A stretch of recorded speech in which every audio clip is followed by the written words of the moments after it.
The young man, blessed with extraordinary potential and countless paths of destiny, was nonetheless forced onto a disgraceful path of pleasure. The schoolyard was bustling with noise. Wooden tables were neatly arranged in a row, with teachers seated behind them, recording data. In front of the tables, a long line of students waited their turn for testing. Some left dejected, while others celebrated with uncontainable joy. Hey, Xinghan! A tall, athletic boy with blonde hair placed a hand on the shoulder of his classmate behind him, barely able to contain his excitement. If I awaken successfully and start a reliable star god path, I'll immediately go online to find a date. His voice was so loud that it drew the attention of others in the line. All eyes turned to the classmate he addressed, a strikingly handsome young man. His slightly messy blue hair framed a pair of starry eyes that held a hint of helplessness. His long lashes caused many of the girls to steal glances, while his high-bridged nose and slightly thin lips added a touch of heroism to his appearance. Muxing Han sighed deeply. Having transmigrated to this parallel world and just finished merging with the original host's memories, who would have thought he'd have to return to high school? He had some vague knowledge about destinies, but what exactly was a soul of destiny? And what did the appearance of demonic entities on the 15th of every month signify? This post-apocalyptic setting had arrived far too abruptly. Suddenly, a burst of exclamations came from up ahead. At the front of the line, a palm-sized destiny soul orb was glowing brightly, and beside it stood a student radiating the same light. A special destiny soul? Shuehechen adjusted his glasses, observing closely. Moments later, the crowd witnessed an extraordinary awakening ceremony. Next in line was Wang Dong. Following Muxing Han's advice, he chose the Guardian Path and successfully awakened a special destiny soul, armored dragon turtle. Finally, it was Muxing Han's turn. He placed his right hand on the destiny soul orb and closed his eyes to wait.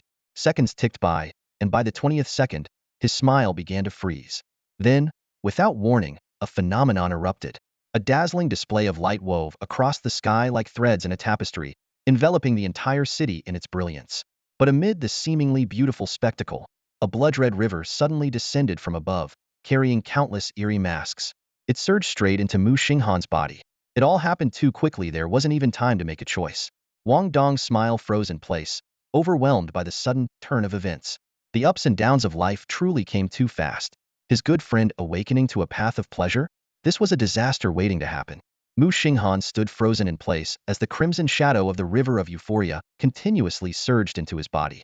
In the sky, the threads of fate disappeared like kites with broken strings, leaving just a few reluctant strands circling before they too flickered and vanished into the air. It's over. Another euphoria fate. The surrounding students murmured among themselves. An event this big, the whole city will probably hear about it. Although the school would undoubtedly block the news to protect student privacy, everyone present had witnessed with their own eyes the moment Muxing Han stepped onto the path of the euphoria fate. It was well known that euphoria was considered the most useless of all fates, offering no significant advantage in battle. Compared to other fates like the warrior of destruction, the hunter warrior, or even the rare scholar warrior, the euphoria fate was nothing short of a joke. Its skill set was riddled with abilities deemed utterly useless. Summoning small flowers, doubling spit, uncontrollable flirtatious winks.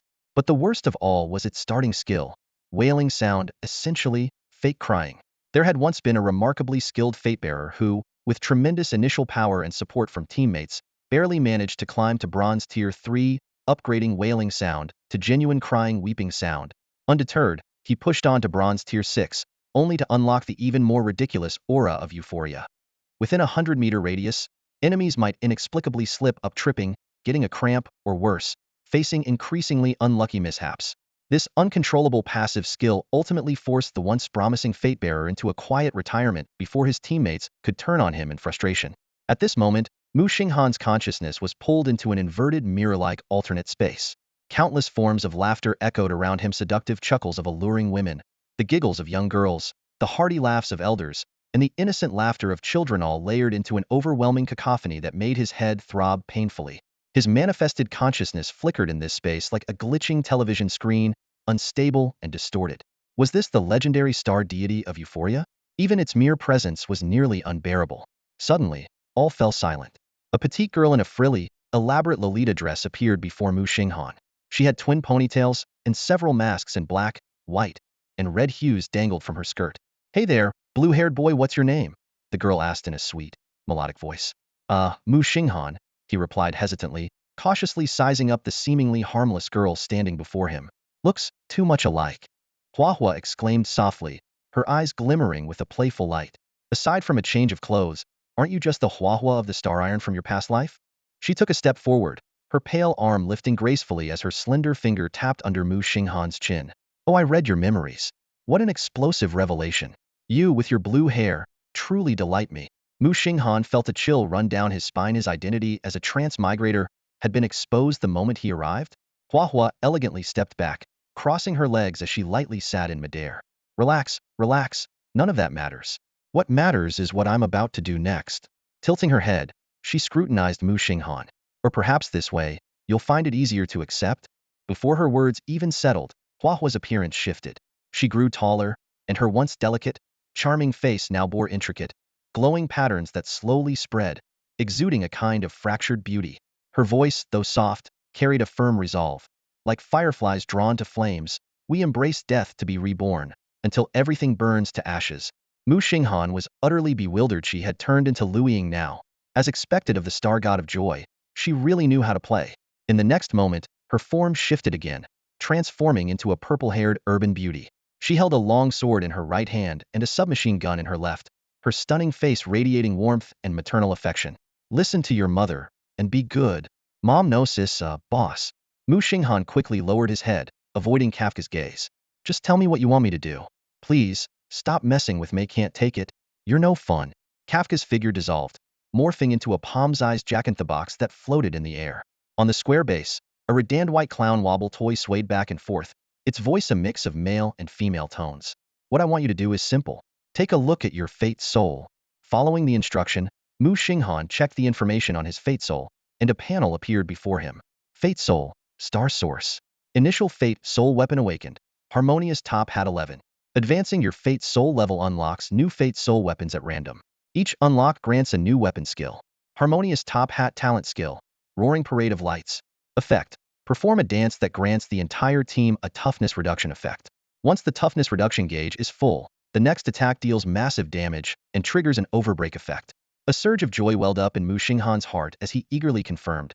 So, you're saying that every time I advance my fate soul level, I'll get a new weapon? That's like having an extra fate soul compared to others? Exactly, Aha explained. Every time you unlock a new weapon, you'll also get skill draw attempts corresponding to your level. Right now, you're at bronze tier 9, so you'll get 1 draw every 3 tiers, for a total of 3 draws. When you reach silver, you'll gain another new weapon and 3 more draws. At gold, you'll get 6 draws. But Muxing Han hesitated. The joy skills pool is full of team sabotaging trash. Even with more draws, it's hard to get good skills. The clown wobble toy swayed silently for a moment before replying, actually, I just wanted to prove that with enough luck, even the joy fate path can produce the strongest individuals. Later, the wisdom faction noticed this and interfered, forcing me to sign some clauses, which led to the flood of trash skills. However, it suddenly shifted tone. I've given you a special privilege.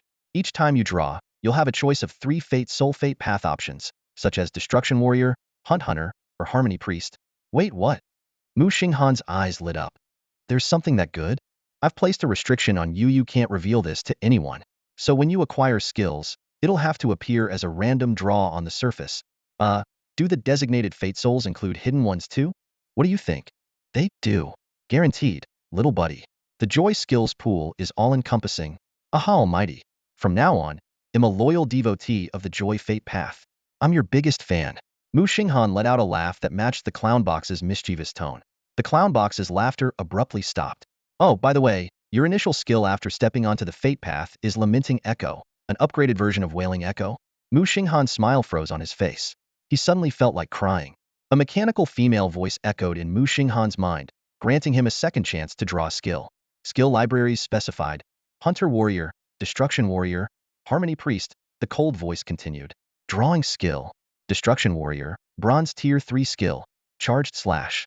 After charging, unleash a powerful slash. Damage increases with charge time, up to a maximum of 3 seconds. Muxing Han rubbed his sword jaw, silently mocking the seemingly gifted, but actually arbitrary skills handed to him by fate. To make matters worse, as someone holding the Harmony hat, the charged slash skill was utterly useless to him. The class division ceremony on the field was still ongoing. As time passed, the students who had completed their awakening lined up on either side, the cultural class on the left, the combat class on the right. Wang Dong stood by Muxing Han's side, while teacher Shuehechen set up a table not far away, repeatedly reminding nearby students not to disturb Muxing Han's connection with his fate power. The last student, Bai Hao, a shy-looking chubby boy, completed his soul awakening. His soul, the White Wolf King, and his fate, destruction, revealed themselves. As the awakening process advanced, Bai Hao's body underwent a drastic transformation. In just 10 steps, he morphed into a shirtless, muscular bald man. The desire for destruction roared in Bai Hao's mind. Slaughter humans. Hunt humans. He struggled to suppress these violent impulses, but completely lost control the moment his eyes landed on Muxing Han. The sight of Muxing Han's joyful fate triggered painful memories, the haunting image of his family, bloodied and tormented by someone with a joyful fate. I challenge you to a duel. Bai Hao growled, panting heavily. When he saw Muxing Han flinch slightly, he immediately added, "The loser goes to the cultural class. No more harming others." Muxing Han, who had just regained his senses, looked at Wang Dong in confusion. Who is he? No idea. You're the only one I know at this school, Wang Dong replied, stepping forward to shield Muxing Han. Hey, chubby, if you want to pick on someone, come at me. Why go after my buddy? Then I'll take both of you on. Bai Hao clenched his fists, forcibly suppressing the storm of violence surging within him, and turned to the teacher. Teacher, is that allowed? Shuehuchin gazed at the boy who managed to maintain a semblance of rationality under the influence of the destruction fate, astonished by his incredible willpower. He directed a questioning look at Muxing Han. We'll give it a shot, Muxing Han said, stepping around Wang Dong's arm. At some point, a deep blue hat had appeared on his head. Its wide brim was elegant, its intricate patterns ornate, and the blue ribbon swayed gently in the breeze. Is that your weapon? Wang Dong stared in disbelief at Muxing Han's top hat. The arena, as large as a basketball court, was ready, surrounded by a crowd of students eager to watch the match. Shuehuchin spoke sternly. This isn't a joke. You can't make bets over class placement. Take it to the arena in the center of the field. Internally, he shook his head. A harmonious path combatant using a hat as a weapon? Even for someone pursuing the harmonious priest route, this choice was beyond comprehension. Muxing Han and Bai Hao stood 10 meters apart. The murmurs from the crowd buzzed around them. A harmonious path? How does that even work in a fight? Harmonious types are just deadweight in a team. Such a waste of a good-looking guy. He could just ace his cultural studies and get a girlfriend instead. I'm a hunter of the path, Lu Zibo. My future's limitless. I'm an intellectual hunter, way cooler than you. Shuehuchin stepped into the arena, gestured for the match to begin, and stepped back. Bai Hao, seething with rage, was nearly consumed by his desire for destruction. Muxing Han took a graceful step forward, removed his hat, and bowed. Bai Hao couldn't hold back any longer, his eyes burning red as he charged. Muxing Han snapped his fingers, effortlessly dodging Bai Hao's punch while activating the dazzling dance of lights. Golden stars appeared under his feet, accompanied by rhythmic music and lights from an unknown source. Muxing Han twirled his harmonious hat with finesse, transitioning seamlessly into a series of street dance moves. As he struck the final pose, his right hand pointed backward at Bai Hao, secretly triggering a charged strike. The crowd was stunned. What is even happening?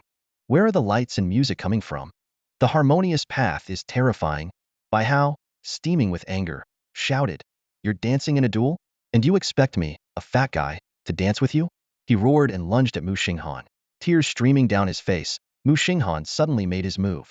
With 3 seconds of charged energy, the harmonious hat flew toward Bai Hao. Bai Hao threw a punch to counter, but in the next moment, it was as if he had been hit by a truck. He was sent flying 3 meters back and landed on the ground, eyes rolling back. One-hit KO? The crowd was in shock. Muxing Han caught the returning hat, his tears still wet on his face. Internally, he cursed himself. I should have paired the sorrowful melody with the charged strike from the start. The onlookers whispered among themselves. Are we biased against harmonious path followers? He's strong, but I still wouldn't team up with him. Those tears. Could that be the sorrowful melody? No way, that's a bronze tier level 3 skill. Today, our main task is to familiarize everyone with the classroom. Each team will be composed of 4 people. Once you've formed your groups, report to me, and then you can head home, Shuehuchin announced from the podium. He scanned the 52 students in the classroom, noting the stark contrast to a typical academic class. There were no standard uniforms or hairstyles here. Instead, the students showcased a variety of unique outfits and appearances following the awakening of their life spirits. Some students had vibrantly colored hair, others donned unconventional attire, and some, like Bai Hao, had undergone dramatic transformation. She had awakened the White Wolf King's spirit and gone from a chubby figure to a muscular build. Tomorrow morning at 8 a.m., we will gather on the field and take a bus to the outskirts for the trial at Qingling Cave, Shuehuchin continued. Don't be late, and no excuses for absence, or it will affect the later class assignments. And don't assume that just because you've awakened a hidden life spirit, you're destined for a combat role. His gaze lingered momentarily on the second-to-last row by the window. There sat a student with a constant smile, surrounded by an eerie empty space. Only the desk in front of him was occupied by a blonde-haired boy. Teacher, what about Bai Hao? A student asked, pointing to the slumped figure of Bai Hao against the wall. Let him sleep. I've already contacted a teacher from the Prosperity Path to treat him. He'll be fine, Shueichin replied before heading to the desk by the window, where he sat down and started scrolling on his phone. The classroom quickly became lively as students introduced their life spirits and spiritual paths to one another. Only Muxing Han remained isolated in his corner. Do you think we can form a 4-person team? Wang Dong asked, leaning against the window. No idea. I think I'm being avoided, Muxing Han replied. Not just think, you definitely are, Wang Dong teased. Other than your bro here, would dare team up with someone on the Path of Joy? Just as the two resigned themselves to forming a 2-person team, a striking figure appeared before them. It was a tall girl clad in a rose-gold armor dress. Her pale, toned midsection revealed well-defined abs, and her upper body was protected by matching chest armor. Her deep emerald eyes were mesmerizing, her features as stunning as an ancient Greek goddess, and her waist-length rosered wavy hair added to her commanding presence. She stood at least 1.85 meters tall. Hey, you two. Want to team up? She asked. Are you single? Whoa, Ingji. The two blurted out in unison. Close, but not quite. My name is Ingji, the tall girl corrected them. The red-haired beauty before him placed a hand on her chest in a courteous gesture. Her gaze held a trace of reverence, and her voice was clear and melodious. I witnessed your match on the stage just now, sir. It was truly moving, such a magnificent moment. To shed tears and show concern for your opponent, even before striking the final blow. What compassion and kindness you possess. Muxing Han gave a slightly awkward smile and quickly stood up from his seat. Ingji, are you here to join our team? Yes. Ingji's expression was solemn, as if she were a devout pilgrim. After witnessing such a pure and beautiful scene, I am convinced that no worldly gaze can dim the brilliance of your heart. Wang Dong also stood up. Though completely ignored, he dared not interrupt. This red-haired beauty gave him the impression of an actress stepping off a theatrical stage, leaving him unsure how to respond. He glanced subtly at Muxing Han and thought to himself, given the situation, no sane person would choose me over him. Life soul, decorated knight. Life path, pure beauty. Ingji declared her abilities. Pure beauty. Several classmates immediately perked up and turned their attention to her. Upon hearing the rare, pure beauty life path and observing Ingji's demeanor, they nodded to themselves in agreement. This classmate indeed embodied the essence of purity and beauty. Some students who recognized Ingji began whispering among themselves. Isn't she the one that teachers call the natural Valkyrie life soul holder? She's a powerhouse. How did she end up joining the misfortune team?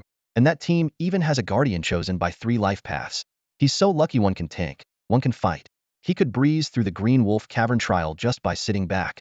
Don't worry. Sooner or later, they'll leave. Everyone knows how unreliable the Joy life path is. Even a 3-year-old could tell you that. Great. Thank you for joining us. Muxing Han extended his hand to shake Ingji's. My life soul is Star Source, and you already know my life path Joy. And this guy over here is Mischievous Turtle, Guardian life path. Oh?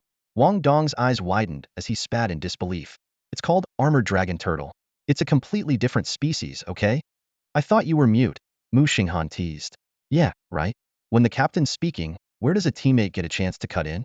You're making me the captain? As if. Have you looked at yourself in the mirror and seen your life path? Of course, Ingji will be the captain. Ingji smiled gently. Your friendship is truly touching. Rest assured, the captaincy will remain yours.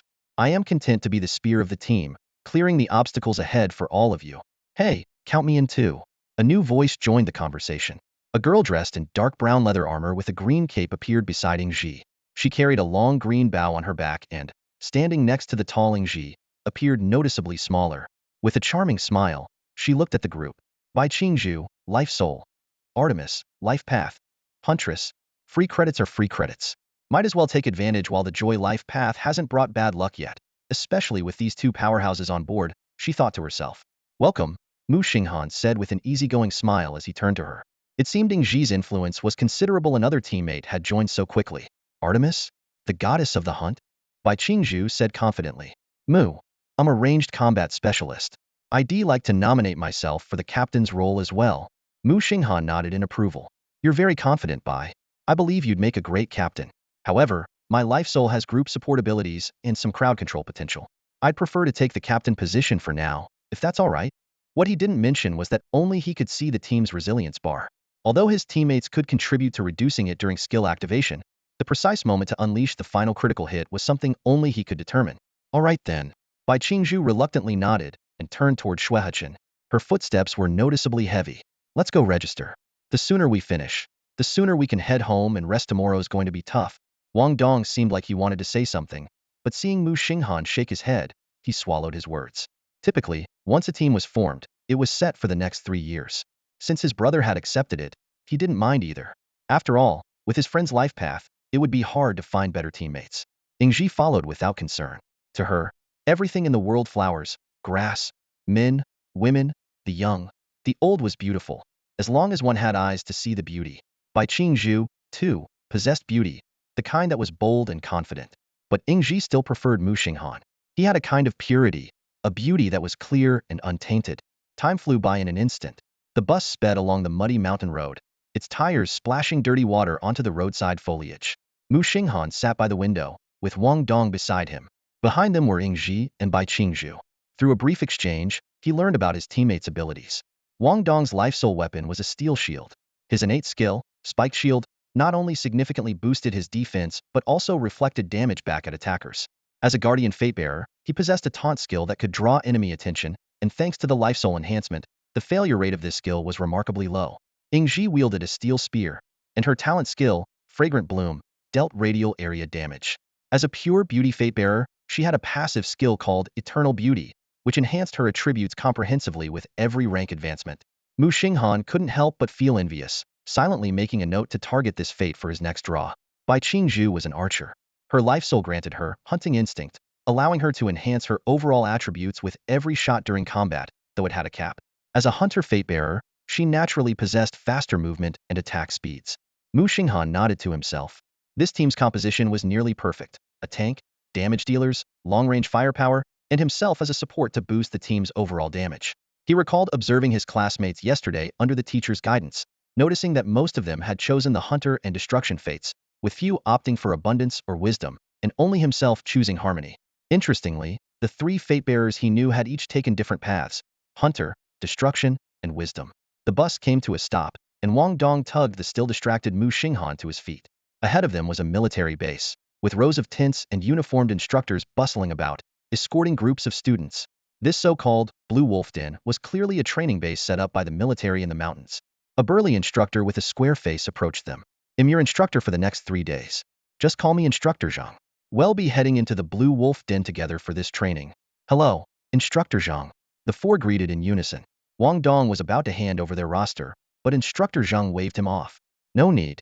Follow me." He enjoyed working with first-year students, especially this time as he got to lead an elite squad from Combat Class 1.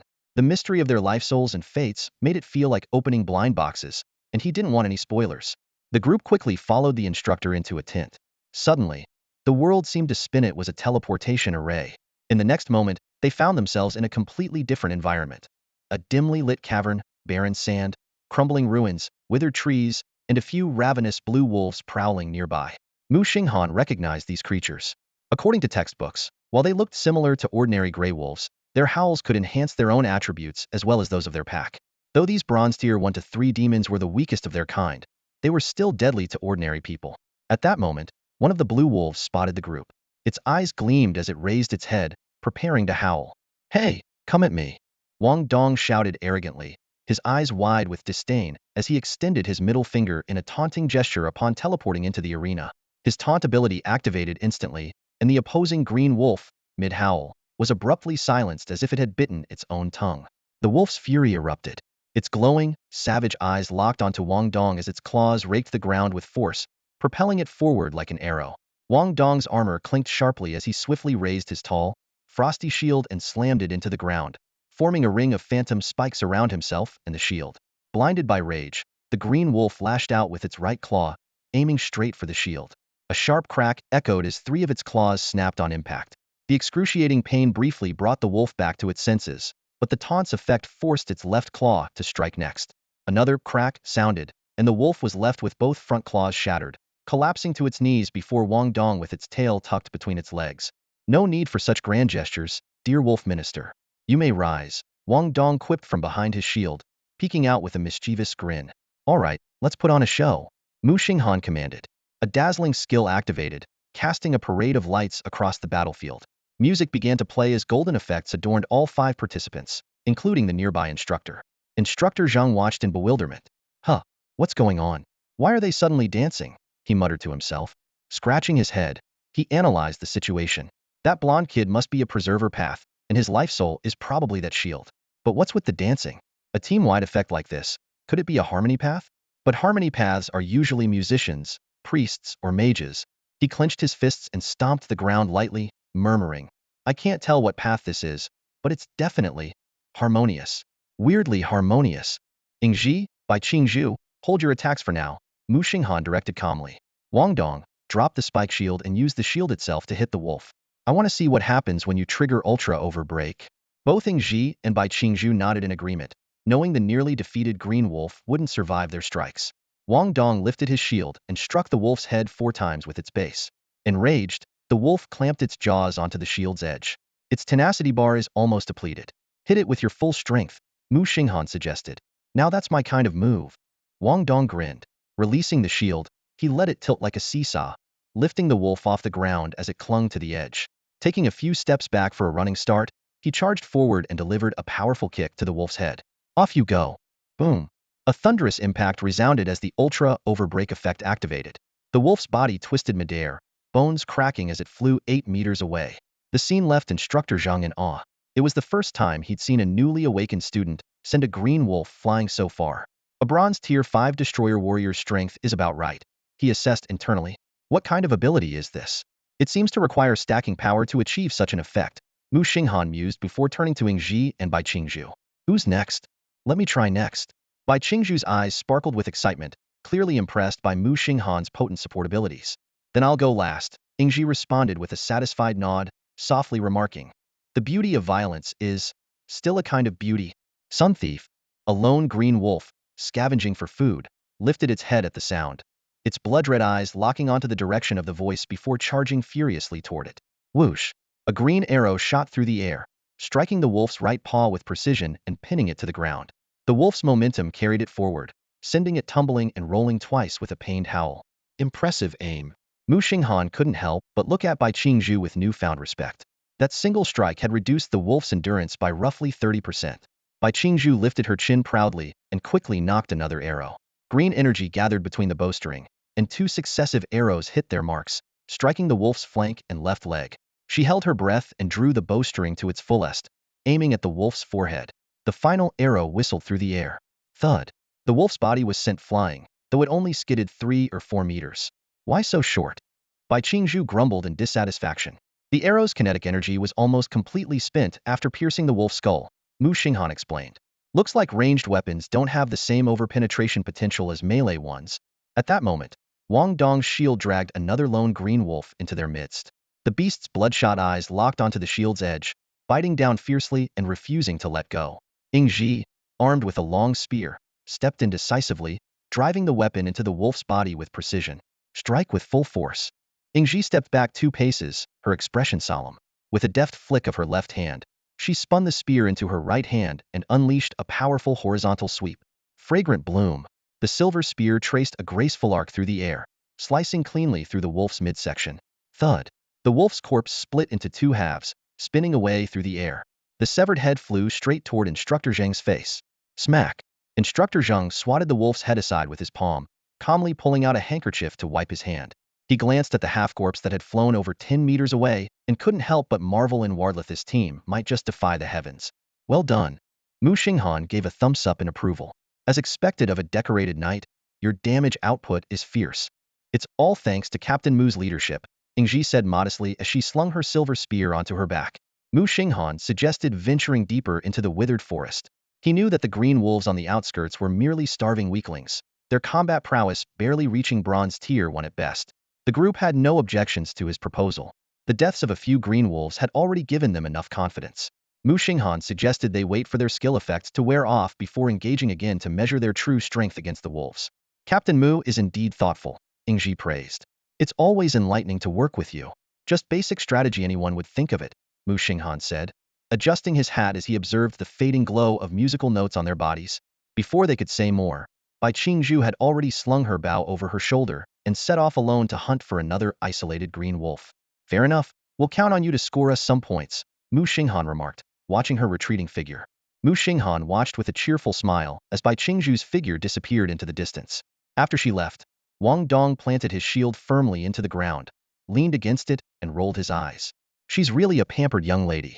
If she'd just asked Xing Han's opinion before leaving, I wouldn't have reacted so strongly. It's just that she didn't get to be the team leader. No need to be so unconventional.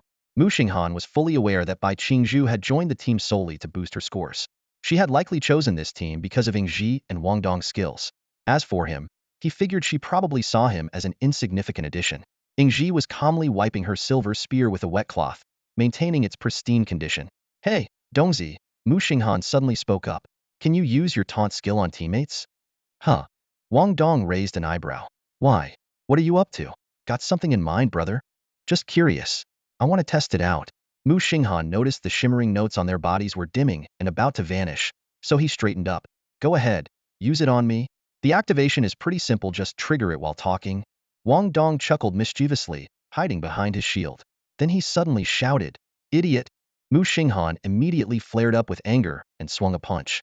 Wang Dong quickly ducked, and with a resounding clang, a pained scream followed. One that could rival Michael Jackson's signature high-pitched cry. Ow! Muxing Han crouched down, clutching his hand. His punch had landed squarely on the shield's steel plate. Fortunately, his technique was correct, and his fist remained unbroken. He also realized he had regained his clarity of mind apparently. The control effect on intelligent beings was short-lived and could be prematurely ended by injury. Nice punch, though. Wang Dong leapt out from behind the shield, smirking as he activated his Schadenfreude skill with an exaggerated expression. Yingji approached and knelt down, carefully placing her spear by her side. She gently held Muxing Han's wrist to inspect his hand. Wang Dong's grin froze. Suddenly noticed that his good buddy seemed to have some charm after all. Seriously? That works? I want the pretty sister to hold my hand too. I'm fine, just a little sore. Muxing Han tilted his head back to look at the sky, trying his best to ignore the heart-racing view as Yingji leaned forward. Clang! Mimicking Muxing Han, Wang Dong punched his own shield and crouched down, teary-eyed, looking up at Yingji. It hurts. Yingji stood up, inspected the shield briefly, and then spoke in a gentle tone. Wang Dong, would you like to visit a psychiatrist? I know a very professional and kind doctor. Self-harm without reason might be a sign of depression. Wang Dong was utterly deflated. How was it that the same trick worked for Muxing Han but not for him? Clang! A sharp metallic sound rang out as Wang Dong forcefully blocked the attack of the green wolf's claws. He immediately countered, slamming his shield forward with great force, knocking the lunging wolf onto the ground. Yingji, he shouted. With a swift motion, Yingji's spear shot out like lightning, piercing the fallen green wolf and pinning it to the earth with precision. Wang Dong stretched his slightly stiff body. This was already the third or fourth green wolf they had taken down. Without Muxing Han's support, the battles were noticeably more taxing.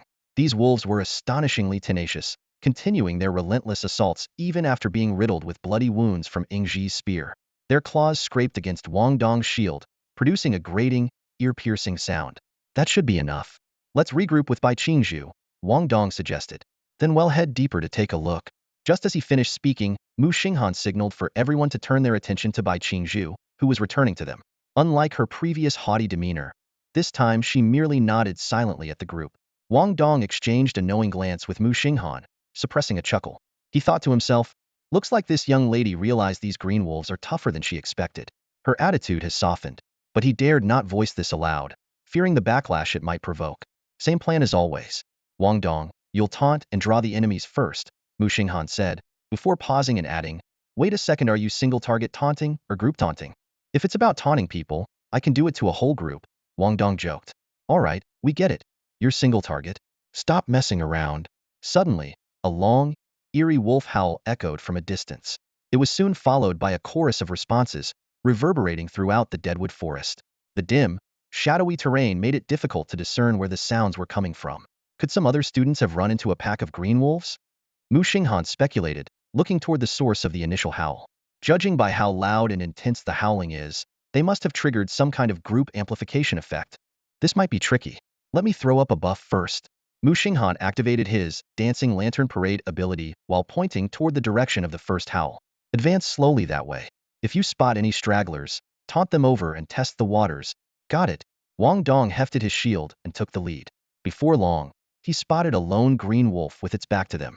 Let's see what you're made of, he muttered under his breath before shouting, Mao Nambe. The green wolf turned sharply at the sound, its eyes glowing red. Though it couldn't understand this baffling provocation, instinctively, it felt an overwhelming urge to attack the human hiding behind the metal shield. Why don't you just call it a dumb dog? Muxing Han quipped. It's less convoluted. Dogs don't understand reverse psychology. Hey, come on, show some respect. It's a wolf. Wait, what the? Before Wang Dong could finish, the green wolf launched a fierce assault. Clang! The impact was so powerful that it nearly knocked his shield aside. He quickly steadied himself with both hands, spectral spikes flickering around him. Guys, this wolf's gone berserk. I can barely hold the shield. Help me! Help me! Help me! Wang Dong cried out in desperation. The scene briefly reminded Muxing Han of playing coup games in his past life, where teammates would frantically spam that help button after being knocked down. I'm not blind, you know, Muxing Han teased as he adjusted the brim of his hat and began casting a spell. Wang Dong leaned his shoulder into the shield to brace against the wolf's relentless attack. Spotting Muxing Han's actions out of the corner of his eye, he exclaimed in disbelief, Wait bro, I'm not dead yet. Crying already? Is this a funeral? Whoosh! 2 arrows pierced through the air, striking the frenzied wolf's body at an angle, only to be snapped by its powerful muscles. The broken shafts and feathers scattered to the ground. Standing on a withered tree branch, Bai Qingzhu nocked another arrow and aimed carefully, keeping a sharp eye on the battle below. This wolf strength was clearly extraordinary, likely a tier 2 wolf enhanced with special attributes. Yingji was the first to strike.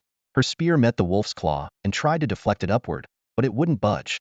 The frenzied wolf, which had been clawing madly at the shield, had its paws bloodied by the sharp spikes on the shield's surface. Yingji's interception seemed to snap it out of its frenzy momentarily. It let out a low growl, its eyes gleaming with savage intent. At that moment, a blue hat arced gracefully through the air. Just as the wolf prepared to leap, the young man behind the shield suddenly pushed forward, forcing the wolf to continue its relentless assault on the shield. It had no choice but to stay in place. The hat floated gently toward the wolf and struck its body with a dulled thud. The scene was crystal clear to Instructor Zhang, whose attributes far exceeded those of an ordinary person. The wolf's eyes bulged, its claws stiffened, and its abdomen caved in as its entire body was flung into the air. The wolf landed heavily 5 meters away, spewing black blood. Its limbs convulsed uncontrollably as its body formed a semicircular arc on the ground. A radiant glow of skill activation shimmered in the air as a knight, decorated with honors, added a finishing touch with a casual wave, bringing the battle to a perfect conclusion. Hidden in the shadow of a withered tree, Instructor Zhang nodded in satisfaction. This squad had taken down a tier 2 bronze wolf, enhanced with stacked howling attributes, in less than 20 seconds. Any other ordinary soulbound team would have been in grave danger. Their performance deserved commendation. Take this, fiend. Feel my staff. As the squad advanced toward their target, they unexpectedly encountered some familiar faces, the destruction-fated ones from the academy. One of them swung a long staff in a powerful arc, slamming a wolf out of the air and killing it instantly. Now, brothers, strike. The hunting-fated one, whom Muxing Han remembered, had been charging his attack for a while. He thrust his staff forward with precision, smashing directly into a wolf's snout, driving it into its skull. Immediately after, the knowledge-fated one executed a breathtaking maneuver, balancing on the tip of the staff midair before leaping down. Using the momentum, he swept his staff in a wide arc, transforming gravitational force into a fierce attack that drove back several lurking wolves. Though their explosive teamwork bought them a brief respite, the wolf pack quickly regrouped and launched a new wave of attacks, putting the trio under immense pressure. It was clear that this was the same team that had encountered the wolves earlier. 3 figures in black, wielding staffs with seamless coordination. Muxing Han's eyes locked onto a wolf in the pack, similar in size to the frenzied wolf from earlier. Gripping his hat tightly, tears streamed down his face. Hey, buddy, when did you awaken the uncontrollable crying trait? The harder you cry, the fiercer you fight, Wang Dong quipped, standing in front of Muxing Han with his shield raised. Some things are better left unsaid, Muxing Han replied, his tone carrying a hint of reluctance, as if it involved something deeply personal. Well, you're not holding back on the tears, that's for sure, Wang Dong muttered under his breath, noticing that every time Muxing Han cried, he would pinch the brim of his hat with his thumb and forefinger, almost as if it were a prelude to activating a skill. Those tears were likely the cost of using his ability. Surely no one would cry for their enemies while attacking them, right? Move in, Muxing Han suddenly commanded. A frenzied wolf seized the opportunity during the destruction-fated one's cooldown and lunged forward. Beast! Wang Dong reacted instantly, executing a skill in sync with Muxing Han's orders. The wolf, midair with claws extended and jaws wide open, hesitated at the sound of the shout. In that fleeting moment, it twisted its head, narrowly avoiding a collision with the recovering destruction-fated one. Whoosh, whoosh, whoosh. A barrage of arrows rained down, pinning the wolf's movements. Even in its mindless rage, driven to file its claws against the shield, survival instincts forced it to confront the threat posed by the arrows. Blossoms of Radiance. Ingji, as always, provided critical support at just the right moment. The resilience bars down to a sliver, someone shouted. The lower the resilience, the stronger the final blow. This one's going to deal massive damage. Muxing Han pinched the brim of his hat, giving his wrist a flick. The hat, charged with energy, soared gracefully through the air, tracing an elegant arc. Bang! The crazed wolf took a heavy blow, blood spurting wildly. It was as if it had been struck headon by a massive hammer. The point of impact on its abdomen caved in deeply. The Wolf King rolled across the ground like a lifeless dog, eventually falling silent. The lethal top hat traced a graceful arc through the air before landing steadily back in Muxing Han's hand. Seeing their leader fall, the pack of wolves scattered in panic. It's you. The man of destruction's destiny leaned on his staff, panting heavily, his eyes flickering with astonishment. The dance god of the joyful destiny path. Second and third brother. You left too soon. You only heard of that showdown, but never witnessed the scene that shattered my world. In the shadows, Instructor Zhang and Instructor Wu exchanged bewildered and dazed glances. Joyful destiny path? Dance god? While Instructor Zhang had mentally prepared himself, Instructor Wu couldn't help but rub his eyes in disbelief. A high school freshman had just used a single hat to instantly kill a bronze tier, level 2 green wolf with enhanced attributes. Sure, they could pull off something like that too, but this was simply absurd. Much respect. Thank you, Dance God, for saving us. Hoi, Ho-Er, and Ho-San stepped forward one after another to express their gratitude. I'm Hoi, and these are my two brothers. How should we address you, Dance God? Off to the side, Wang Dong struggled to stifle his laughter, his shoulders shaking uncontrollably. The nickname, Dance God, was truly fitting for the moment. Muxing Han. He extended his hand with a casual tone. No need for formalities, all brothers here. Well said. Hoi grinned broadly and shook Muxing Han's hand firmly. No words can express our gratitude. If you ever need anything, just say the word. The three of us never back down from a favor. Oh, and here's a tip. The wolf pack over there is likely guarding some green wolf fruit. With that, the trio hurried off, clearly eager to track down any lone green wolves. Green wolf fruit? Ingji tilted her head in thought for a moment before her eyes lit up. That's right. This fruit can enhance soul destiny levels. Muxing Han and Wang Dong exchanged a glance, speaking in unison. I'm interested. Me too. How should we split it? I don't need any. Bai Qingzhu waved her hand dismissively. Green wolf fruit isn't rare. You can buy some for a few $1,000. I even ate a few before I awakened. What unparalleled humility. Ingji gave Bai Qingzhu an elegant bow. My respects to you, gracious lady. She then turned to Muxing Han. If there's extra, just save one for me. Muxing Han nodded in agreement, then turned his gaze to Wang Dong. You take it, Dance God. Stop it. You're seriously calling me that now? I'm being serious, Wang Dong replied earnestly. I've got full armor and a steel shield. Leveling up won't make much difference. But you? In just a tracksuit and a hat, you could really use the extra attributes. As he spoke, he cast a worried glance at his friend's attire. Everyone else had awakened soul destiny armor or leather gear, while Muxing Han had shown up in a short-sleeved shirt and jeans to face the dangers of the Green Wolf Denver. It was practically an invitation for disaster. No wonder Wang Dong had stayed glued to his side, ready to protect this lightly dressed brother from the wolves. It doesn't matter if I'm missing a piece or two. Muxing Han stared at the wound on his arm and said with a self-deprecating smile, he even has to borrow money to get a rabies shot. All right. He nodded firmly. Let's go. The team immediately sprinted in the direction indicated by the destruction monkey. As they ran, Muxing Han calculated in his mind various methods to enhance his soul rank. Cultivating soul power through practice, gaining it by slaying demons, or consuming rare treasures of heaven and earth all were viable options. For him, the priority was to advance his rank as quickly as possible. The higher the rank, the more skills he could unlock, and the greater the chance to acquire passive abilities. The more passive skills he had, the stronger his basic attributes would become. This was the upgrade path he had set for himself. The faster he advanced, the more solid his foundation.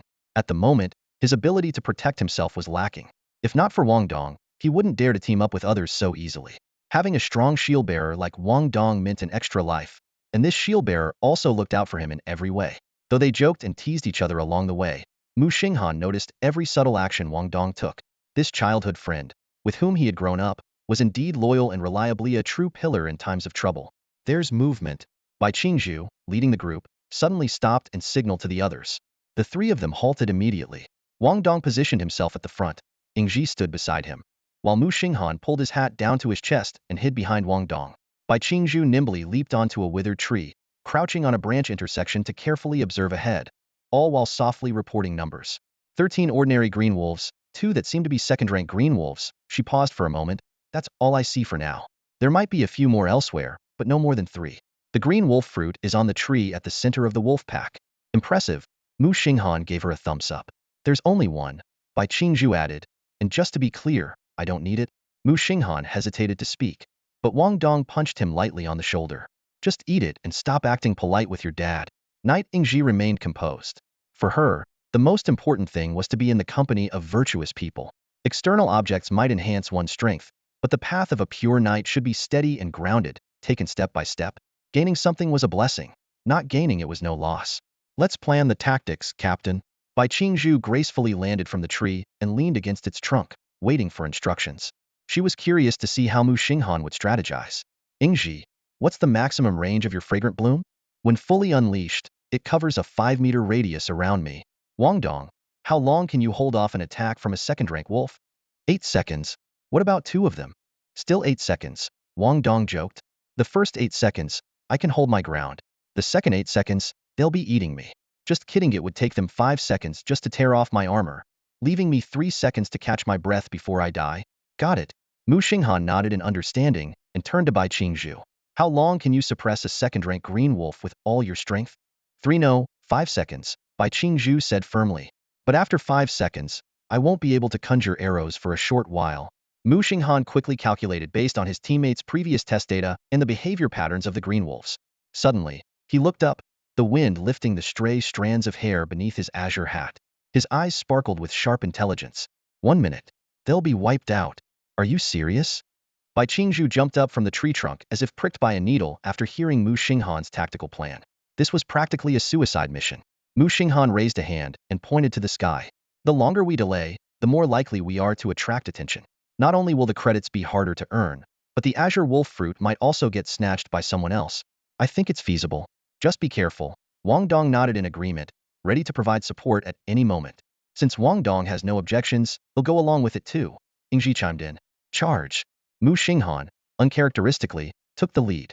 With his right hand, he grabbed his top hat and flung it.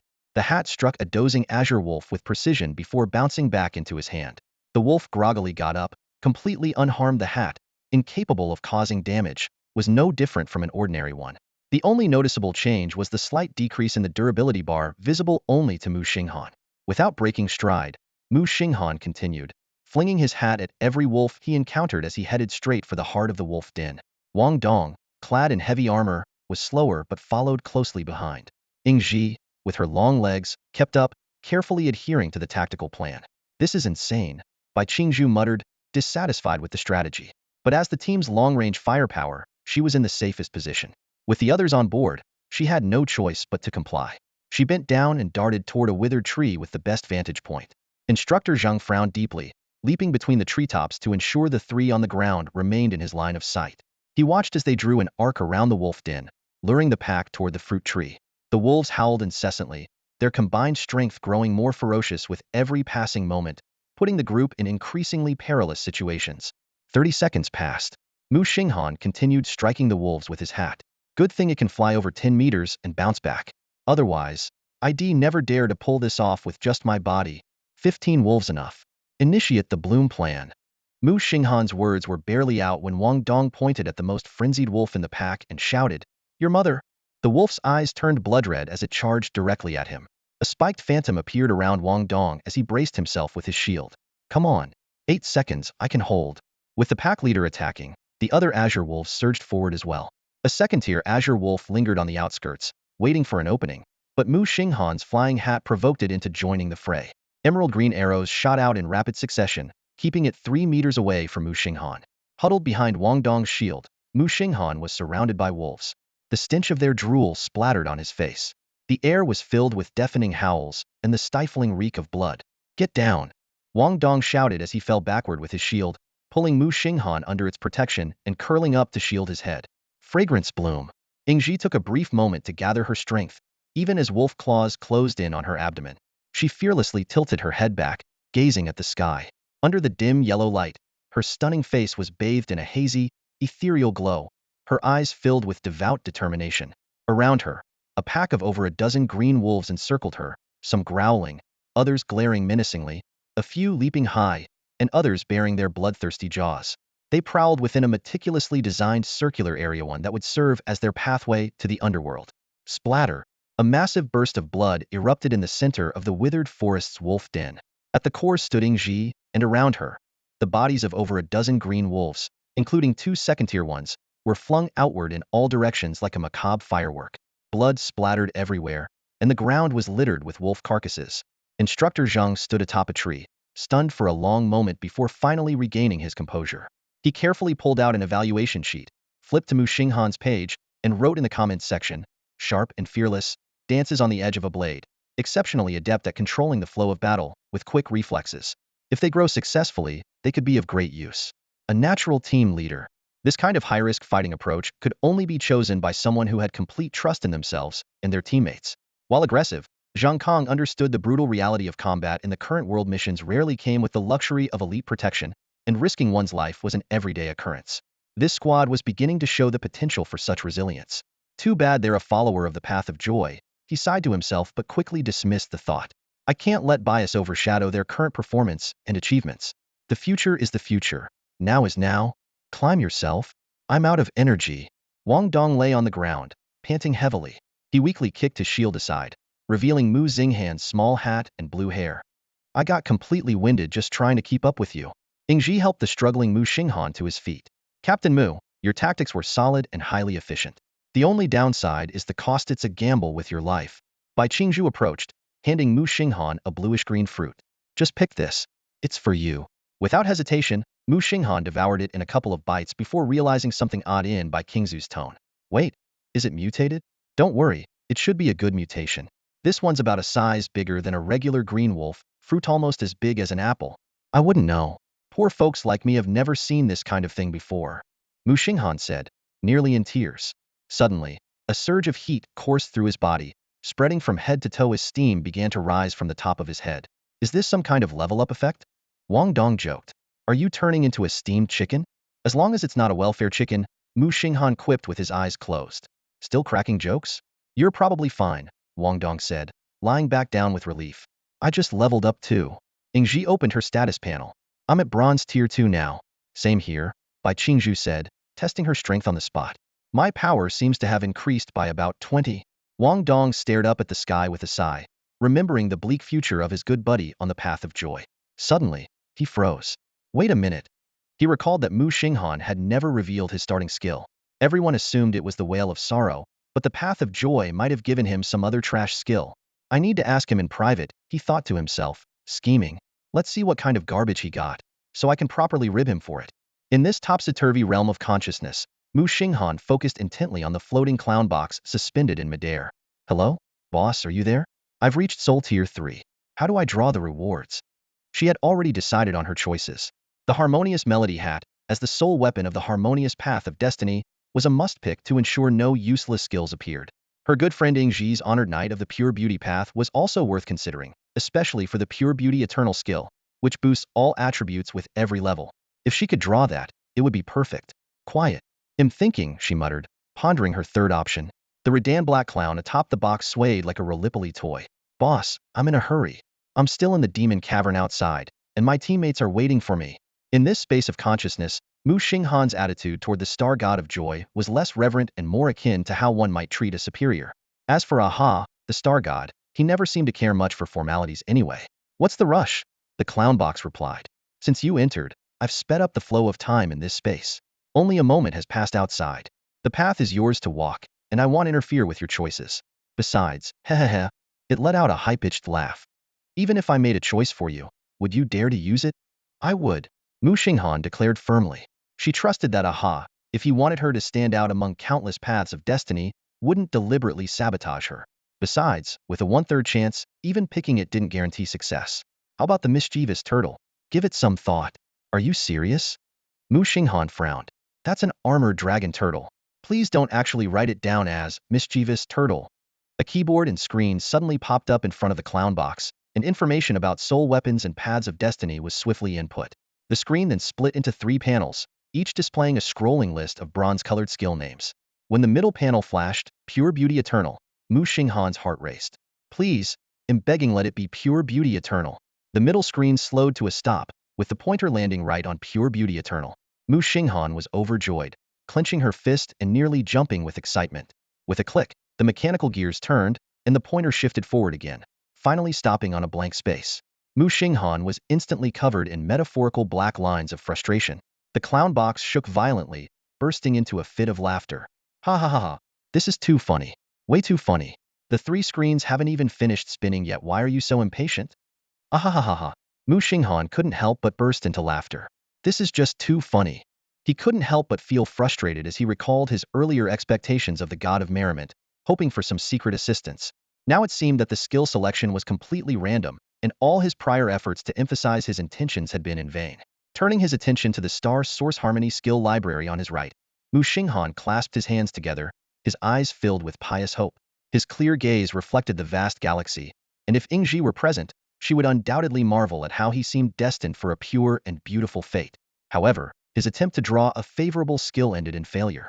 Muxing Han's expression darkened instantly, and he deflated like a withered eggplant. Mechanically, he turned his neck, his gaze shifting to the mischievous turtle skill library's spinning wheel. His movements eerily mirrored the wheel's rotations. Mocking grass. His voice echoed in the mirrored space, with the surrounding silver mirrors reflecting the image of this disillusioned young man. Then came a sharp, piercing laugh. Ha ha ha, how amusing. So very amusing. The clown box let out its final burst of laughter before falling silent and unmoving. As Muxing Han flipped through the skill description, the dullness in his eyes gradually gave way to a glimmer of hope. This mocking skill turned out to have the ability to control targets through verbal taunts, automatically enhanced by the Star Source Soul. It could control up to 5 targets at once. If used on a single target, the control duration could be significantly extended, even capable of interrupting their attacks. Strong, indeed, Muxing Han murmured with reluctant approval, tears welling in his eyes. But the problem is, I'm aligned with the path of merriment, not the path of protection. If my opponents really come for me, I might actually die. And now I can taunt 5 at once? Isn't that just speeding up my demise? The clown box ignored his complaints entirely, its mask's painted smile seeming to mock him silently. Muxing Han lowered his head to review his skill library, realizing that the Star Source Soul truly was powerful, capable of adapting and enhancing skills from other paths. Suddenly, an idea struck him. What would happen if he combined charged energy with the mocking skill? Normally, the skill could control up to 5 targets. But after charging, he recalled the time he used the Harmony Top Hat to break the resilience bar of a green wolf. Charged, the skill's power could potentially increase by nearly 3-fold. Let's test it out, Muxing Han resolved, his eyes firm with determination, as if he were ready to face death. Hey brother, stop wailing. It's my turn. You lure the fiercest one away from me. Otherwise, you'll be begging me not to die. He prepared the combination of charged Star Source and mocking Star Source. Today, I want to see how many wolves I can summon from the green wolf den with a single shout. Wang Dong's close buddy suddenly looked as if he'd swallowed a bitter melon and hurriedly scrambled to his feet. Hey man, what skill did you draw? It's not the wailing sound, is it? Most people feel miserable with that one. Why are you looking so upset? Wang Dong asked with concern. The wailing sound is already a trash skill. You didn't draw some uncontrollable negative skill, did you? Ingji stepped closer, her voice filled with concern. It's okay. Just tell us in advance so we can mentally prepare. That way, we won't lose focus during the fight. Bai Qingzhu quietly kicked away a pebble underfoot and retreated to a distance where she could still hear the conversation. Her thoughts drifted to the unique characteristics of the Qinglang Fruita rare atavistic variant, 1 in 100. This descendant of the wolf spirit fruit would begin to decay quickly once picked. The instructor had explained that they were usually consumed on-site or brought back to the camp. Taking them any further would be futile. She had initially only wanted Muxing Han to reach Tier 2 for better self-defense, but this atavistic Qinglang fruit had directly propelled him to Tier 3. Brother Dong, Muxing Han placed a heavy hand on Wang Dong's shoulder, his tone unusually somber. Hey, I'm here, Wang Dong said, his nose stinging with emotion as he looked at his buddy, who seemed to be preparing his last words. You'll have my back, right? What kind of question is that? You're my brother for life. Wang Dong thumped his chest in assurance, worried that Muxing Han might be overthinking things. We're teammates, Ingji chimed in, stepping forward to gently console him. Not far away, leaning against a tree, Instructor Zhang watched the scene unfold. A knowing smile played on his lips, his gaze tinged with nostalgia for his younger days. My new skill is Muxing Han took a deep breath and, under the expectant yet apprehensive gazes of the two, announced, taunt, seriously? That's it? I thought it was something serious. Wang Dong laughed, punching Muxing Han on the right shoulder. Thank goodness. Ingji let out a sigh of relief. This will actually boost our efficiency in drawing aggro. The captain and Wang Dong can each pull the enemies while Bai Qingzhu and I take them down. She glanced around, noticing Bai Qingzhu returning with her arms crossed, and nodded in confirmation. It's not just a simple boost, Muxing Han said, pointing to himself. I've got group taunt. How many targets? Wang Dong asked cautiously. I can use it as a single target skill, or switch to group mode and even enhanced group mode, Muxing Han explained. I want to test it at full capacity. How about you climb that tree? Wang Dong pointed to the crooked tree where they had picked the qinglang fruit. We'll tie a rope around you. Even if you fall, you won't hit the ground though if I tie it around your neck. You definitely won't fall. Muxing Han shot him a side glance. Tie it around my waist, thanks. If Wang Dong had actually been holding a rope, he might have believed him. We can test the skill's effects, Ingji agreed, her calm demeanor already radiating confidence. Perched on a branch, Bai Qingzhu crouched down. Need a hand up? No need, Muxing Han replied, shaking his head. He put on his harmony hat and began a flamboyant lamplit dance. With every step, gesture, and punch, he felt the surge of power brought by his new Tier 3 bronze-level strength. Muxing Han was filled with confidence as he performed the lantern dance parade, skillfully injuring a Tier 1 green wolf with a swift kick while moving gracefully. He then nimbly climbed up a tree, taking a couple of deep breaths as his eyes scanned the area below. Wang Dong and Ingji kept watch on either side, while Bai Qingzhu gazed into the distance. As he gathered his strength, Muxing Han suddenly hesitated. What should he shout to lure the green wolves? A taunt? A simple come here? His mind swirled with ideas until an image of Wang Dong's usual mischievous grin popped into his head. Idiot! The loud shout was so jarring that Bai Qingzhu instinctively covered her ears. Below the tree, Wang Dong raised an eyebrow, feeling a strange familiarity in the tone of the insult. He quietly wondered if the green wolves would even understand. Ingji blinked, unfazed by the crude language it was, after all, directed at an evil creature. Several seconds passed in utter silence. The group's gazes naturally shifted to Muxing Han, who awkwardly explained, "2 was trying to make the sound carry farther. Maybe we've already wiped out all the green wolves in this area. Should we try somewhere else?" Just as Ingji was about to speak to ease the tension, a distant howl pierced the air. Finally, Muxing Han's confidence returned. 7 or 8 green wolves came charging from all directions, their eyes glowing red with ferocity. One of them stood out. It was much larger than an ordinary Tier 2 green wolf, nearly 2 meters long, with sleek black fur. Standing on all fours, it was even taller than Ingji. If it leapt up, it could easily reach the tree. Muxing Han swallowed nervously, clutching his harmonic hat tightly as tears welled up in his eyes again. Sure enough, the Tier 3 green wolf dashed forward with incredible speed, its powerful hind legs propelling it toward the tree. Stop right there! Wang Dong roared, slamming his shield into the ground. You shall not harm my child, he bellowed before quickly retreating behind his shield. The Tier 3 green wolf's claws struck the shield with immense force, leaving Wang Dong dizzy from the impact. From his perch, Muxing Han was deeply moved by the sense of safety Wang Dong provided. Without hesitation, he hurled the harmonic hat. The hat bounced off the wolf and returned to him, its durability reduced to a mere sliver. The wolf shook its head, seemingly confused by what had just hit it. Ingji, Muxing Han shouted urgently. On it! Ingji began to channel her energy. Hearing the call, Wang Dong immediately leaned back behind his shield, creating a makeshift tent for cover. In the next moment, a silvery arc of light lit up the sky. Fragrant bloom. With a sickening sound, the Tier 3 green wolf's head was nearly severed, hanging on by just a thin layer of skin. 2 arrows whistled through the air immediately after one struck true, severing the last connection entirely. The wolf's head rolled to a stop beside Wang Dong's shield, its bloodied tongue nearly brushing his face. Startled, Wang Dong scrambled backward, crawling away as fast as he could while muttering defiantly, Tier 3 green wolf?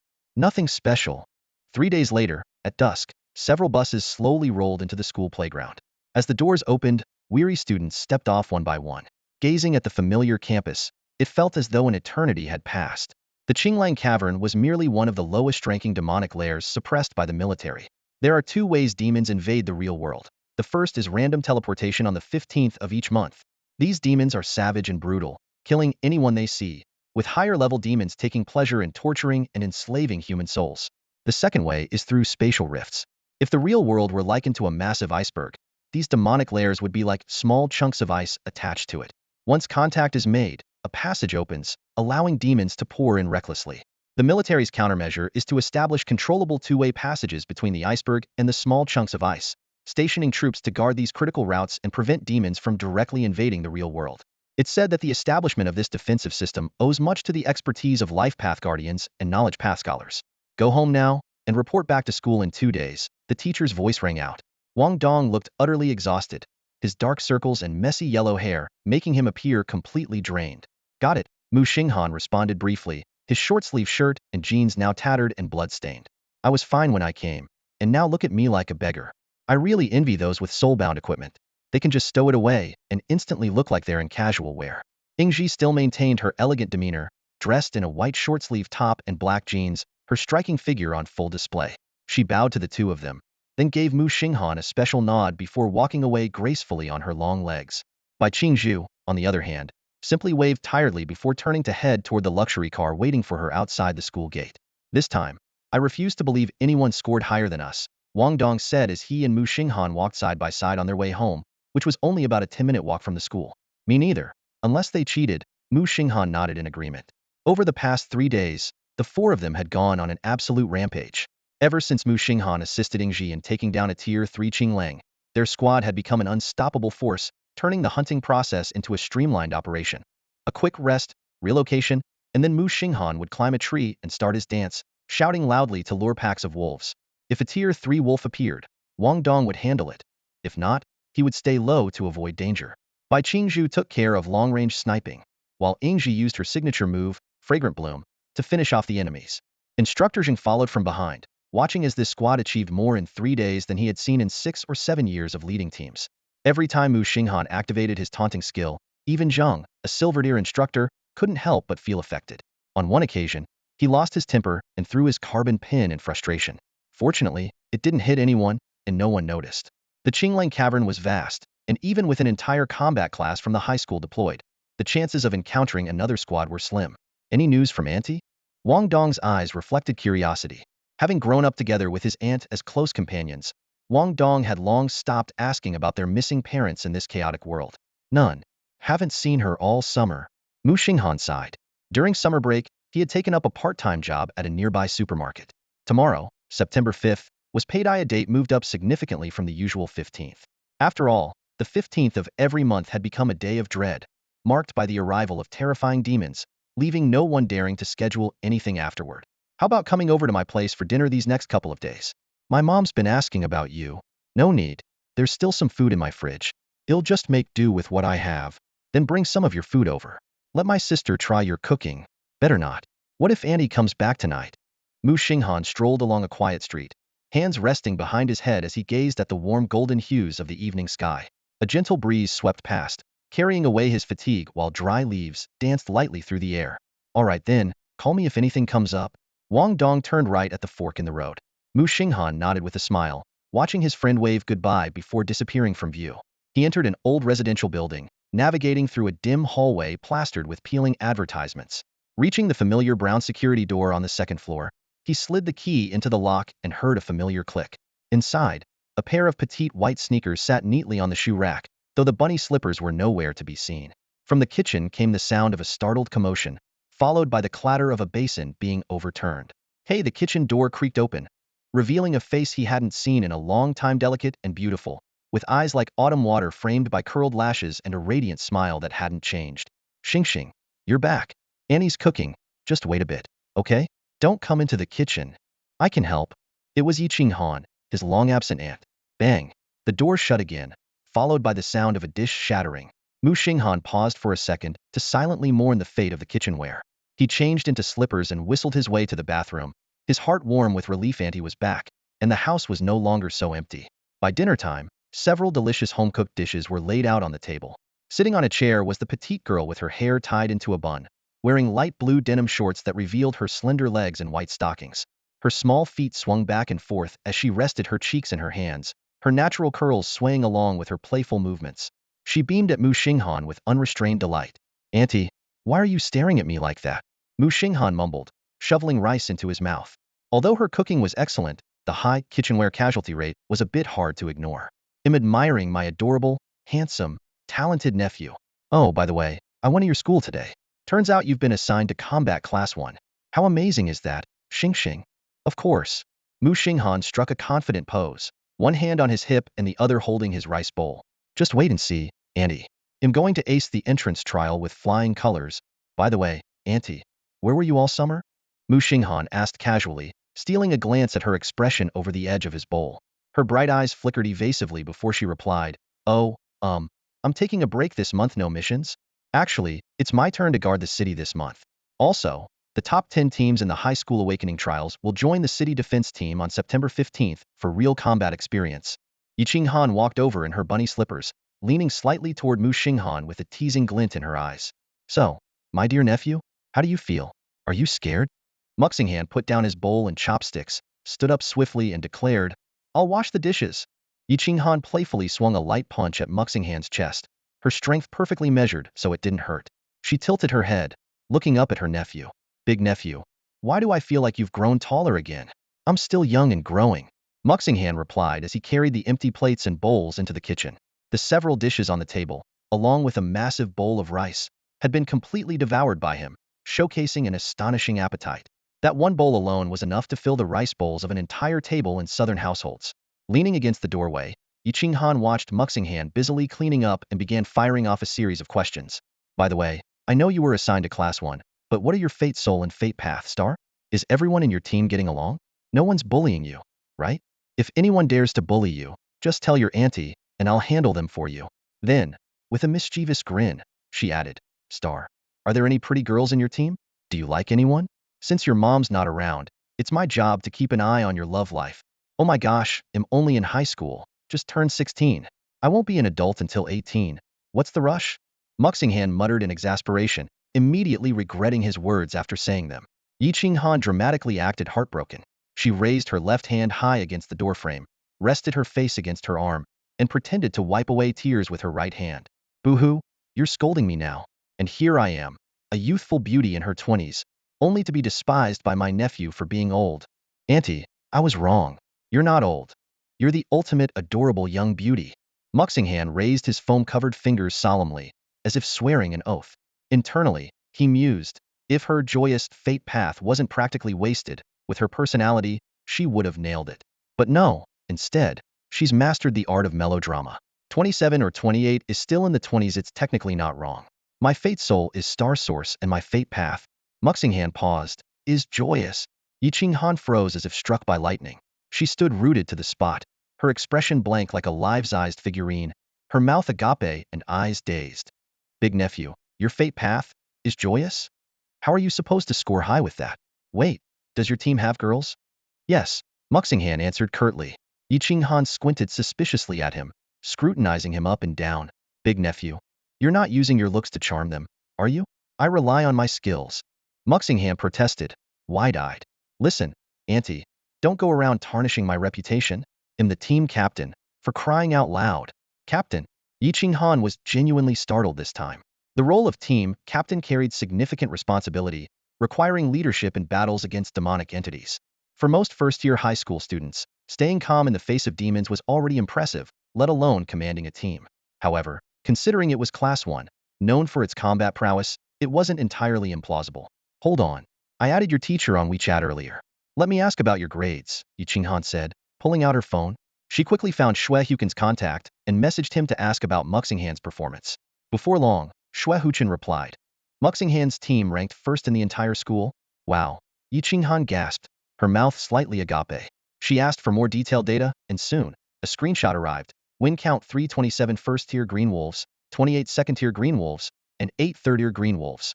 The battle data panel displayed the results for the 4 of them clearly. Bai Qingzhu had taken down 34 first-tier Green Wolves, 8 second-tier Green Wolves, and 2 third-tier Green Wolves. Wang Dong had defeated 23 first-tier Green Wolves and 6 second-tier ones.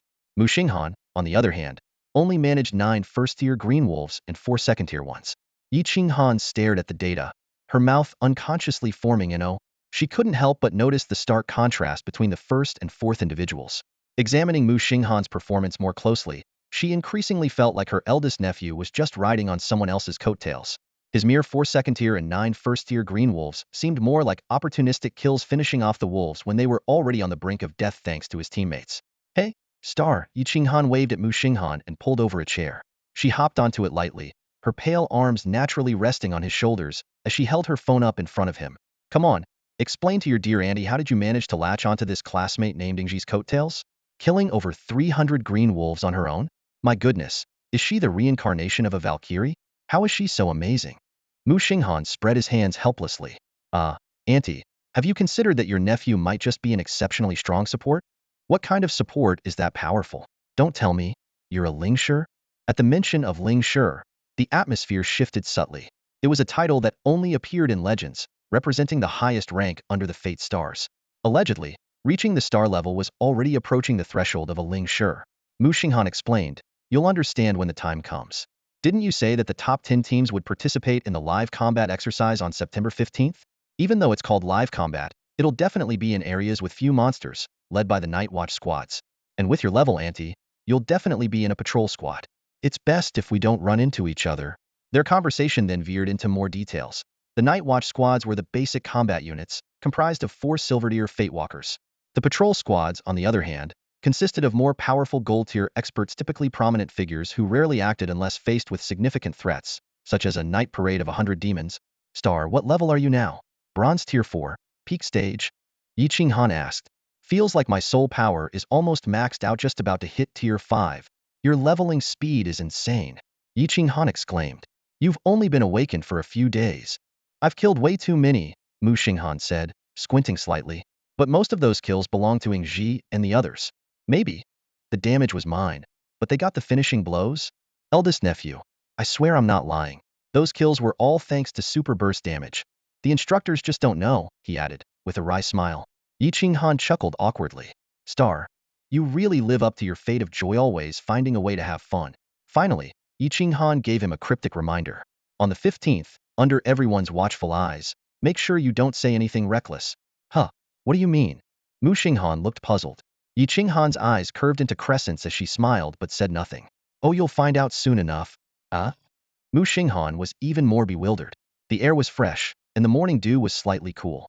Muxing Han, dressed in a black hoodie, walked briskly toward the supermarket where he worked. As he passed the fitness corner of the neighborhood, the elderly residents doing their morning exercises greeted him warmly. "Good morning, Muxing Han." This gentle, good-looking, and helpful high school student had long become a familiar face in the community. "Getting your paycheck today?" an enthusiastic elderly woman asked while doing her morning stretches. "You students should be paid daily, not monthly. You're not full-time employees, after all." "Maybe it's harder to calculate that way," Muxing Han replied with a shake of his head, mentally calculating his earnings. He had worked 27 days in August, from 9 a.m. to 5 p.m., earning 80 yuan a day. That should come to 2,160 yuan. Pushing open the supermarket door, the front desk clerk, Brother Wang, snapped out of his half-asleep state. "Muxing Han, here for your paycheck? The boss is in the office on the 2nd floor." "Thanks, Brother Wang. Once I get paid, I'll treat you to a beer." "Come on now, I can't let a kid treat me." Brother Wang waved him off, a trace of melancholy flickering in his eyes. As a hunter-warrior with limited potential, he had been stuck at bronze level 2, far below the bronze level 6 minimum required for the Night Watch security team. It was a far cry from the ambitious dreams he had when he first awakened his abilities. Walking past the neatly arranged shelves, Muxing Han arrived at a door in the corner of the 2nd floor marked, "Office Area Staff Only." "Knock, knock, knock." "Come in," a deep male voice responded. "Brother Zhao, I'm here to collect last month's paycheck," Muxing Han said as he entered, rubbing his hands together a little nervously. In the office, Zhao Zhihao lounged in the boss chair with a cigarette in hand, one leg crossed over the other. "Little Mu, I heard school started for you a few days ago?" "Yes, I just participated in the Awakening trials recently. I also heard that a blue-haired student at I-City number 11 High School embarked on the Path of Euphoria," Zhao Zhihao said, squinting as he scrutinized the blue-haired high schooler before him. "Brother, what does this have to do with my paycheck?" Muxing Han asked, puzzled. "I'm really short on money right now. I can barely afford food." Although his aunt often sent him money, he had been striving for financial independence since graduating middle school, rarely touching those funds. "There's a store in the southern district that's overdue on 6 months' payments. Go and collect it for me," Zhao Zhihao said casually, exhaling a puff of smoke. "What does that have to do with my paycheck?" It was Manager Yang who hired me. Then go ask Manager Yang for it. But Manager Yang has already left the company, and aren't you the one responsible for payroll? Zhao Zhihao shrugged, took another deep drag from his cigarette, and gazed up at the ceiling. He exhaled leisurely, releasing another smoke ring. Then there's nothing I can do about it. Brother Zhao, you're such a big boss. Surely you wouldn't stoop so low as to withhold the wages of a mere summer worker, would you? Muxing Han's voice carried disbelief. In the office, Zhao Zhihao leaned back leisurely in his boss's chair, puffing on a cigarette. Manager Yang is gone, and no one can find him.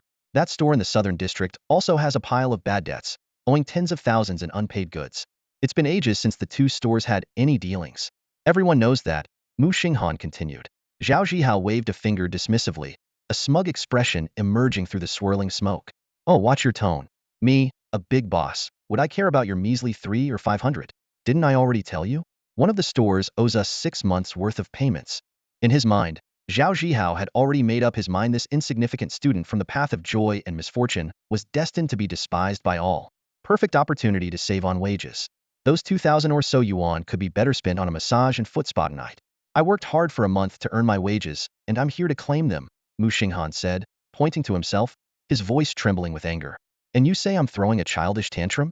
Keep causing trouble, and I'll call security, Zhao Zhihao said, taking a deep drag from his cigarette and glancing sideways at Muxing Han. A grown man like you, throwing a fit here? Let me tell you, out in society, no one will coddle you. I told you to go and get it yourself, and you refused. Now you're blaming me for not paying you? Tears slid down Muxing Han's face as he clenched his fists tightly. This is your last chance too, 160 yuan. Are you going to pay or not? Zhao Zhihao leaned back in his chair, a smug smile on his face. After all, he was a formidable bronze-tier destroyer hunter with physical abilities far surpassing the average person. Besides, this high school student, even if he had awakened recently, would be lucky to reach tier 2. And from the path of joy and misfortune? Laughable. Get lost already. Get lost, my ass. Muxing Han moved like lightning, landing a heavy punch straight to Zhao Zhihao's face. With a loud crash, Zhao Zhihao, along with his chair, hit the floor hard, blood gushing from his nose. You. Zhao Zhihao scrambled to his feet, brown leather armor instantly covering his body. You little punk, you're asking for it. Muxing Han's tear-filled eyes were cold and unyielding. Channeling his star energy, he launched another full-force punch. Zhao Zhihao tried to dodge but was still struck, falling flat on his back. It wasn't until the moment before he lost consciousness that he realized this wasn't some joyful path weakling. This was a ruthless force from the path of destruction. Muxing Han shook his reddened right hand and rummaged through Zhao Zhihao's desk drawer, finding a stack of cash. He only took 4,100 yuan as wages, plus a little bonus from the boss. Someone as prideful as Zhao Zhihao would never admit to being beaten up by a high schooler while withholding wages, and the loss wasn't significant enough to involve the authorities. Thank you for showing me just how shameless a person can be. Muxing Han spat at Zhao Zhihao's unconscious body before turning to leave. Bang! The office door slammed shut with a loud noise, and the Harmony Brings Wealth plaque on the door fell to the ground, splitting in two. Clink. A premium beer in a transparent glass bottle landed steadily on the counter, its price tag of 98 yuan clearly visible under the light. Wang Gu, this one's on me. Muxing Han smiled, placed a 100 yuan note on the counter, and turned to leave. He knew in his heart that Wang Gu had taught him a lot during work last month. This gesture was his way of showing gratitude. The first thing he did after getting paid was to repay favors. This was his principle. Whether through material gifts or emotional gestures, he believed no one would treat you well without reason, and you should always be mindful of that. If it were something too expensive, Wang Gu would definitely refuse, but this bottle of beer was just right. This won't do, hey. You kid. Wang Gu scratched his head but still rang up the beer, carefully cradling it in his arms as a smile crept onto his face. He thought to himself, this kid spent a whole day's wages on this bottle of beer. Really? A colleague from the next shift noticed Wang's beaming expression and curiously asked, what's got you so happy? Little Mu gave me something. Wang Gu instinctively tightened his grip on the beer, as if afraid someone else might see it and go asking the kid for favors. All right, I'm heading home tonight to enjoy some good beer. 2 days later, the classroom buzzed with excitement.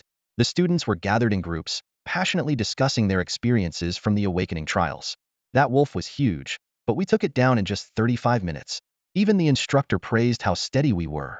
Are you sure you weren't just slow? Impossible. The conversation soon shifted to a rumor. I heard there's a team in our school that hunted nearly 100 green wolves in 3 days. No way. We were exhausted after just 9 in a day. All eyes gradually drifted toward the second-to-last row by the window. Someone whispered, Ingji is in that team. She could probably take down dozens herself. Add their scout and shield guy, and 70 or 80 wolves wouldn't be surprising. What about Muxing Han? That hat-throwing move of his looked pretty cool. 3 of them dragging him along? That's just sad. Guess he got lucky joining a team of pros just riding the wave to victory. In the corner, Hoi and his 2 younger brothers spoke in hushed tones. They probably haven't run into the Dance Masters team, have they? There were definitely fewer green wolves around in the last 2 days. Big bro, could it be that the team in the rumor is actually them? Hoi nodded. Very likely. Let's keep quiet about this for now and wait for the teacher to announce it. Only their team had witnessed Xinghan's squad's true strength. Though it was just a brief glimpse, it was enough for them to understand how terrifyingly capable that team really was. The Starhan squad's performance was nothing short of astounding, even though they were in a life-threatening situation, nearly gutted by a Tier 2 green wolf. Shieldbro immobilized the wolf in an instant, and the team followed up seamlessly with their attacks, taking down the Tier 2 green wolf in a flash. The other wolves, terrified, fled in panic. Hoi watched this incredible scene in awe. If the instructor hadn't been standing nearby, he might have rushed forward to pledge brotherhood with them on the spot. The classroom was buzzing with chatter when Shuehachin entered from the front door, holding a stack of documents. He lightly tapped the desk at the podium, signaling for silence.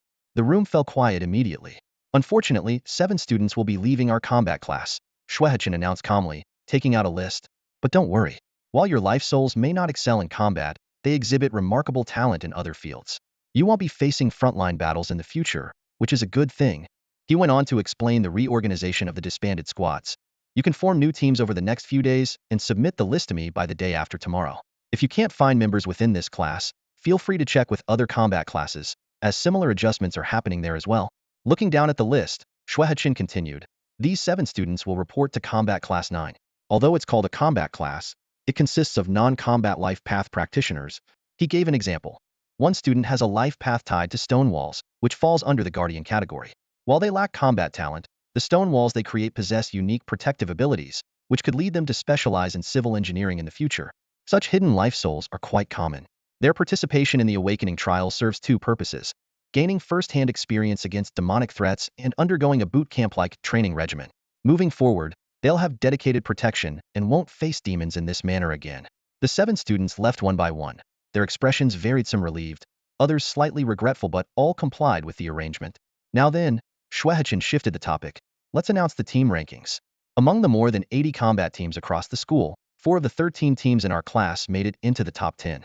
That's quite impressive. As expected of Combat Class 1, you're all exceptional hidden life soul talents. Hoi's team. Here. Hoi raised his hand enthusiastically.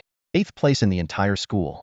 Over 3 days, you hunted 54 Tier 1 green wolves and took down 3 Tier 2 green wolves on the final day. Outstanding work. The whole family's 3 brothers beamed with joy, high-fiving each other in celebration.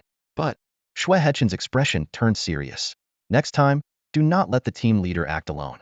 This ranking includes the kills made by Hao while he was on his own.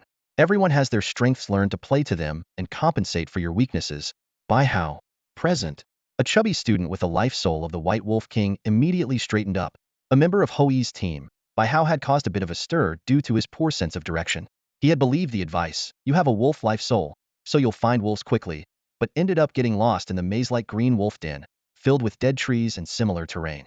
Thankfully, the team instructor noticed in time and reported the situation, leading another instructor to accompany him specifically.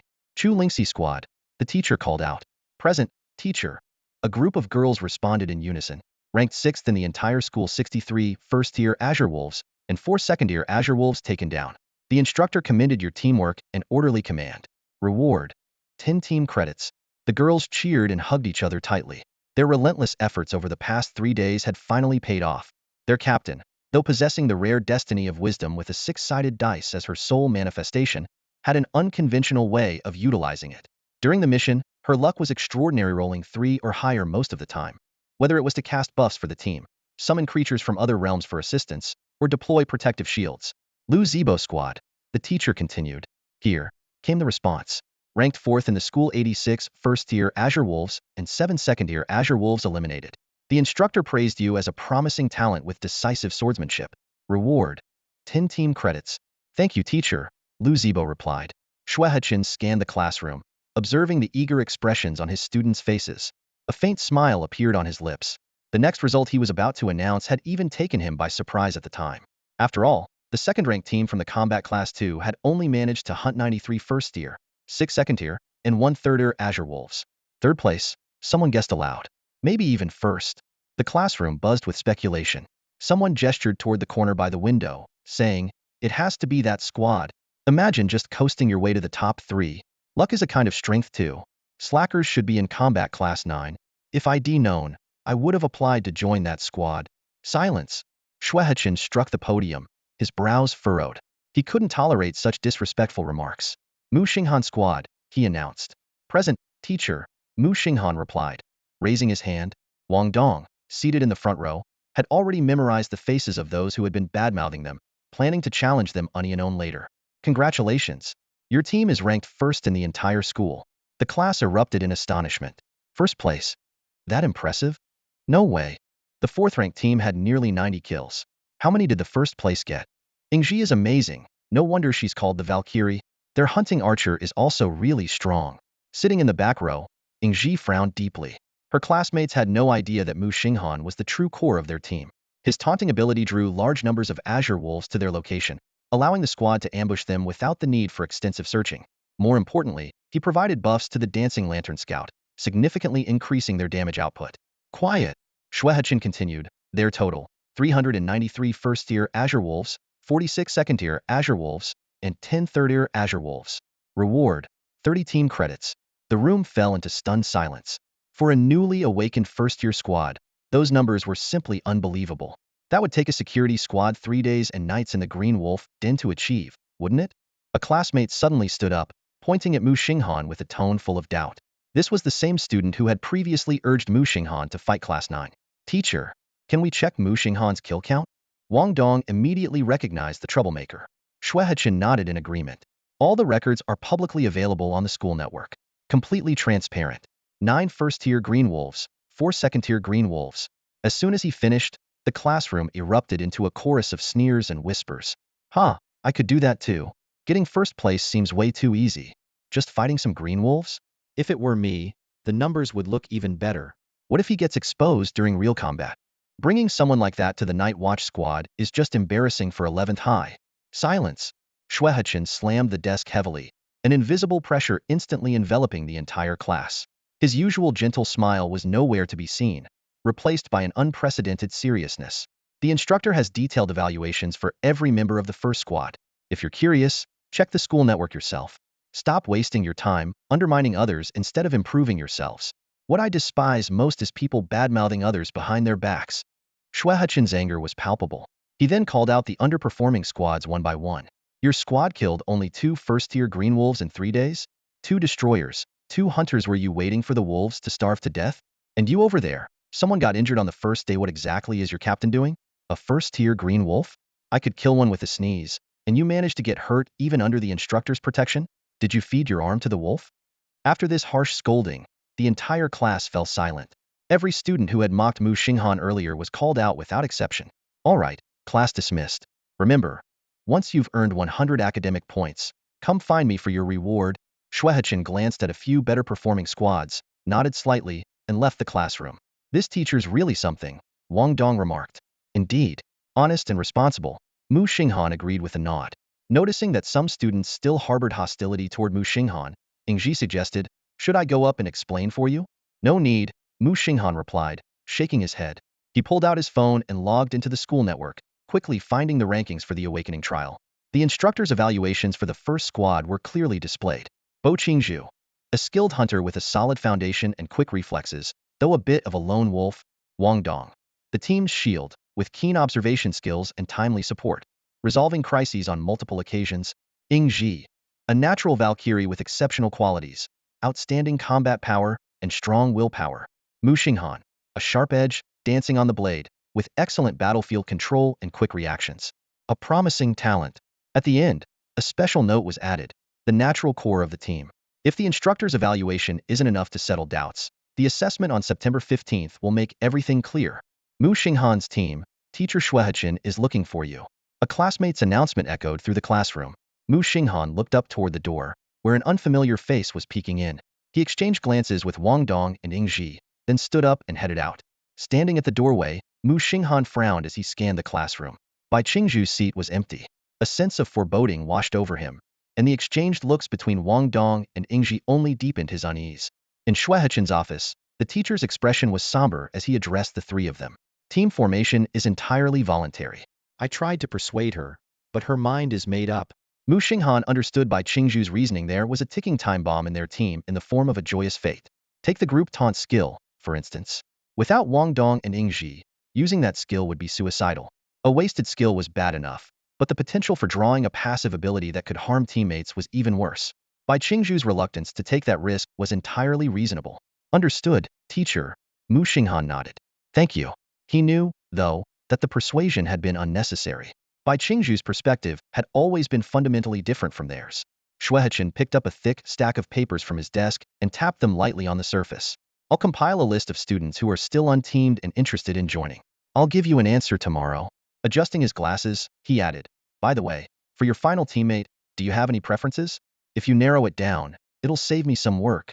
The three exchanged glances. Ingji spoke first. We'll go with the captain's decision. Wang Dong nodded in agreement. Same here. I'll follow your lead. Muxing Han understood their trust and quickly put on a cheerful, mischievous expression. Teacher, we're not too picky. Someone with abundance or knowledge would be great. Oh, and I remember there's still a harmony fate in our class.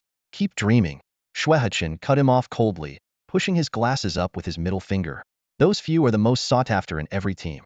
Especially the harmony fate whenever she goes out for training. I have to assign a night watch team to protect her. Muxing Han knew full well. When he'd first seen the team formation list, it had been clear that students with abundance or knowledge fates were rare, and harmony was one of a kind. Given its rarity, the extra protection was more than justified. Just asking, you never know. Muxing Han persisted. Are there really no students with an abundance fate left?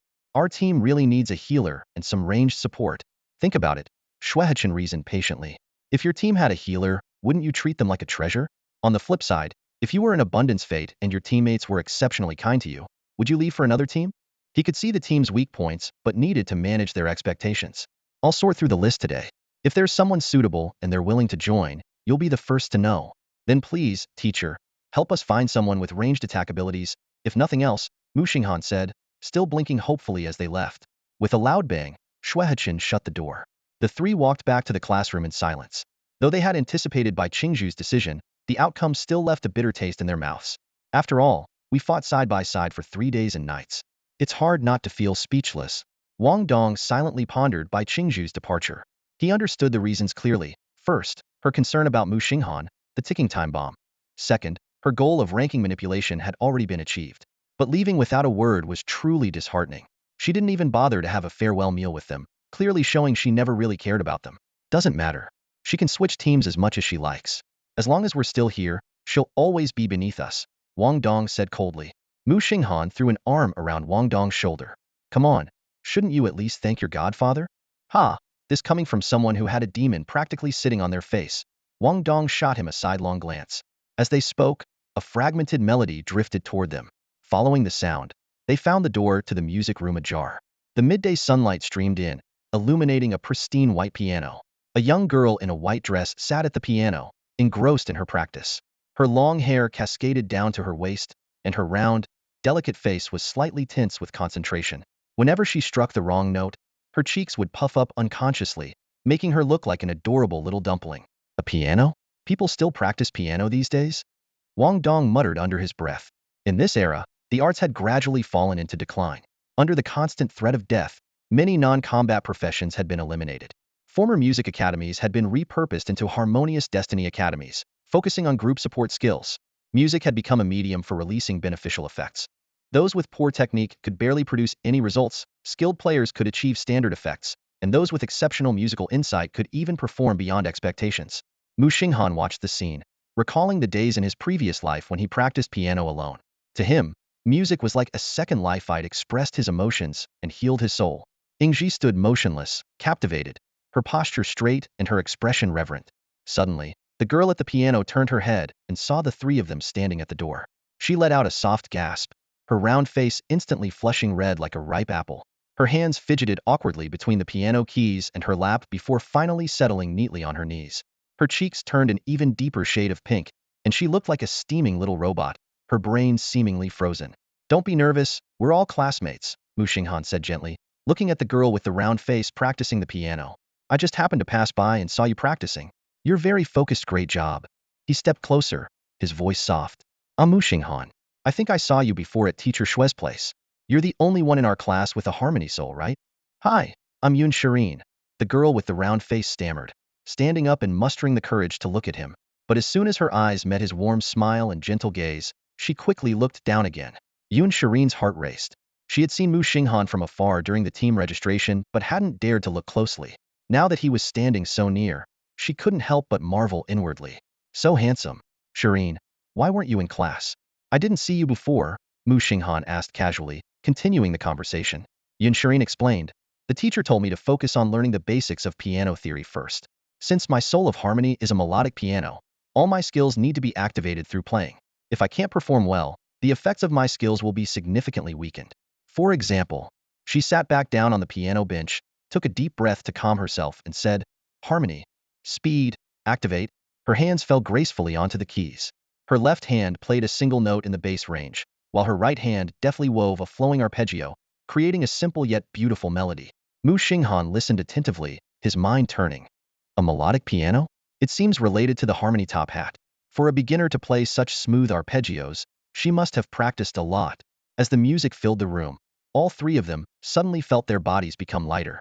Standing at the doorway, Wang Dong tested his enhanced agility, shifting his armor and shield while jogging in place. He could feel his speed increase by about 20 to 30%. But in the next moment, the melody faltered and became dissonant. Instantly, the lightness vanished, and their bodies felt heavier again. Sorry. I've only practiced the opening melody, Yun Shireen said apologetically, stopping her performance and skill activation as she noticed Wang Dong nearly stumble. Can it keep playing the prelude on loop? Muxing Han asked curiously. To him, the idea of repeatedly cycling a simple melody to trigger abilities seemed like a convenient shortcut. Yun Shireen shook her head immediately. No, it doesn't work. I've tried before. The effect diminishes quickly and stops working altogether. Is this your soul-bound weapon? Muxing Han pointed at the piano in front of her. Yes, Yun Shireen replied as she stood up. With a wave of her right hand, the piano dissolved into specks of white light. She waved again, and a phantom of a piano appeared, then solidified. This is my soul-bound weapon. Would you like to give it a try? Although her invitation was extended to all three of them, her eyes were filled with anticipation as they lingered on Muxing Han. Wang Dong put away his armor and shield, stepping forward with a playful tone. His skills are about the same as mine, pretty much non-existent. The so-called chaotic hammering method describes us perfectly. He's never touched a musical instrument in his life. Ingji also stepped up and pressed a few chords on the piano. I know a little bit. Muxing Han reached out his long, slender index finger and randomly tapped a few keys, producing a disjointed and tuneless sound. He suppressed the urge to reveal his actual skills, not wanting to make Yun Shireen feel awkward. Practicing in front of non-musicians was one thing, but playing before someone knowledgeable was entirely different. It had been a long time since he last touched a piano, yet he felt a strange resonance, as though the piano was calling to him. Could it be connected to his harmony hat in some way? See? I told you we were about the same. Wang Dong laughed, relieved to find his close friend's skill level on par with his own. Yun Shireen hesitated to speak after Muxing Han finished playing the keys. Those few random taps seemed to strike a chord within her, and her harmony piano, her soul-bound weapon, resonated in response to a sensation she typically only experienced during her own skilled performances. Yet, he appeared to be a novice. She had no idea how to express this. She couldn't very well say, Xing Han, your playing just made my heart race, could she? That would be far too misleading. Shireen? Muxing Han looked at her, puzzled by her flushed face. I'm going to find another place to practice. Yun Shireen blurted out in a fluster, waving her hand before rushing out the door with her head down. The three of them exchanged confused glances. Wasn't this the piano room assigned to her by the teacher? Back in class, Yun Shireen didn't show up for the rest of the day. The lessons covered topics like cultivation precautions, demon weaknesses, and response strategies. While much of the content was unfamiliar to the students, these theories could be turned into practical skills after just one real battle. The next morning, Shuehechen arrived at the training grounds with a list in hand and approached Muxing Han's team, who had been waiting. There are 4 qualified applicants for your team. Pick one. Only 4 applicants for the champion team? Wang Dong raised an eyebrow and threw an arm around Xing Han's shoulder. It's all thanks to you. Buddy, your reputation precedes you. If it were any other champion team short on members, they'd probably have dozens of applications right away. It was unlike now, where Teacher Shui managed to compile a list of 4 candidates in just one day. Muxing Han quickly skimmed through the information on the list. The first one, a berserker hunter. He glanced at the individual soul power and immediately skipped over a team already had enough melee fighters. The second, a destroyer warrior. Another pass. Is the teacher really out of options? He muttered under his breath, recommending such common soul powers. Still, on second thought, anyone chosen by the teacher must have their unique strengths. It just happened that their abilities didn't align with the team's current needs. When his eyes landed on the third name, Muxing Han froze for a moment. Hunter Archer. Apollos Bow. The divine bow of Apollo, the sun god from Western mythology? Instinctively, he rubbed his chin and quickly glanced over the information on the last candidate, another destroyer warrior, before turning his attention back to the third option. He started recalling details about the Western European region, separated from Dongxia by a bottomless chasm inhabited by countless demonic creatures. This natural barrier formed a conceptual divide, leaving Dongxia and Western Europe disconnected for years, to the point where they were almost legendary to each other. When he finally saw the name of the third candidate, he was taken aback. Xuanyuan Xiao. Interesting. A Xianyuan with the soul power of a Western sun god. Muxing Han immediately made his decision. This is the one. As soon as he spoke, Shueichin smiled knowingly and gestured to someone in the distance. Hello, everyone. A lively voice rang out. A cheerful girl came running over, her youthful face resembling that of a doll, with fair skin and striking golden eyes that shone like the sun. Her golden curls were tied into twin ponytails, bouncing lightly with her steps. She wore a crop top and a white athletic skirt, her figure curvy yet retaining the youthful charm of a girl. Ingji couldn't help but marvel inwardly. The world is truly filled with sights of pure beauty. It's wonderful. Wang Dong, on the other hand, exclaimed unabashedly, what a beauty! It turned out that Xianyuan Xiao had originally been a member of a team from Class 2. Oh, it's no big deal, she said with a hearty laugh. They thought I was too weak and didn't want me around anymore. A new long-range fighter joined the man archer from the former top-ranked team, so of course, they were happy to replace me with someone better. Tell me about your combat style, Muxing Han asked. Charged attacks, Xianyuan Xiao replied, her expression turning serious. It takes a long time to charge. A hunter using a charge-based style? Muxing Han was surprised. For a hunter, known for speed and aggression, this was certainly unusual. It takes 6 seconds for a full charge, but I can't move during that time, Xianyuan Xiao explained, scratching her head in frustration and flipping her ponytail to the back. So I'm often stuck in a loop of charging, dodging, recharging and dodging again. She materialized a radiant golden bow with intricate white and gold patterns, holding it up to her chest. The bow gleamed like a full moon as white specks of light began to gather, gradually forming a dazzling golden arrow. Shoot towards the training area, Shueichin instructed, pointing to the southern section of the field. There are targets over there. The school replaces them regularly, so don't worry about breaking them. Better than leaving craters in the ground that we'd have to repair. The 6 seconds passed in calm silence. Whoosh! A sharp sound pierced the air as the golden light streaked across the sky. The first iron target was blown through, leaving a hole the size of a palm, and the arrow embedded itself deep into the second target, its fletching vibrating with a hum. Bang! The arrow exploded into fragments, scattering in a spherical burst of shimmering light. After the explosion, all that remained of the second target was a battered metal frame standing awkwardly on its own. Wow! Muxing Han exclaimed in amazement. Is this hunting? It feels more like destruction. With this power, a Tier 3 green wolf wouldn't stand a chance, and any Tier 1 green wolves within the secondary explosion radius would be obliterated too. How is no one using this? It's so cool. Wang Dong silently pondered. This must be a specialized weapon for boss-level enemies. Using it on green wolves is definitely overkill. I wonder if my shield can withstand it. Come on, shoot at my shield and let's see. Wang Dong summoned his steel shield, slammed it onto the ground, and stood firm for a moment before suddenly taking off, running away with a loud woohoo. He wasn't about to get caught in the blast. Once he had reached a safe distance, he even activated a spiked shield ability, enveloping both the steel shield and himself in a faint, spiked aura. Xianyuan Xiao hesitated. What if it damages your soulbound weapon? If a soulbound weapon is destroyed, its user suffers greatly. At worst, they'd lose all strength and be incapacitated on the spot. It could take days to recover and rebuild the weapon. Don't worry, Wang Dong shook his head. It's not that fragile. Even attacks from Tier 3 green wolves, which I struggle to block, have never left a scratch on this shield. And now with the spiked shield activated, its defense is significantly enhanced. This steel shield, which is as tall as Muxing Han, is made of high-quality alloy. Even Ingji once said its material is similar to dragon pattern steel. Dragon pattern steel? Xianyuan Xiao asked. Yeah, it's a Tier 1 material of the highest grade in the current realm. Extremely rare, highly durable, and with excellent growth potential. It can even evolve with the user's level.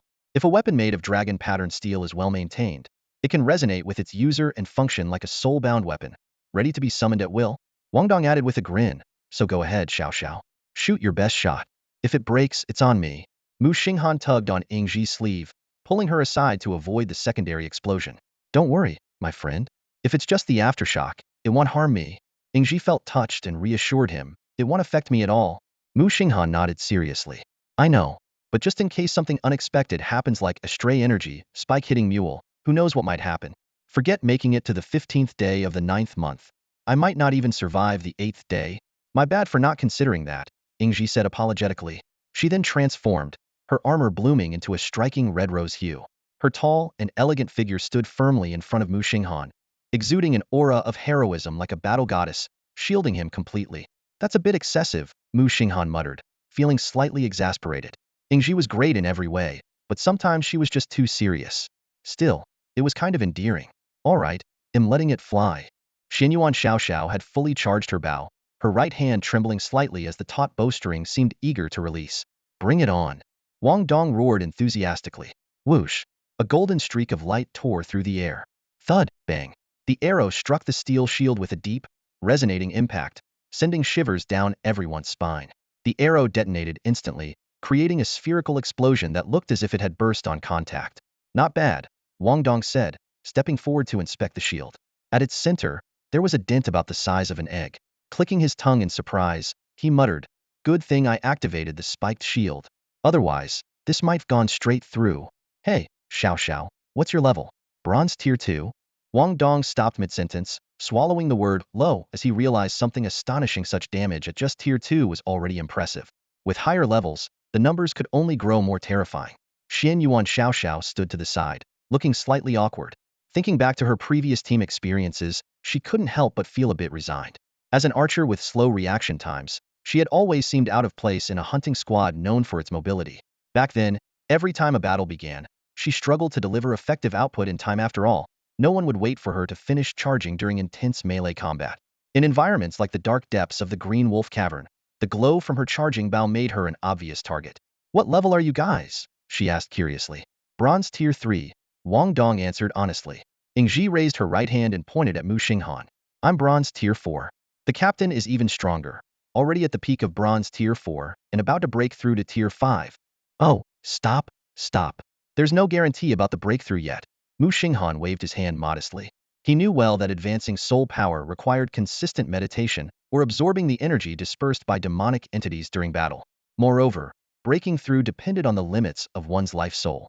Even students who awaken the same destruction path of destiny could face vastly different futures. Some might stagnate at bronze tier 2 and have to switch to general studies, while others could rise steadily, eventually leading a night watch squad or even joining the elite city patrol teams.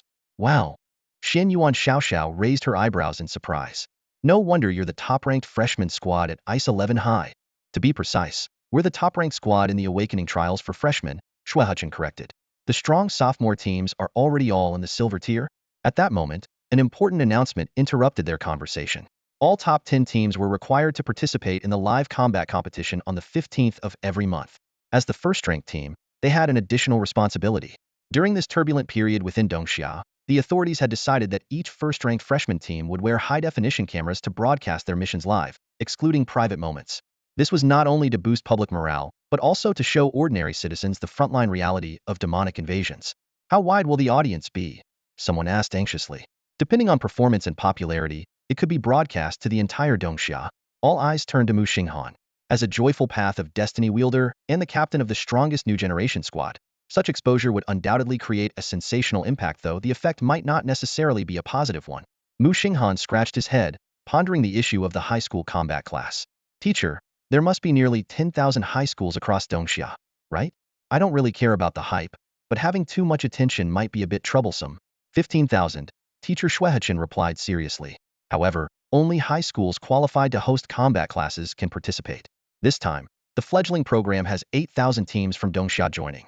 After the live broadcast in September, half will be eliminated immediately. This is a program officially sponsored by Huaxia, and I hope all of you will give it your best effort.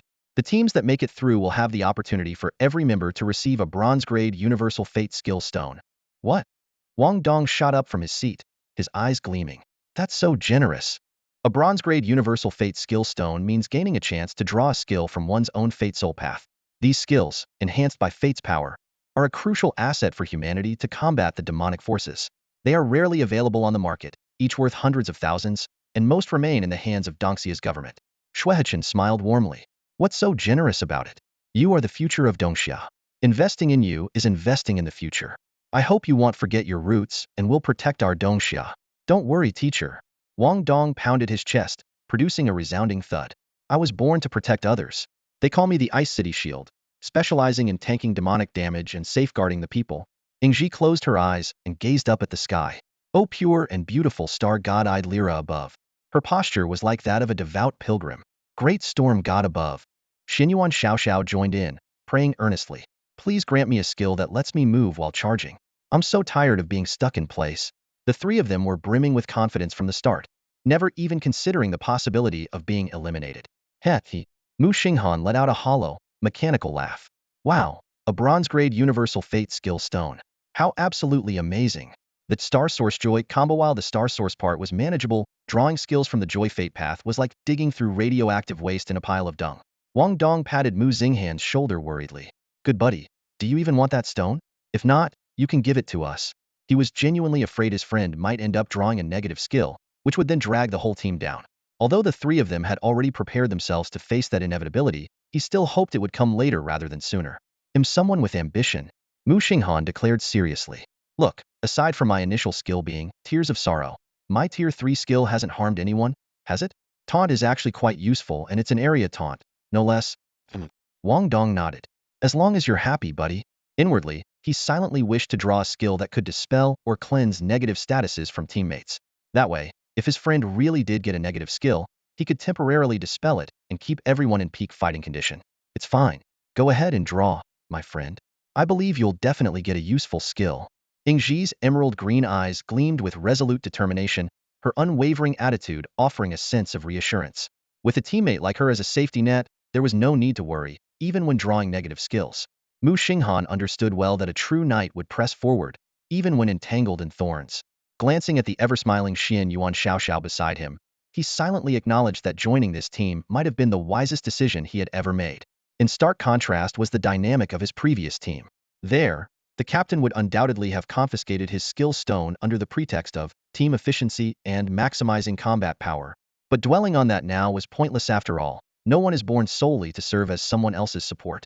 Xianyuan Xiaoxiao's gaze casually drifted into the distance, and she thought of Bai Qingzhu, who shared the same path of the hunt fate. The two of them were indeed strikingly similar. Let's go, back to class, she said as she stood up. There's just over a week until September 15th. We need to go all out in preparation. At least 3 hours of meditation every night. Oh, by the way, you haven't told me your Tier 3 skills yet.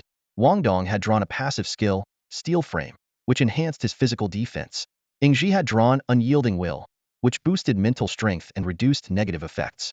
Muxing Han couldn't help but wonder if these two also had the ability to draw specific skills, one focused on maximizing defense, the other on ensuring mental resilience. Time flew by amidst intense training and drills, and over a week passed in the blink of an eye. On the night of September 13th, Muxing Han stepped out of the shower, a towel wrapped around him, while scrolling through an evacuation notice on his phone. By the afternoon of the next day, all city residents were required to head to shelters. Those with guardian statues could seek refuge near them, under the protection of the Cripper Star God. Well, looks like my dear nephew is getting more and more fit, Yiqing Han teased, leaning against the doorframe in her white nightgown, her eyes scanning Muxing Han's muscular physique. Auntie, are you being a creep now? Muxing Han shot back, deliberately giving her a once-over. Your figure, on the other hand, is as consistent as ever, flat as a runway. Even a plane wouldn't encounter any resistance taking off. Before the words had fully left his mouth, he darted into his room and slammed the door shut. Yiqing Han glanced down at her nightgown, suddenly realizing the jab, and then stomped her foot in frustration. You little brat. Was that your roundabout way of saying I'm flat-chested? Don't forget, I used to change your diapers. Lying on his bed, Muxing Han opened the team group chat and noticed that Wang Dong had changed his name. Curious, he clicked on Wang Dong's profile and found a recent post on his timeline from 2 hours ago. Flipping a coin on this one, brothers. If I succeed in confessing, call me Wang Dong, yeah. If I fail, call me Abstract Wang Dong. Muxing Han nodded in amusement, his fingers tapping rapidly on his phone screen. Confessing right before a city defense battle, this guy sure knew how to add drama to his own life. September 14th, night. South of Chongqing Park. Under the bright glow of streetlights, the stone-paved square, as large as a soccer field, was completely illuminated, banishing the night's darkness. 8 small teams were scattered across the plaza, quietly discussing the details of their missions. Normally, this place was a prime spot for the elderly to gather and dance, but tonight, it was eerily deserted. All the residents had retreated to their homes or shelters. Among the teams were 2 from Bing No. 11 High School, the Muxing Han team and the Chulingxi team. Shuehechen strode over briskly with a suitcase in hand, calling out to the Xinghan team and Captain Lu's team to come and collect the live streaming cameras. Captain Lu, these kids are in your hands. No problem, Captain Lu replied with a slight nod. This man, not yet 30, wore a black trench coat, a night watch armband on his left arm, and gripped the black scabbard of a Tang sword in his left hand. His orders were to lead the team in protecting Bing No. 11 High School's champion squad and to assist with the live streaming. If necessary, he had the authority to cut off the live feed, such as in cases of injuries or other scenes unsuitable for public viewing. After all, the purpose of the broadcast was to showcase, not to incite panic. Muxing Han and Wang Dong, while fastening the cameras to their chests, couldn't help but have their eyes drawn repeatedly to Yingji. She stood there, her long, slender legs wrapped in black stockings, leading up to fair thighs revealed under the skirt armor, creating a striking absolute territory. Her rosered high-heeled combat boots only accentuated the elegance of her legs. Those legs are longer than my life. Wang Dong couldn't help but exclaim. Do they look good? Xiao Xiao recommended them, Yingji asked, striking a few poses and blinking playfully. They look great. Love them. The 2 boys replied in unison, giving a thumbs up to Xinyuan Xiao Xiao. Xinyuan Xiao Xiao herself was also dressed to impress, wearing a short, pale gold dress that highlighted her graceful figure. She paired it with white lace thigh-high stockings and small heels, once again showcasing the allure of absolute territory. The popularity of this livestream will affect the ratings. I just want to help the team score higher. This isn't considered cheating, right, teacher? Shuehechen glanced at the group, his gaze skipping over Wang Dong entirely. The aesthetic appeal of this team was undeniably outstanding. If they hadn't taken the path of Fate Walkers, they could have easily debuted as celebrities. One had to admit, Fate had blessed them with talent without skimping on their looks. Where on earth is God focusing all his blessings? Wang Dong muttered to himself, then immediately chuckled self-deprecatingly. No, wait, they must all be with Yingji and the others. As he glanced at his teammates, Wang Dong couldn't help but fall into self-doubt. He considered himself a decent-looking, sunny guy, but compared to his team, he felt like nothing more than a backdrop. His good buddy had always been charmingly adorable, like a little blueberry cupcake that everyone adored.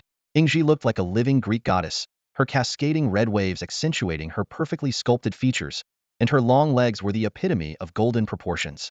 Then there was the newcomer, Xinyuan Xiao Xiao, with her golden twin tails and fiery figure, exuding a vibrant energy that was impossible to ignore.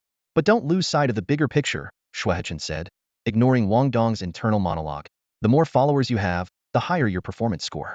However, if your actual combat performance is poor, you'll still get eliminated. The performance score is just the icing on the cake. Got it? Got it. The 4 of them responded in unison. When the battle isn't too intense, you can assign one person to monitor the livestream data, but it must not interfere with your performance. I'll do it. I'll do it. Xinyuan Xiao Xiao immediately raised her hand. The captain has to lead, Donga has to save people, and Sister Yingji is our frontliner. I'm the most suitable for this task. Shuehechen nodded and clenched his fist in encouragement. The livestream starts at midnight. Stay safe, everyone. With that, he pulled a black armband from his pocket and put it on. Teacher, where are you going? Someone asked. A teacher is also a captain. I need to return to lead my own team. As he passed by Chulingxi's squad, Shuehechen offered them a few words of encouragement as well. Behind the 3 girls stood a timid figure in a white dress, her round face peeking out shyly as she glanced toward Muxing Han's team. Muxing Han approached the leader of the squad and greeted him with a smile. Captain Lu, how should I address you? Just call me Luge. I'm not much older than you guys, I only graduated recently. Captain Lu replied warmly, gesturing toward the nearby trio on duty. I'll personally ensure your safety, Captain Lu explained. Unless you request assistance or the situation spirals out of control, I won't intervene. However, if I do step in, your combat score will drop significantly. He then outlined the schedule for their mission. Starting at midnight on the 14th, they would face bronze-level demons, with the occasional peak bronze level appearing an ideal scenario for rookie teams to gain experience. The daytime of the 15th would be a rest period, with only sporadic and weaker demons. But when night fell, all watch teams would need to be fully on guard. The rookie teams would follow his orders, and in emergencies, they would also have to join the fight. The other night watch teams remained highly vigilant, with rest only allowed in cases of severe injury. This was a necessary decision once the defensive line was breached, leading to significant casualties. It would create a vicious cycle, ultimately resulting in total annihilation. The consequences of such a defeat would be catastrophic for the entire city. At this moment, the demonic creatures seemed endless. Slay one, and another would immediately appear. Defeating a group would only see another swarm take its place. The approaching midnight of the 15th was especially dire. Known as the Night of the End, a massive influx of bronze-level demons would emerge through teleportation arrays, and occasionally, silver-level demons would descend from above. Each silver-level demon had to be dealt with immediately, as their aura of amplification would continuously enhance the combat strength of their kin. For the next day and night, we'll leave it to you, Brother Liu. Just doing my part. Captain, I made it onto the official hatchling channel. Xin Yuan Xiao exclaimed excitedly while operating her phone. This hatchling event, fully supported by the authorities, was unprecedented in scale, with abundant resources poured into it. Major video platforms were broadcasting it live. She had navigated over from the Bilibili site, where she was greeted by a black background with a flashing white countdown timer and a logo of a fledgling bird spreading its wings in the upper right corner. The live broadcast would begin in half an hour, coinciding with the approach of midnight on September 15th, only 30 minutes away. Just then, Muxing Han felt a sudden jolt in his chest, followed by a faint, eerie laughter echoing in his ears. He immediately realized it might be the call of Aha, the god of joy. Don't disturb me for now, Muxing Han said as he placed his right hand on Wang Dong's shoulder and closed his eyes. Midnight.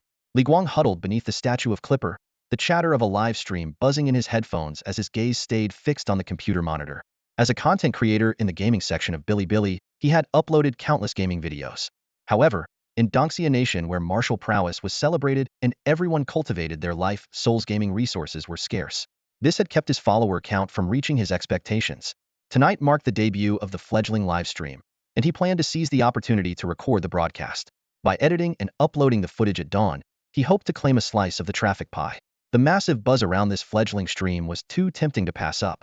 The countdown ended, and the live stream screen lit up, displaying the words, Shuqing 7th High School in the top left corner. Li Guang furrowed his brows, scrutinizing the scene on the screen. Hello everyone. We are the Shuqing 7th High School small team, stammered the nervous team captain in front of the camera. The other team members were visibly tense, staring at the ground as if frozen in silence. Get it together, people. I'm Shu Daoshan, the captain suddenly roared, spinning around to yell at his team. Introduce yourselves, all of you. One by one, the team members hesitantly stepped forward, stumbling over their words as they introduced themselves. Li Guang switched between different camera angles, observing as they awkwardly presented themselves in front of the watchman captain. There's a demon, one of the team members suddenly screamed. Instantly, everyone snapped to attention, assuming battle stances.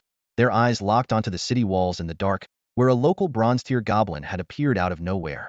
How boring, Li Guang muttered, shaking his head as he swiped to switch to another feed. Hit it, aim here, Whoa, there's another one over here. The new feed showed utter chaos. Though the team had decent fundamentals, they flailed around like headless chickens, barely managing to hold the situation under control. Li Guang continued flipping through different views, growing increasingly disappointed. As a bronze tier 5 player himself, he was well aware of the horrors that came with the 15th demon wave. According to the Watchman, the battles at midnight and during the day were merely appetizers. The real nightmare would begin on the night of the 15th. After another switch, he stumbled upon a team with excellent coordination, but something about them felt off. He gave them a follow but kept scrolling. Suddenly, a selfie feed appeared on the screen. Greetings, everyone. Just a humble performer here to show off some skills. Hey there. A warm welcome to all my Dongxia family. Thank you for joining Axing's livestream. Don't forget to hit that follow button with your lucky hands. As you can see, we're in the perilous midnight hours of September 15th. My name is Muxing Han, captain of this team, but you can just call me Axing. The captain's face suddenly appeared on the screen, clearly taking a selfie. This left Li Guang quite puzzled. While other squads were scrambling to battle against the demonic creatures, this captain somehow had the leisure to live stream a selfie session. The image showed the captain with short, wind-swept azure hair, his bangs gently swaying in the breeze, framing a strikingly handsome face. Even though Li Guang was usually stingy with compliments about other men's appearances, he had to admit this captain had standout looks, especially with that warm, captivating smile. A bronze tier 2 green wolf. The captain adjusted the angle slightly, capturing a wolf stepping out of the darkness into the square. With a serious expression, he added, although this kind of demonic creature looks ferocious, it's actually even more dangerous than it seems. The livestream's popularity surged, with comments flooding the screen like raindrops, far surpassing the activity in other streams. LOL, this captain talks like a pro. Instant follow. This is hilarious. I've scrolled through dozens of streams, and this is the only captain live streaming selfies. Viewers pause to watch, drawn in by this unique approach to live streaming. The green wolf is about to attack. What do we do? Don't worry. Wang Dong. In the footage, a blonde-haired boy rolled his eyes and shouted, "Come at me." The green wolf lunged forward with a howl, ferociously biting at a steel shield as large as a door in front of Wang Dong. Spikes flickered on the shield's surface as the wolf continued its relentless assault. As you can see, this blonde guy here is an essential member of our team, the captain explained. He just used a taunt skill, and now our wolfy friend here is busy using Wang Dong's shield as a chew toy and nail file. Oh wait, looks like it's overdoing it. Its claws might be broken. We should probably have a talk with it. Seeing the green wolf still refusing to let go, the captain playfully added, "No worries. Time for a parenting lesson. When your pet misbehaves, it's probably just a rebellious phase. A good smack should do the trick." Wang Dong immediately caught on and delivered a powerful kick, sending the green wolf flying. It disintegrated into a wisp of black smoke. The durability of the spiked shield is almost depleted from the counterattacks. It'll need a recharge, the captain continued. Wang Dong here is one of the rare preservation path wielders, and his life soul is... The captain raised an eyebrow with a mischievous smile. Armored dragon turtle. This prompted a string of humorous exchanges. Armored dragon turtle. Wang Dong corrected, only to realize he'd fallen into a trap. Exactly. That's what I said, armored dragon turtle. What did you think I was going to say? I thought you were going to say cheeky snapping turtle. Wait, why did I just say that? Got it. Snapping turtle bro. Forget the rest. Just remember snapping turtle bro. The viewers in the live stream were in stitches, and the comments came in even faster. The captain went on, "To all the new viewers joining us, don't forget to follow snapping turtle bro. Look at him. He's so happy he's turning green. Come on, don't embarrass me in front of the entire Dongxiao audience." Wang Dong said, pretending to be heartbroken. "How could you, as my brother, throw me under the bus like this? And for the record, you're the one who said cheeky snapping turtle. I swear to meow, I was about to say something else." Wang Dong nearly cursed but quickly replaced the offending word with meow. "Now, let me introduce the rest of our team." The captain walked over to Yingji and raised the camera high to capture her face. When Yingji's stunningly beautiful visage appeared on screen, the number of followers skyrocketed. "Wow, by Idrila, I've seen a real goddess. That's it. My dream wife tonight will look like her. Haha." I saw from another angle that the captain was standing on tiptoes to get this shot. Her life soul is the decorated knight. As for her path, the captain deliberately left the sentence hanging and turned the camera to another teammate. "Xiao Xiao, why don't you see what the viewers are guessing?" The camera shifted to a sweet-looking girl in a white lace thigh-high outfit and twin pigtails. She waved energetically and said in a cheerful voice, "Got it, Captain. Let me take a look." Once again, the number of followers surged dramatically. "Help! Help!" Cries echoed across the battlefield. Wang Dong felt an unprecedented pressure as 4 bronze-tier stage 2 wolves relentlessly pursued him. Their sharp fangs bit into the energy spikes on his shield, leaving deep gashes on its once sturdy surface. Looking up, he saw his good friend not far away, expertly live-streaming the scene with tears of joy on his face as he interacted with his audience. Maintaining his defensive stance, Wang Dong couldn't help but think to himself, how is this guy so skilled at live-streaming? With no other choice, he adjusted his spiked shield, ready to hold out for a while longer. On the battlefield, the members of the Night Watcher squad showed no intention of intervening. Instead, they observed the battle between the 2 ICE 11 squads with great interest. Among them, Chu Lingxi's squad was executing a tactical formation centered around an adorable girl in silver armor. This captain held a knight's rapier and possessed the Path of Wisdom. Her sole companion was a bronze-tier level 3 dice. The captain rolled the dice, silently chanting, "Heavenly spirits, earthly spirits, guide me." To her dismay, it landed on the lowest number 1. This meant that, for the time being, this powerful captain would be reduced to an ordinary swordswoman.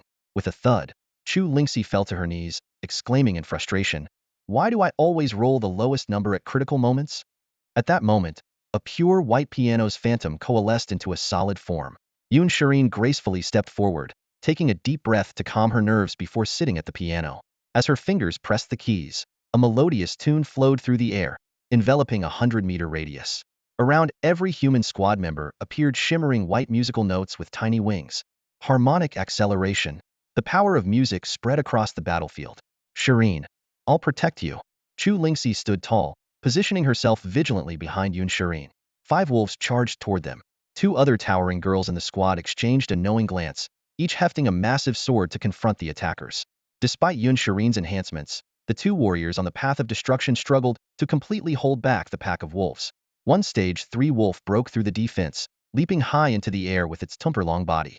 Its feral eyes locked onto Yun Shirin, brimming with a destructive urge fueled by the piano's unsettling melody. "Oh no!" Chu Lingxi cried out, raising her sword to intercept and divert the wolf's attack. The wolf swiped its claws, aiming to knock her aside. Gritting her teeth, Chu Lingxi gripped her rapier tightly, thrusting it forward in a desperate attempt to pierce the wolf's throat, even if it meant being flung away in the process. In that critical moment, a loud "hey" rang out from the distance.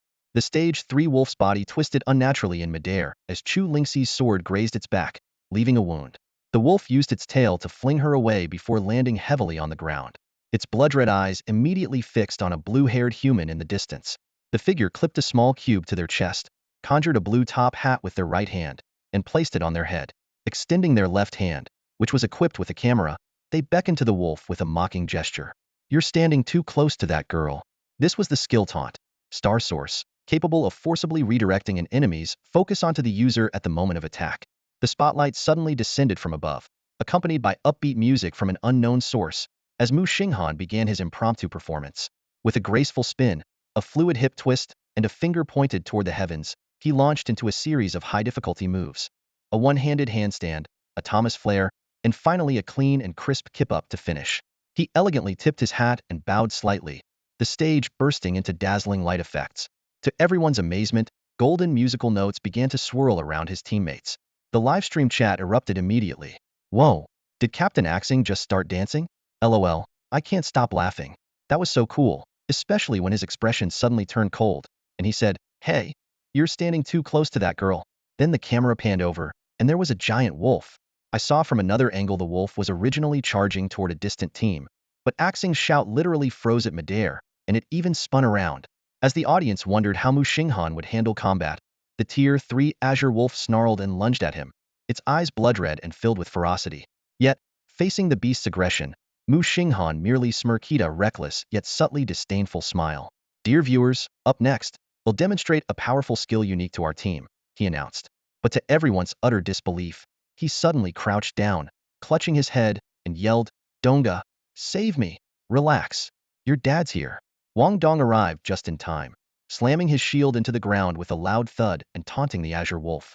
Internally, he grumbled, "This guy really knows how to put on a show.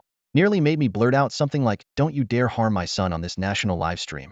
The taunt worked, and the wolf shifted its focus to Wang Dong. Only then did Muxing Han rise gracefully to his feet, wearing a calm, almost indifferent expression. "Dear viewers, a mere Tier 3 Azure Wolf is nothing. With General Wang Dong on my side, we could fend off 1,000,000 of them." The chat buzzed even louder. "If we hadn't seen you crouch and cower earlier, we might have believed you. LOL, am dying." Wang Beige is the real MV true to his defensive path. I want to have Wang Beige's babies. But skepticism arose as well. What's the point of this captain? He doesn't fight demons, just tries to steal the spotlight. This negative comment caught the attention of Xian Yuangxiaxio, who had been watching the stream closely. She was about to defend her captain when Muxing Han gently placed a hand on her shoulder. Stepping in front of her camera, he rubbed his hands together and said, "Ah, this viewer isn't being very kind. I'm a support, you know I boost damage and provide buffs. Just look at those beautiful golden notes surrounding Xiao Xiao." The chat immediately speculated further. Could the captain be on the harmony path? That's one of Dongxia's secret weapons. I thought he was on the joyous path. He's so good at making us laugh. No way joyous path participants could enter the competition. They're outcasts who can't even get into cultural classes. Xian Yuangxiaxio was left speechless as the chat veered off on a tangent. It wasn't surprising that the viewers didn't know the truth. After all, the livestream only displayed the logo of Binching number 11 High School in the corner. But she and her teammates knew all too well. Muxing Han was indeed on the joyous path, the one path everyone despised. The critical comment reappeared. As a captain, if you're not slaying demons and are just fooling around, isn't that shirking responsibility and seeking attention? Furious, Xian Yuangxiaxio could barely contain herself as the livestream chat exploded into chaos once more. The livestream chat exploded with activity following a sharp critique. The captain follows the harmonious path, but is he planning to defeat demons with sliding tackles or dancing? This cutting comment triggered a strong backlash from supporters. Axing is a rare dance-based harmonious path user, providing buffs to teammates through his dances. That's way more unique than the usual music-based abilities, someone explained. Muxing Han had been using the camera to give the viewers a close-up look at the surroundings, even taking risks to show them the demons up close. Supporters pointed out, You could go through 100 team streams and still not find a captain as dedicated to engaging with the audience as Axing, but the criticism didn't stop. Aside from showing off his moves, what else has he done?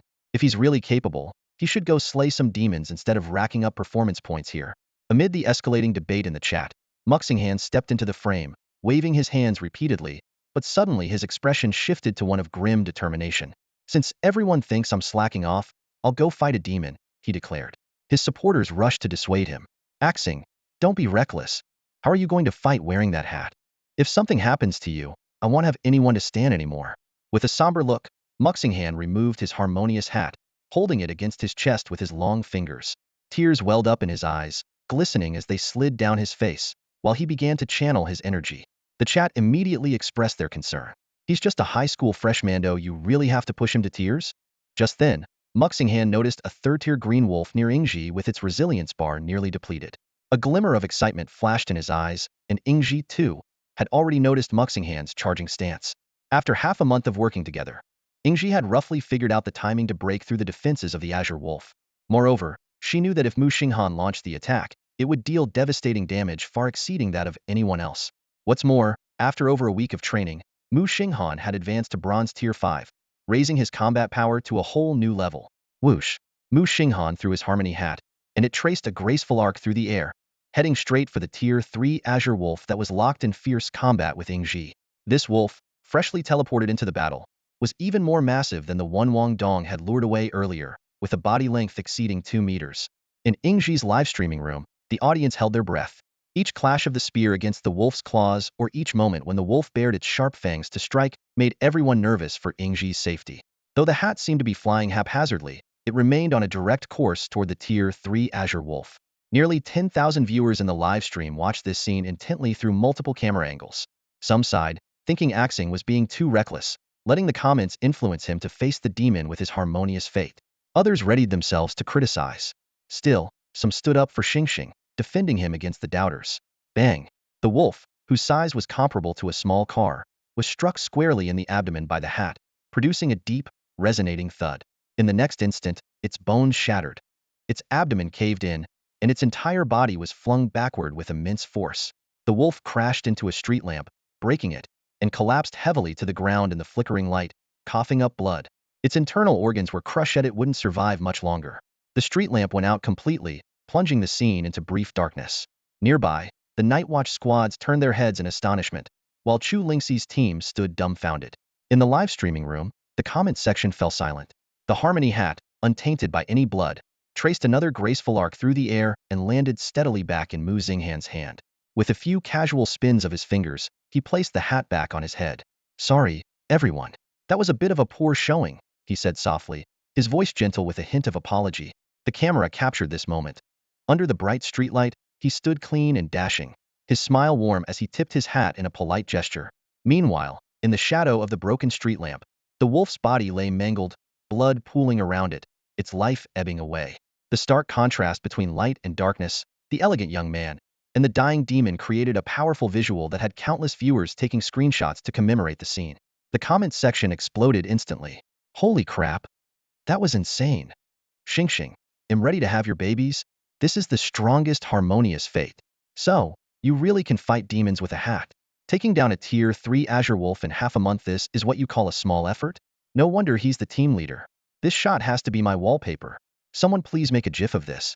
The battle was raging fiercely, and the team members were in a precarious situation. Muxing Han held a camera in one hand, pointing it at himself, live streaming the thrilling scene. In the midst of the chaos, Ingji unleashed her fragrant bloom ability, a silver ring slicing through the air and sending a group of green wolves flying. Ingji is injured, Muxing Han exclaimed dramatically. But when the camera turned to Ingji, she was seen staring blankly at the green wolf blood splattered on her arm, her expression in stark contrast to the perilous scene described by the streamer. This is the brutal 15th day of the month, my friends. Muxing Han continued his dramatically ironic commentary, drawing waves of laughter from the live stream audience. Suddenly, a large pack of green wolves began converging on Chu Lingxi's position. As one of their classmates, she had unfortunately rolled a low-numbered dice, putting her in a tight spot. She immediately called out to Muxing Han for help. Captain Mu, save me. Her plea was clearly an attempt to avoid involving the Night Watch squad, which could affect their performance scores. Ah, friends in the live stream. You all know I have a kind heart. Muxing Han said in an exaggeratedly sorrowful tone, tears streaming down his face. The chat instantly buzzed with activity. Some teased him as a crybaby, while others astutely remarked, every time he cries, the enemies bleed. Truly a crying war god. Taking a deep breath, Muxing Han shouted, wolves incoming. His voice echoed across the square. The effect was immediate. All the green wolves, whether newly teleported, actively fighting, or wandering aimlessly, simultaneously turned toward him and surged in his direction like a tidal wave. Oomph! If the heavens hadn't created me, Muxing Han, the wolves would reign eternal in darkness, he declared with an air of dominance, his gaze suddenly turning ice cold. Now, I will unleash a skill that only our squad can perform. Before the words had fully left his mouth, he suddenly shouted, Ingji, help!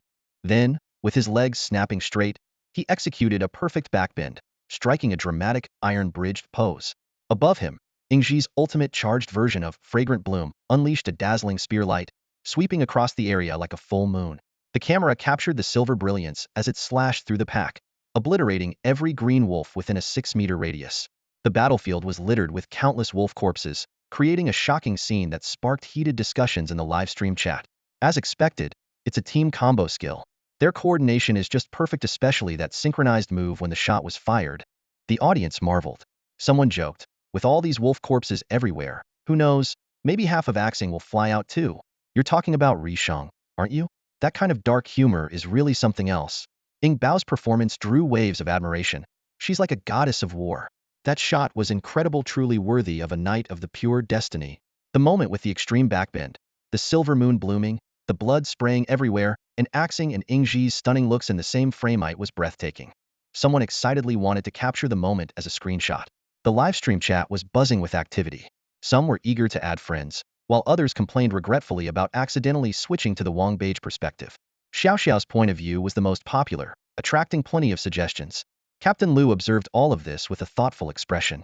Was this some kind of coordinated taunt initiated by a fellow Destiny student? But constrained by the ongoing live stream, he could only suppress his doubts.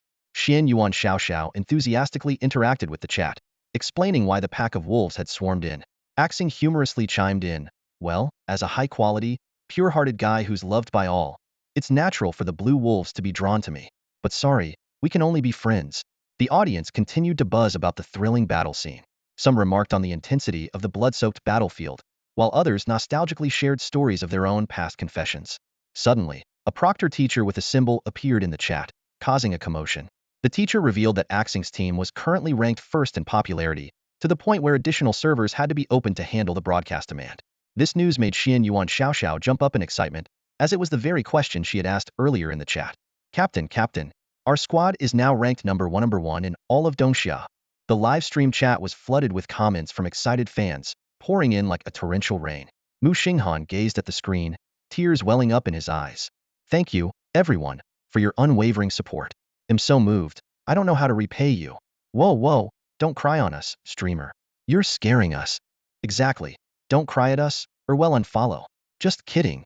The chat was filled with playful teasing. At that moment, a notification popped up on Xiaoxiao's phone. It was an official message. Muxing Han's squad had now become one of the teams under special observation by the officials. The proctors even made a promise. Keep it up, kids. If your final score ranks in the top 500, we'll submit a joint request to award each member of your squad a bronze skill stone as an extra reward.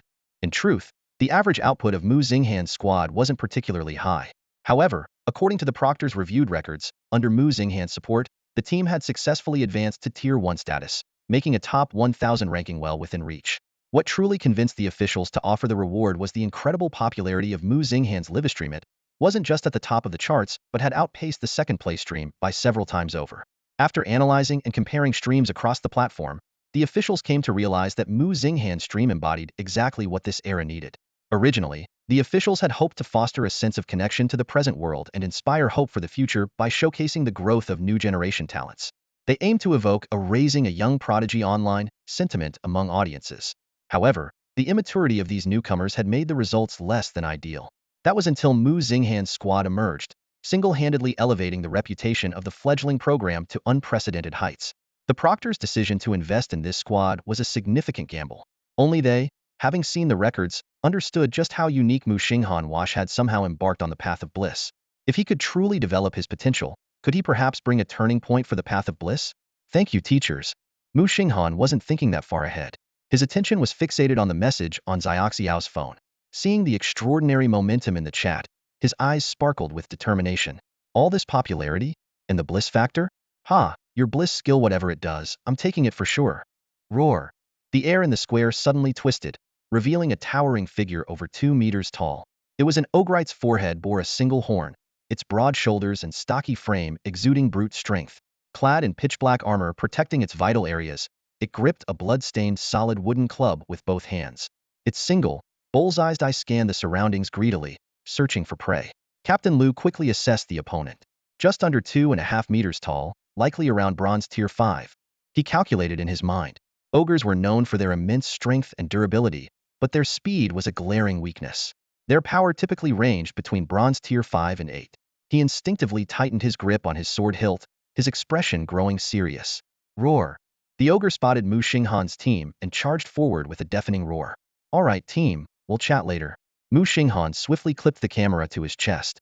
A flicker of familiarity crossed his mind. This creature reminded him of a boss from a game in his previous life, though that one had 2 heads. Wang Dong. Got it. Wang Dong immediately raised his steel shield and activated his spiked armor. With a fierce shout, he taunted. Come at me. The ogre swung its club down with immense force. A resounding clang echoed as the impact sent shockwaves through Wang Dong's arms, making his palms go numb. He couldn't help but let out a curse. Xiao Xiao. On it. Xinyuan Xiao Xiao began charging her bow, white light gathering on the string. Ingji, hit its back and stay agile. Understood. Ingji lunged forward with her spear, striking the ogre's back with precision. Blood splattered from the wound. Buy it. Bia! The ogre bellowed in rage, swinging its club in retaliation, but Ingji was already prepared. She swiftly retreated after her strike, flawlessly executing the captain's command. Meanwhile, the livestream chat was buzzing. Muxing Han looks so cool when he's serious. That's a bronze tier 5 ogre. No one in the team can take a direct hit from it. Wang Dong is the key Ingji for offense, Wang Dong for defense. In desperate moments, it's all about Muxing Han's clutch moves. Haha. 3 seconds left. Wang Dong, be ready. Ingji, don't get greedy, Muxing Han instructed as he maneuvered into position, adjusting his top hat while charging his energy. Wang Dong counted to 3, braced himself, and absorbed another heavy blow before immediately retreating. Ingji seized the opportunity to land 2 more strikes before pulling back. Over here. Muxing Han called in a low voice. The ogre whipped its head around, its blood-red eye locking onto him. It roared and charged, club raised high. Xiao Xiao. A golden arrow shot through the air, piercing the ogre's forehead. With a loud boom, energy erupted in a spherical blast. The ogre howled in pain, its face smeared with blood. Its vision blurred as it thrashed wildly, swinging its massive club in a frenzy. The resilience bar was just a sliver away. Muxing Han had been hoping Xiao Xiao would trigger a critical strike, which might directly push them to bronze level 3. Whoosh! The discordant melody hat sliced through the air, landing precisely on the ogre's right arm. The massive impact forced a harrowing scream from the ogre as it toppled to the left, its giant club flying out of its hand. Wang Dong had been ready for this moment. As the ogre hit the ground, he charged forward, pinning its enormous body down with his heavy shield. Ingji was right behind him, her spear plunging decisively into the ogre's head, swiftly ending the fight. All right, folks, our VIP guest has experienced our all-inclusive service and now looks so peaceful, like they're ready for a nap, Muxing Han joked. Noticing the ogre's thick, muddy right toe twitch slightly, he added, look, it's even giving us a thumbs up. He quickly grabbed the camera to snap a group photo of the 3 of them with the ogre. Do us a favor and leave a 5-star review for our squad on your way to hell, he quipped. Unfortunately, the ogre dissolved into black ash before Xiao Xiao could join in for the photo. The livestream chat exploded with activity. Wow, impressive. My buddy in another stream ran into an ogre and got absolutely wrecked. You guys finished it like it was nothing? Tell your buddy to follow this channel. Hidden gem streamer, hilarious commentary, insane skills. Yeah, you can tell the difficulty's high. Can't believe the ogre didn't drop from that hat throw. LOL. So now we're judging demon strength by whether Muxing Han can one-shot them with his hat? The audience began speculating why Muxing Han always seemed to attract demons' attention. Some explained it was a trait of discordant maestros, as demons harbored a natural hatred for humans who provided group buffs. Others were puzzled, noting that he hadn't used any instruments or skills during this fight. After the battle, the team gathered to strategize. Wang Dong, rubbing his sore muscles, remarked, I'm feeling the strain. If a few more of these show up, I'm not sure I'll be able to fight tomorrow. Muxing Han immediately adjusted their tactics. Got it. Next time, they'll kite the monsters on the outskirts while you handle taunts. Xiao Xiao, focus on charging up your shots. Ingji, stay close to Xiao Xiao to guard against wolf ambushes. Can you manage on your own? Wang Dong asked, eyeing Muxing Han's slight frame with concern. I'll keep my distance. Throwing my hat to chip away at their resilience is safer than Ingji going in. Xiao Xiao hesitated, embarrassed. If we're constantly moving, I might have trouble aiming. Muxing Han reassured her. That's fine, just hit what you can. Your attacks are great for breaking resilience. One arrow, combined with the explosion effect, is faster than Ingji. As long as we trigger a super break, we can swarm in and finish the fight. If I happen to land a critical hit, it might end right then and there. Understood, Captain, Xian Yuan Xiao Xiao said with a determined nod. Another ogre appeared in the square. The moment it landed, Muxing Han's thrown hat struck it squarely on the forehead. While the attack didn't deal much damage, the insult was undeniable. This ogre was even more massive than the last one. Alright folks, time to turn up the intensity. Muxing Han deftly caught the rebounding hat and, tilting his head back, provocatively beckoned the one-eyed, fiery ogre with his finger. Come on, big guy. As he retreated, he explained to the livestream camera strapped to his chest. Alright, cards on the table, guys. My attacks don't hurt much at all. See? Even when I throw my hat, the ogre doesn't even bother with me. The chat exploded with comments. Streamer, you sound calm, but the shaky cam from your chest is giving off major panic vibes. First-person escape simulator. Big bad wolf? Oh, your attacks don't hurt? Really? Honestly, if I were the ogre, I'd just leave. Didn't even feel a thing. Let's hope the ogre slows down. Don't let our virtual pet, Xing, get KO'd. The whimsical hat continued to dart back and forth between Muxing Han and the ogre. Every time the ogre tried to grab the infuriating hat, it would vanish and reappear in Muxing Han's hands. Damn it, this is some kind of soul-bound weapon, I can't even catch it, the ogre roared in frustration. Just then, several green wolves appeared from the south. Wang Dong shouted, your turn, Xiao Xiao, Ingji, serve them the combo. Muxing Han kite the ogre skillfully while keeping up his commentary, managing to appear both in control and slightly out of breath. The ogre's resilience bar, twice as thick as that of a third-tier green wolf, had already been whittled down by more than half. Captain, Xinyuan Xiao Xiao had her white and gold bow drawn to its full extent, a golden energy arrow trembling on the string. Fire! Muxing Han immediately shifted direction, sprinting toward Xiao Xiao while flinging his hat backward to further weaken the ogre's resilience. The distance of a dozen meters closed in an instant, nothing for a skilled archer. The arrow whistled through the air, and Muxing Han instinctively prepared to dive. But remembering the camera on his chest, he executed a nimble forward roll instead. The golden arrow streaked over his head and struck the ogre precisely in the gap of its abdominal armor. Thud boom! The arrow triggered a critical hit and exploded at the ogre's weakest point. Good grief! Muxing Han caught his returning hat and placed it back on his head, wrinkling his nose in disgust as he held up a bloody piece of intestine with 2 fingers, waving it in front of the camera. Anyone from the northeast? Fresh pig intestines? Anyone? No shipping, no delivery. Take it away. Take it away. I'm eating supper. That's a bit much. Ha ha ha. Xiao Xiao is so strong. I thought she was just the team's moodmaker, but that arrow completely wrecked the ogre. She's a beast. Blushing slightly as she read the compliments, Xinyuan Xiao Xiao said, actually, it's all thanks to the captain. Haven't you all noticed? Sometimes, our attacks trigger an additional powerful impact. Like when Donga kicks a green wolf flying, or when Yingzhiji one-shots a pack of wolves, it's all because of the captain. So that's how it is. It must be that golden music note effect on them. It adds a powerful impact to their attacks. What an incredible support ability. Muxing Han stood beside Xiao Xiao, interacting with the live stream chat while seriously contemplating the limits of his abilities. In theory, I can buff up to a dozen people at most, he explained as he responded to the comments. If it's just my team members, I can't sustain it continuously as long as my soul power holds up. But if I were to boost all 8 squads in the South Plaza simultaneously, I'd probably run out of soul power on the spot. For around a dozen people, I could hold it for about half an hour. The chat instantly buzzed with activity. Someone questioned, isn't the harmonious destiny performance based on the range of the music, with a fixed energy consumption? You're oversimplifying it. Another comment countered. With such a powerful support effect, there's no way it wouldn't have limitations. Being able to affect a dozen people at once is already incredible. At that moment, Muxing Han noticed another squad using the Harmonious Destiny ability not far away. Holding up the camera, he walked over while keeping a selfie angle. Let me introduce you to another squad from our school, he said to the viewers. Hello, Captain Chu.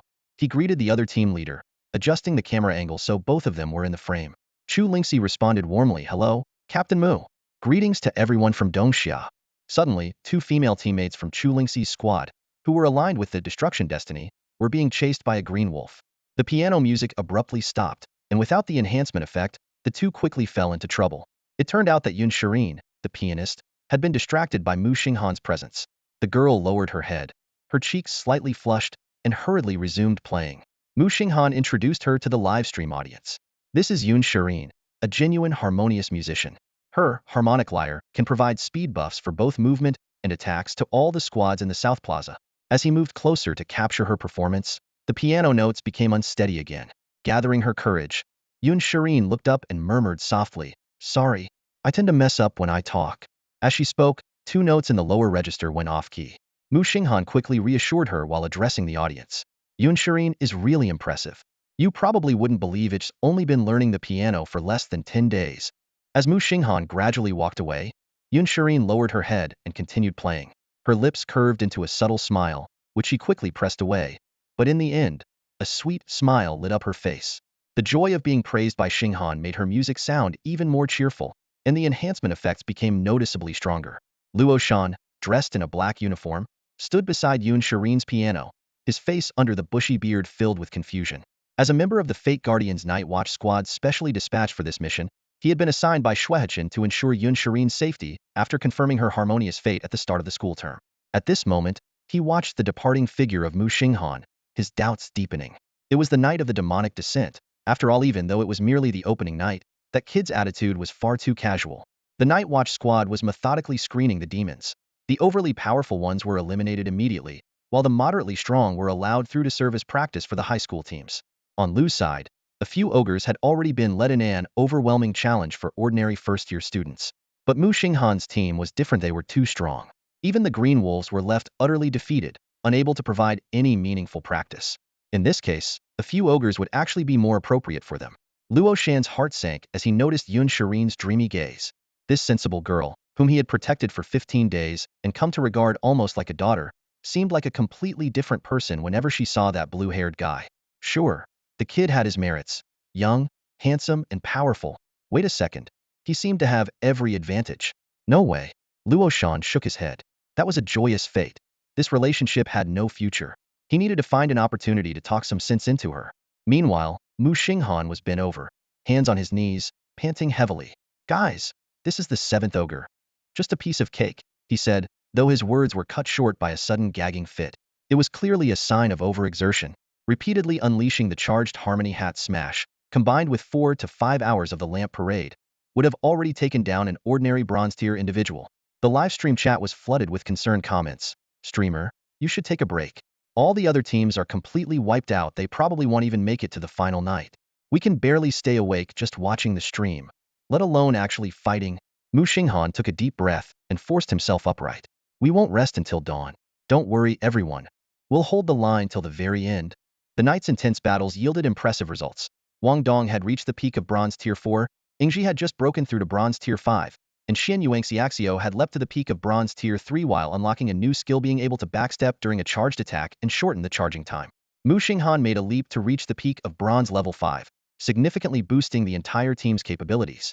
Each member either advanced 1 or 2 levels, resulting in a major increase in overall strength. For this exceptionally talented team, the demonic invasion turned out to be a heaven-sent opportunity to level up. With the Night Watch squad nearby, carefully selecting the most suitable demons for them, the whole process felt like playing a game with an experienced player leading the team to farm high XP monsters, both safe and efficient. Captain Lu strolled over, observing the exhausted group with a satisfied smile. Well done, everyone. You've got great potential, he said.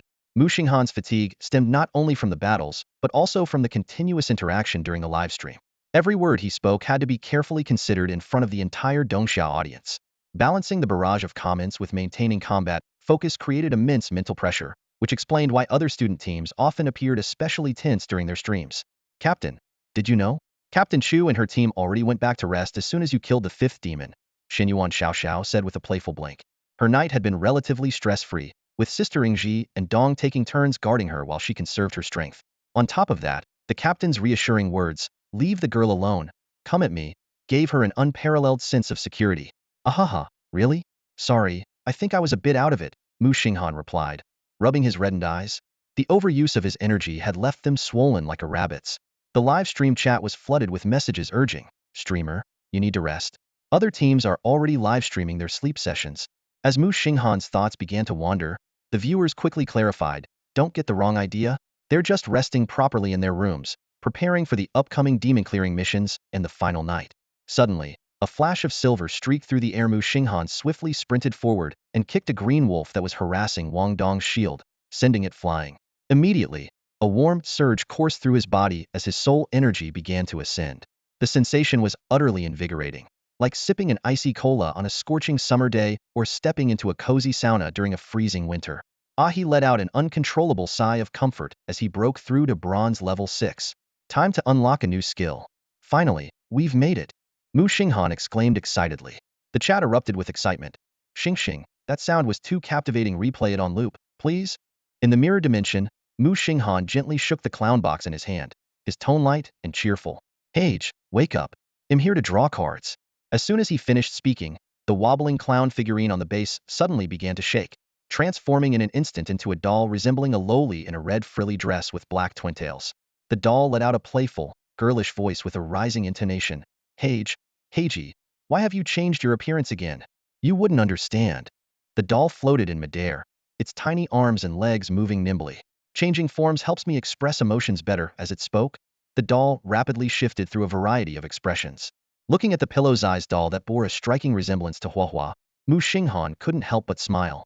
"Hagey, as long as you're happy," he thought to himself, truly worthy of being the star god of joy, changing and unpredictable. In that case, why not call her Little Huahua? After all, most star gods are genderless, and names are just symbols. "I've decided," Muxing Han announced. "This time it'll go with Knight of Honor Pure Beauty, Star Source Harmony. For the third one." He paused briefly. "Let me make it clear first.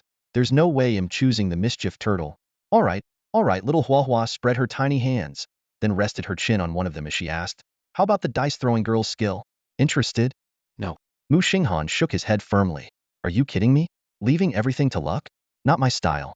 If Chu Lingxi had rolled a few more high numbers on her dice, they wouldn't have been begging us for help multiple times in one night. He squinted slightly at Little Huahua. "Star Source Joy? Are you serious? Why does this form of aha feel even more like a joker than the clown box form? If you can guarantee you'll draw something useful, I might consider it. With my direct intervention, don't worry." Little Huahua raised her eyebrows. "Do you even realize how much power of the joyful path you've accumulated from this livestream? It's enough for me to influence the joyful path pool twice to avoid garbage skills. However, there's still only a 1 in 3 chance you'll need to draw from the joyful path skill pool for it to activate." She raised her tiny hand, and 2 red diamond-shaped crystals, about the size of bottle caps, floated in the air. One of them was slightly dimmer, flickering faintly. She explained, "These were condensed using the joyful energy you've gathered. In the mirror dimension, every activation will shatter one of these. Later, when you use skill stones, activating them here will trigger it automatically as well." An entire night of streaming, with so many viewers and attention, and I've only managed to gather 1.5? Muxing Han scratched his head in confusion. "You really have no idea how many trash skills there are in the joyful path pool, do you?" Little Huahua said smugly. "Achieving this much is only because I personally intervened. If you were to condense the joyful energy on your own, even if you kept up this level of popularity and streamed tirelessly for a month, you wouldn't be able to create a single skill core." "Little blue hair," she giggled, waving her tiny hand as the 1.5 skill cores floated a short distance away, hovering side by side in the air. "Truly, you're the real deal." Muxing Han gave Little Huahua a sidelong glance. "Focus on the main point. So many trash skills in the pool, and you're still proud? Ahaha, hurry up and start drawing." Little Huahua threw her head back in laughter, then suddenly became serious as she summoned 3 screens and a keyboard. Raising her round, plush doll hands, she began furiously tapping away at the keyboard. Quasksa. A string of random letters suddenly popped up from the keyboard. "What are you staring at? Can't you see that one slam on the keyboard produced 4 letters? How oblivious can you be?" A furious voice bellowed, and the keyboard was abruptly smacked, landing right in front of Muxing Han. "Seriously?" Muxing Han looked exasperated. "How is this my fault? You're the one with all these unpredictable transformations, changing into whatever you feel like. I thought typing with plush hands was your idea of fun, but now that it doesn't work, you're blaming me?" On the screen, the names of skills rapidly scrolled past. On the left, Star Origin, Harmony. In the middle, Knight of Honor, Purity. And on the right, Star Origin, Joy. The Joy skill list began to slow down first. Muxing Han let out a sigh of relief. Based on experience, The first one to stop was always none. Although Aha had promised there wouldn't be any useless draws, there was no guarantee it would be something immediately useful. Sure enough, it stopped at none. A few moments later, the harmony skill list also began to decelerate. Muxing Han's eyes lit up as he stared intently at the middle screen. Could it be? Am I finally going to draw a purity skill today? Please, I'm begging you. Eternal purity. Come to me. The left screen settled on harmonic force. Suddenly, the middle screen burst into a flurry of colorful streamers before vanishing entirely, leaving Muxing Han in a state of shock, confusion, and finally, utter disbelief. Meanwhile, little Firework was rolling around in midair, laughing uncontrollably, clutching her tiny plush stomach and kicking her legs in delight. Damn it! Muxing Han grabbed the screen and slammed it to the ground, triggering a comedic splat sound effect courtesy of Aha. What kind of scam is this? I don't even have a musical instrument. Am I supposed to blow on my hat or strum it? Little Firework, I'm telling you, if I don't get an explanation, I'm done. I can't even use this skill. Oh. Little Firework sat up in the air, her cute little head tilting side to side, twin ponytails swaying with the motion. Looks like the rise of the Joy Path will have to wait until the next generation. The most promising pathwalker of this era has decided to quit. Oh well, oh well. With that, she put on an exaggerated display of hobbling away, limping dramatically as though she were an elderly figure, but her tiny steps barely covered half a meter after what felt like an eternity. Muxing Han stood by, watching her performance with a blank expression. He knew full well that Aha would never abandon him. Finding someone so compatible with the Joy Path was an once-in-a-century event, let alone someone who had crossed over from another world. The scene grew increasingly awkward as the silence dragged on. Ahem. Little Firework glanced at Muxing Han. Why aren't you stopping me? Muxing Han caught on instantly. Oh, you need an excuse to back down, huh? You should have said so earlier. I thought you thrived on awkward situations. He immediately raised his voice dramatically. Oh no. Great Aha above. You can't leave. With practiced ease, he slid dramatically across the floor toward Little Firework, grabbing her soft, squishy plush legs and putting on a theatrical expression. If you leave, what will your loyal follower do? Ah, fine, fine. All for the sake of joy. Little Firework stopped in her tracks. With a snap, she conjured a pair of black-rimmed glasses and transformed into a mini firework figurine, complete with a white turtleneck sweater and black stockings under a short skirt. Pulling out a piece of chalk, she began sketching in the air like a teacher. In a patient tone, she explained, let's consider this. Is it possible that humans are born with an innate ability to sing? Of course. Muxing Han's eyes lit up, as if Head just had a grand epiphany. He unconsciously gave the mini firework figurine's leg a squeeze. It was warm and incredibly soft. Did you just have some disrespectful thoughts about me? Xiao Huahua, now transformed into a life-sized figurine, wore a teasing smile on her face, her delicate expression indistinguishable from that of a real person. Absolutely not. Muxing Han replied solemnly, standing up from the ground. Xiao Huahua looked down, her gaze falling on his hand, which was still gripping her slender, stocking-clad leg. How about you let go of my leg before saying that? Actually, this is way more fun. You should just stay in this form from now on. Oh, come on. Just a moment ago, wasn't I the one trying to persuade you to stay? Muxing Han lamented dramatically. Teacher Huahua, you can't think of your student like this. He secretly defended himself in his mind. This wasn't his fault. Had been holding onto the plush doll's leg before, and it was Aha who hinted at keeping her here, which led him to do this. Clearly, Aha waited until he grabbed hold before transforming to mess with him. Muxing Han opened his skill menu and carefully examined the newly acquired abilities. Harmonic Strength. Playing music can moderately enhance the strength of teammates for 10 seconds. Star Source Fortification. The Star Source Soul automatically provides adaptive enhancements to compatible skills. Harmonic Strength. Star Source. Playing music boosts teammate strength.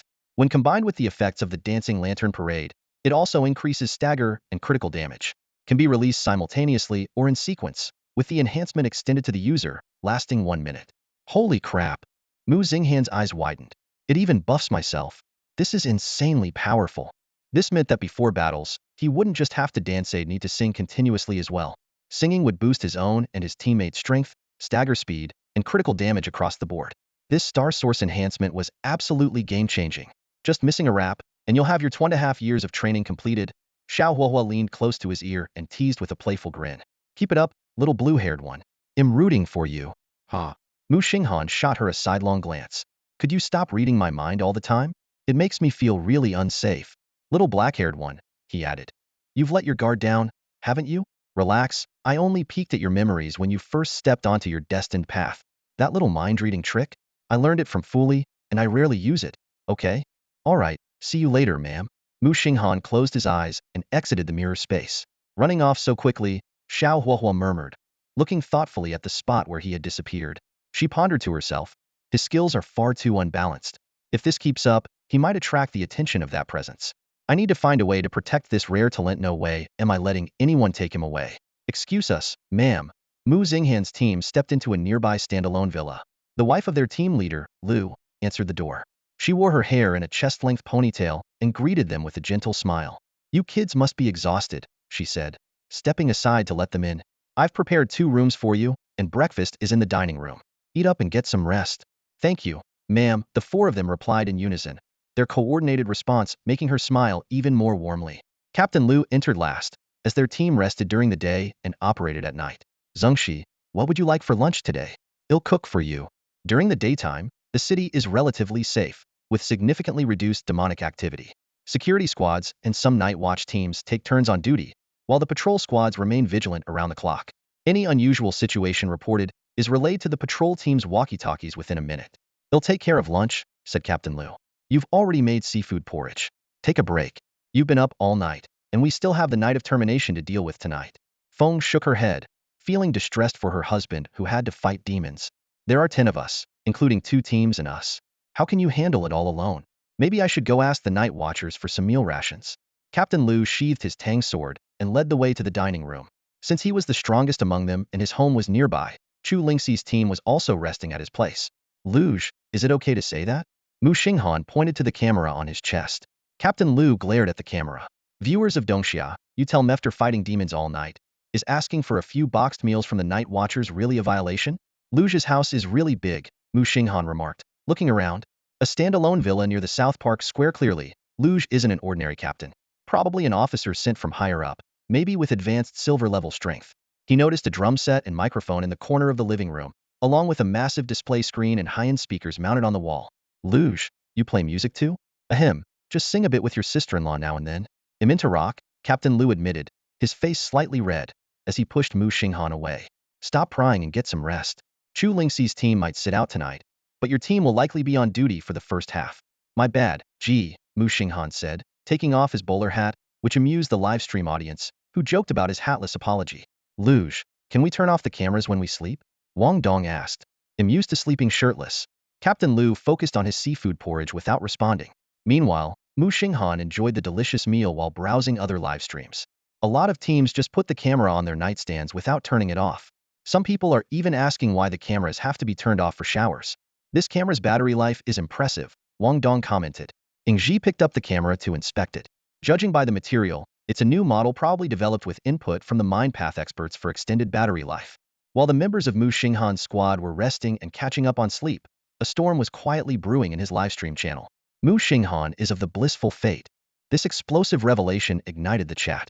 Inside a capsule pod at the shelter, Zhongxi stared at his phone screen with a twisted expression, his fingers flying across the keyboard.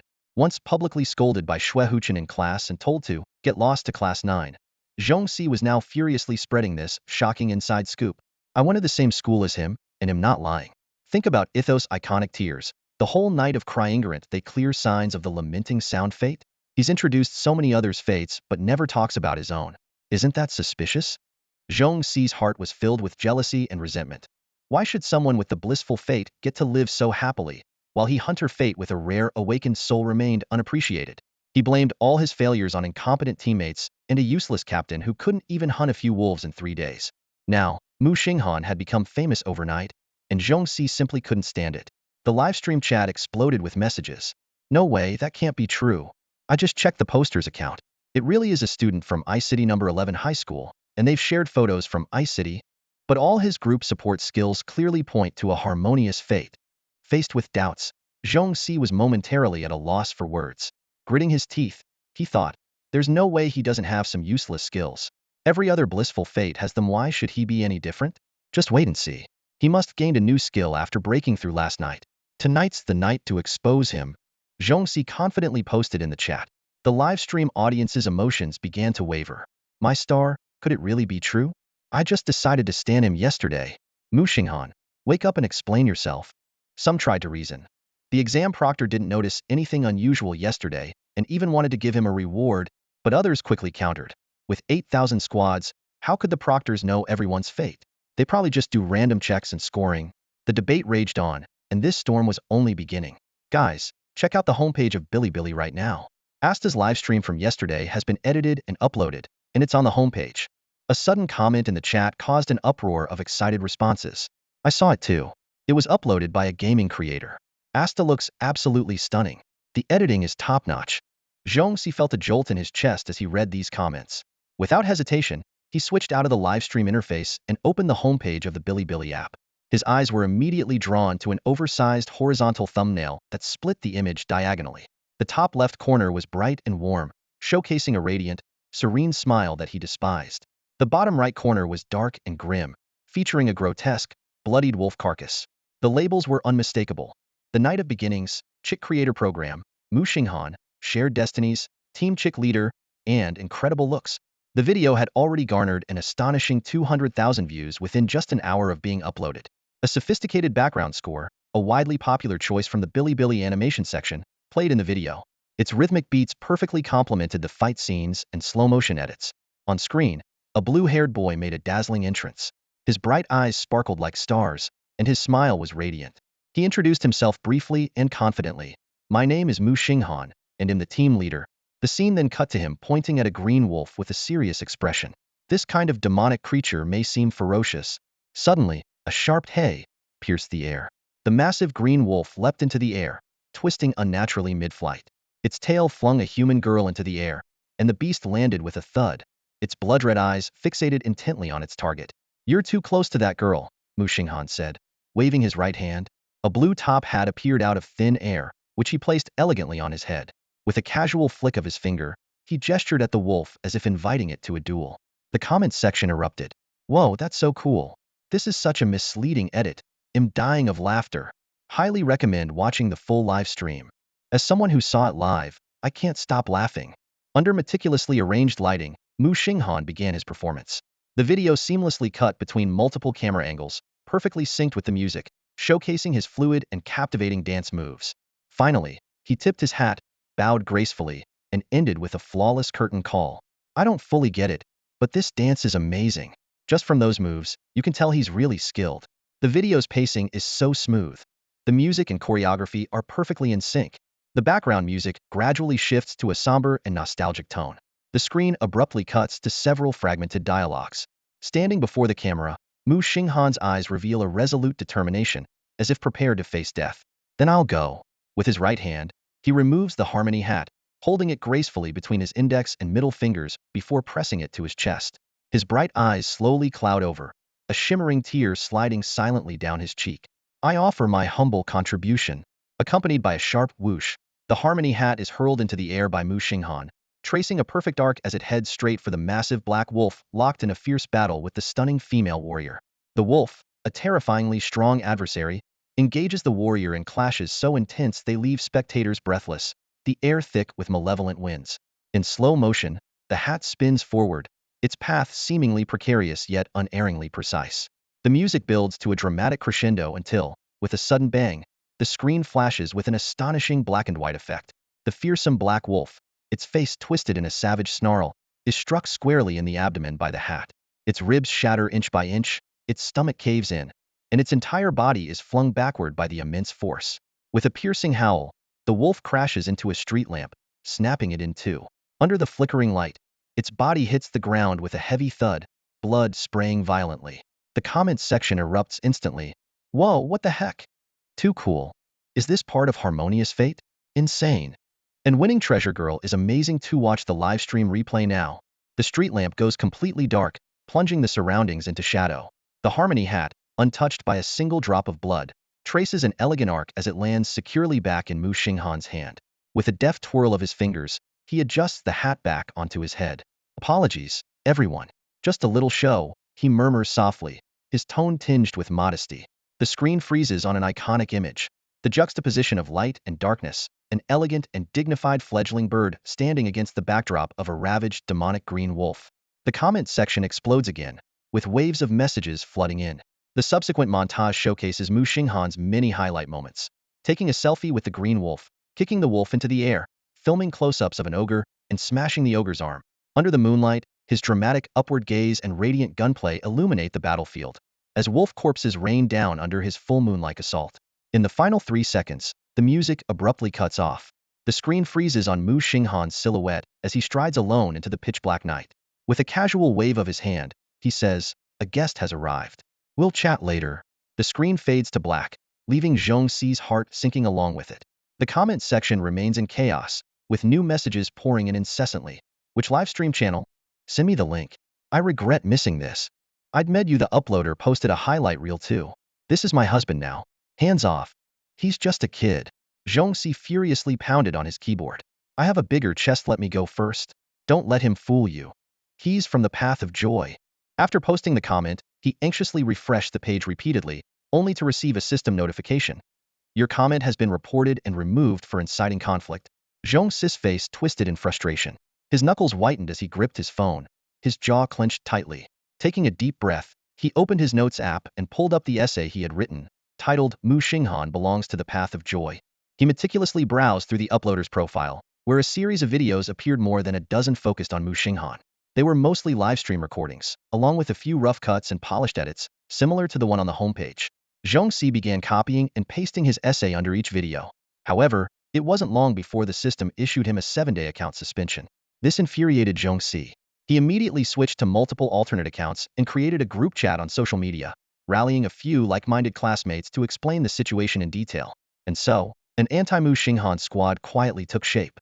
Under the concentrated attacks from numerous accounts, negative rumors began to spread like wildfire across the internet. It's all just hype. A rich kid playing games. He hired a professional editing team. Everything is staged. The officials are pushing him hard. Got someone powerful backing him. The fledgling competition was tailor-made for him. His team is full of beautiful women. Who knows what they're up to behind the scenes? Zhongxi marveled at the internet's capacity for conflict. The netizens' creativity far surpassed his expectations. His essay seemed insignificant in comparison. But Muxing Han's supporters were not about to back down. Fans flooded the livestream comment section. Li Guang is a well-known content creator who always discloses ads. Go check if these videos have any ad labels. If your eyesight's that bad, maybe get some glasses. If you're so capable, go play in-game night now. I'll throw 200,000 at promoting you. Stop spreading leash. Has been an orphan raised by his aunt since he was a kid. As the controversy escalated, the fledgling competition's officials issued a statement. All participating teams' backgrounds were transparent, and every livestream was a live recording with no fabrication. They warned that those spreading false rumors would face legal consequences. The statement managed to suppress some of the negativity, but keen observers quickly noticed one detail. The officials had not denied the rumors about the Path of Joy. This reignited the debate, leading to even fiercer clashes between supporters and detractors in the livestream chat. Path of Joy scum, get out of the Pathstrider community. Haters, leave. We're protecting the best Xing. More and more people flocked to Muxing Han's livestream, eagerly awaiting the arrival of endgame night. When Xinyuan Xiaoxiao woke from a deep sleep, it was already afternoon. She immediately noticed an unusual warmth and weight around her.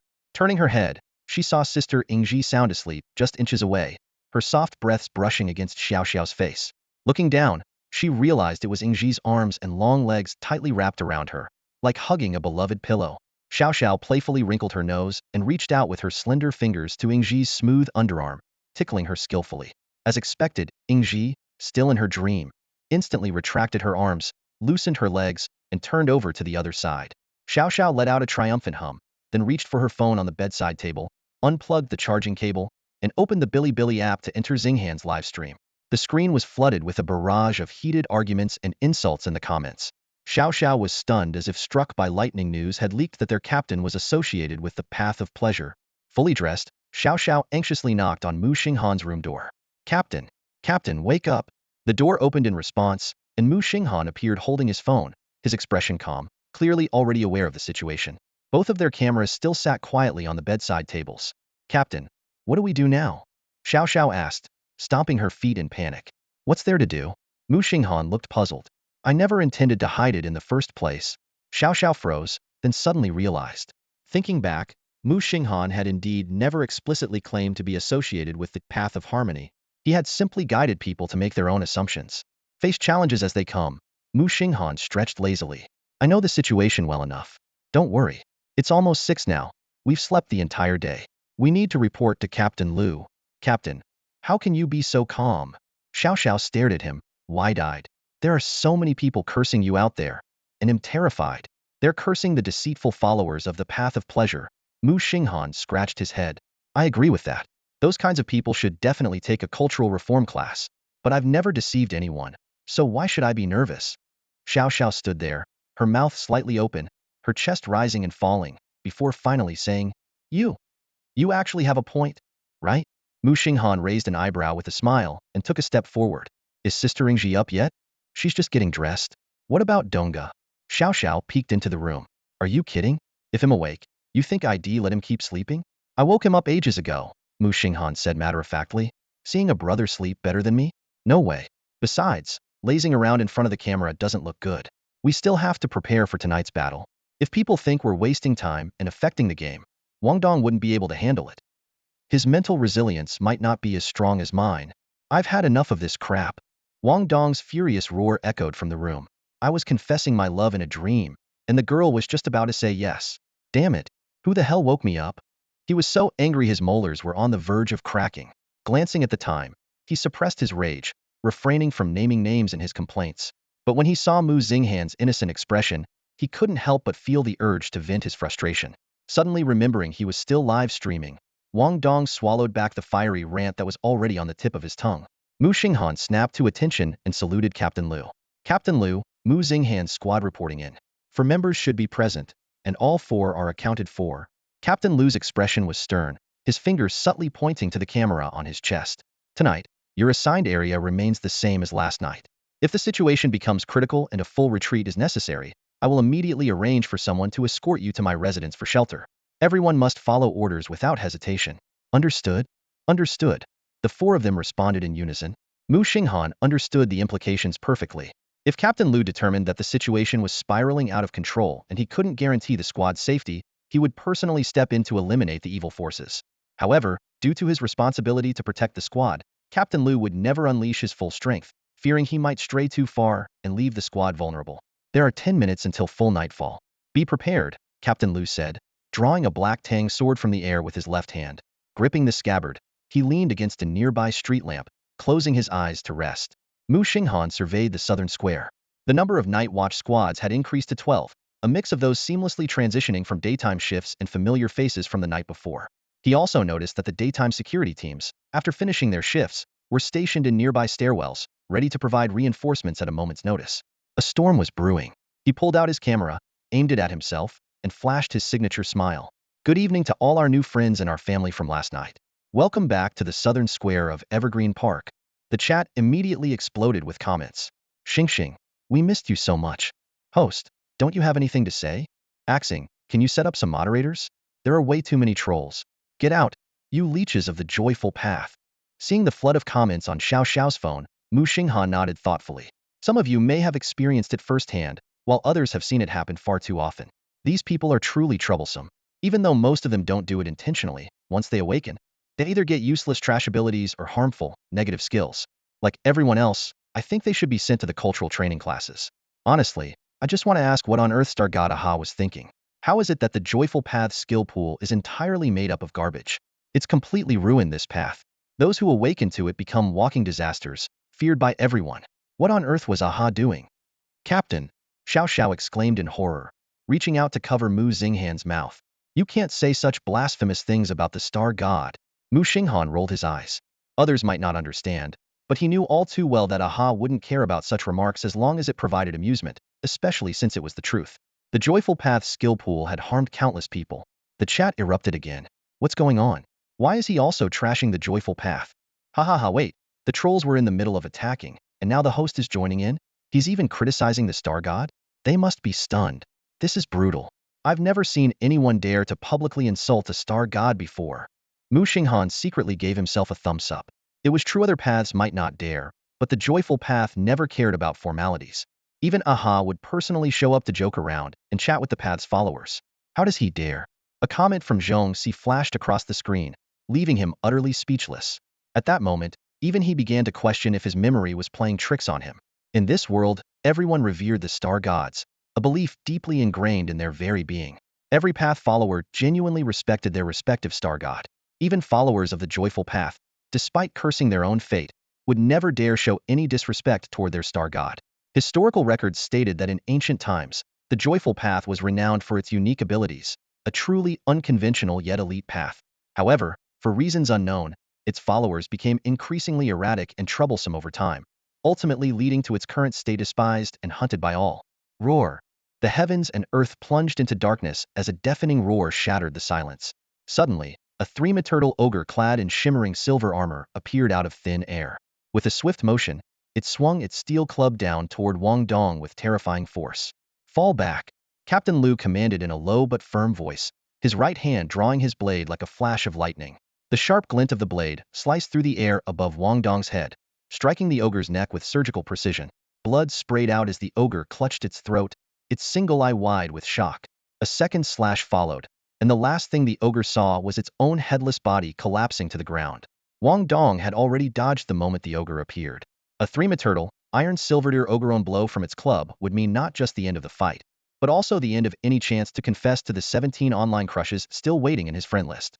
Holy crap, you took it down in an instant? Wang Dong exclaimed in disbelief as he picked up his fallen shield. Captain Liu, you're incredible.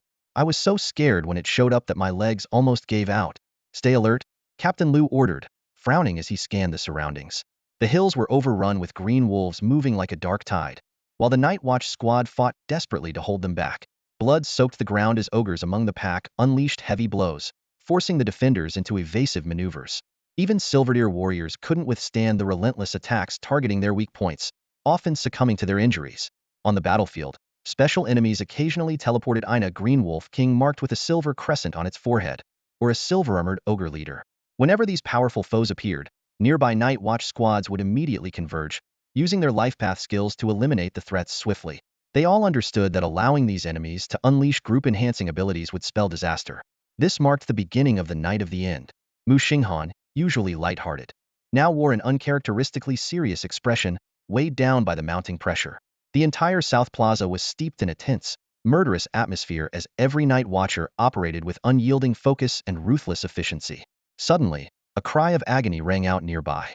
A Night Watcher was struck to the ground, his long blade slipping from his grasp as blood gushed from his chest. Fear was etched across his face. Emerging from the shadows was a terrifying creaturia, formidable-long scourged claw dragon, resembling a massive hound. Its grotesquely muscular frame was covered in hairless, dark red skin, with bulging veins running beneath the surface. Its gaping maw, filled with razor-sharp teeth, and its serrated tail easily shredded any low-tier green wolves that crossed its path. Scourged claw dragon. Bronze tier 9.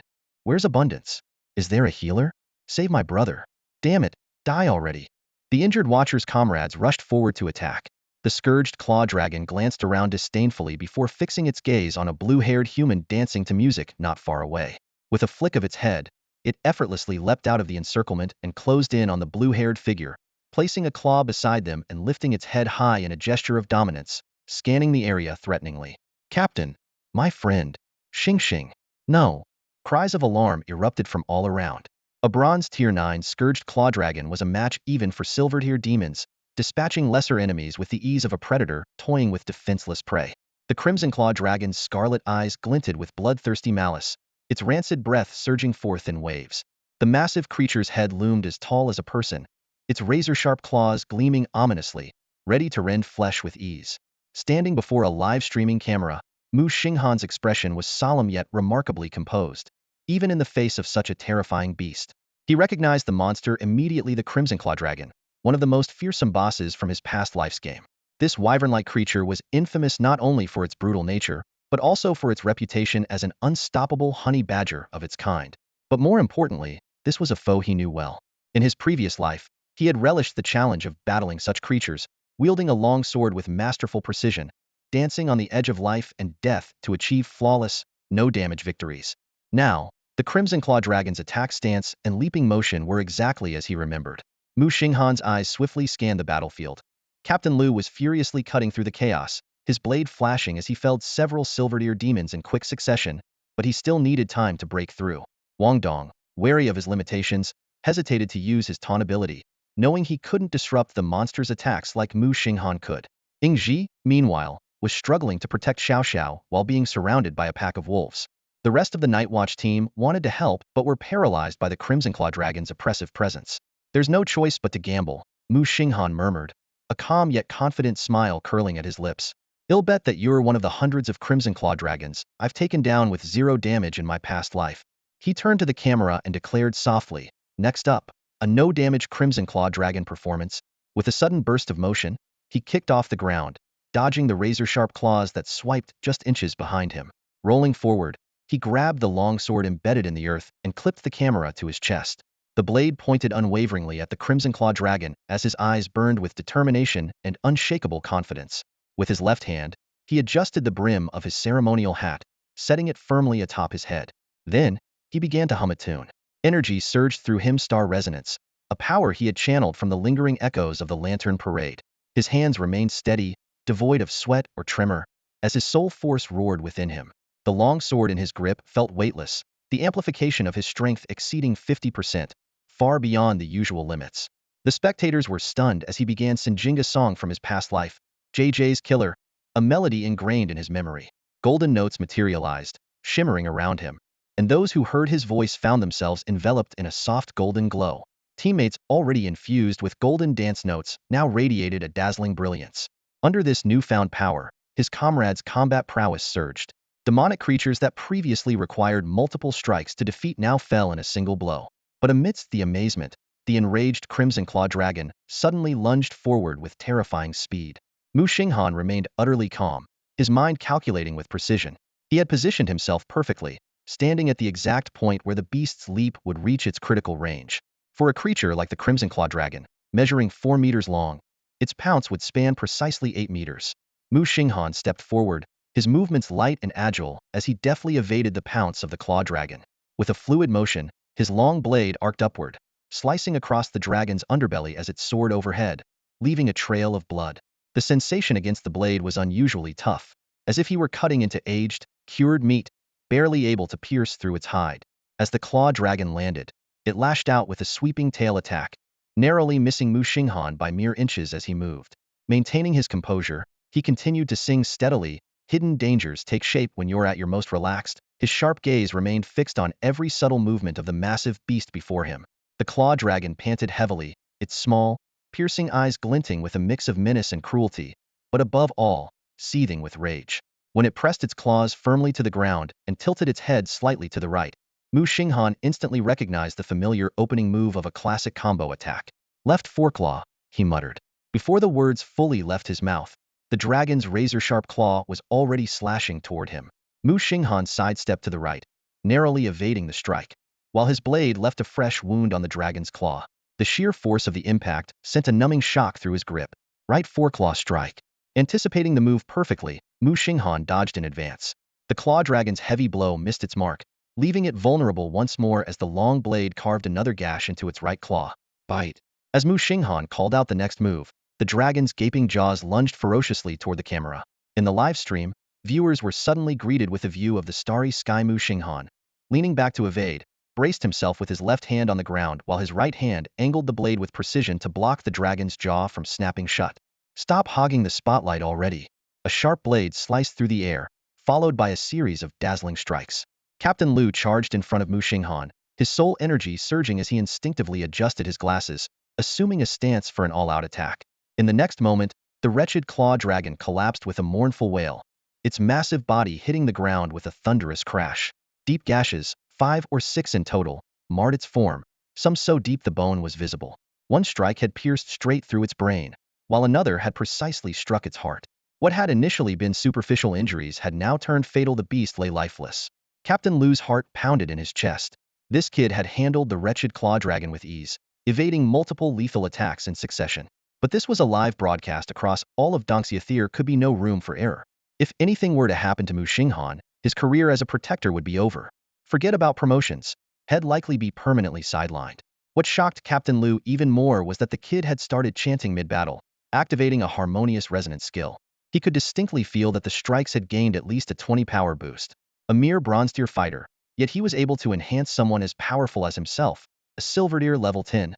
This kid must have the innate sacred body of harmony. Captain Lu gritted his teeth. "Shuehechen, how could you not mention something this important?" You'd better have an explanation for this after tonight. Nearby, a night watcher took the blade Muxing Han handed back and gave him an approving smile. Kid, my soul blade in your hands is even stronger than when it's in mine. No, no, no. Muxing Han quickly waved his hands. You were caught off guard. I was prepared. It's not the same. The night watcher gave him a meaningful look. At such close range, even with preparation, most people wouldn't stand a chance against a bronze tier level 9 wretched claw dragon. If Captain Liu, a silver tier peak fighter, hadn't intervened in time, even their silver level night watcher squad having just used their skills would faced a grueling battle. Suddenly, several silver tier demons began teleporting in, followed by a downpour of bronze tier demons descending upon the southern plaza like a relentless storm. The tide of demons from the Night of Termination was surging forward with terrifying momentum. Xinghan squad, all units, ready for action? Everyone, retreat. Now. Understood. Jia, can you move? The night guard holding a knife nodded firmly. No problem. You take them and retreat immediately. Keep an eye on them. No one goes out tonight. The Xinghan squad members hesitated, clearly unwilling. So many evil entities were here, and each kill made them feel their soul power skyrocketing.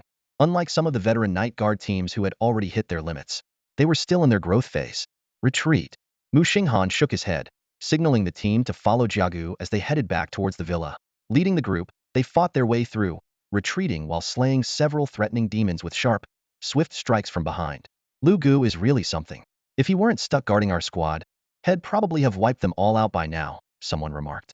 Thud, thud, thud. Xinyuan Xiaoxiao, her twin ponytails bouncing, dashed like a runaway rabbit. Her long, white stocking-clad legs blurred as she sprinted back, high heels clicking rapidly on the ground. At moments like this, everyone was reminded she was, in fact, a hunter. And boy, could she run. Wang Dong, who had been running ahead, was instantly overtaken.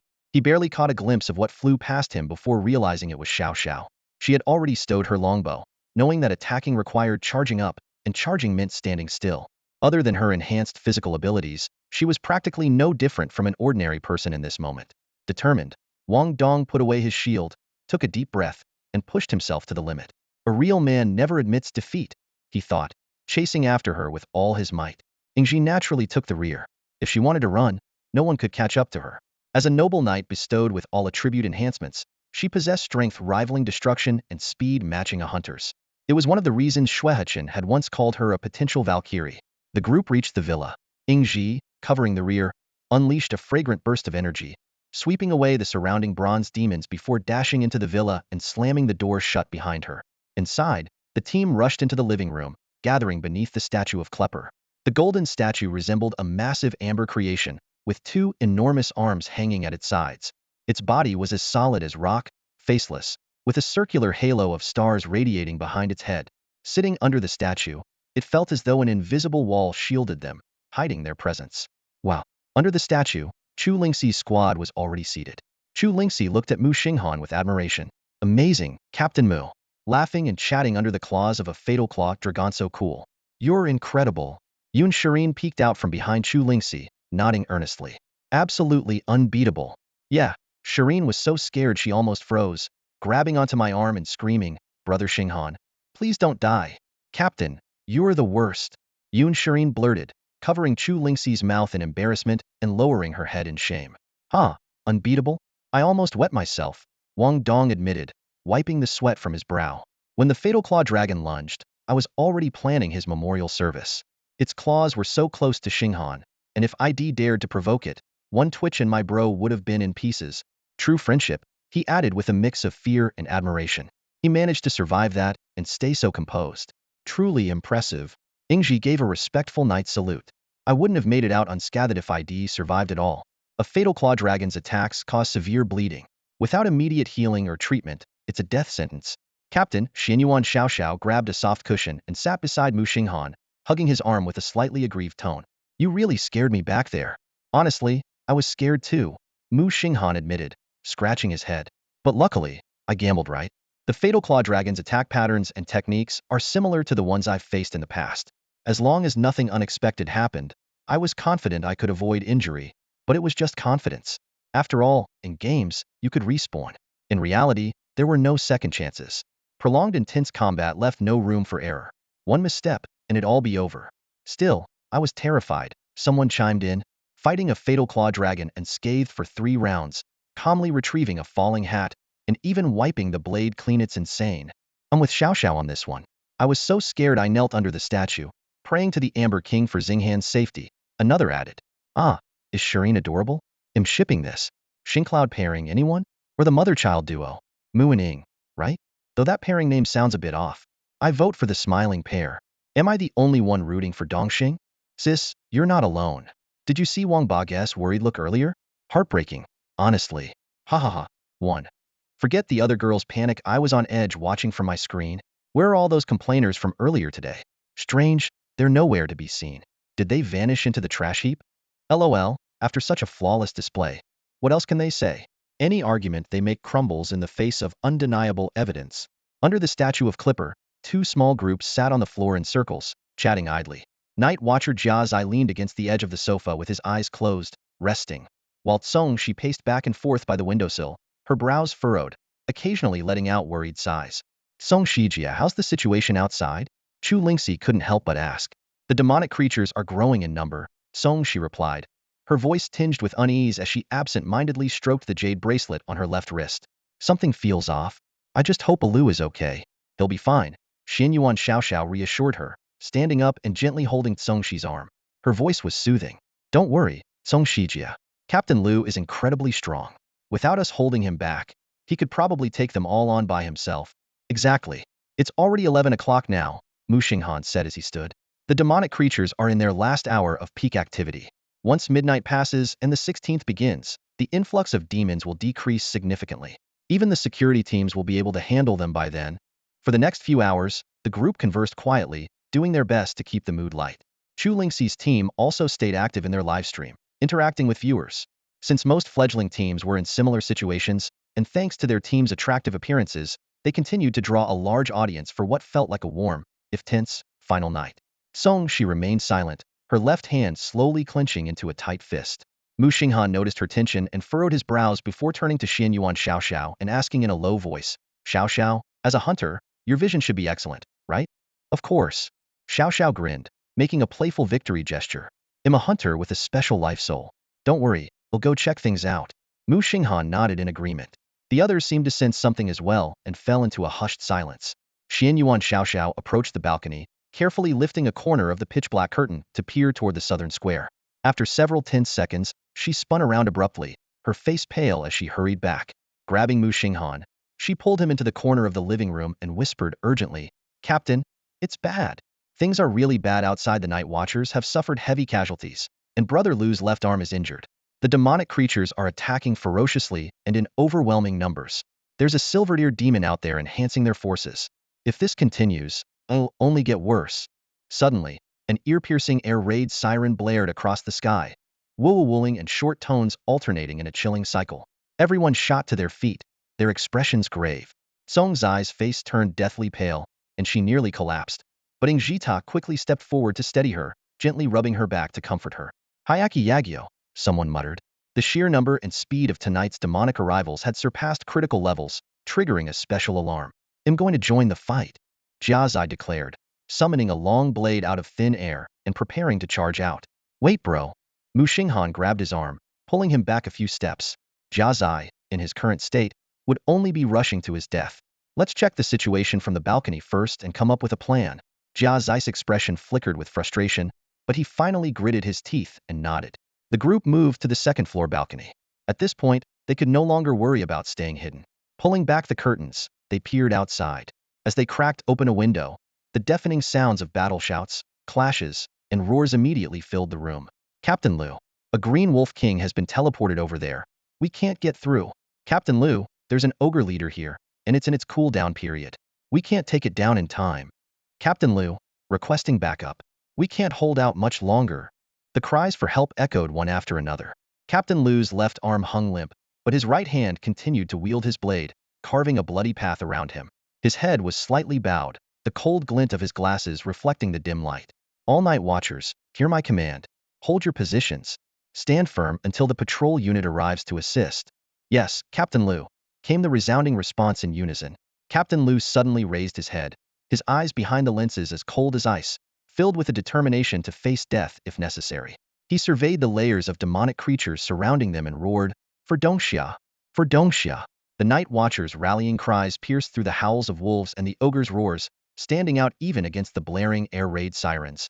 This was an unending war, a battle destined to erupt on the 15th of every month. Humanity and the demonic forces only one side could survive. Captain Liu, our team has a support. What if we temporarily enlist that kid? A squad of night watchers fought their way to his side. When he sang earlier, our combat strength increased significantly. Wolves that used to take 2 or 3 strikes to kill were going down in 1 or 2. This kind of improvement is critical. Indeed, compared to the silver rank musicians he had encountered before, this new level of support was astonishing. Both in musical skill and ability strength, Muxing Han's performance was powerful enough to shift the tide of battle. This was precisely why Dongxia placed such importance on harmony-bound destinies. You expect a child to save you all? Captain Lu's voice was icy. During 100 Ghost Night Parade, even I can't guarantee my own safety. And you, a few silver rank protectors, how do you plan to ensure his survival? Before his words fully settled, Captain Lu had already charged forward, his blade flashing as he severed the head of a wolf marked with a crescent moon. He weaved through the chaos at the edge of the South Plaza, leaving trails of blood in his wake. His blade and clothes were soaked in the blood of the demonic creatures. He stood before the night watchers, his voice resolute and deliberate. Better I die than let him perish here. Understood, Captain Lu. The 4 clenched their teeth and answered, then turned to face a newly emerged ogre leader. The ancient stone slabs of the plaza had been stained red with blood, layered with the ash of demonic corpses. The air raid sirens wailed without pause, and the clash of weapons against claws and clubs filled the air. Human and demonic blood mingled, painting the elegy of this final night. Everyone was fighting desperately, but the 100 ghost-level demons only grew in number. Despair began to creep in. At that moment, a tapping sound on a microphone came from the second-floor balcony. Muxing Han stood there, flanked by 2 hastily assembled, massive speakers, with a tangled mess of power cables behind him. Brothers and sisters of the Night Watch, uncles and aunts. Tonight, let's sing our hearts out. Somehow, a spotlight illuminated him, and the sound of drums began to beat. Muxing Han tipped his harmony hat against his chest and gave a bow. Golden musical notes burst forth, swirling around Captain Lu and the Night Watchers. Pale-faced, Muxing Han raised the microphone, tears streaming down his cheeks. Yet his brows were furrowed with unshakable determination. He took a deep breath, harnessed his diaphragm, and let his chest resonate as he belted out the opening with a rich, powerful voice. And you're standing on the edge. Face up 'cause you're a natural. His raspy, resonant voice roared through the night, an explosive cry that sent blood rushing through everyone's veins, as if it could overturn the entire world. This electrifying rendition of Natural echoed through the South Plaza via the speakers. The golden notes surrounding the Night Watchers grew brighter, the accompanying effects transforming into radiant golden halos. Each Night Watcher felt a surge of power coursing through their bodies. This song, a legendary anthem from Muxing Han's previous life, combined with his augmented support abilities, was certain to boost the warrior's strength exponentially. As long as he could contribute to the battle, he would never stand idly by. Ridiculous.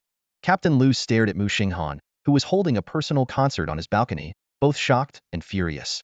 Gritting his teeth, he activated the live streaming camera on his chest that had been turned off. Exam supervisor, give my brother extra points. This is risking life for the sake of grades. With a roar, the nearby alpha wolf leaped forward, its razor-sharp claws aiming directly at Muxing Han's chest. At the critical moment, a flash of silver light erupted, creating a transparent shield in front of Muxing Han, repelling the unexpected attack from the alpha wolf. Damn it! Shield Brother from the Night Watch squad let out a furious shout, slamming his shield heavily onto the ground. Muxing Han gave him a thumbs-up from a distance in gratitude, and Shield Brother grinned, feeling his body brimming with power. Fueled by the stirring music, Shield Brother seemed to transform into a berserker. Raising his shield, he leaped high into the air and smashed it fiercely into an ogre. With a resounding boom, the ogre's chest bones shattered, and it spewed blood. Shield Brother's eyes lit up as he brandished his shield, unleashing relentless attacks on the surrounding demonic creatures. To hell with it. Today, I'm unstoppable. With this kind of power, I'm going full in destroyer mode. Shield Brother shouted in exhilaration. Charge toward the villa and hold the line, the squad leader ordered decisively. This had been their original plan, though Captain Lu had vetoed it. Yet, Muxing Han had risked his life to offer his aid. Shield Brother clenched his fist and pounded his chest, spitting a mouthful of blood that coalesced into crimson contract runes in midair, which then imprinted themselves onto Muxing Han. Kid, keep singing. I'll protect you. It was a life bond, capable of shielding the recipient from one fatal attack. From another squad, Luo Shan rushed forward, swiftly casting a protective shield over Muxing Han. Thanks for the shield, Brother Luo. Muxing Han recognized him as someone Yun Shirin had mentioned before.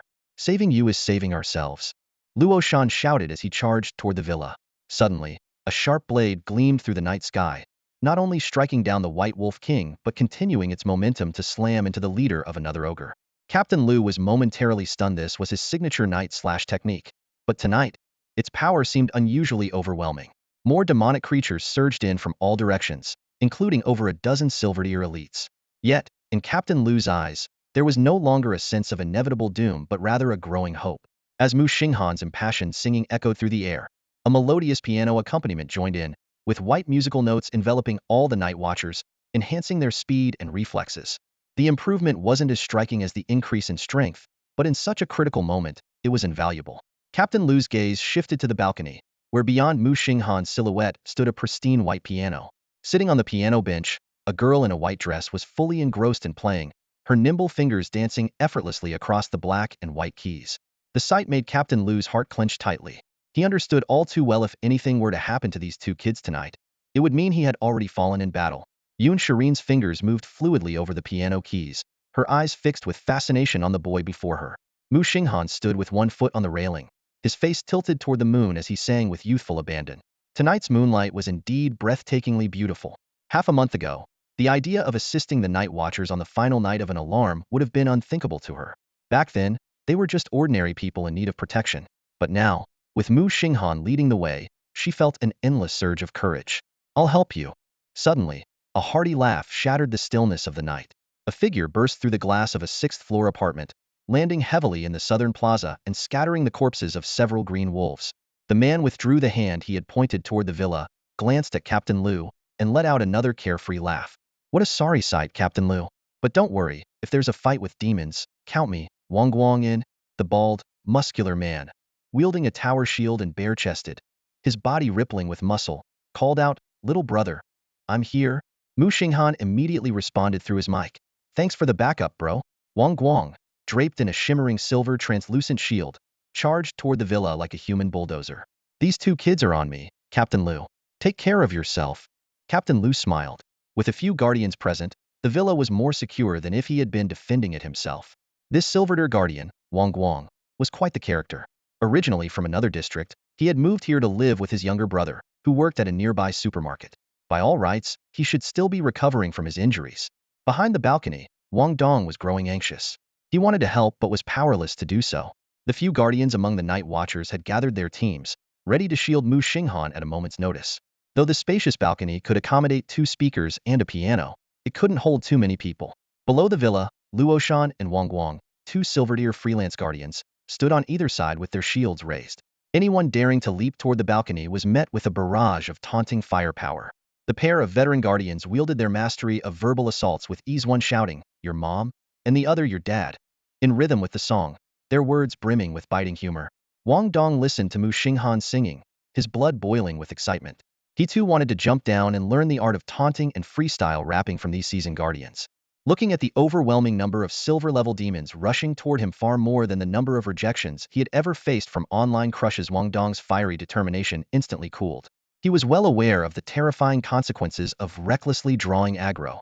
While his shield might barely withstand the onslaught, he himself, hidden behind it, would likely not be so fortunate. The other members of the 2 high school teams could only watch anxiously from the sidelines. The level disparity was simply too vast.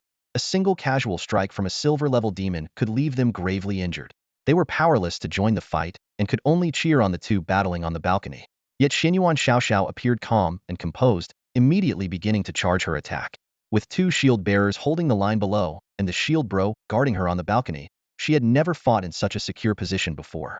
Every 6 seconds, she unleashed a light arrow, deliberately targeting clusters of bronze-level demons, creating a vacuum of destruction amidst the enemy ranks. What moved her even more was that, despite the chaotic battlefield, the captain never forgot to bless her with a full set of buffs. She silently vowed to form a devoted fan club for Axing when they got back, promising to be his most loyal supporter. Meanwhile, Muxing Han was singing continuously. "That's the price you pay, the cost you must bear. Rather be the hunter than the prey. Don't flee like prey, strike like a hunter." Tears streamed down his face. Maintaining the effects of Charge Stellar Amplification Harmony Strength Stellar Source caused his soul power to drain as though a faucet had been turned to full blast. The sheer size of the area and the number of people he was amplifying made sustaining this effect an almost impossible feat. Sweat dripped from his forehead as he desperately squeezed out the last remnants of his soul power, his vision already beginning to blur. The bystanders watching the battle were moved to tears. Though they couldn't understand the lyrics, Axing's voice ignited a fiery passion in their hearts. Some were overwhelmed with the urge to throw off their shirts and join the fight against the demons. Others turned to grind soybeans by hand, inspired to make fresh soy milk. Most, however, offered their deepest respect to these brave night watchers fighting on the front lines. But among the crowd, a few observant spectators noticed something amiss. Look, Axing's face is turning paler and paler. He's only a bronze level. Supporting this many people must be consuming an unimaginable amount of soul power. Ingji stood at the edge of the balcony railing, a long-prepared strike bursting forth with precision, repelling several bronze-level fiends attempting to climb up.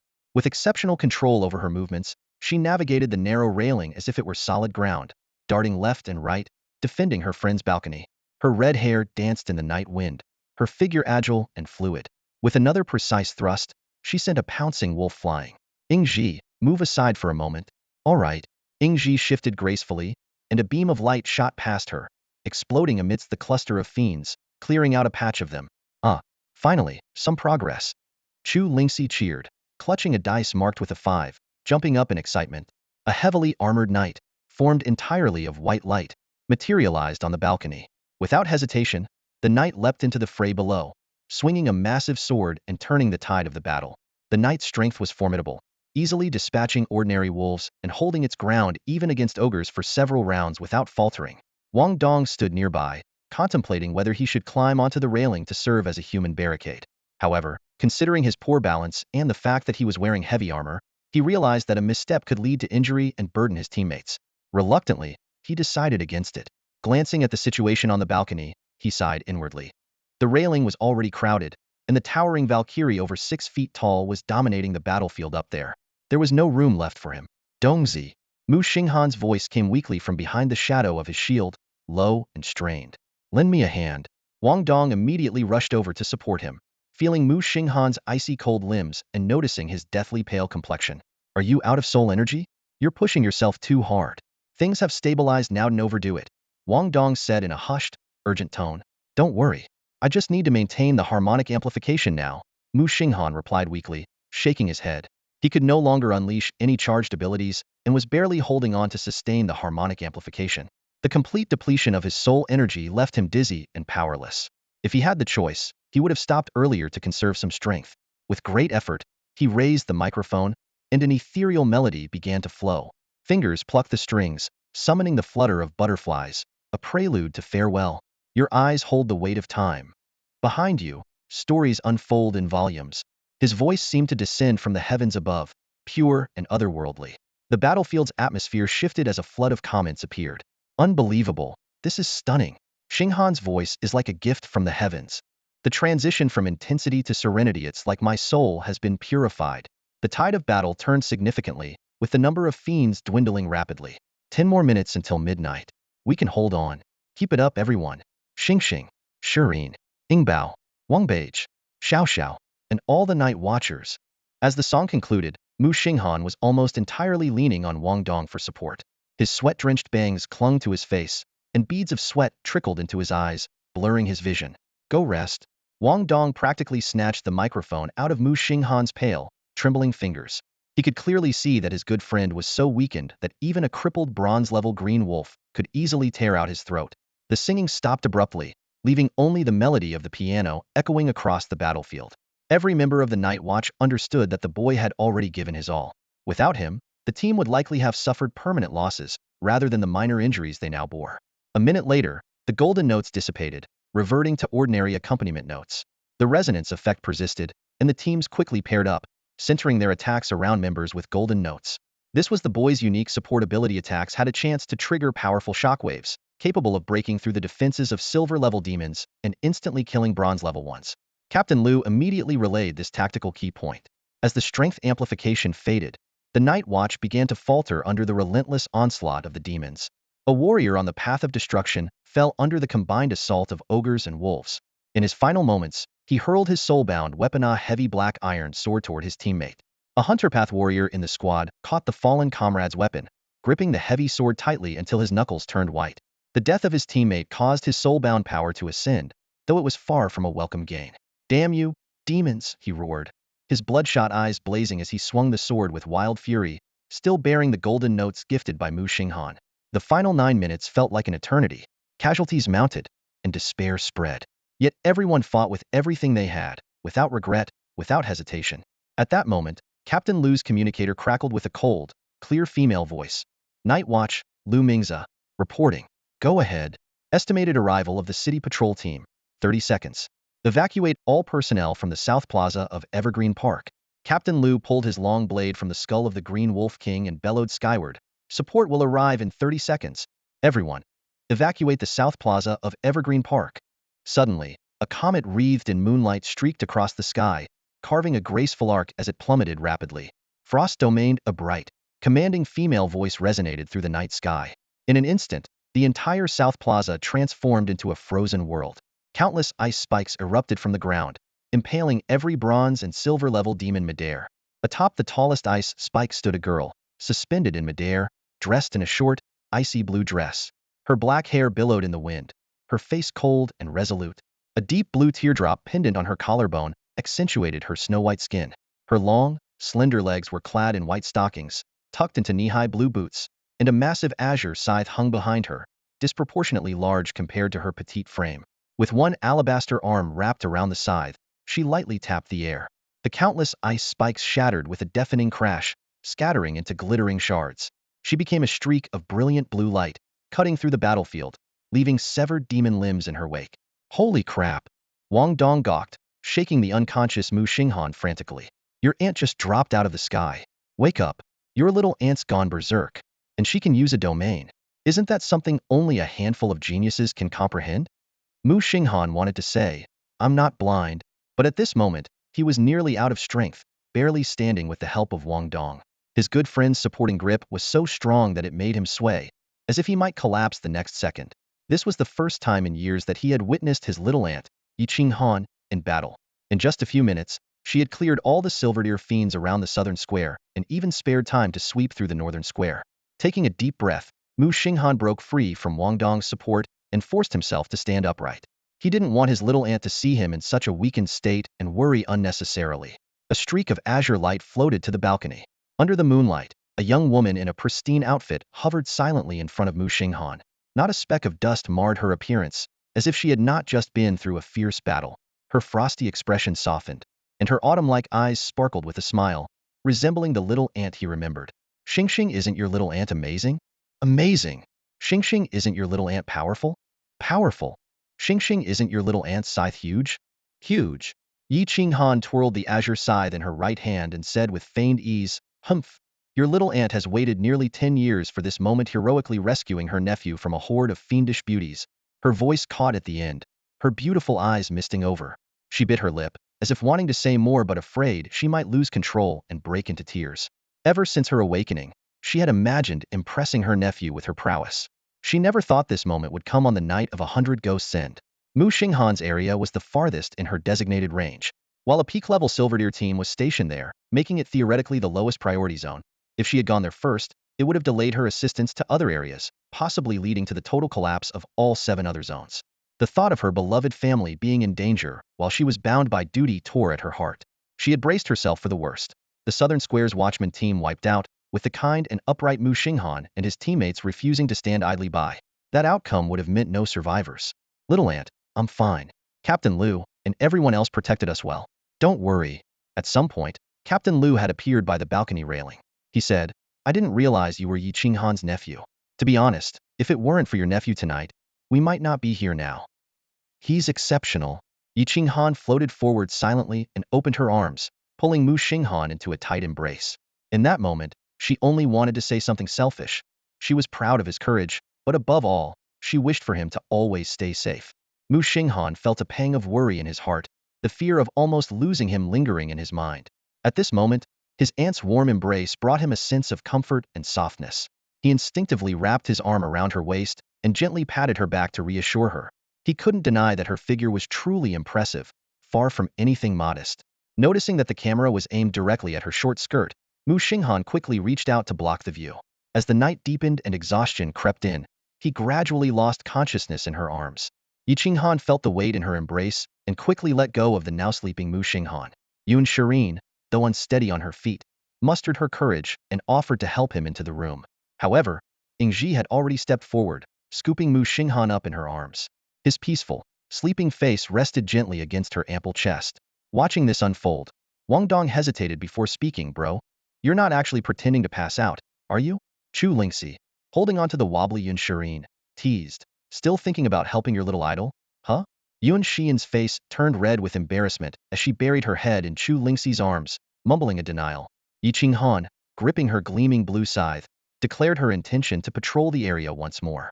Meanwhile, Xian Yuan Xiaoxiao patted her chest in a show of confidence, promising to take good care of the captain, her movements causing a noticeable ripple.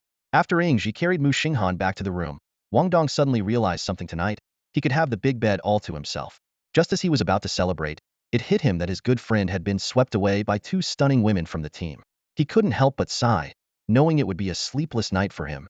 As dawn broke, the black ash left behind by the defeated demons melted away like snow.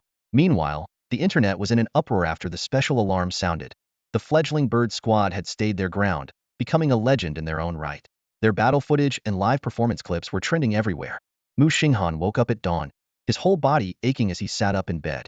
The sensation of having his soul power drained left him extremely uncomfortable. As he glanced around, the room felt somewhat unfamiliar. He groggily scratched his head and was about to get out of bed. A soft yelp suddenly emerged from beneath him. Looking down, he saw Xian Yuanxiaxio clutching her abdomen where she'd been stepped on, her eyes filled with a mix of grievance and surprise as they fluttered open. Propping herself up slightly on the bedding spread across the floor, she pouted and said playfully, "Captain, you stepped on me. You have to rub it better. Hug me, and lift me up so I can stand." It was only then that Muxing Han noticed the two makeshift beds on the floor where the girls had slept. His cheeks turned visibly red in an instant. Aside from his younger aunt, he had never been this close to another girl, let alone sharing a room with them overnight. "Captain, hug me." Xian Yuanxiaxio stretched out her arms, looking at the flustered Muxing Han with a hopeful gaze. Internally, she was delighted. The captain is so adorable. Who would have thought someone so strong could be this shy? All right, time to head home. Muxing Han reached out to pull her up. Xian Yuanxiaxio had initially planned to pretend to lose her balance and fall into his arms, but seeing how exhausted he was from protecting everyone last night, even struggling to help her up, she decided against it. "Captain, it's the 16th today, and the lockdown is still in effect," she said as she casually sat on the edge of the bed, patting the soft bedding. She glanced at the still sleeping Ingji and gave a mischievous smile. "The night watch team has to patrol the entire city today, so I'll be staying here with Captain Lu a little longer. It's still early. Want to sleep a bit more together?" No, I'm going to freshen up." Muxing Han hurriedly bolted for the door, only to bump his head against the doorframe on his way out. In the hallway, he ran into Wang Dong, whose messy blonde hair stuck out in all directions. "Why are you up so early?" Muxing Han asked. "Heh, I didn't sleep at all," Wang Dong replied through gritted teeth. "Knowing my buddy was sharing a room with two beauties, how could I possibly sleep?" "Oh, I see. In that case, I might just head back. Xian Yuanxiaxio is pretty cute," Muxing Han teased intentionally. Wang Dong's bloodshot eyes widened as he lunged forward, pretending to strangle his friend. "You're dead meat tonight. Full of energy, aren't we?" A voice suddenly came from behind, startling the duo into standing at attention. "Good morning, teacher," they both said in unison. "Shuehachin." At the same time, Captain Lu, who had just entered the hallway, glared at Shuehachin with clenched teeth, his expression as if he were ready to devour him whole. "What's going on, old Lu?" Shuehachin stared at Captain Lu, who had just drawn his blade, with a look of shock. "Have you lost your mind? Got bitten by a green wolf and need a rabies shot or something?" Without a word, Captain Lu shoved two identical charms in front of Shuehachin. This left Shue even more confused. What's this supposed to mean? One for streaming and the other left over? I just got back from patrol, what's gotten into you? Seeing Captain Lu still moving aggressively, Shuehachin grew furious. "I'm warning you. I'm about to draw my sword. You dare draw your sword?" Captain Lu countered with a swift night patrol slash, followed by a precise night watch strike. The commotion in the hallway caught the attention of Muxing Han and Wang Dong. Both of them, toothbrushes in their mouths and foam spilling over, turned their heads in unison from the bathroom doorway to witness the bizarre scene. When the dust finally settled, Captain Lu revealed the truth. Muxing Han is a Tongxia. Now it was Shuehachin's turn to be dumbfounded. "What do you mean? Don't play dumb. His skill and harmony is the real deal. We owe our lives, all of us night watchers in the South Squirito, your student. You should have told me sooner so I could have called for more reinforcements. Captain Liu, in just one morning, had spoken more than he had in 2 whole days with Muxing Han's squad. Shueichin finally grasped the gravity of the situation.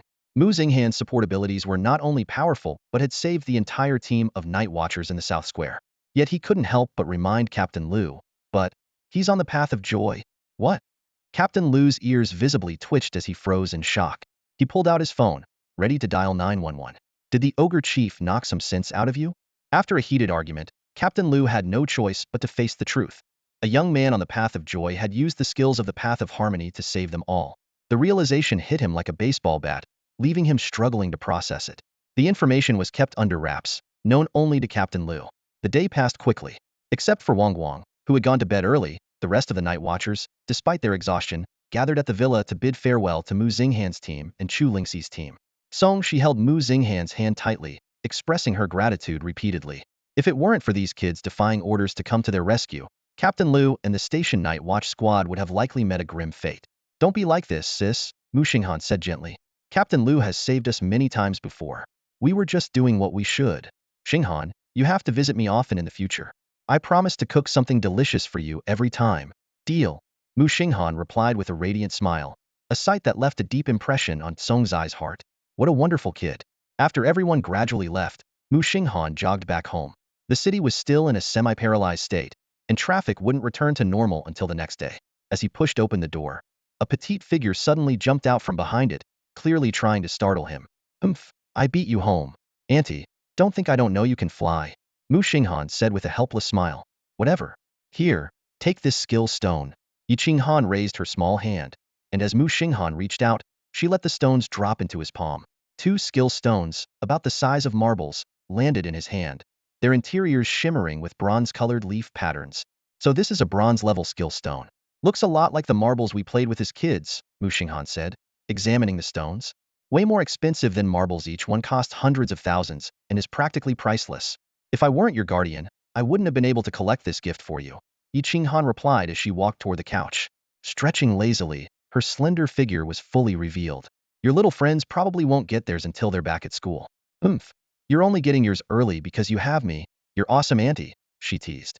Muxing Han changed into his slippers and, while fiddling with the skill stones, asked, I thought the proctor said only the top 500 get extra rewards. How come I'm getting mine before the results are even out? Yiqing Han explained, I have a friend who's a proctor. She helped me check. Even though your fate type is joyful, they factored in your contributions to the battlefield as well. After some overnight discussions, they decided to place your team at the 500th spot, with a special note highlighting your unique contributions. If they were to evaluate solely based on battlefield impact, your team would have easily been ranked first overall. But doing that might encourage other support-type students to focus on exploiting Night Watcher points. I see, Muxing Han nodded, sitting down on the couch. It seemed the proctors in the livestream put in a lot of effort. After all, securing skill stones for a joyful fate student might seem like a waste of resources to some people. Auntie, do you need one of these? I can give you one, Muxing Han offered, holding out a skill stone. You earned these with your life, keep them for yourself, Yiqing Han said with a slight pout. My bronze-level skill library is already maxed out. Each fate soul has its most compatible skills within its corresponding fate path. Once you've unlocked those, using skill stones only draws generic skills, which isn't worth it. Unless you come across free skill stones, most people don't actively pursue them. Auntie, what's your fate soul and fate path? Magical girl, hunting path. Muxing Han scratched his head, recalling the image of her that night wielding a massive scythe, her petite figure cutting through the chaos. Wherever she went, icy spikes erupted, and with every swing of the scythe, she reaped the lives of the demonic creatures with terrifying precision. Don't be confined by fate, Yiqing Han explained earnestly to Muxing Han. Although most hunters align with their destiny, once you awaken your domain, it can be anything, it doesn't have to match your destined path, she added. But it's too early to worry about that now. You need to reach Silver Tier 10 before you can even consider domains. A hint of pride flickered in her eyes as she mentioned this. I awakened my domain at Gold Tier 1. People called me a Ancient Millennium genius. But, she looked at Muxing Han gently. I believe you can do it too. Auntie, actually, I wanted to ask about soul essence, Muxing Han said hesitantly, raising his hand. You're a magical girl, so why do you focus on melee combat? Yiqing Han casually listed her abilities.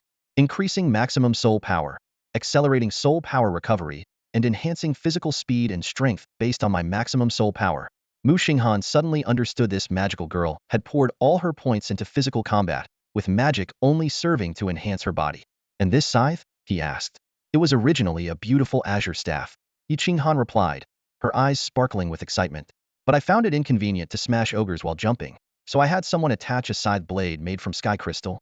Now, it's fully integrated. I can summon or dismiss it at will. Her face lit up with delight as she continued. When it was newly made, I loved it so much. I'd step on an ogre's stomach, give it a pull, and its head would pop right off.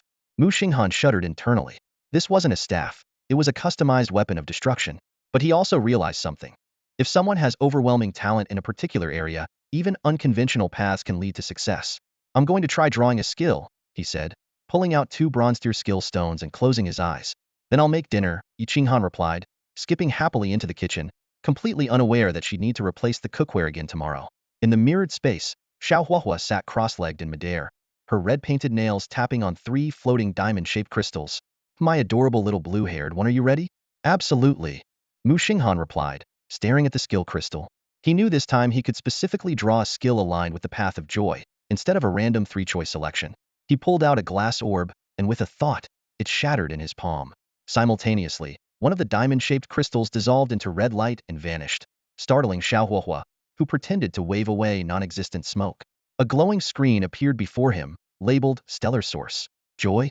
Countless skill names rained down like droplets, most of them encased in red energy temporary seals for useless or negative skills. Finally, the skill name stopped on mimicry. Passive skill. Allows the user to imitate voices and tones they've heard before, increasing their charm stat and drawing more attention from demonic entities when speaking. Explain this to me. What use is this? Muxing Han grabbed Xiao Huahua's slender waist and shook her furiously. Ah ha ha, Xiao Huahua laughed uncontrollably, her twin ponytails flailing wildly. In battle, I'm supposed to use mimicry on demons? And it's a passive skill. My charm stat was already high enough to taunt them with my music alone. Now, great. I sing one song, and all the demons will drown me in spit. I don't even need to activate taunt anymore. Muxing Han calmed himself and took another look at the skill list in front of him. His gaze fell on Star Source Enhancement, silently praying that this versatile skill could save him from the current predicament. Life Soul Star Source Enhancement. Auto-activate, he murmured softly. The effect of Star Source Enhancement immediately took effect. It would automatically adaptively enhance compatible skills. Soon after, the passive skill information for Voice Shift, Star Source, appeared before his eyes. This skill allowed the user to freely switch between voices and tones they had previously heard, while also slightly boosting the strength of vocal-related skills. Currently, this skill was already applied to Taunt, Star Source, and Harmony. Strength, Star Source. Suddenly, little Huahua appeared beside Muxing Han, waving her hands to create sparkling special effects. She leaned close to him and teased in a playful tone. Tada, you're like a walking succubus now, even demons would be dazzled by you. Little blue hair, are you happy? Not bad, I guess. As expected of the Star Source Life Soul. At least there's some hope now, Muxing Han remarked while stroking his chin. Though he still felt a bit cheated deep down, he admitted that the skill had been transformed into a practical passive support ability.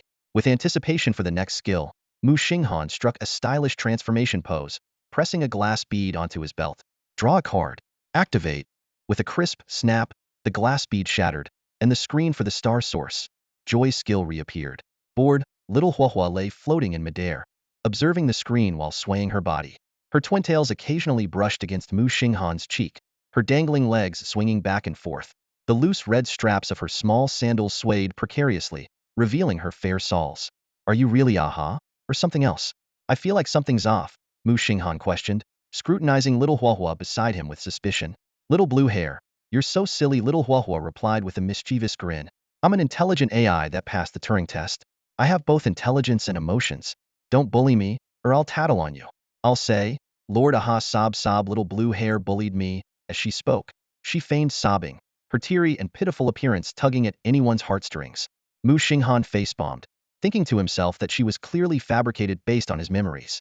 Aside from her ultra-miniature stature of less than a meter, she was practically identical. Finally, the new skill Knights Don't Die Unarmed appeared, a passive skill that moderately increased melee damage when no weapon was equipped. Little Huahua explained in a coquettish tone. This skill was originally designed to give warriors who lost their weapons a chance to fight their way back to retrieve them. Unfortunately, if your weapon gets knocked away, it usually means the power gap is too big, so it's not very useful. Doesn't matter. Star Source Enhance, Muxing Han said expressionlessly, placing his hopes entirely on himself. My fate is mine to decide, not the heavens. Star Source. Activate. Muxing Han unleashed his newly acquired skill. True Knight never falls barehanded. Star Source. This passive skill automatically activates when he's unarmed. Soul energy envelopes his entire body, significantly boosting his strength, agility, and reaction speed while enhancing his close combat damage. If he's in the raucous dance of lanterns state, it further amplifies poise-breaking effects and deals devastating critical damage. This skill is amazing. Muxing Han's eyes lit up with excitement. It was his first skill that directly enhanced his combat output. Thinking about how he usually didn't even have a proper weapon, his harmonious hat was merely a soulbound accessory. Not even a soulbound weapon felt this skill couldn't have come at a better time. Previously, he had to rely on throwing the hat to fight off demons. There was no way he could take on something like an ogre barehanded. Even if he threw a flurry of punches, he'd probably just end up hurting himself. Your soulbound power is incredible, Xiao Huahua remarked bluntly, her eyes fixed on the skill information screen Muxing Han had left unobscured. Of course, Muxing Han replied with a proud tilt of his head and a grin. I'm the fated warrior personally chosen by your star god. They're counting on me to bring glory to their name. As Muxing Han prepared to leave, Xiao Huahua gazed at him with a pitiful expression. All right, promise you'll come and chat with Xiao Huahua often, okay? There's no one to talk to here, and I'll get super lonely. Sure, Muxing Han agreed without hesitation before vanishing from the mirror space. Xiao Huahua floated in midair, a screen in front of her displaying a clear view of Muxing Han's surroundings in the real world. She giggled. Uploading fun moments regularly to AHA really speeds up the skill core's condensation process. Little blue-haired one. You owe me a thank you. Meanwhile, Muxing Han pulled out his phone, a sly smile playing on his lips. He opened an alternate chat account, the profile picture featuring an innocent, stunningly beautiful girl who bore a slight resemblance to himself. It was one of the photos his aunt had taken years ago when she whimsically dolled him up as a sweet, soft girl. Now, he was going to use this account to mess with Wang Dong. Opening his best friend's chat window, he sent a voice message. Wang Dongage, are you there? His voice was deliberately soft and sugary. Wang Dong, lounging on the couch while sipping wheat juice and scrolling through videos of pretty girls, immediately sat up straight. This was the first voice message Little Star had sent in 2 years. Overcome with excitement, he added a note to the contact. Little Star's ideal type, hasn't confessed yet, super sweet Forcing himself to stay composed, Wang Dong set a 10-minute cooldown period to calm down before replying. Those 10 minutes felt like an eternity. Finally, he took a deep breath and lowered his voice in an attempt to sound like a mature and charming man. What's up, Star baby? I was just busy earlier. Hearing Wang Dong's voice, which sounded like a drowning duck trying to act suave, Muxing Han burst out laughing, rolling on the couch as he clutched his phone. His laughter was so loud it even caught the attention of his aunt, who was cooking in the kitchen. Muxing Han knew his close friend's mindset all too well. He could practically picture Wang Dong acting out the busy professional persona, deliberately waiting a few minutes before replying to create the illusion of being swamped with work, all while subtly signaling that he still valued their connection. But Muxing Han didn't give him the chance. Instead, he sent a polite yet pointed message. Sorry, brother Wang Dong. Since you didn't reply, I assumed you were busy and already asked someone else for help. Thanks anyway. He hit send and immediately exited the chat app, a smug grin curling at the corners of his mouth. Gotcha, he muttered to himself. On the other side, Wang Dong was practically losing his mind. Slapping his own face in frustration, he berated himself. Wang Dong, what were you thinking? Playing it cool? She came to you first for help, and you just sat there pretending to be busy. Busy doing what? Nothing. Consumed with regret, he quickly sent a follow-up message. Little Star, no need to be so polite. Next time, just call me directly, it'll definitely help you out. Although he was still trying to maintain his important and busy persona, he was now desperately emphasizing how much he cared. Unfortunately, it was too late. Her profile picture had already dimmed, signaling she was offline. This realization only deepened Wang Dong's remorse. She had logged in specifically to reach out to him. Imagining her waiting in disappointment for a reply that never came, Wang Dong leaned back and stared at the ceiling, his guilt eating away at him. Suddenly, a thought struck him. Could she have gone to Muxing Han for help instead? Wasting no time, Wang Dong dialed Muxing Han's number. The call was answered almost immediately. Hello? What's up? Muxing Han's voice was casual. So, did anyone reach out to you just now? Wang Dong probed cautiously. Nope. Why do you ask? Oh, no reason. I've just been getting a lot of scam calls lately about winning prizes. Wanted to see if you've been getting them too. Are you serious? Muxing Han replied flatly before hanging up. Relieved to confirm that his friend was unaware of the situation, Wang Dong exhaled deeply and silently vowed to win over the girl who reminded him so much of Muxing Han. Meanwhile, Muxing Han was doubled over in laughter, scrolling through the chat logs Muxing Han had shared with her. I can't, this is too funny. You're really messing with your buddy like this? He's so into online dating. I'm just helping him increase his happiness, Muxing Han said lazily, reclining on the couch. It's not like I'm scamming him for money or harvesting his organs. When you get new chat updates, make sure to send them to me, Muxing Han teased. As if I have that much free time. I just do it for fun occasionally. I've got my own training to focus on, Muxing Han replied, narrowing his eyes as he suddenly turned to look at her. Wait a second, how do you even know about this kind of stuff? Don't tell me you think I'm an actual scammer. How many accounts do you think I have? How many fans? Do you think I'm one of those streamers on Bilibili pretending to be someone else? Have I been tricking middle-aged men into tipping me? Rolling his eyes, Muxing Han shot back. Wow, little ant, you sure know a lot about this stuff. And please, my computer can't even handle games properly. You think I could stream? Ah, I see, no, you're hinting that I should buy you a new computer, Muxing Han quipped with a smirk. Muxing Han nodded, wiped away her tears, and revealed a touched expression. This sight made Muxing Han collapse onto the sofa, thinking to himself that his little ant was probably about to scam people online again. Why are you lying down? Get up. Time to eat. Before the words were fully out, Muxing Han's petite figure leapt into the air, her small feet in white socks aiming directly for Muxing Han's stomach. Ugh. Muxing Han groaned in pain, quickly scrambling up from the sofa. He said earnestly, little ant, remember, you're a human, not a cat. If you keep doing this, someone might actually get hurt. Humph, I know my limits. Muxing Han replied smugly, her face full of pride. The next morning, on Ice 11 day, Muxing Han had just stepped onto campus when he noticed all kinds of gazes directed his way, some surprised, some admiring, and some with an inexplicable complexity. Master Dancer, please give me your autograph. The three Ho brothers barged into the classroom, each holding a notebook as they surrounded him. Last night during the end of night, we scoured the live stream channels and found you. You were incredible. Hoer exclaimed excitedly. Those 2 tracks are on Bilibili now, uploaded by Li Guang's channel. Both the vocal-only version and the live performance, I've downloaded them all. Hosen pulled out his phone. Bro, look, I've liked every video related to you. I can't believe you can even sing in such a niche language like English so well. Alright, I'll sign them all, Muxing Han said cheerfully, taking the notebooks and signing each one. The 3 brothers, thrilled with their autographs, immediately dashed off in another direction. Ingji, sign one for us too. We're collecting signatures from all 4 team members to show off online and make everyone jealous. Xian Yuan Xiaoxiao, sitting next to Muxing Han, pulled out her phone with a sweet smile. Captain, look. Hey, race the edited video of our performance that day. In the video, as support brother made his entrance, the screen was flooded with bullet comments saying, I'm here to assist you, which made Muxing Han recall the Wild Wind Great Sage's desolate prison Skyfinger from his past life. While he was watching the video, Shuehechen entered the room. Alright class, let's begin. Oh, and Muxing Han's team. See me after class, your fledgling rewards have arrived. At lunchtime, the 4 teammates were eating in a corner of the cafeteria, occasionally interrupted by classmates asking for photos. Just then, Bai Qingzhu and her group entered through the side door. Their gazes met briefly. Xian Yuan Xiaoxiao made a face at her former teammate, sticking her tongue out in a playful taunt, while Muxing Han and the others quietly focused on their meals, giving them enough dignity. Let's go somewhere else, Bai Qingzhu said, her face dark as she turned to leave. Hee hee. Xian Yuan Xiaoxiao clung to Muxing Han's right arm, beaming. Captain, Ingji, Donga, you guys are the best. Joining this team is the most satisfying thing ever. Muxing Han silently switched his chopsticks to his left hand and said, Ingji, come with me later. He planned to find a training room to spar in martial arts. Sure, how could I refuse such an invitation? Ingji replied with a radiant smile. Wang Dong and Xian Yuan Xiaoxiao immediately perked up, their gossip senses tingling. With a quick exchange of glances, they silently agreed. They had to follow and see what was going on. Inside the training room, a space the size of a basketball court unfolded before their eyes. The specially designed high-strength flooring stretched beneath their feet, so durable that even the full-force attack of a silver-deer fated walker would struggle to damage it. Along the walls, various exercise equipment was neatly arranged, leaving a spacious area in the center for sparring. Muxing Han and Ingji stood facing each other.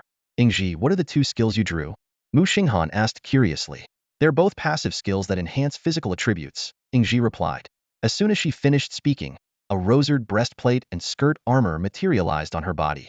Her long, slender legs, wrapped in black stockings, balanced gracefully on rosered heels. With a slight tremor, the finely toned muscles of her legs rippled subtly. She casually dissipated the silver spear that had appeared in her hand at some point. I didn't expect you, my dear friend, to want to spar with me in hand-to-hand combat. Now that you know, Are you still planning to go through with it? To challenge someone, you naturally aim for the strongest, Muxing Han said, shaking his head. In all of Bing 11, Ingji's physical prowess was unmatched. She was undeniably the core offensive force of their team, excelling in large-scale, area effect attacks. Her strength placed her among the top ranks even within the over 4,000 newly ascended fledgling squads. Since your physical strength is so formidable, you'll have to give it my all, Muxing Han said as he put on his harmonious melody hat. Ingji clenched her fists, her face radiating youthful confidence. Friend, is this a spar or a real fight? A real fight, Muxing Han declared. Before the words had fully left his mouth, Ingji moved like a flash of lightning, delivering a fierce hook aimed straight for Muxing Han's face. You said real fight, so real fight it is. Whoa. Utilizing the strength, agility, and reflexes granted by his knight's undying resolve, Muxing Han narrowly dodged the blow. He immediately initiated his most challenging move, the Dance of Lanterns. Each transition between dance steps was met with Ingji's relentless assault hooks, whip kicks, and straight kicks came one after another. Muxing Han had to block, dodge, or, at times, absorb a hit and retreat several steps before continuing his dance. I didn't expect you to actually pull it off, Ingji said, slightly surprised. Although she hadn't used her spear, her attacks were at full force. They both knew that if she wielded her most effective weapon, Muxing Han might not even be able to complete the Dance of Lanterns. Now it's my turn, Muxing Han said, crossing his fists in front of his chest and tilting his head with a playful grin. Ready? Bring it on. Ingji taunted, beckoning him with her finger. Through the car window this night shimmering and bright, Muxing Han hummed a tune as golden musical notes swirled around him. The harmonious melody, strength skill activated, granting him immense power and devastating impact. Watch out. Muxing Han suddenly lunged forward, delivering a powerful hook with tremendous force. Ingji crossed her arms to block, intending to gauge the strength of his strike. With a muffled bang, a wave of numbness shot through her arms instantly. The skin at the point of impact turned red, and she involuntarily took a step back. How is it this strong? That really hurt, Ingji exclaimed in shock as she looked at Muxing Han. Even with her 3 skills enhancing her physical abilities, his strength still surpassed hers. Suddenly, Ingji recalled the scene on the balcony that night. At that time, Muxing Han's complementary effects of his dance partner ability and harmony power were simultaneously acting on her. If the ultra breakthrough was triggered, even an ogre hit at its weak point would be critically injured or instantly killed. This terrifying enhancement was indeed not to be underestimated. Heh, the real power is yet to come. I haven't even triggered ultra breakthrough yet. Muxing Han grinned smugly, his figure moving like lightning as he initiated close combat. Their offensive and defensive exchanges were as swift as a storm, with punches and kicks creating gusts of air, shadows overlapping, and sharp sounds echoing with every clash. Outside the training room, just a few minutes earlier, Wang Dong and Xinyuan Xiaoxiao were eavesdropping on either side of the door. Despite the training room's soundproofing, muffled fragments of conversation could still be heard. Going all out? It's coming, be careful. So much force, it hurts. Heh, the real power is yet to come. Ultra. Accompanied by the rapid sounds of impacts. Xinyuan Xiaoxiao's face turned beet red, her hands pressed against her burning cheeks. Oh my god, what are Captain and Sister Ingji doing in there? The pace is so fast. He's even making Sister Ingji say it hurts. Captain is amazing. He's like a turbocharged motor. Wang Dong gritted his teeth. Damn it, bro. You traitor. We agreed to be lifelong singles together, and now you're the first to break the pact? And in broad daylight too. Back in the training room, Ingji seized a gap in Muxing Han's attacks and lashed out with a lightning-fast whip kick. Realizing it might cause serious harm, she quickly adjusted her move, striking with the top of her foot instead. With a resounding bang, Muxing Han was sent flying into the air. Ugh. Muxing Han took the hit heeding, swiftly adjusting his posture midair as he crossed his arms to block her follow-up kick. Using the force to retreat, he landed on the ground and immediately counterattacked as Ingji advanced. Here comes my ultra breakthrough. Seeing this, Ingji quickly crossed her arms to defend, knowing this strike was going to hurt. Sure enough, the moment his punch landed, the shock forced her arms to recoil, hitting her chest before being cushioned by 2 soft points, and the residual force ultimately slammed into her abdomen. She was sent flying several meters back, her long rose-colored hair fanning out like a peacock's tail in midair. Although she managed to land with a backflip, her steps were unsteady, and her stomach churned violently. If not for her strong physique, she might have thrown up her lunch. I'm done. Ingji waved her hand in surrender. It wasn't that she couldn't continue, but the sheer power of the captain's ultra breakthrough was overwhelming. Even blocking it caused her insides to churn, and now she even felt the urge to go to the restroom. I'm done too. I can't beat you in close combat. Muxing Han, equally out of breath, wiped the sweat from his brow. The all-out battle in these mere 10 minutes had completely drained his stamina. Moreover, every time his attack was blocked, the reduction in toughness value was far too minimal. Yingji's exceptional physical constitution was undeniable. Perhaps this was the reason her initial resilience stats were so remarkably high. My dear friend, I really appreciate your straightforward personality, Yingji said with a light laugh. But, there's no way you could beat me in close combat. With a swift motion, she pulled the hair tie from her wrist and tied her waist-length, rose-colored hair into a high ponytail. As she moved, a few beads of sweat slid down her fair neck. If you could take me down in close combat, then the title of Valkyrie should go to you. Pfft. Nonsense. Muxing Han retorted immediately. Valkyrie? No way. Maybe something like a male war god would suit me better. Suddenly, Yingji's expression shifted, becoming urgent. She bit her lip and exclaimed, Enough chat. I need to use the restroom. With that, she dashed toward the training room door. Unbeknownst to her, two people had been standing just outside the room for several minutes. The muffled sounds and snippets of conversation leaking through the door had left the two outside blushing furiously. Now's the time, came Yingji's voice, followed by a sound that could make anyone blush. What the? I can't take it anymore. The captain is striking back. My dear friend, I like you. Oh my god. Oh my god. As they stood there, stunned and wide-eyed, the training room door suddenly swung open. Yingji barely spared them a glance, her expression strained as she clutched her stomach and hurried towards the restroom. Her long legs, clad in slightly torn black stockings, bore the marks of her earlier combat. Wang Dong watched her retreating figure, feeling his heart shatter. Meanwhile, a small, bouncing heart-shaped strand of hair appeared on top of Xianyuan Xiaoxiao's head as her face turned bright red. At that moment, Muxing Han emerged from the training room, supporting his lower back. You two are here? Why didn't you come in and join us earlier? Xianyuan Xiaoxiao gasped, covering her mouth with her hands and stammering incoherently. Captain, you and Sister Yingji. I mean, not that it's impossible, but, Donga, you're definitely not allowed in. Wang Dong clapped a firm hand on Muxing Han's shoulder, his fingers tightening as he looked at him with a serious expression. Brother, you'd better explain this to me. What the hell is going on here? Two-timing now, are we?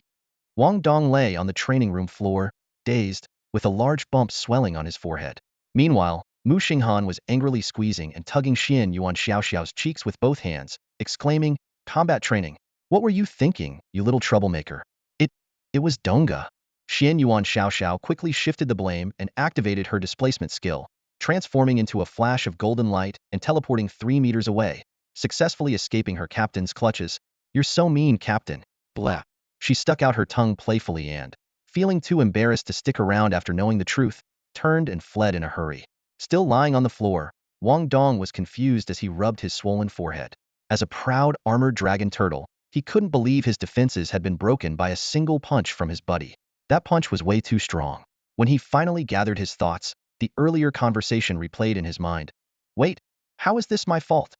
It's fine, Muxing Han said, patting Wang Dong on the shoulder. You're my bro, I trust you.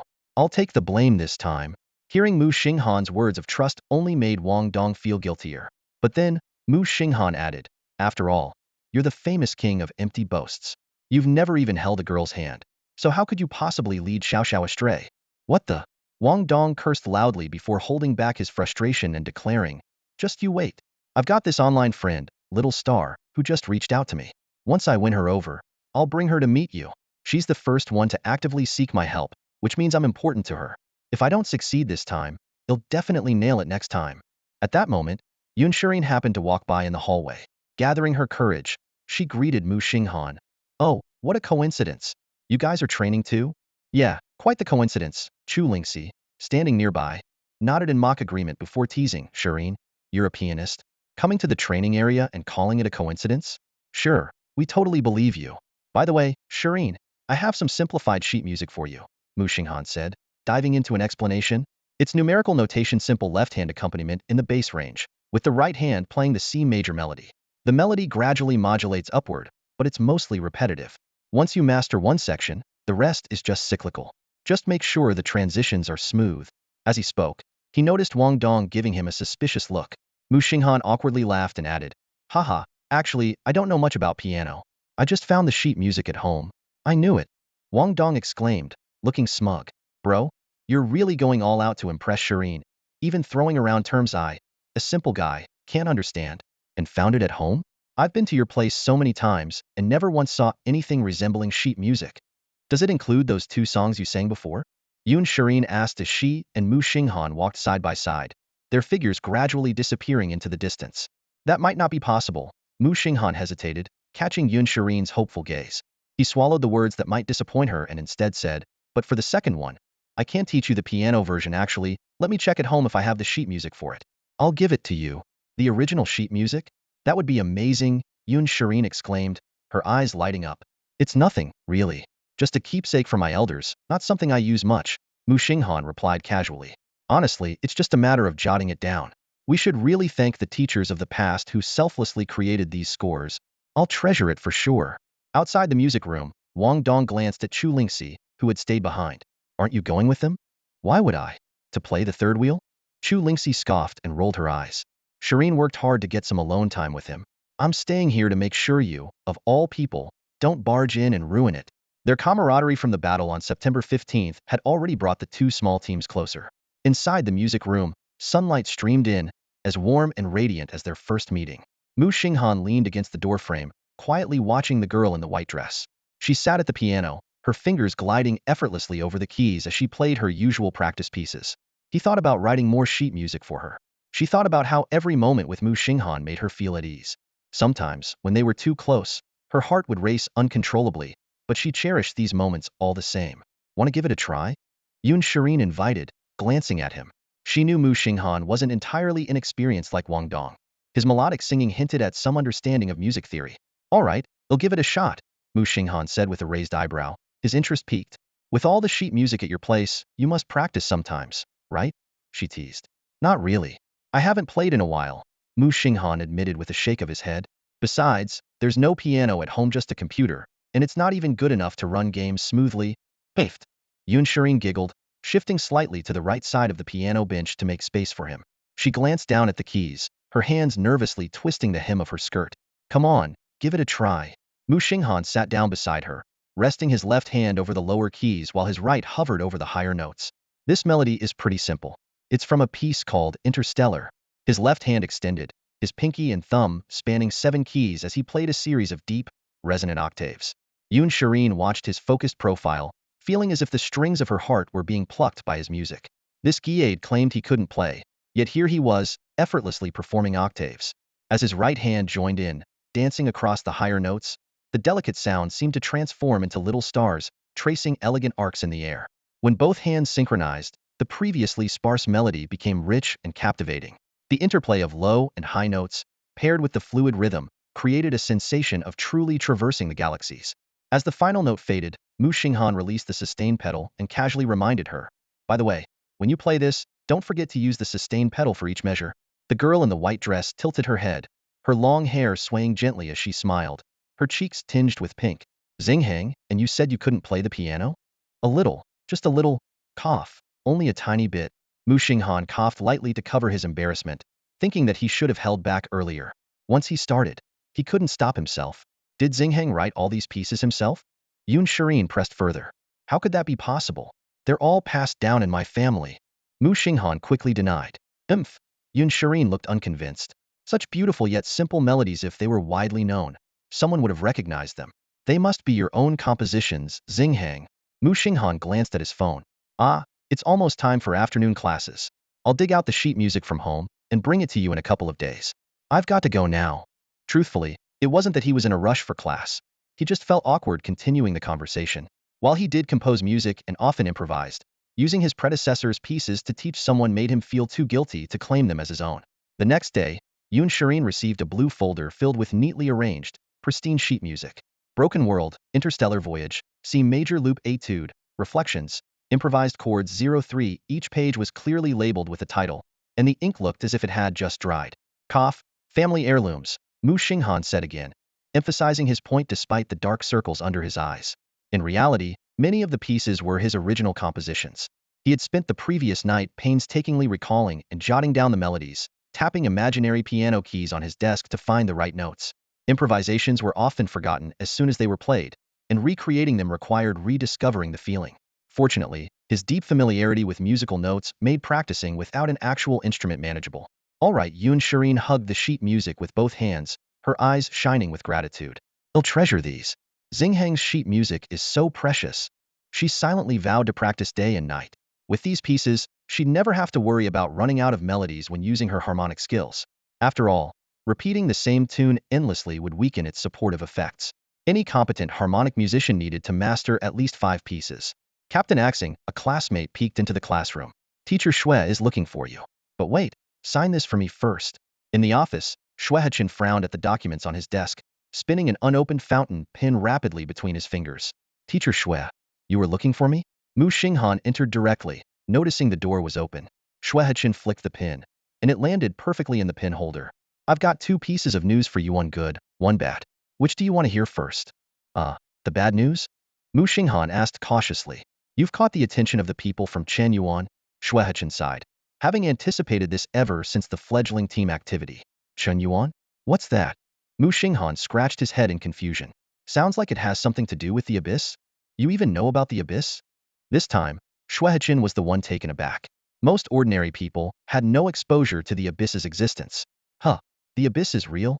Muxing Han scratched his head even harder, looking even more puzzled. What kind of abyss, teacher? There are all sorts. If it's like the high difficulty dungeon worlds in some games that give rewards, that's manageable. But if it's the most terrifying cosmic concept of the abyss, then we're doomed. Ever heard of the iceberg theory? Xuehechin began explaining the secrets of the abyssal sea to Muxing Han. He described the demonic caverns as mere fragments of ice atop a glacier, with the current reality being the entire glacier itself. Beneath the glacier lies the abyssal realm, corroded by the abyssal sea. This corrosion is irreversible. The abyss twists human nature, turning people cruel and violent. In severe cases, it can even transform them into monsters. The abyssal realm is riddled with death zones, and is so inhospitable that even fate walkers struggle to survive there. The descent of demonic forces is just one manifestation of the abyss's corruption, Xuehechin said gravely. Muxing Han listened with a heavy heart. Then how do we fight against the abyss? That's where the good news comes in, Xuehechin replied, tapping his fingers on the table to signal Muxing Han to stay calm. But before that, there's some bad news. He explained that the abyssal traders are a group of defectors who have aligned themselves with the abyssal realm. In exchange for the abyss's power, they seek to drag the entire current reality into the abyssal sea permanently. While they are difficult to contend with even for fate walkers of the same rank, once exposed, the current reality strikes back with overwhelming force. If a bronze-level abyssal trader is discovered, 10 silver-level warriors are dispatched. For a silver-level trader, 10 gold-level experts are sent. This is why, in Dongxia, these scum only dare to act in the shadows, Xuehechin said, his gaze fixed on Muxing Han. Unless they encounter someone who poses a significant threat to the abyss's encroachment, like highly promising fate walkers. He then revealed that intelligence indicated Mu Xinghan's team, the top-ranked fledgling squad on both leaderboards, had already caught the attention of an abyssal trader faction in Ice City, whose strength was estimated to be at least silver level.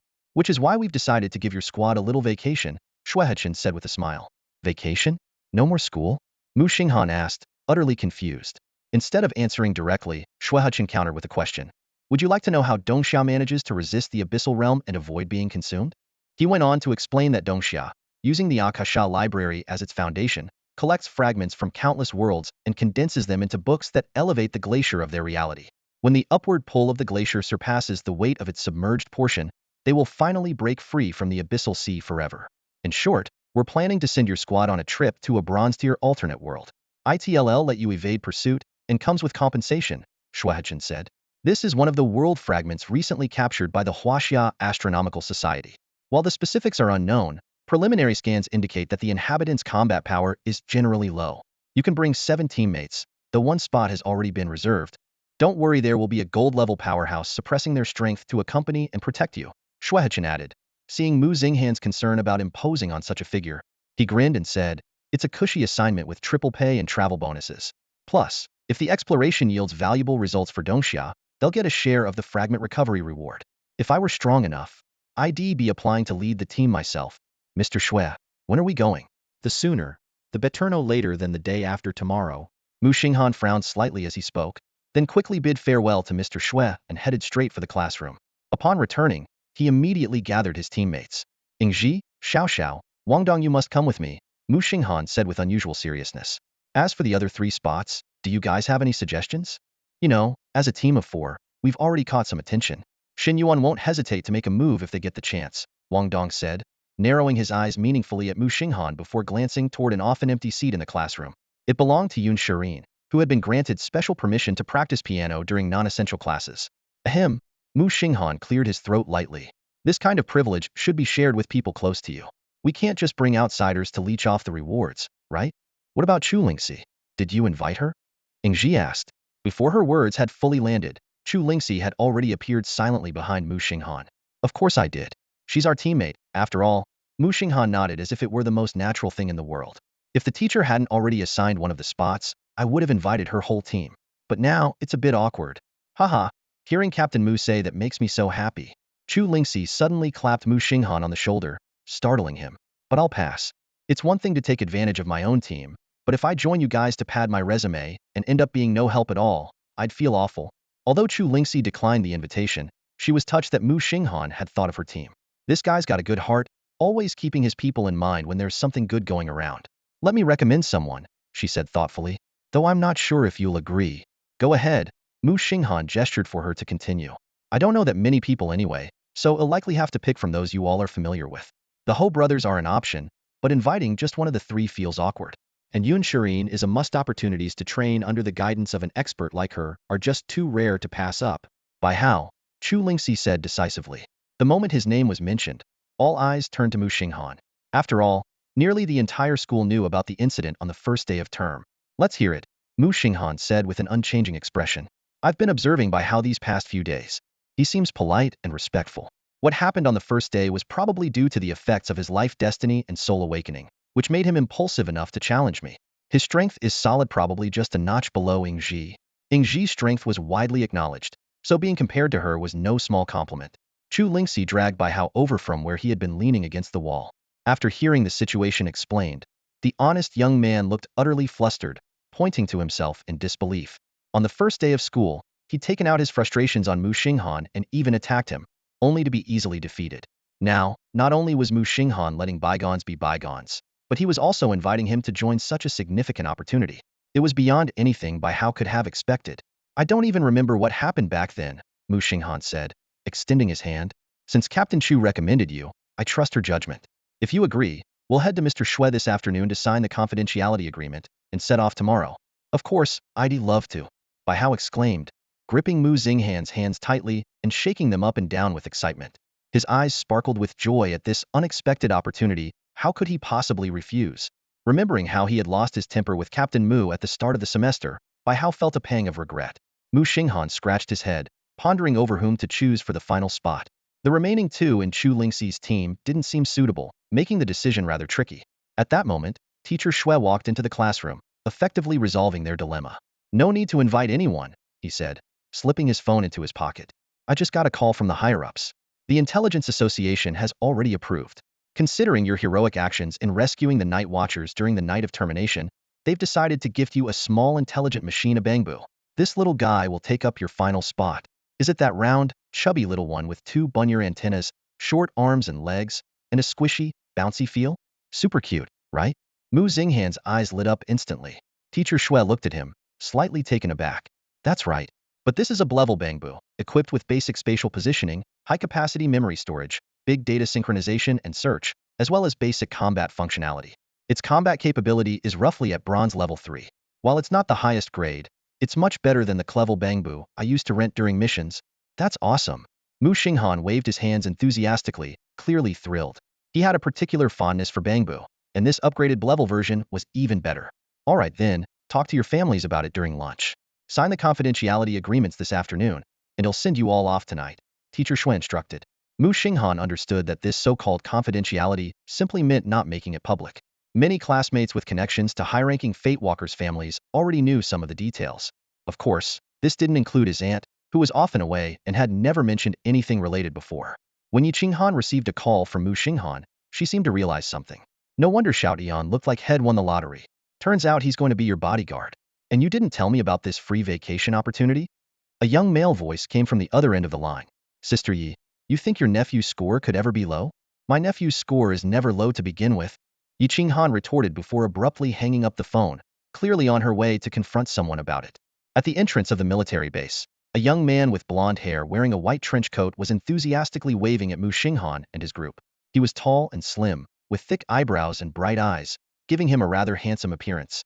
A fresh band-aid was stuck on his forehead, clearly covering a swollen bump. Over here, over here, he called out with a laugh, feigning a complaint. Your aunt really doesn't hold back. All I did was forget to inform her beforehand, and she flicked my forehead so hard it swelled up. Leading the group of 6 inside, he casually slung an arm around Muxing Han's shoulder. All right, kid. I'm Huang Tian. You can call me Uncle Tian. Sure thing, Brother Tian. Muxing Han replied smoothly. Hey, you little rascal. That's the wrong generation. Huang Tian widened his eyes in mock outrage. Do you want me to dock your points? Then I'll just tell my aunt. Muxing Han quipped back. Fine, Brother Tian it is. Makes me sound younger anyway. Huang Tian relented with a grin. He guided the group through a series of security checkpoints before finally leading them into an elevator. As the elevator descended, he began explaining the mission of the Astronomical Society in detail. The Astronomical Society is responsible for capturing world fragments that approach our current realm. Once a suitable fragment is detected, we calculate its trajectory and the duration of its proximity. If all the conditions are met, we evaluate the world's level and send appropriate pathfinders to explore it. As the elevator continued its descent, the sense of weightlessness grew stronger. The group held onto the railings while Huang Tian elaborated further. Exploration involves assessing whether the world is habitable for humans, identifying any unique resources, and determining if there's any existing life. If it's an uninhabited world infested with demonic entities or malevolent spirits, we conduct a cleansing and forge its history into a book, which is then stored in the Akasha library. If the world is inhabited and the population is moderate, we seek alliances and similarly preserve its history in book form. This forging process is conceptual and doesn't affect the world itself, but it anchors these worlds, preventing them from drifting aimlessly.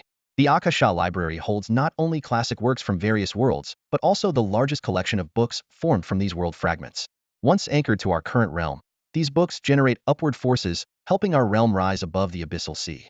This is the method we in Dongxia most strongly support for saving the world. So, there are other ways to save the world? Ingji keenly picked up on the implication. Huang Tian gritted his teeth as he explained. Over in Western Europe, they're trying to create a new Eden. The abyssal realm refers to our current realm as Eden, and Western Europe's plan is... He paused for a moment.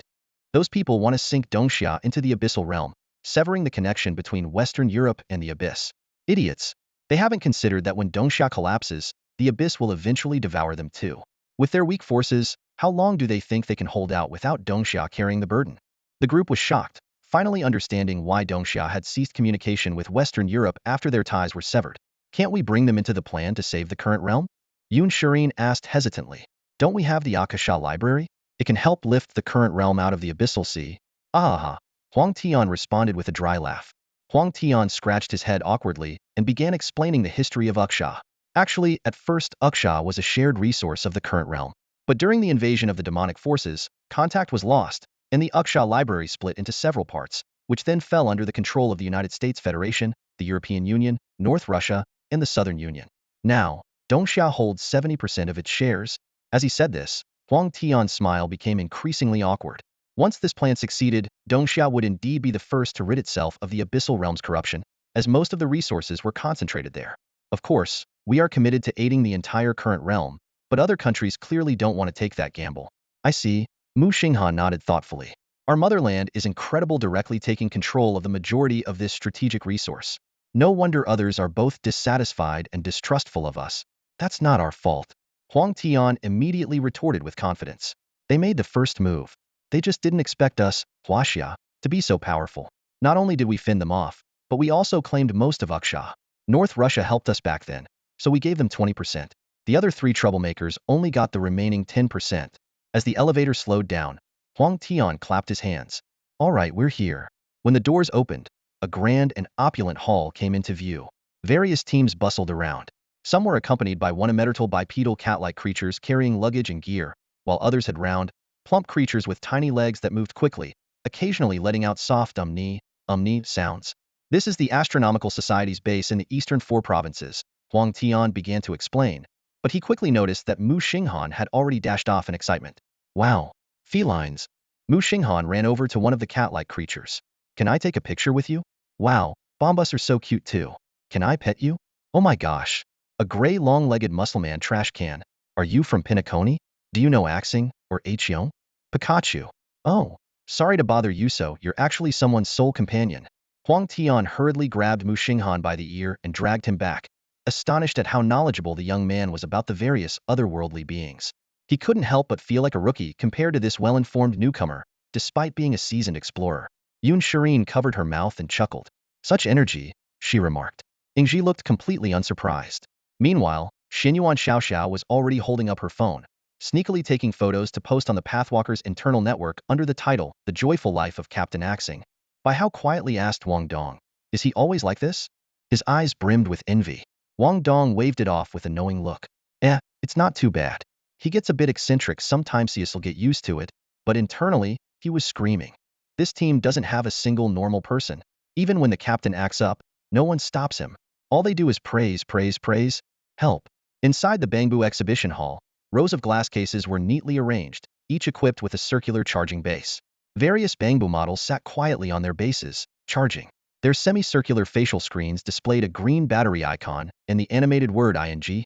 Huang Tian carefully scanned the area and quickly located his target, a pure white class Bangbu. This little guy held a miniature spear in its left hand and a tiny handgun in its right. It was exactly the one he was looking for. He lifted the glass case and unplugged the power cord at the base. Although these Bangbus were fully charged while in standby mode, they typically remained connected to prevent battery depletion from prolonged inactivity. While class Bangbus were not exceptionally powerful, they still had basic self-defense capabilities to deter ordinary people from easily taking them. As he carried the rather heavy glass case towards the exit, a Bangbu dressed in a black tailcoat blocked his path. To take an unregistered Bangbu, you need to provide your information. Please cooperate, it said in a mechanical tone. Huang Tian, Yiqing Han Squad, Gold Level 3, Path of the Hunter. You do not have the authorization to claim a class Bangbu. Request denied. Wait a minute. Listen, little guy, I'm picking this up from Muxing Han. Didn't the Knowledge Association send down an order about this? Check your database. Searching for Muxing Han. Beep. Authorization confirmed. Proxy claimer, Huang Tian. If Muxing Han does not receive Xiao Baibu, Huang Tian will bear full responsibility. Got it. Got it. He's my nephew. What? You think I'd steal his Bangbu? Xiao Baibu is a bit timid. Please take care to encourage him and avoid scaring him. All right, Huang Tian replied, feeling exasperated, as if he were adopting a child. Carrying the glass case near the restroom, Huang Tian suddenly felt a sharp stomachache. He noticed a marked area surrounded by 4 dashed lines near the cleaning cart station, just the right spot to place the Bangbu. Since these Bangbus came with serial numbers and tracking sensors, there was no concern about theft. He set Xiao Baibu down in the designated space and hurried into the men's restroom. At the same time, a bespectacled young woman stumbled in, also carrying a Bangbu glass case. Frustrated, she stomped her foot and noticed the nearby storage area. She quickly placed her case on the right side and rushed into the women's restroom. It was her first day as an intern, and she had accidentally soiled the Knowledge Association's latest prototype Bangbu. It was all because she hadn't tightened the lid on her coffee cup, causing the coffee to spill onto the Bangbu. Fortunately, the Bangbus waterproof coating saved the day, and she managed to rinse off the stains in the washroom, narrowly avoiding disaster. Huang Tian emerged from the restroom, feeling refreshed. Without paying much attention, he grabbed the Bangbu on the right and hurried off. Can't keep my nephew waiting too long. Eventually, Huang Tian and his party arrived at the Yiqing Han Squad's temporary lounge. The room was well equipped, featuring a bar, sofas, and a snack cabinet. Wow, so cute. Yun Shirin clasped her hands in front of her chest, her eyes sparkling as she gazed at the white Bangbu lying quietly inside the glass case. It truly was a delicate piece of craftsmanship. Ingji stepped closer to the glass case, carefully examining the round, chubby little robot. Around its waist were unique weapons petite, pure silver dagger on the left, gleaming softly, and a silver revolver on the right, with its barrel faintly glimmering with a bluish hue. The little Bangbu wore a tiny chest plate forged from an unknown metal, along with a small helmet designed with 2 openings for its rabbit-like ears to protrude. Its face was an oval-shaped display screen capable of showing various expressions, though currently dark as it wasn't powered on. A red scarf was wrapped around its neck, and a flowing red cape behind it added both cuteness and a heroic flair. Something feels off, Huang Tian said, scratching his head. Did Bangbu always look like this? After a moment of hesitation, he added, but it should be fine. Most Bangbus and display cases are pretty standard. And class Bangbu definitely wouldn't be here in the exhibition room. Besides, this is the underground base of the Dongxia Astronomical Society, with surveillance everywhere. Only people with IDs can enter, so it's unlikely any troublemakers would show up. I mean, who would take such a risk for just a class Bangbu? Tienga, how do we claim ownership? Muxing Han asked eagerly, rubbing his hands together. The Intelligence Association is being so generous. Upclass Bangbu this cool must be pretty rare. If this were a game from our past lives, this would definitely be a super limited edition Bangbu. You need to max out the gacha just to get one. Just pick it up and press the power button on its back. Huang Tian explained. Once it's powered on, it will automatically recognize the first person it sees as its owner. Muxing Han opened the glass case, reached in, and lifted the little Bangbu, only to be startled by its weight. Whoa, this little guy is heavy. It must weigh over 100 pounds, he exclaimed. I thought Bangbus were only a few dozen pounds. Really? Huang Tian scratched his head again. It did feel a bit heavy when we brought it back. I just remember its name is Xia Beibu, but not much else. Meanwhile, in the restroom, a female intern stared at Xia Beibu for a full 5 minutes, her entire body trembling. Suddenly, she let out a piercing scream. Someone stole a Bangbu. In the conference room, dozens of elderly scholars with graying beards were waiting for the first activation test of the Lancelot Prototype 1. When they heard the intern's report, they were all stunned into silence. What? Upclass Xia Beibu?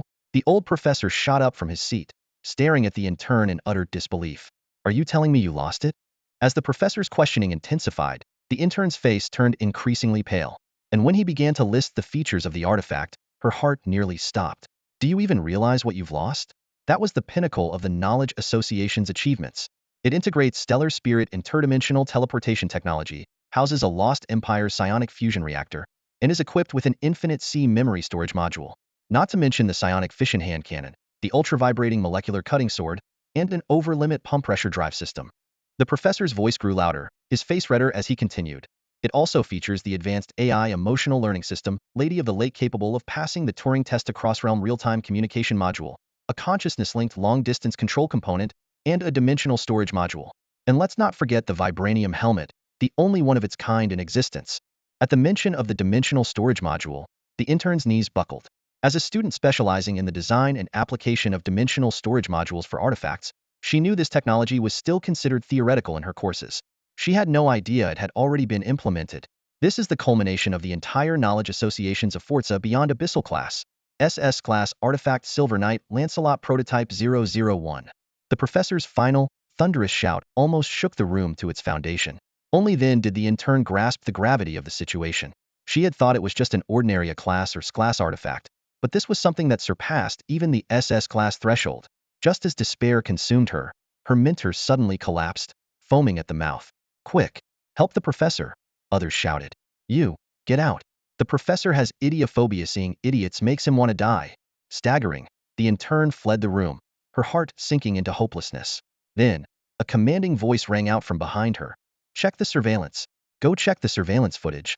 That voice reignited a flicker of hope within her. A small white cloth hovered in the air, radiating a faint blue glow, its tiny form trembling slightly. A series of childlike system notification sounds followed. Void energy fusion reactor starting up operating normally. Core void energy stable and abundant. Abyssal assault mode can run at full power for 3 years. Normal mode can sustain for 3,300 years. Infinite C memory storage module fully loaded. Core system, Lady of the Lake, operating stably. Just as the system began recording the owner's information, the display screen of Lancelot Cloth suddenly lit up, facing a bewildered Muxing Han. In the next instant, a vast yet gentle surge of spiritual energy flooded into his mind, causing his memories of this life and his past life to flash through like a kaleidoscope. What's going on? Muxing Han gasped for air, his face filled with disbelief as he turned to Huang Tian. Tianga, is this really a class Bangbu? No way. Did you grab the wrong one? Huang Tian scratched his head frantically, his eyes blank. I don't know. I really don't know. I just went to the restroom for a bit. The system continued its broadcast. Owner's memories have been recorded into the core storage memory unit, classified as top-level confidential database. Owner recognition complete. Lancelot Cloth, still floating in the air, drooped its 2 rabbit-like ears as streams of green calculation data flashed across its display screen. It began systematically inspecting its equipment. The void energy fission hand cannon and the ultra-vibration molecular cutting sword both passed the self-check. The silver revolver at its waist emitted a faint blue glow before dimming, while the silver dagger hummed with light before settling into tranquility. The energy released by the revolver sent shivers down Huang Tian's spine. The last time he felt something similar was the previous month, during an encounter with a golden-tier abyssal lord in the abyssal zone.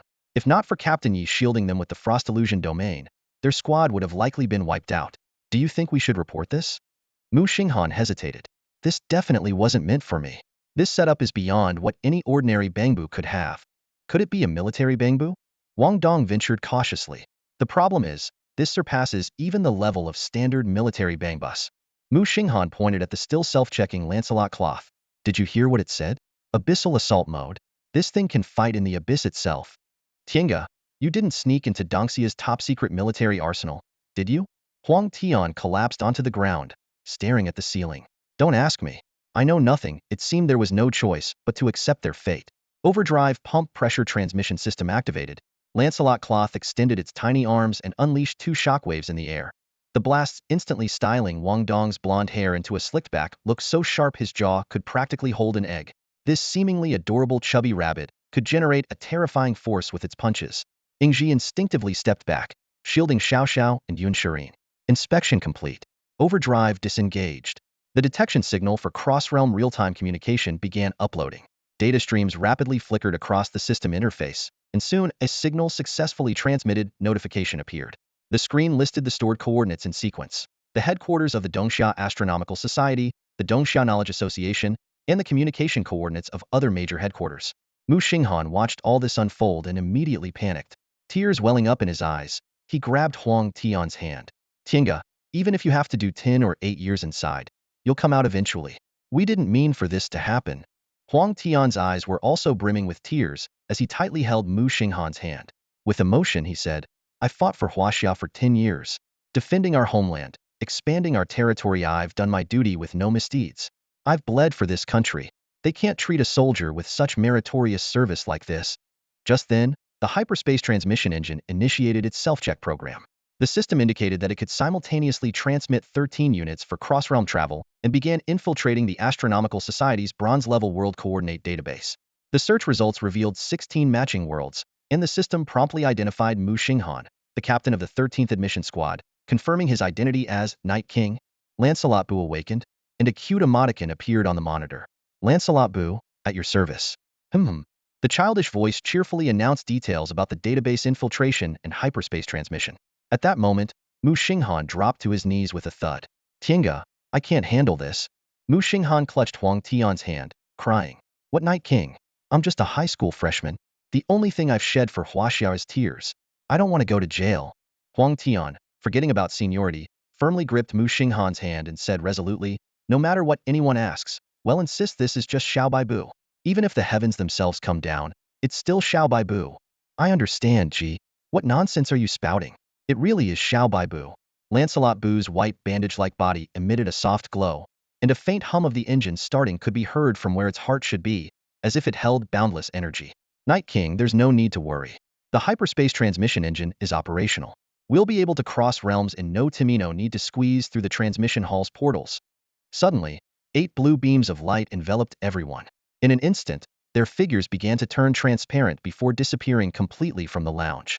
Not just the people, but even the snacks, drinks, and supplies from 2 storage rooms were all swept away, neatly stored in Lancelot Bu's dimensional warehouse. Night King will definitely praise me for being so thoughtful. Hee. Just then, the lounge door was kicked open with a bang. A fully armed city patrol squad filed in, only to report, target has escaped. Over. Hearing this, the elderly members of the Knowledge Association, who had been waiting in the hallway, rushed into the room. Seeing the now empty lounge, their lips trembled uncontrollably. It's over. It's over. It's over. Lancelot's interdimensional transmission was successfully completed, signaling it had recognized its owner. In the conference room, an elderly man excitedly slapped his thigh. Haha, I knew the interdimensional engine would work flawlessly. I personally oversaw its integration, perfectly combining it with the psionic fusion reactor. It can harness the endless energy of psionics with nearly zero loss and transport a dozen people across worlds in one go. The other senior experts glared at him, and he quickly restrained his excitement, adopting a serious tone. Immediately identify the user of the lounge and find out who took the bangbo. Also, notify the headquarters of the Eastern Xia Knowledge Association to check the interdimensional communication signals. After rapid investigation and heated discussion, the group stared at the small, white-covered device in the center of the conference room, still unpowered, and reached a shocking conclusion. The bangbu wasn't stolen, but accidentally taken. Even more unbelievable, it had already recognized a high school student from Huaxia as its owner. The professors in the conference room exchanged uneasy glances. A few of them were already flushed, breathing heavily. How is that possible? Who else but Professor Truth deserves to be Lancelot's master? One elder exclaimed angrily. We must contact headquarters immediately and figure out a way to have Lancelot bring the person back. Control the situation first. At that moment, a young woman peeked hesitantly into the room. I think, before she could finish, there was a loud bang as the professor, known as Professor Truth, collapsed onto the table, unconscious. Professor! The young woman cried out in panic, tossing several bottles of emergency heart medication and blood pressure pills into the room before quickly shutting the door and fleeing. Her heart sank as she ran, filled with regret. It was over. She would never face her mentor again. To her mentor, she had likely become synonymous with foolishness. This brilliant and accomplished mentor had made significant contributions across various fields and collaborated on projects with numerous distinguished professors. Following such an extraordinary figure had promised a bright future. Even a small research assignment under their guidance would have been invaluable. Because Lancelot had always been kept in her mentor's lab, and her mentor often studied the bamboo in their presence, she had lost the respect and caution she should have held for it, ultimately leading to this disaster. Her mentor, though usually reserved, would generously share insights when answering questions and frequently check their understanding. But with such vast knowledge and expertise, who dared interrupt during a busy moment? Any question would inevitably lead to a flood of complex, dizzying professional terms. What was most astonishing was that such an incident could occur at the Northeast Division of the Huaxia Astronomical Society, a place of the highest confidentiality. With its rigorous identity verification system, pervasive surveillance, and the presence of numerous experts, the chances of something going missing were slimmer than 10 bronze impish demons successfully launching a surprise attack. Blame myself. A self-reproaching sigh echoed through the meeting room. It's all because I took the bamboo out in the first place, which led to the mix-up. An esteemed elder firmly knocked on the solid wooden conference table in front of him. After scanning the room, he set the tone with authority. Ladies and gentlemen, let's establish one thing first. That's just a child. A child participating in the fledgling program, fighting for Dongxia as a new generation seed. The elder's gaze swept across everyone present. Do you know what that means? It means Lancelot is now in the hands of a genuine, upright Dongxia patriot. If we're all working for the same cause, does it really matter who holds the bamboo? Do you honestly think that if we told this child, Dongxia needs that bamboo, he wouldn't give it up willingly? Noticing the grim expressions around the room, the elder continued. This child lost his parents at a young age and was raised by his aunt. Now, he's become a fate walker, fighting for Dongxia, and has even secured the title of the top new generation talent. What more could you possibly ask for? He turned to one side. Professor Zhenli, what do you think? Professor Zhenli, who had only recently regained consciousness, recalled Muxing Han's profile and nodded slightly. Promising potential. Hearing this approval from the notoriously critical professor, the elder revealed a satisfied smile. As expected, no one else voiced any objections. The world belongs to us, but even more so to the children, the elder said earnestly. Why do we work so tirelessly on research, weapon development, and arms races? Isn't it because we hope to defeat the abyssal boundary within our lifetimes, escape the corrosion of the abyssal sea, and end the war in our generation so that the next won't have to suffer? Comrades, let's not lose sight of our priorities. Deploy the Hyperion. Ensure the safety of both the child and Lancelot. At this moment, another elder hesitantly raised his hand. About that. Sending a Leviathan-class interstellar cruiser to a bronze-level world, are we planning to flatten that world or just pick up the child? Honestly, Lancelot alone could wipe out a bronze-level world with just a single cloth. Well said. The esteemed elder slammed the table. Why can't I both pick up our child and flatten that world? Turn that world into a book and send it to the Akasha library as an anchor point. Let's be cautious, elder. Someone quickly grabbed the elder's arm. At the very least, we should wait for the children to finish their exploration, report back on whether there are any survivors, and gather more information about the world before making a decision. Seeing the elder's displeased expression, it was clear that deciding not to hold anyone accountable had already been difficult for him. And now even his offhand remark was being challenged. The person who had intervened hastily softened their tone to provide an out. That works too. The elder stroked his beard, his tone easing. The meadow was fragrant, and the air was fresh. Towering trees cast wide shadows, sheltering a quaint three-story villa. Suddenly, 8 beams of blue light descended from the sky, vanishing in the backyard in an instant, leaving behind 8 figures. As soon as they steadied themselves, they noticed a peculiar scene beyond the iron fence: a group of humanoid creatures wandering aimlessly on the street. These people were dressed in dark gray coats, olive green shirts, and red ties, their skin a sickly, ashen gray. They swayed mechanically from side to side, drooling with mouths agape, resembling mindless zombies. Zombies? Huang Tian and Muxing Han blurted out simultaneously, then exchanged surprised glances. How do you know about zombies too? Huang Tian asked in confusion. recalling that Ye's team rarely discussed experiences from the present world. Ahem.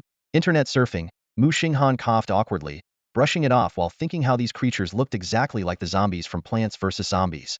Yun Shireen frowned. They're so ugly. Could this be contagious? It is, Muxing Han replied, pointing at the zombies moving toward the gate. They like to eat human brains. Anyone bitten by them will also turn into a zombie. No wonder they look so intelligent, Wang Dong said in sudden realization. Xian Yuan Xiaoxiao conjured a longbow in her hands, golden energy glimmering around her. So, do we take out these Mr. Hawkeyes? That's quite a polite name, Muxing Han nodded. Yeah, let's get rid of them, then check inside the house to see if we can stay here. These zombies aren't very strong, but their numbers are endless. A system notification chimed in. Current world abyss concentration detected. 0. Standard mode active, no adjustments required. At that moment, a fully armed little plush figure hopped into view, its red scarf fluttering in the wind. Night King. Lancelot requests to join the battle. Sweetheart. Muxing Han crouched down with a beaming smile, though cold sweat was already trickling down his back. He cradled the soft toy-like Lancelot in his arms and patiently instructed, You need to go buy little white plush, got it? No matter who asks, that's what you say. After an amusing session of name corrections, from Night King to Xing Han Lord to Brother Xing Han, Muxing Han finally rubbed his temples in exasperation, thinking how much patience it took to teach a child. Meanwhile, Xian Yuan Xiaoxiao had begun clearing out the zombies outside. Her energy-infused arrows struck their targets precisely every few seconds, with explosions wiping out all zombies within a 5-meter radius. Yun Shireen played a melodic tune on her instrument nearby, drawing more zombies closer to give Xian Yuan Xiaoxiao clear targets. Amid all this, Bai Hao's gaze remained fixed on Lancelot, a peculiar light flickering in his eyes. This Bunbu is so cute. I want to be friends. Ingji, clad in battle armor and holding a long spear, stood at the villa's entrance and knocked gently on the door. Hello, sorry to bother you. Is anyone home? If you ask me, just kick the door down already. This place doesn't look like anyone's been here. Wang Dong sneered, pointing at the knee-high grass. Ingji's just too polite for her own good. I'll check the roof and survey the surroundings. Huang Tian lightly tapped the ground with his toes and leaped onto the rooftop. As an invigilator, he knew full well that unless it was a life-or-death situation, he needed to remain neutral while also keeping score. Even if his future might involve a stint in jail alongside Muxing Han, for now, he had to do his job properly. I really am dedicated. Might as well give them a perfect score later, he muttered to himself. Captain, don't forget to bail me out.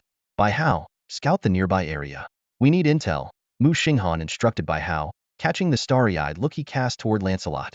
It gave him the unsettling feeling of watching his own kid being eyed by the neighborhood troublemaker. Got it, Captain. Pay attention to any unusual plants, like ones that spit peas or sunflowers that sway. Bai Hao nodded in acknowledgement. In just over 2 weeks, he had transformed from a chubby kid into a muscular fighter. With a few agile movements, he landed steadily on the neighboring yard's fence. Though the fence bent under his weight, his balance remained unaffected. Bronze rank 5 strength, Muxing Han thought to himself, impressed. Their squad had all participated in the end-of-night battles, and every member was at least bronze rank 5 except Wang Dong, who was still at bronze rank 4.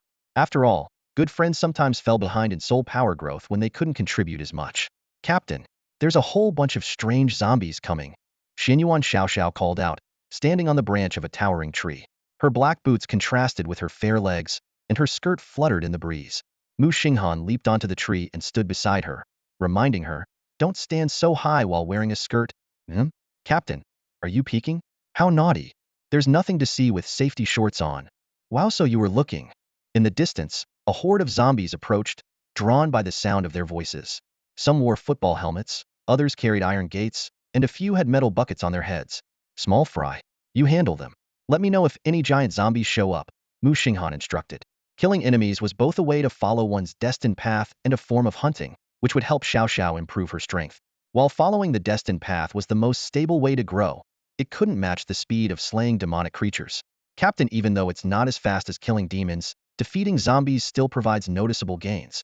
Hearing this, Muxing Han suddenly pushed off the thick tree trunk, flipping through the air to land beside Yun Shireen. Dusting off his clothes, he declared with a grin, keep the music going, keep dancing. Today, we take them all down one by one or in hordes. Free soul power ranks? Today, they'll show these zombies what it means to face a warrior of destiny.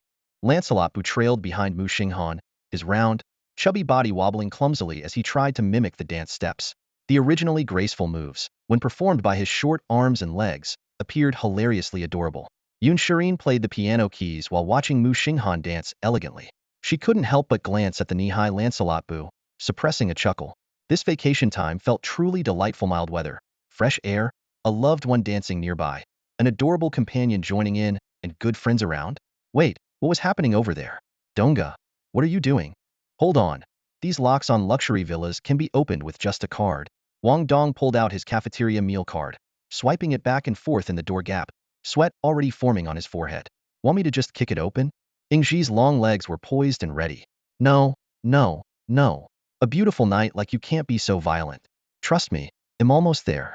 The problem is, I'm not swiping fast enough.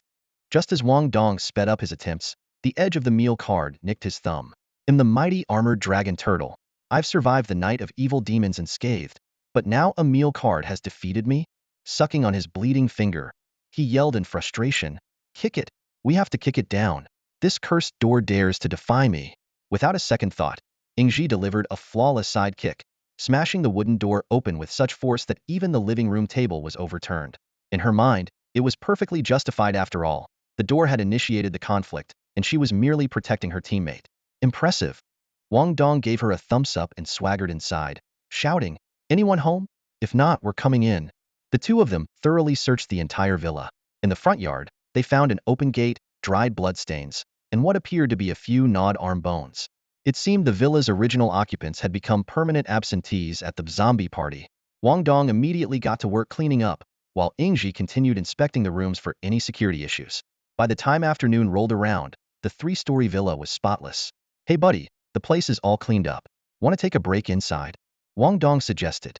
It was nighttime when we came to this world, so it must be the middle of the night back in the real world. Sure.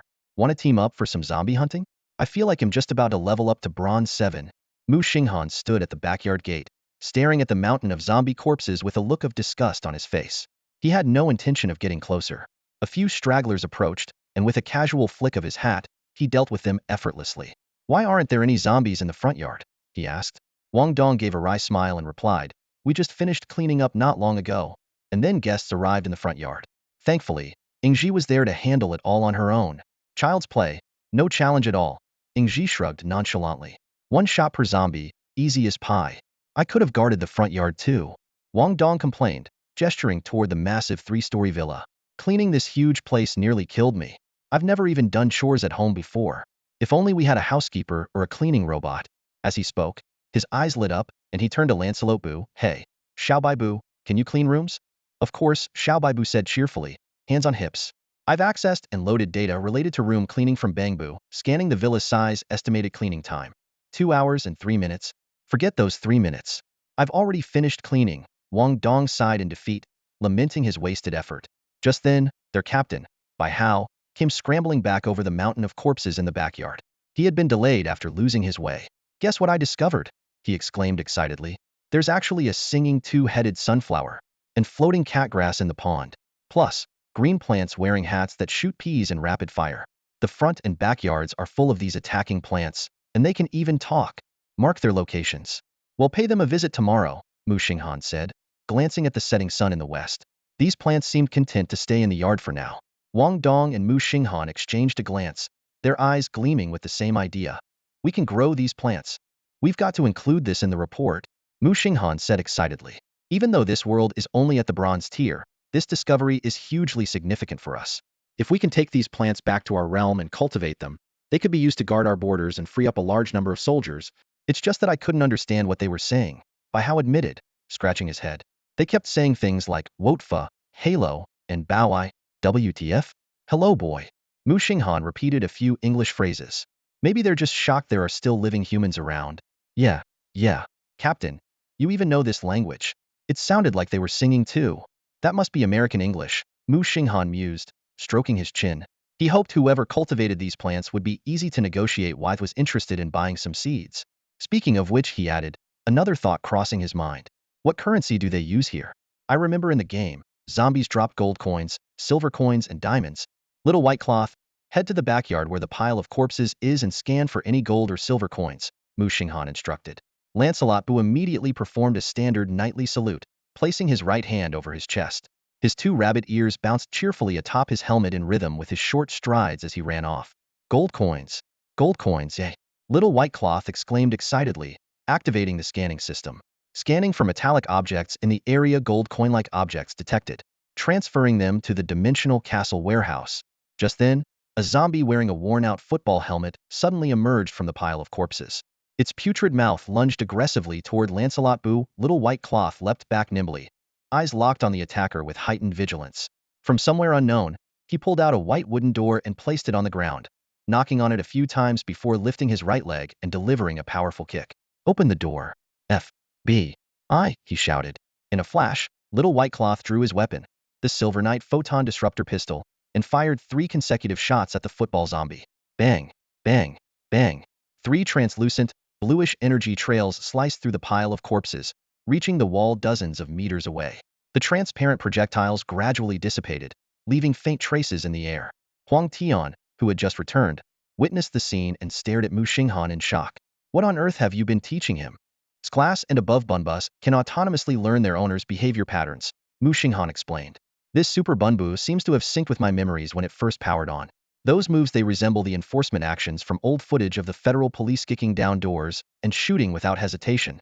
At that moment, a chorus of joyous laughter echoed from the sky. A crimson thread, as thick as a bowl, descended from above, heading straight for Lancelot Boo. Little White Cloth. He's stepping onto his destiny. Huang Tian exclaimed, his mind reeling. This would be the first Bunbu in history to embark on a destined path. Huang Tian's heart sank to the bottom. The sight of this joyous destiny in front of him made him feel as though the sky was collapsing.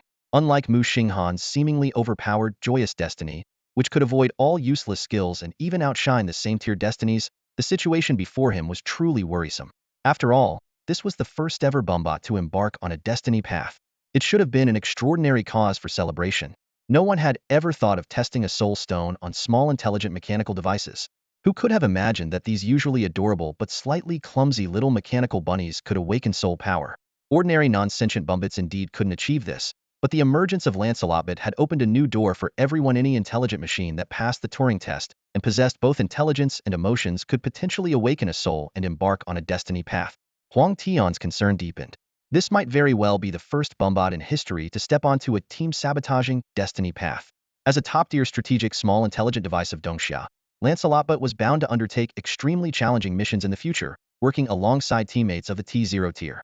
Such missions allowed no room for error, and any instance of sabotaging teammates could lead to disastrous consequences. In the worst-case scenario, the Cognition Association might decide to transfer all the technology applied to Lancelotbot to other Bumbot models. This would mean Lancelotbot would be scrapped, its memory and storage modules completely wiped, erasing it from existence entirely. Lancelotbot blinked in confusion, trying hard to make sense of the new concepts flooding its mind.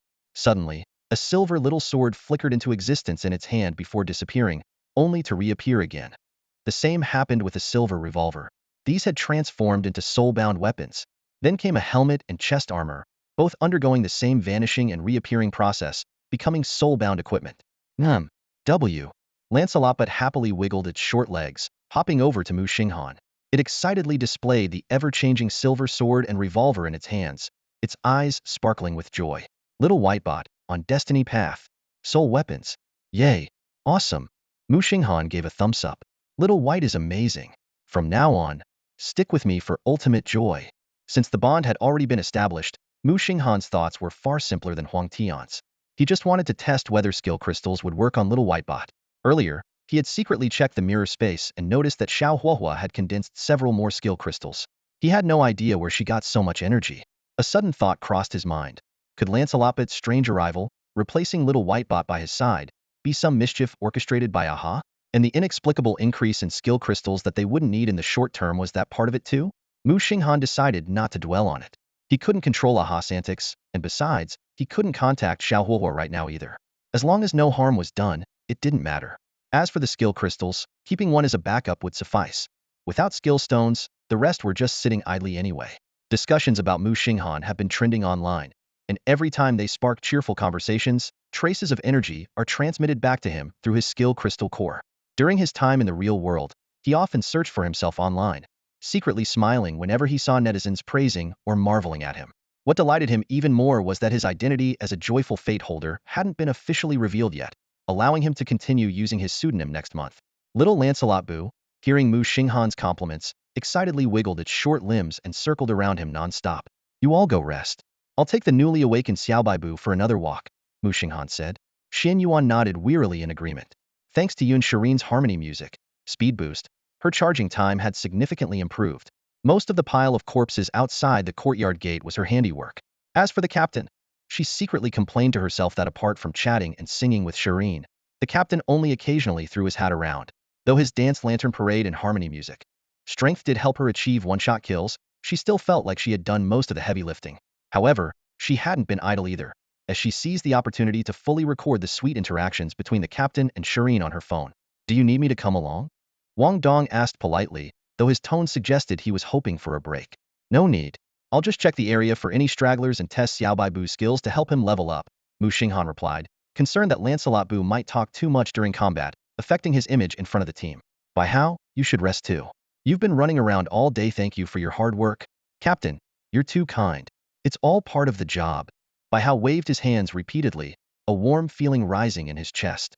He had finally found a reliable team. Although the whole family trio he'd worked with previously was decent, their seamless coordination often made him feel like an outsider. See you later. Muxing Han waved goodbye to the group as he took Lancelot Bu along. Hey, kid, come here for a moment alone. Leave Xiaobaibu behind. I need to talk to you. Huang Tian called out to Muxing Han, then explained in detail the pros and cons of Lancelot Bu embarking on his fate path. What? Uncle Tian, are you saying Xiaobaibu might end up being scrapped? For the first time, Huang Tian saw panic on Muxing Han's face. He had watched the replay of Muxing Han's end night, and even when facing the claws of the Fear Claw Dragon, the boy had remained composed. And now, he was even calling him uncle. Calling me uncle won't help. I'm just warning you to level him up less frequently. If he ends up drawing a negative skill, there'll be no saving him. Uncle Tian, that's just a temporary fix, Muxing Han mused. His fate soul will eventually reach bronze level 3, and when that happens, he'll still have to draw skills. Huang Tian could only hope the delay tactic would work. Leave him to me. If I can't help him, then no one in all of Huaxia can, Muxing Han sighed, turning to wave farewell to Huang Tian.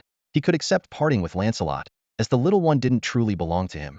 But what he couldn't accept was Lancelot being scrapped because he had embarked on the joyful fate path due to him. Such a clever and endearing little being, who had even passed the Turing test and demonstrated emotions and exceptional learning abilities, deserved a better fate than to disappear entirely. Huang Tian gripped his hair in frustration, blaming himself for picking up the wrong cloth. Then again, if he hadn't, Lancelot Bu might never have embarked on his fate path, nor would anyone have thought to awaken him with a fate soul stone. Although he didn't understand where Muxing Han's confidence came from, he could only hope for a miracle. Reflecting on Muxing Han's extraordinary performance over the past month, aside from the ominous wail of sorrow, there had been no signs of negative joyful skills. In fact, he'd even been widely recognized as a harmonious figure. Lancelot Bu, Muxing Han called softly. Ma'am. Lancelot Bu looked up in confusion. Not Xiaobaibit's Lancelot Bu, he corrected. Muxing Han gently cradled Lancelot Bu's small frame, its warmth and softness palpable. He gazed at the little face so close to his own, watching as it lit up with joy at being held. You are yourself, not just any other piece of cloth. Hearing this, Lancelot Bu was overjoyed. It stretched out its tiny arms and nuzzled into Muxing Han's embrace, its soft rabbit-like ears tickling his chin. I know. I am the guardian knight of the Night King, Lancelot Bu. Go, Lancelot. Show them what you're made of. Muxing Han commanded as Lancelot Bu charged into the courtyard. Inside, 7 or 8 zombies wandered aimlessly, the iron gate tightly shut. These zombies must have sneaked in through the back door or some other entrance. Lancelot's display screen flickered with determined light. Instead of opening the gate, he nimbly squeezed through the gap in the iron bars. With a pump drive system far superior to others, he darted through the courtyard at astonishing speed. The Lake Fairy sword traced streaks of light in the air, and his red cape billowed behind him. Wherever he passed, zombies fell one after another. He leapt lightly onto the railing, raising his head in a dashing pose. With a wave of his left hand, the Lake Fairy sword dissolved into thin air. His cape fluttered gently in the evening breeze, making him look both cool and adorably quirky. Brilliant! Muxing Han gave a thumbs up. He had to admit, this little guy had perfectly inherited his memories, even down to the expressive emoticons on his display screen. Rules are meant to be broken, Lancelot Bu shouted, his energy weapon precisely taking down a towering, headless zombie over 2 meters tall. He agilely dodged the bite of a zombie holding a newspaper, quickly counterattacking. Humanity will triumph over evil. Fade into the wind, shadows of the past. Coach, I want to fight zombies. Cayman Rider Kick. I will ignite the ocean. With a series of overly dramatic lines, Lancelotbu leapt high into the air, charging his weapon before slamming it into the ground. A burst of blue energy erupted, instantly wiping out a group of zombies. Muxing Han hid in the corner, pounding the wall in embarrassment. The sheer cringe was overwhelming. This kid must have been sent by Aha to mess with him. How could a star god be so unreliable? Look at the other star gods, none of them were this ridiculous. There was no way he could let his teammates see how this kid fought. This was practically latest-stage Chinibyo. Yet, what was even more shocking was the undeniable strength behind those over-the-top lines. Second Lieutenant, where's your Italian cannon? Right here. Lancelotbu answered himself, pulling out a long-charged Silver Knight energy cannon and firing another devastating shot. Watch your language. Muxing Han rushed forward, covering the voice module hidden beneath Lancelotbu's scarf. The little robot nodded obediently. But moments later, Lancelotbu puffed out his chest and strode forward, his childish voice ringing through the night. Shatter. Reality. Break. Spirit. Banish this world. He tilted his head upward, his display screen's right eye emitting a blinding light, looking every bit like a villain unleashing some forbidden power. This final display sent Muxing Han into a full-blown spiral of second-hand embarrassment, rolling on the ground in agony. Help! Who taught him these cringe-worthy lines? Muxing Han clutched his head in despair. It's me. It's my memories. This is even worse. He turned to Lancelotbu, his tone softening. Buddy, let's talk. Can we try to be a bit cooler in front of others? You know, like the cold, silent, mysterious expert type? Lancelotbu tilted his head, looking puzzled. As someone newly imprinted with Muxing Han's memories from past and present lives, he had no concept of real combat. To him, battles were exactly as they appeared in those memories. Bronze level 3 now, Lancelotbu announced cheerfully, waiting for praise. So fast. Muxing Han was stunned by the rapid progress, then quickly understood it was some kind of pleasure-induced effect, pushing Lancelotbu further along his destined path and boosting his soul power. Gently, Muxing Han stroked Lancelotbu's soft rabbit ears, watching them spring up reflexively with every touch. He couldn't help but feel utterly charmed. Suddenly, an important thought struck him. He quickly scooped up Lancelotbu and said with urgency, "Don't rush to draw any skills. Come back with me. I want to test something. Do you remember that mental wave that surged into your mind during the recognition ceremony? In a bit, use that to send your consciousness in. I'll take you somewhere. This has to be kept top secret. Got it? Got it, got it." Lancelotbu nodded enthusiastically, his rabbit ears twitching with excitement. When they arrived back at their residence, Wang Dong was lounging on a chair in the courtyard, playing on his phone. Spotting Muxing Han climbing over the iron gate and Lancelotbu slipping nimbly through the railings, he teased, "Why are you guys back so late?" As they chatted, Lancelotbu suddenly grew excited and decided to show off. With a wave of his tiny hand, the courtyard was instantly piled high with snacks, drinks, emergency rations, and medical supplies resembling a small mountain. It turned out all these supplies were taken from his aunt's break room. Muxing Han assured Wang Dong that he would compensate for them with his salary. Wang Dong, however, gave Lancelotbu an enthusiastic thumbs up. "You're amazing, little white boo." "It's Lancelotbu," the little guy corrected him seriously. Wang Dong glanced at Muxing Han, who gave a slight shake of his head. Quickly catching on, Wang Dong corrected himself. "You're awesome, Lancelotbu." Got it, got it." Lancelotbu happily bounced up and down, thrilled to receive yet another round of recognition. Muxing Han held little Bangbu in one arm while gently pushing open the villa door, which was taped shut by Wang Dong. The hinges creaked softly, prompting him to slow his movements, careful not to disturb his resting teammates. Lancelotbu seemed to understand the situation and deliberately lowered its voice. As a small Bangbu, it was well aware of the noise it could make while climbing stairs. Being carried by His Highness Xing Han at this moment was undoubtedly the best option. Back already? Yingji leaned against the bedroom doorframe, dressed in a black, short-sleeved shirt and matching black shorts, her long legs particularly striking in the dim night. Rubbing her sleepy eyes, she said, "There's mashed potatoes and bread made by Yun Shireen in the kitchen. There's ketchup in the fridge too, it tastes pretty good." Before she finished her sentence, she had already retreated groggily into her room, leaving the door slightly ajar. This was a tactical arrangement. She and Xinyuan Xiaoxiao stayed on the first floor to provide immediate support if needed. "Thank you," Muxing Han replied softly. Under the soft glow of Lancelotbu's display screen, Muxing Han spotted the mashed potatoes and golden toast on the dining table. Though the food had cooled, he wasn't about to bother reheating it in the challenging survival conditions of this other world. After a long and tiring day with Lancelotbu, at least they could fill their stomachs, though the small amount of food was far from sufficient. Finding supplies would have to be their top priority tomorrow. "Xiaolans, don't you need to charge?" Lancelotbu revealed a hidden charging port and power cable from its back, then explained. Unlike ordinary bang bus, it was equipped with a dark energy fusion reactor, storing an astonishing amount of energy. However, it retained conventional charging capabilities and was enhanced with an energy converter, allowing it to transform electricity into secondary dark energy, which was stored in its primary dark energy battery for optimal use. Dark energy, being a top-tier energy source on par with the Abyss, was incredibly powerful, so much so that the Knowledge Association had expended immense effort to develop the technology to convert electricity into secondary dark energy. Notably, 10 units of secondary dark energy were equivalent to just 1 unit of true dark energy. Charge wherever you like, it's not even our house. The villa's owners are long gone. It's strange the power here hasn't been cut off yet. Muxing Han decided to find a charging spot for Lancelot Bu in the attic later. After tidying up the dishes, Muxing Han carried little Bangbu to the attic at the far end of the 3rd floor. The wooden door was wide open, and warm yellow light spilled out. Thankfully, there were no windows here, which meant it wouldn't attract any outside attention. Here we got his is the moment we witnessed destiny, Muxing Han said as he switched off the light and sat on the bed, holding Lancelot Bu. There was a hint of nervousness in his tone. Follow the method, I told you, bring your consciousness into my mind. Got it. Lancelot Bu nodded eagerly, its expression full of determination. In the next instant, a gentle wave of mental energy swept through, surging into Muxing Han's mind. His consciousness immediately began to sink as he attempted to guide this energy into the mirror space. Ever since Lancelot Bu recognized Muxing Han as his master, their consciousnesses had formed a certain connection. Under this unique bond, their minds sank together, and with a faint sound, both of them toppled sideways onto the soft bed. Not long after, a figure in a white dress approached quietly. Yunshirin, holding a softly glowing phone, noticed the attic lights had already gone out and immediately understood that Xing Han had returned. She tiptoed to the doorway and peered inside using the faint light from her phone.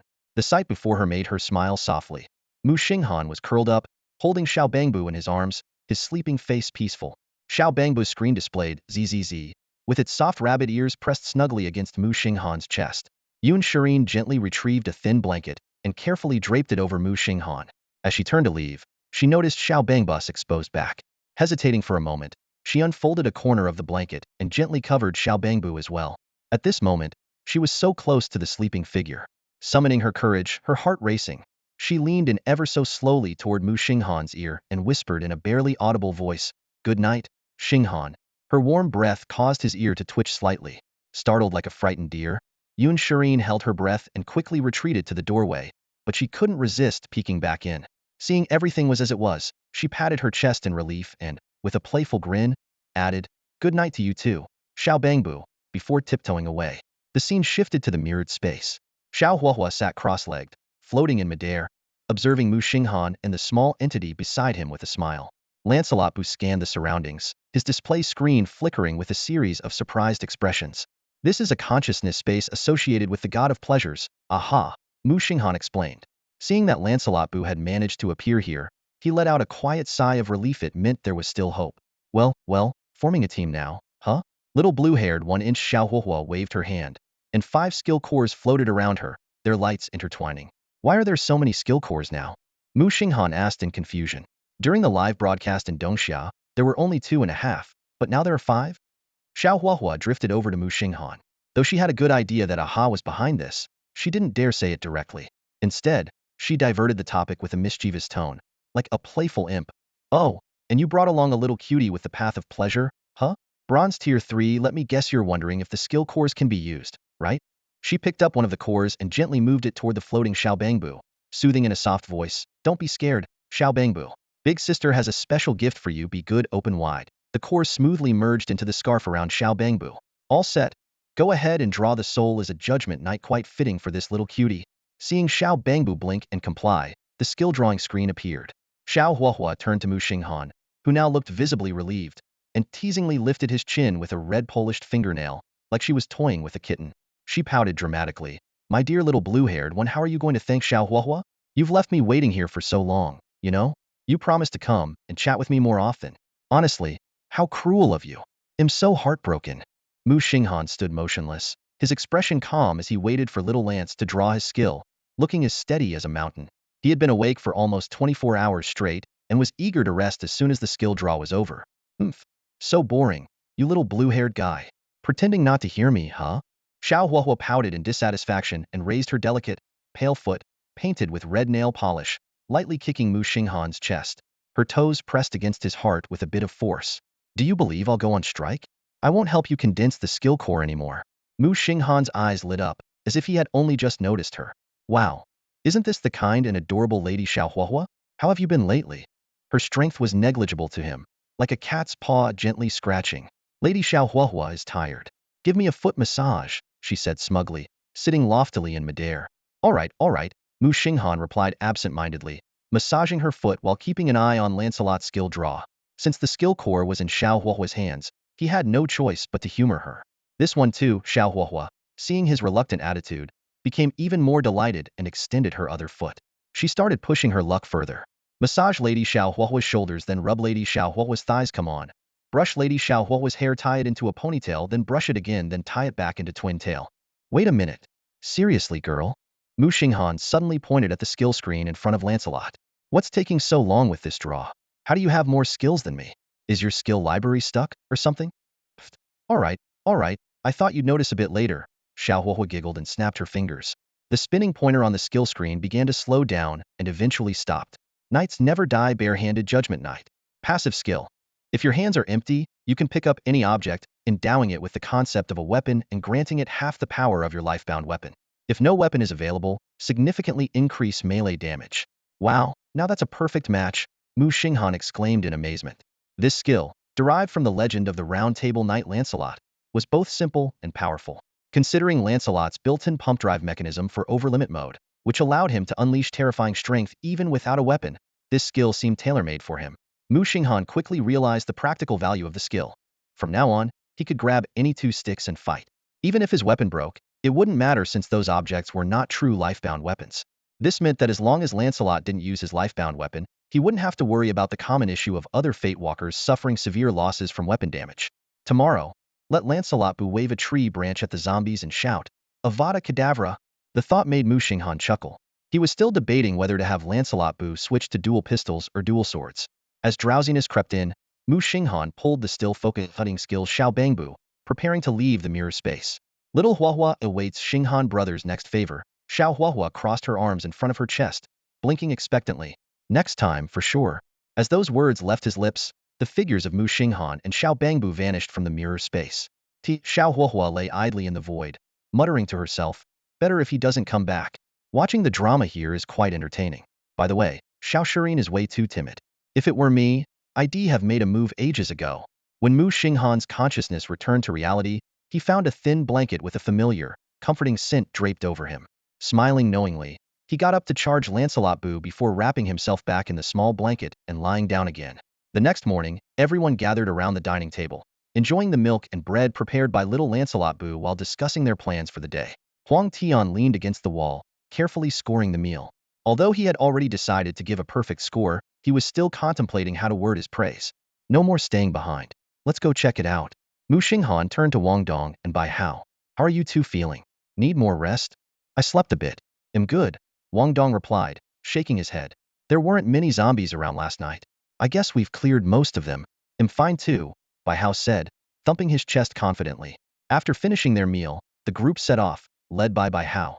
Along the way, they easily climbed over fences and railings, taking care of the occasional stray zombie without much effort. Even Yun Shirin, the least physically capable among them, managed to scale a 3-meter-high gate with ease. Just about another kilometer to go, Bai Hao said, slowing his pace as he explained to Muxing Han. They're very friendly, even waving their leaves to greet people, though I can't understand what they're saying. As he spoke, the sight before them brought everyone to an abrupt halt, stunned. The courtyard was a scene of devastation. The lively pea shooters and sunflowers from yesterday had all been severed at the stems, lying lifeless on the ground. From the gate to the villa, including the pool in between, a 5-meter-wide path of destruction stretched out, leaving all the plants in ruins. Only the farthest edges retained a row of talking plants, their expressions filled with rage as they glared at the intruders. Whoosh! A pea the size of a fist suddenly shot toward the startled Bai Hao. Muxing Han reacted swiftly, deflecting it with his hand, then shook off the sting as he scanned the surroundings. In fluent English, he asked, "Excuse me, could you tell us what happened?" Murderer, killer, butcher. The furious plants roared one after another, their voices rising in waves as a barrage of attacks rained down like a storm. Muxing Han frowned deeply, quickly pulling Bai Hao behind Wang Dong. Wang Dong raised his tower shield, which emitted a solid, earthy yellow glow, standing firmly at the forefront. The plant's relentless attacks clattered against the shield, producing a continuous metallic ringing that numbed Wang Dong's arms, though oddly enough, he felt a strange sense of comfort. Little by how, is this what you call pretty friendly? Wang Dong exclaimed in disbelief. Although he couldn't understand the plant's words, their aggressive stance made their hostility clear.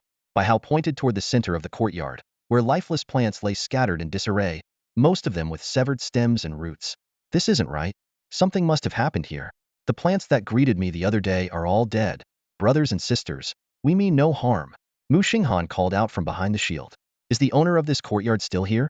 If they're injured, we brought medical supplies and can help. Really? A sunflower peeked out cautiously from a corner, hiding behind a pea shooter with thick eyebrows. The sunflower's face had two round, beady eyes and a cartoonish little mouth, resembling an animated character brought to life. At first glance, it seemed odd, but after a while, it felt rather endearing. Commander Sunflower, don't trust the enemy so easily. The pea shooter warned with vigilance. But David hasn't come out for a long time, the sunflower sighed. Let them in to take a look. Things can't get much worse. She had already noticed these individuals were different from the group of ruthless intruders who had caused havoc before. By how eagerly stepped forward, gesturing animatedly. It's me. Do you remember? I was here yesterday, and today I brought my friends to visit. The sunflower studied him thoughtfully, as if recalling his face. Muxing Han patted Bai Hao's shoulder and led the group into the villa. What greeted them was utter chaos. Food scraps were scattered across the dining table, and greasy dishes piled up in the kitchen. Eventually, they found a bloodied, middle-aged man lying weakly at the entrance to the basement. He was sprawled on the ground, barely breathing. Lancelot Bu, check his vital signs, Muxing Han ordered immediately. The small robot quickly stepped forward to examine him. Multiple external injuries, but none are fatal. He's unconscious due to severe blood loss, possibly from non-lethal abuse. However, he's at a critical point. Any more blood loss could be life-threatening. Yun Shireen crouched down and gently covered Lancelot Bu's eyes, while the robot calmly retrieved a portable hemostatic syringe and a blood replenishment agent from its dimensional storage. It skillfully injected the treatments into the deeper wounds in the side of his neck with precision. Eyes weren't his only means of perceiving the world, so even when covered, it had limited impact. He fumbled for the hemostatic bandage, but his short, clumsy fingers struggled to handle it. The single-use injector was straightforward, just stick it in, and it would auto-inject, but bandaging required more delicate movements. Let me help you. Xianyuan took the bandage and skillfully dressed the shallow wounds. What on earth happened? Bai Hao asked, puzzled. Robbery, Muxing Han said in a low voice as he emerged from the warehouse. Someone beat us to it and stole the uncle's plant seeds. He paused briefly. The seeds that were supposed to be purchased with the gold coins collected from zombies using Lancelot cloth. Bai Hao recalled the plants that had greeted him yesterday and felt a pang of sadness. Is the world really this cruel? Clearly, this was done by someone from outside this world. Muxing Han sighed, pointing at the wounds for explanation. Most of the plants were killed instantly with sharp weapons, while others were pierced by energy arrows or something akin to Ingji spears. The disparity in power suggests that another Fate Walker is operating in this world. Huang Tian stroked his chin thoughtfully. Interesting. Brother Tian, Muxing Han suddenly asked, if we end up in conflict with other nations in the real world, what should we Dongxia people do? Endure. Huang Tian replied without looking up. Endure? Muxing Han's tone carried disappointment. Yes. Huang Tian lifted his head, his eyes gleaming with excitement, like a fisherman reeling in a big catch. He threw an arm around Muxing Han's shoulder and pulled him, along with the Lancelot cloth, into the warehouse. Closing the door behind them, he said, Xing Han, let's pull off something big with your brother Tian. This kind of blatant robbery, it's either the EU or the United Alliance, but such audacity is most likely from the United Alliance. There's something to this. What do you mean? A ruse of self-injury. As long as we're not killed, we endure to the limit. The more injuries we suffer, the more leverage Dongxia has to pressure the United Alliance, or even take action. Elaborate, brother Tian. Muxing Han's eyes lit up. He recognized this strategy. It was like in games where the more you endured today, the more you leveled up tomorrow, rising to colonel in a single night. Huang Tian turned to the small Lancelot cloth. Lancelot, can your advanced tech pinpoint the spatial anchor coordinates of their arrival? After receiving a positive answer, Huang Tian exclaimed excitedly, perfect. Since we can't go to the real world, we'll use this world as a springboard. They're likely to return. Even if they don't, we'll go after them. When the time comes, they'll pose as the team leader, and you all can act as high school students from Dongxia. Brother, we are students. We still have our student IDs, Muxing Han reminded. Oh, right. You really are, Huang Tian said, smacking his forehead. I've played the role of a student so many times that I forgot. Don't worry, Uncle Tian's got your back. Judging by the situation, they're probably at most silver level. If they were gold level, they wouldn't need to bother with all this. They'd have just stormed in directly. These plants aren't a threat. There's no need to kill so many. Meanwhile, outside the warehouse, Wang Dong and Bai Hao checked on the injured middle-aged man. Seeing his condition stabilize and his breathing even out, they carried him to the bedroom, laid down a disposable waterproof sheet, and placed him on the bed. What's taking the captain and brother Tion so long to talk? The two men guarding the door began chatting idly. Wang Dong, visibly agitated, fiddled with the gold and silver coins he had scavenged from zombies. Those people are despicable. Don't they have laws or humanity over there? All they know is bullying the weak. He and Muxing Han had planned to buy seeds to bring back to Dongxia, but the warehouse was ransacked, and the man was gravely injured. Bai Hao, ever earnest, waved his fists in agreement. Yeah, if I catch them. I doubt we could beat them. Wang Dong sighed. They're probably all at bronze level 10. It's not that we're not strong enough, but the upper limit of this world is bronze level 10. Then what do we do? Bai Hao scratched his head. Follow the captain's orders, of course. When you're out in the field, you listen to the captain, Wang Dong said, gesturing downstairs. On the bed, the middle-aged man slowly regained consciousness. Half dreaming, he moaned softly, "Water. I need water." You're awake? The surgery was a success. You're officially a girl now. Wang Dong's teasing remark echoed through the hospital room, attempting to lighten the tense atmosphere. The middle-aged man with blonde hair and blue eyes on the bed suddenly opened his eyes wide. Seeing two unfamiliar faces so close to him, he was instantly overwhelmed with fear. Oh my God. Please don't kill me. No. Help. The man shrank back against the headboard, trembling like a frightened young girl. Wang Dong shot a glance at Bai Hao, who immediately caught on. However, instead of taking action, Bai Hao began waving his hands rapidly, as if performing some sort of hand signs, attempting to communicate with the man through sign language. I give up. I meant for you to go get the captain. Wang Dong sighed, pressing his palm to his forehead in exasperation. Realizing his mistake, Bai Hao exclaimed, "Oh, right. Got it, bro." He quickly turned and ran out, returning shortly with Muxing Han and Lancelot. Muxing Han approached the bed slowly, speaking in a calm and reassuring tone to soothe the man. Under the influence of his comforting words, the man's panic gradually subsided. It turned out the man, named David, had been living alone in this place. After the zombie outbreak, a peculiar man named Dave, who spoke in an odd manner, drove a vehicle called the Penny and gave him some seeds that could be used to fend off zombies. David then planted various defensive plants in his front yard, backyard, and on the roof. Just yesterday, the plants informed him that new humans had arrived. This news filled him with excitement, as he had longed to escape the lonely existence of being one of only two survivors, himself and Dave. However, earlier this morning, a group of intruders broke into his house, threatened him with knives, stole his plant seeds, and left him gravely injured. Thank you for saving me. I truly appreciate it, David said, gripping Muxing Han's hand tightly, tears streaming down his face. The fear of losing consciousness while bleeding out still haunted him. Please rest well for now. Would it be all right if we stayed here for a while? Of course. David responded enthusiastically. You saved my life. Not only can you stay for a while, you can stay here as long as you want. The days of only conversing with plants with limited intelligence had nearly driven him insane. After calming the emotional David, Muxing Han led his companions into the hallway. Can we trust him? Wang Dong whispered. Most of what he said seems to be true, Muxing Han replied, recalling the earlier conversation.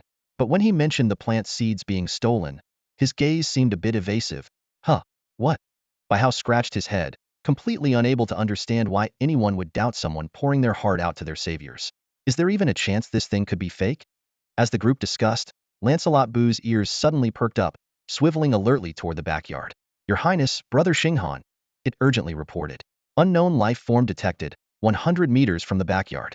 Soul energy levels are at the early to mid-silver stage, but constrained to bronze tier 10 by the world's laws. They're back so soon. Muxing Han's brows furrowed as he immediately began issuing orders. Wang Dong, having Ji and the others escort the old man out through the front yard. If anything happens, Lancelot Bu will remotely connect to their phones.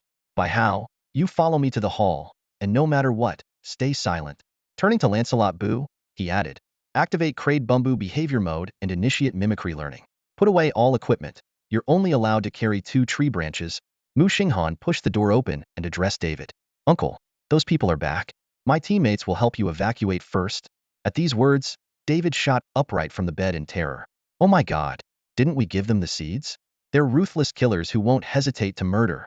Barefoot, he rushed toward Muxing Han and gripped his hand tightly. Ingji arrived just in time. hoisting David up effortlessly and leaping out of the window toward the front yard. She controlled her strength carefully, knowing that otherwise, David's ribs might not survive the impact. In the front yard, Yun Shirin and Xinyuan Xiaoxiao were preparing to assist, only to find the surrounding plants aiming their weapons at them. Wait, they're on my side. Here to save me. Don't shoot. David quickly clarified, his voice tinged with urgency. Despite the pain in his bones, he understood now wasn't the time to complain. These stunningly powerful young women were unpredictable, and angering them could spell doom for the plants. In the living room, Muxing Han, Bai Hao, and Wang Dong stood in separate positions, feigning an air of exploration. Huang Tian crouched on the floor, pretending to play with Lancelot Bu, who was now dressed simply in white and holding only 2 sticks. Howard entered with 3 others in tow, his expression darkening at the scene before him. He held a black knight's lance in one hand, dressed casually, and was accompanied by a jet black bamboo with a blank screen for a face. Translate for them. See who understands, Howard ordered. His braid bamboo was equipped with a library of over 100 languages, capable of real-time translation. By comparison, the seemingly basic crade bamboo across from them likely only had rudimentary functions. When the black bamboo switched to Dongxia language, the group showed signs of comprehension. Howard nodded in satisfaction, stroking the black bamboo's ear as he addressed them in a menacing tone. Since they understand this damned Dongxia language, tell them to hand over every plant seed they found. Otherwise, they'll all die. Lancelot's voice suddenly echoed in Muxing Han's mind, catching him off guard. At that moment, the team members had already gathered together, standing in formation. Teacher Huang Tian at the front, with Muxing Han and the others in the second row. Muxing Han took half a step back and initiated a mental conversation with Lancelot. What's going on? The consciousness synchronization module allows me to communicate with your highness directly, Lancelot explained. I'm currently hacking into that bamboo's core database to reverse engineer their spatial coordinates in the present realm. Since there's no reference data, I'm relying on brute force calculations, which will take some time. How long will it take? 10 minutes. Only 10 minutes? Muxing Han thought to himself, surprised. He had assumed it would take at least hours. The black bamboo spoke in an icy voice using Dongxia's language. Hand over your plant seeds, or you will all die. Huang Tian immediately stepped forward, gripping a dark golden sheathed tang sword in his left hand, as the soul energy of a bronze tier 10 surged around him. Ladies and gentlemen, we are Pathwalkers of Dongxia. According to the Interdimensional Pathwalker Mutual Assistance Treaty initiated by Dongxia, we are prohibited from harming others without cause. When encountering each other in other realms, we should cooperate and assist one another. The black bamboo translated this into the universal language. Hearing this, Howard let out a mocking laugh. What a joke. Just because Dongxia initiated it, we have to follow? How many countries even signed this treaty? 2 Dongxia and North Ross. Howard burst into laughter, joined by the 3 people behind him. Leo, Scott, Ayeta. This is the funniest thing I've heard all day. We didn't sign it, so why should we abide by it? Howard's expression suddenly turned cold. Still, since we're all pathwalkers from the present realm, sparing your lives isn't entirely out of the question. While keeping a close eye on Ayeta's gun-shaped soul weapon, Huang Tian calmly introduced himself. We just arrived yesterday. I'm the team leader, and these are first-year students from Dongxia. We entered this villa for the first time today, and haven't found anything yet. Believe it or not, that's the truth. His gaze remained fixed on Ayatanit because of her heavily made-up appearance, but because of the dangerous soul weapon in her hands. Besides that, Leo was carrying a greatsword, which made his movements likely cumbersome. Scott had a shield, suggesting a defensive role. Meanwhile, their leader Howard wielded a black spear with an undoubtedly swift attack speed. Huh. Howard sneered, his disdain evident. He was all too familiar with Dongxia's team structure. 4 members per squad was standard. Only 3 were present, which meant someone was likely outside. Unable to wipe out the entire team in one go, he decided to abandon the opportunity to weaken Dongxia's forces for now. Howard withdrew his spear and drew a sharp dagger from his waist, stepping forward menacingly. Who's your team leader? I'm very curious. If there's a problem, let it come at me. Wang Dong took a step forward. He thought to himself, with his buddy's delicate and frail physique, how could he let the opponent get close? I called for your captain. A trace of disdain flashed in Howard's eyes as he suddenly lunged forward with the knife in his right hand. Who do you think you are? The blade sliced through the air, spraying blood everywhere. Instinctively, Wang Dong summoned a protective shield, only to realize the blade had not even touched its surface. When he looked up, he saw Muxing Han standing in front of him, his right arm bearing a gruesome gash. The flesh was torn, and blood gushed out. I'm here. Say what you need to, Muxing Han said calmly. With his left hand, he swiftly tore a strip of fabric from the hem of his short sleeve and skillfully tied it around his arm to temporarily stop the bleeding. Do you not fear retribution for harming others without cause? We've already signed the Interdimensional Mutual Aid Agreement for Pathwalkers. Dongxia will never tolerate any breach of contract or acts of violence, Wang Dong declared. Retribution? Howard let out a derisive laugh, lightly slapping Muxing Han's face with his left hand. Kid, we never signed any agreement. Let me teach you your first life lesson. Might makes right. I can hurt your teammates as I please. What can you do about it? Before the words had fully left his mouth, Howard's figure darted like a phantom toward Bai Hao, the tall member of their group. He deliberately avoided vital areas, clearly intending to toy with these young Dongxia members. The blade flashed again, leaving another wound on Muxing Han's back. This was completely unexpected. The plan he had agreed upon with Uncle Tian involved a calculated risk, not allowing uninformed teammates to get hurt. Moreover, with his defensive capabilities, he was the most suitable one to take the hit. Thanks to the reaction speed granted by knights never die barehanded, he had barely managed to anticipate the trajectory of the attack. Captain! Bai Hao cried out in alarm, momentarily forgetting Muxing Han's earlier instructions to remain silent. As he hesitated, unsure whether intervening would violate the rules, Muxing Han stepped forward again. The sound of the blade slicing through flesh was painfully clear. Muxing Han's brow furrowed slightly from the sharp pain. This scene struck a deep chord in Bai Hao's heart. As a lone wolf who had worked with the Ho brothers for years, it was the first time he truly understood what it meant to have a leader. Brother Mu, I'm with you for life, Bai Hao shouted with conviction. Hiss. Muxing Han sucked in a sharp breath. Although the soul power from knights never die barehanded protected him and the wound wasn't too deep, the searing pain was very real. Still, he thought to himself that this suffering wasn't in vain. Lancelot's 4K ultra-clear recording feature was like a walking body cam, capturing unedited footage that would serve as powerful legal evidence. This is a crime, Huang Tianxin exclaimed, his heart aching as he watched his nephew repeatedly shield others from harm. The plan was for them to share the burden, yet Muxing Han was taking all the blows to divert attention. No. We're simply giving these little Dongxia kids a lesson, Howard said with a twisted smile. This is the eternal law of the world, survival of the fittest. I haven't even been serious, and you can't see the kindness in my actions?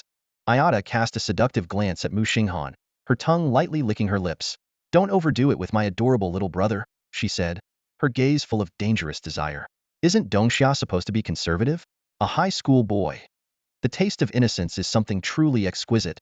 Sorry, big sister, but I already have someone I like, Muxing Han said cautiously, his eyes fixed on Yaida with a hint of wariness. In his mind, he thought, Uncle Tian said selling blood is fine, but selling myself is absolutely not. If she pushes me too far, I might have to fight back. Yaida gave a seductive smile, her red lips parting slightly. That's okay, she purred. Big sister only likes your body. I'm not asking you to take responsibility. She let out a soft shoo and stepped closer. I hear people from Dongxia are quite conservative. How about I guide this little fledgling? Big sister wouldn't mind if you cry and call out your sweetheart's name at the same time. The thought of success brought a fleeting look of intoxication to Yaida's eyes. Muxing Han, normally unfazed by danger, took an uncharacteristic half step back. I said, I already have someone I like. Oh. Yaida seemed offended by his words. She reached out and pinched his chin. Does she look that special? Special enough for you to be so loyal? Big sister is very selective, you know? I only get involved with people I know. Her words only made Muxing Han more tense. Meanwhile, his teammates perked up, intrigued, and began guessing who he might be talking about. She's very beautiful, Muxing Han started to describe. She has a great figure, lovely legs, and a wonderful personality. Hearing this, Wang Dong suddenly had a moment of clarity. Those vague descriptors could apply to any beautiful girl. Whether it was Ying Ji's supermodel figure, Xinyuan Xiaoxiao's youthful energy, or Yun Xian's classical elegance, they all fit the bill. Yaida let out a cold laugh and released her grip. If Muxing Han had been alone, she wouldn't have minded tying up this blue-haired cutie and having her way with him. But with so many people around, she had to hold back. After all, she wasn't the type to enjoy hurting others. Enough. There's no point in asking further, Leo said impatiently, resting his massive sword on his shoulder. Although Howard was the leader, everyone disapproved of his twisted hobbies. Leo, on the other hand, preferred tormenting girls from other worlds, savoring their helpless cries as if they were the sweetest music. Unfortunately, this group was made up entirely of men, which left him utterly uninterested. True, Howard muttered under his breath, deliberately not translating this part for Banbu. By all accounts, David should be dead by now. Even if they make it here, they'll only find a corpse. He knew full well that he had been the one to finish David off. Based on past experience, the victim's blood should have run dry by now. Muxing Han was about to speak when several flashes of cold light streaked through the airbang. A vicious punch landed squarely on his head, slamming him to the ground. Kid, remember the lesson I taught you. Looking forward to our next meeting. Howard, leaving empty-handed, sneered as he turned to leave. The other three followed him, each giving Muxing Han a final kick before departing. Lying on the ground, Muxing Han gritted his teeth against the searing pain, his mouth filled with the metallic taste of blood. He propped himself up with trembling hands, blood dripping steadily from his wounds. That lightning-fast attack had nearly caused him to bite through his tongue. Heh. Muxing Han spat out a mouthful of blood, a cold smile forming on his lips. Yes, I'm looking forward to our next meeting. Captain, what happened? Bai Hao and Wang Dong hurried over to help the staggering Muxing Han. Lancelot Bu deftly pulled out a hemostatic syringe and a blood-replenishing agent, followed by a dark green high-grade life recovery serum. Huang Tian raised an eyebrow when he saw the serum, which cost over 8,000 yuan per vial.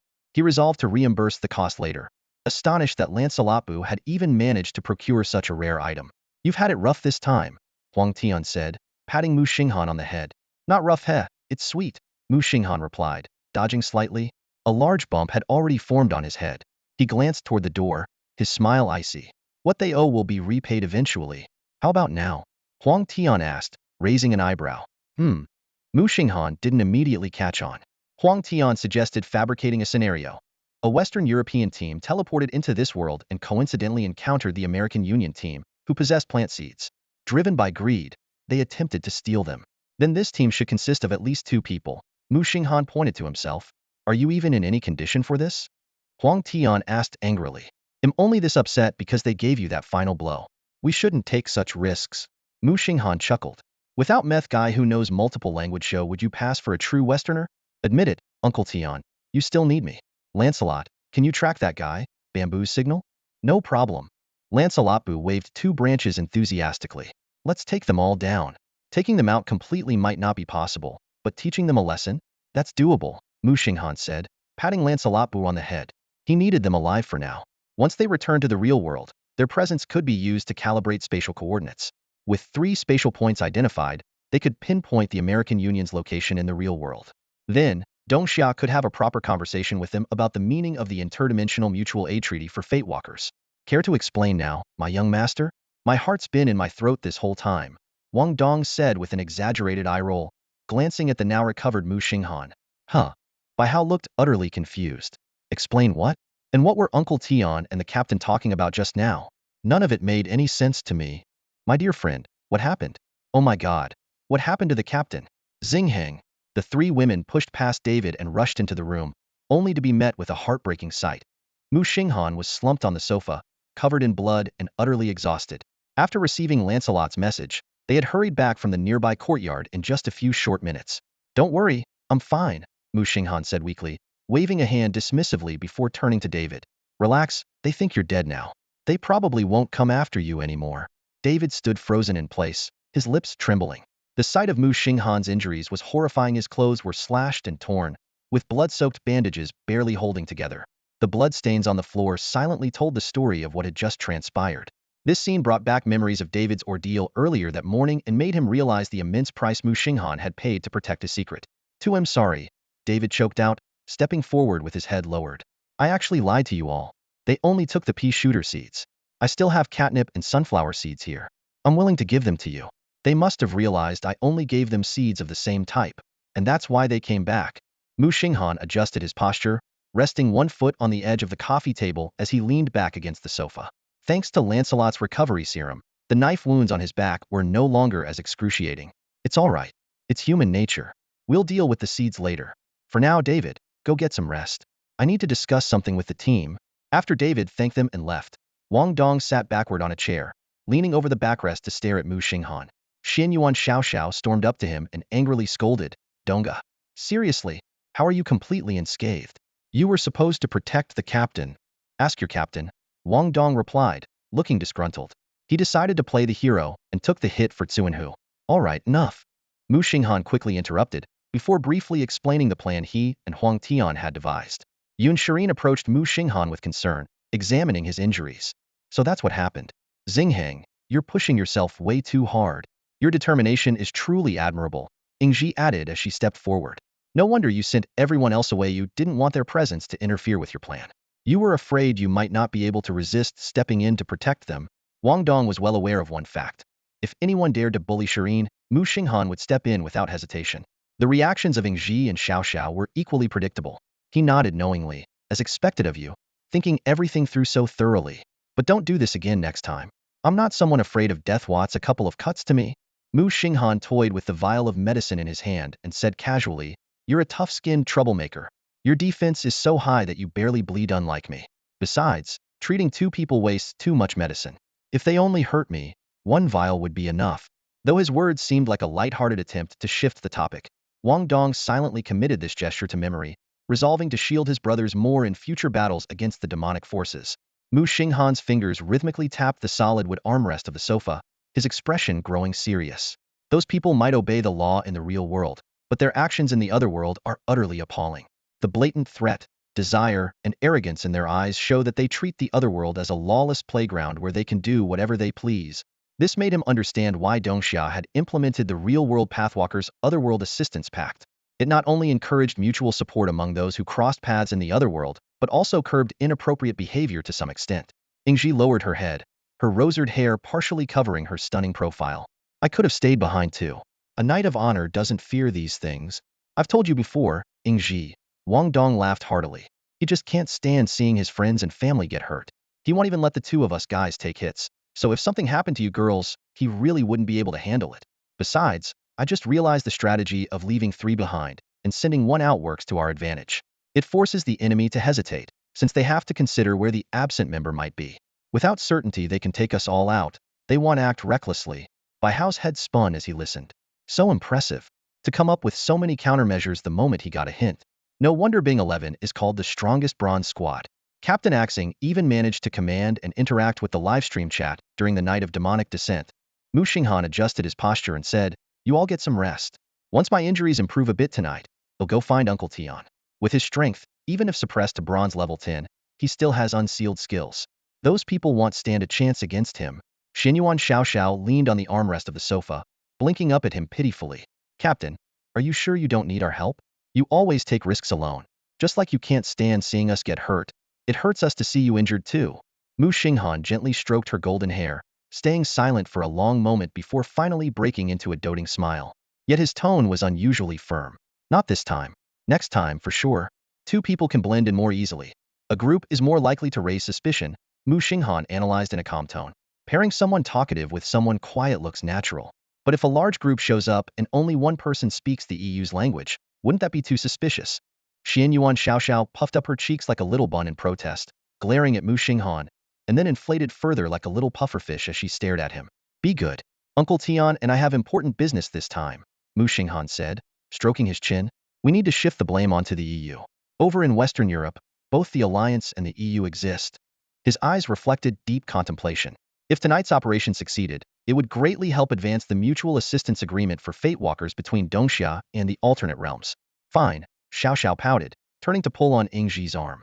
"Sister Ingji, let's make something to eat. Yesterday, Xiao Shirin cooked, so it's our turn today." Ingji nodded in agreement and headed to check the fridge. Yun Shirin meanwhile said, "I'll clean up the bloodstains on the floor first."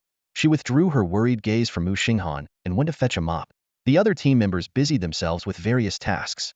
Just as Muxing Han was about to get up and help in the kitchen, Yun Shirin gently but firmly pressed him back into his seat. "Brother Xinghan, you need to rest. I just wanted to help in the kitchen." "Sister Xiao Xiao." "Sister Ingji. Brother Xinghan wants to help. Do you need him?" Yun Shirin called toward the kitchen. "No, we don't." Xiao Xiao immediately shouted back, followed by the sound of the kitchen door slamming shut and the click of a lock. From behind the door, Ingji's gentle voice came through. "I'll bring the food to Xinghan when it's ready." Muxing Han chuckled helplessly. The life-restoring agent had worked wonders. His injuries were almost fully healed. "If you're restless, come upstairs with me. We've got some preparations to make," Huang Tian said with a smile. "This group of kids has such a close bond, rare to see." The two of them found a quiet lounge with a table. After closing the door, Muxing Han spoke up. "We'll need to disguise ourselves tonight. Should we come up with some local-sounding names?" "Hold on." Huang Tian pulled out a small black bottle from seemingly nowhere and sprayed it on his yellow hair a few times. In moments, his hair turned jet black, while his skin remained unchanged. "Here, spray some on yourself to cover that eye-catching natural blue hair of yours. Don't worry, it's harmless to your skin." Taking the bottle, Muxing Han asked curiously, "Uncle Tian, where did you even get this from?" You'll learn when you reach the gold rank. You can create a personal dimensional space to store whatever you want and access it anytime. It's incredibly convenient. That does sound handy, Muxing Han remarked as he sprayed his own hair, feeling a cool, refreshing sensation. Alright, you're a black-haired guy now too, Huang Tian said. Wait a minute, aren't most people in Western Europe blonde? Should I switch mine to yellow? No need. Muxing Han shook his head. Some of their highborn aristocrats have black hair as well. Anyway, I've thought of our names. Let's hear it, Huang Tian said, nodding. He wasn't good at coming up with foreign names, so he left it to his nephew. You'll be Bruce No Brain, and you'll be Clark No Happy. The first three characters look like a standard Western European surname, but what's up with the name after that? Huang Tian looked at Muxing Han with a face full of helplessness, clearly baffled by the odd combination. Seeing this, Muxing Han immediately offered a new suggestion. How about this? I'll be Bruce No Brain, and you can be Clark Not Happy. That's not the issue. Huang Tian waved dismissively. Your names sound way too Eastern, Xia. Got it, Muxing Han said, a sudden realization dawning on him. Then I'll be Bruce Mei Tuneo, and you can be Clark Bugao Xing. How's that any different? Of course, it's different, it's all in the fourth tone, Muxing Han said enthusiastically. Want me to demonstrate? With that, he turned off the lights in the room. In the darkness, Muxing Han lowered his voice dramatically, speaking in a raspy tone. I'm Bruce Mei Tuneo. What is that voice? It sounds like an old man clearing his throat. Huang Tian exclaimed, startled. Uncle Tian, this is the Batman voice. Batman? It sounds more like someone who's smoked and drank too much, Huang Tian retorted dismissively. This comment sent Muxing Han into fits of laughter, pounding the wall as he laughed. Clearly, the concept of Batman wasn't something widely understood in Eastern Xia. What's the story behind these names? Are they from a comic book or a cartoon? And who's Clark? Huang Tian asked, curious. Clark is Superman. Superman? Huang Tian was shocked. Western European culture is this open? That name doesn't sound appropriate. Your Uncle Tian is still single, you know? Muxing Han quickly clarified. Uncle Tian. It means superhuman, as in super. The first tone? Oh, I see. Huang Tian nodded in understanding. You should have said it was superhuman earlier. I thought it was some kind of inappropriate comic. Shifting gears, Muxing Han then asked about preparations. Uncle Tian, do we have any clothes or masks? We'll need to cover our faces. Huang Tian immediately pulled out a huge pile of gear, spreading it across the table. When Muxing Han turned the light back on, he saw a variety of masks and outfits, but one item stood out, a lacy purple Lolita dress. Uncle Tian?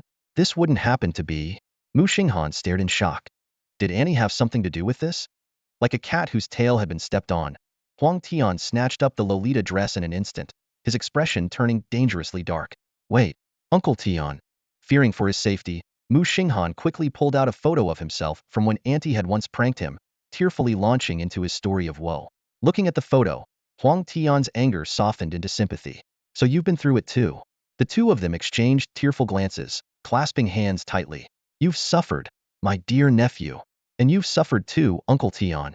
In the dead of night, two towering figures wearing black masks sped across the rooftops. It was none other than Muxing Han and Huang Tian in disguise, their muscular outlines faintly visible under the moonlight. Hey, nephew, are you sure you can sync your consciousness with Xiaobangbu? Huang Tian asked in broken Chinese. Clark, keep quiet. Your Chinese will give us away, Muxing Han whispered in warning. Under the black mask, Huang Tian's expression turned exasperated, resembling a speechless cartoon character. He silently vowed not to utter another word. We're here. Muxing Han pointed to a 3-story villa with lights still on about 100 meters away. Still awake at this hour? He glanced at his watch. It was already 3 a.m. Wasting no time, Muxing Han pulled his companion into a shadowy corner, beginning to perform a lantern dance patrol to cast a battle song buff for the two of them. He rapped in an EU-inspired style, transforming himself into a parody of Bruced black voice rap Metano. Huang Tian struggled to hold back laughter as he watched the usually composed young man suddenly break into rock-inspired movements, rapping profanities like F and bulls in foreign languages. Clark, go scout the area, Muxing Han said in European accented English, gesturing with his hands. Huang Tian, though unable to understand the words, recognized the sound of Clark. He nodded and nimbly leapt to the 3rd floor, pressing close to the window to peek inside. There, under the glare of 2 harsh lights, he saw Yaida and the destroyer warrior Leo engaging in an activity that left little to the imagination. Clark quickly climbed back down and said in Chinese, not suitable for kids. Under his mask, Bruce's curiosity flared, and with a few agile steps, he vaulted onto the wall for a peek. The scene inside caused him to silently marvel at the lady's versatility. Unable to stand it any longer, Clark took a deep breath, white energy surging into his body. Breath of thunder first form, thunderclap and flash. In an instant, a streak of lightning shattered the window and struck inside. The two pigs collapsed on the spot, each of Clark's strikes landing with twice the force of whatever Wade had used on Muxing Han. Newbie, Bruce exclaimed as he vaulted through the window, giving Clark a thumbs up before his eyes wandered to the unconscious, alluring figure on the bed. Realizing Bruce had just spoken flawless Chinese, Clark immediately tugged him toward the door, gesturing that there were still two more targets downstairs. As the two pushed the door open, they were greeted by the sight of Scott walking toward them in a bathrobe. Both Clark and Bruce froze, utterly taken aback. The scene left the usually composed Bruce completely stunned. Scott, equally puzzled, stared at the two masked, muscular men. He distinctly remembered Yida saying not to interact with strangers, but what was this situation? The commotion earlier, 3 people? He began calculating in his mind. If space was tight, maybe he could consider the underarm or the crook of his knee. Smack! The scabbard struck him square in the face. Lost in his thoughts of, maybe he'll just join tomorrow, Scott fell to the ground, unconscious. Clark felt a mix of emotions. As someone with no experience in such matters, seeing people indulge so freely, especially Scott, who seemed unfazed and even contemplative, left him feeling uneasy. Scott, I think these seeds need sunlight to grow, Howard's voice echoed as he climbed the stairs. At the landing, he suddenly locked eyes with the two masked men carrying an unconscious Scott. WTF? Piercing spear of fate, Howard blurted, instantly drawing a black spear and thrusting it lightning fast at the nearest person. Clark. This was his proud, signature skill, one that no one had ever dodged at such close range. But a golden flash streaked past, and Howard felt a sharp pain on his head, bit his tongue, and blacked out. Before losing consciousness, he couldn't believe the terrifying speed of his opponent. What did he just say? Clark asked, confused. Piercing spear of fate. Huh. With that snail-like speed, he dares call it piercing spear of fate? My grandma could dodge that. What was the line before that? An insult, the kind with a grass radical. Then no need to translate. Clark let out a sigh of relief. Looking at the 4 unconscious people, he finally spoke. He and Bruce worked together to carry them back into the room and tied them up with Clark's special ropes. Bruce admitted that, as someone new to this strange world and with nothing to his name but his last name, he felt he had let his family down.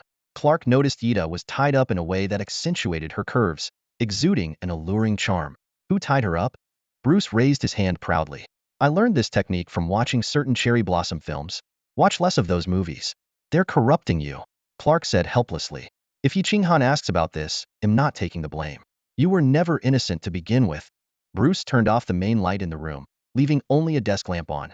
He sat quietly, staring at the 4 people tied up like crabs. He planned to intimidate them with his signature deep Batman voice once they woke up. Time passed, and Bruce's neck began to ache. Why aren't they waking up yet? Clark pointed to his mouth, reminding Bruce that he had promised not to speak. Howard was the last to lose consciousness and the first to wake up. When he opened his eyes, the first thing he saw was 2 masked, muscular men. One was seated near a desk lamp, his posture calm and composed, the light casting shifting shadows on his dark mask. The other leaned casually against the wall, partially hidden in the shadows. You're awake, the seated man said in a deep, magnetic voice, speaking in standard English.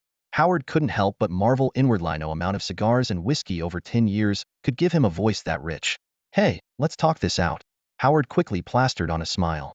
We're all law-abiding citizens, just honest travelers on the path of fate. Judging by your accent, you're from Western Europe too, right? This is all just a misunderstanding. We're allies here. His words came out in a rush. Only someone who had experienced the terrifying skill of that man in black would understand just how formidable he was. The fact that they were still alive meant either the man had some peculiar hobby or he had other plans. Bruce and Clark exchanged a glance, one filled with silent exasperation. This guy had the audacity to call himself law-abiding? You want the seeds, right? Howard stammered when neither man responded, his face turning pale. Take them. You can have them all. We only just got them anyway. Bruce said nothing, his gaze fixed steadily on Howard, the pressure building with every passing moment. Howard's eyes darted around until they landed on the bound Ida. Instantly, he jumped to the wrong conclusion. You two want a woman? This is Ida, skilled, reserved, never promiscuous, and perfectly healthy. Tell me everything you know about the seeds, Bruce said, steering the conversation back on track. At that moment, Howard's voice woke up the others. Leo spoke up, dude. What are you even thinking? We knocked her out first, didn't we? You know exactly how sociable she is. Hearing this, Ida lowered her head, a flicker of resentment flashing in her eyes. Bruce stepped forward slowly, pulling a sharp dagger from Howard's belt and tracing it lightly over his body. Howard immediately tensed, cold sweat dripping down his face. He knew all too well the lethality of that custom bladder sharp, designed for quick bloodletting. He was used to wielding it against others, but the thought of being on the receiving end was unbearable. "I'm not satisfied with your answers," Bruce said, his voice cold and menacing, like something rising from the depths of an abyss. "But carving into someone and watching them suffer always improves my mood. What do you think?" "Brother, brother." Howard's voice trembled. "I'm already miserable enough. Look, I'm about to cry." Howard's wrinkled face contorted as he squeezed out a pitiful expression, tears welling up in his eyes.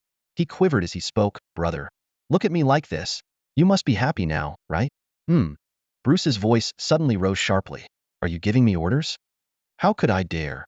Before Howard could finish his sentence, a dagger slashed across his shoulder.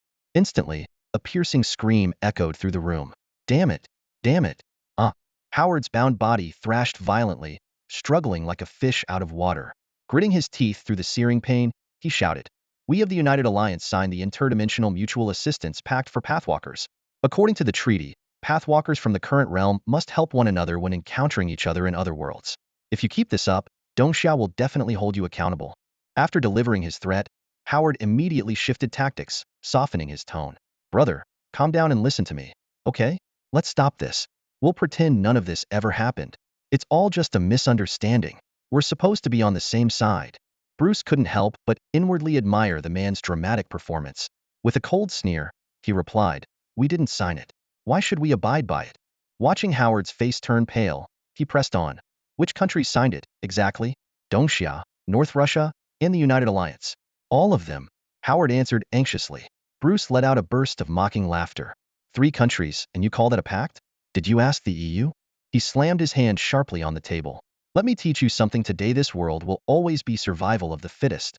The dagger sliced through the air again, carving several fresh wounds into Howard's body. He collapsed to the ground, writhing in agony as blood poured from his injuries. In that moment, his heart was consumed with hatred for this man in black. This wasn't about gain or strategy. Bruce was simply hurting him for amusement. A true madman. "Listen carefully, weakling," Bruce said disdainfully. "My name is Bruce Metanaw, and he is Clark Bugauxing. We are Pathwalkers of the EU." "No, no, no. We didn't hear anything." Howard shrieked hysterically, fully understanding the weight those names carried. Bruce tapped Howard's face with the cold steel of the dagger, making him flinch and try desperately to pull away from the weapon he once cherished. In a chilling tone, Bruce said, "As long as you don't anger us, we won't kill. Now, I'm going to untie one of you. That person will retrieve the plant seeds. Remember, you only get one chance." The ominous threat sent a shiver down the spines of everyone present. Their humiliating defeat left them with no will to resist.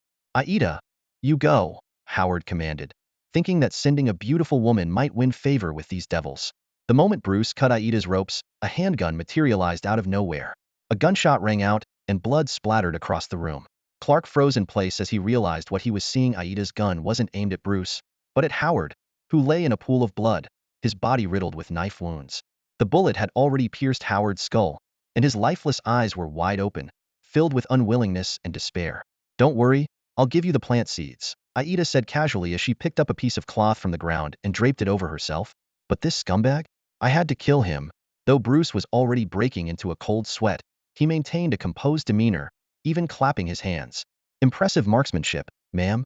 A man like this, who disrespects women, got exactly what he deserved." "Damn!" Uncle Tion exclaimed in shock.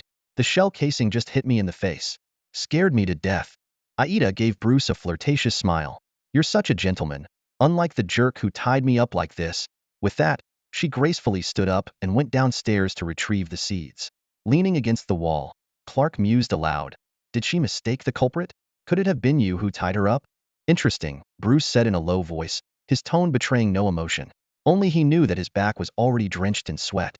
The other two glanced at Howard's lifeless body, feeling a mix of emotions.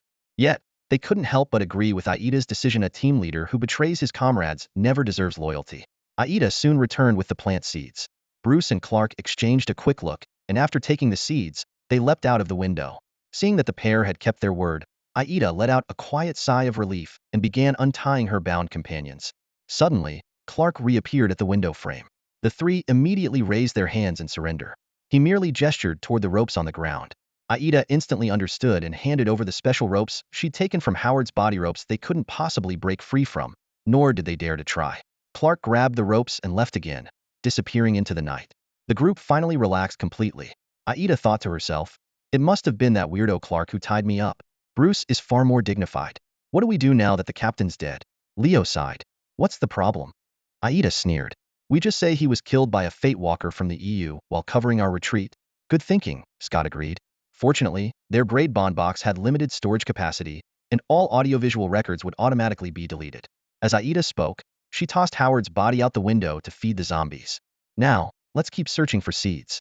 In this world, nothing is more valuable than these plant seeds. With that, she prepared to rest. Today had been exhausting.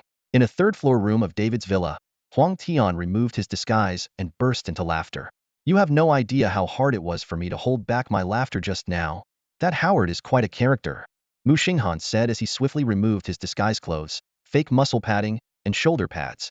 He used all our lines, so I just repeated them back verbatim. You should have seen his eyes widen in disbelief. He was so mad. I thought he might explode. Shaking his head, Muxing Han continued. I didn't intend to take his life at first. It was his own fault for sending Aida to retrieve the seed. If someone else had gone, things might have turned out differently. Aida wouldn't have acted in front of the other three, but with just the two of them alone, she was bound to make a move on a restrained Howard. Huang Tian suddenly gave Muxing Han an intrigued look. Nephew, you're playing the villain so convincingly, even I think you're a psycho. That oppressive voice and those movements were absolutely spot on. He chuckled and added, originally, I just wanted to take you along for some revenge, but you ended up stealing the spotlight. It's like stumbling upon a hidden gem. Just average, basic stuff, Muxing Han replied with mock modesty, though his expression clearly craved more praise. By the way, how did you manage that voice? Is it natural, or something you trained for? That's my skill, voice of the blissful fate, acquired from a skill stone I got from a fledgling bird. Considering Huang Tian was a teammate of his aunt and had always treated him well, Muxing Han saw no harm in sharing this detail. Oh, so you can bypass all those useless skills from blissful fate? Muxing Han shook his head without saying a word. Some things, no matter how obvious, were better left unspoken. Got it.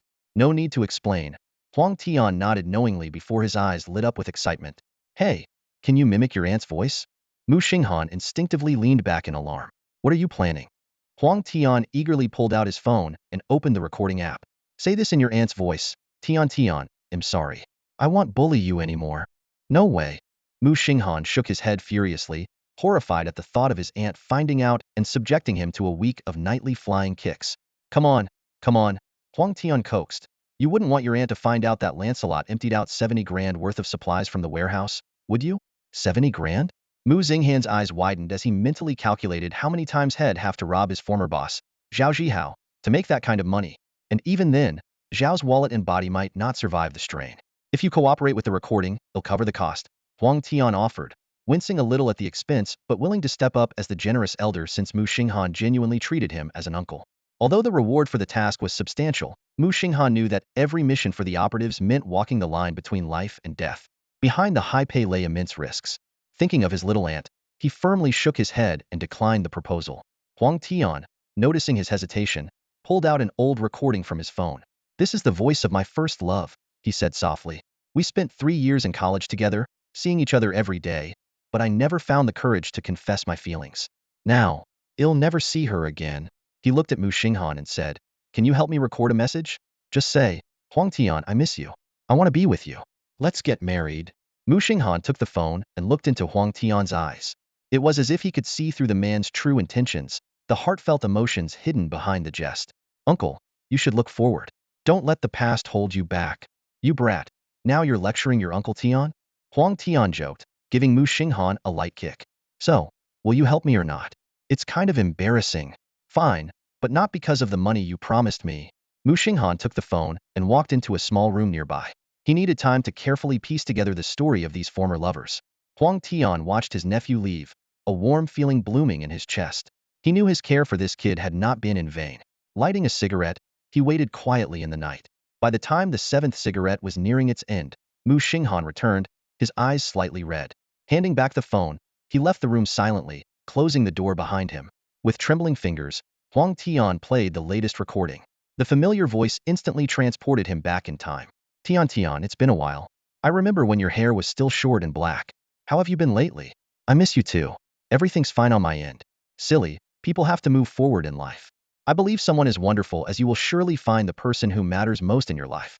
Good night, Tion, and I hope your journey ahead is always filled with happiness. The cigarette slipped from his lips. Pressing the phone tightly to his chest with his left hand and clutching his hair with his right, Huang Tian sank to the ground and cried like a child.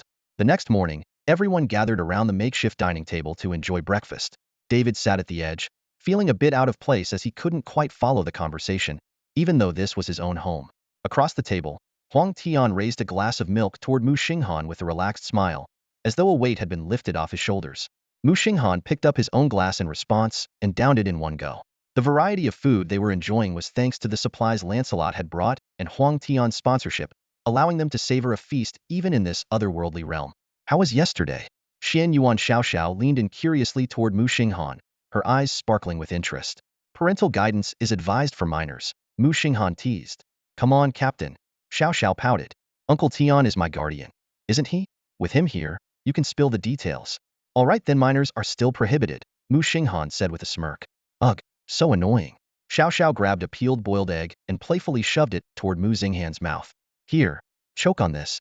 Thanks, Muxing Han mumbled through a mouthful, touched by her gesture despite her antics.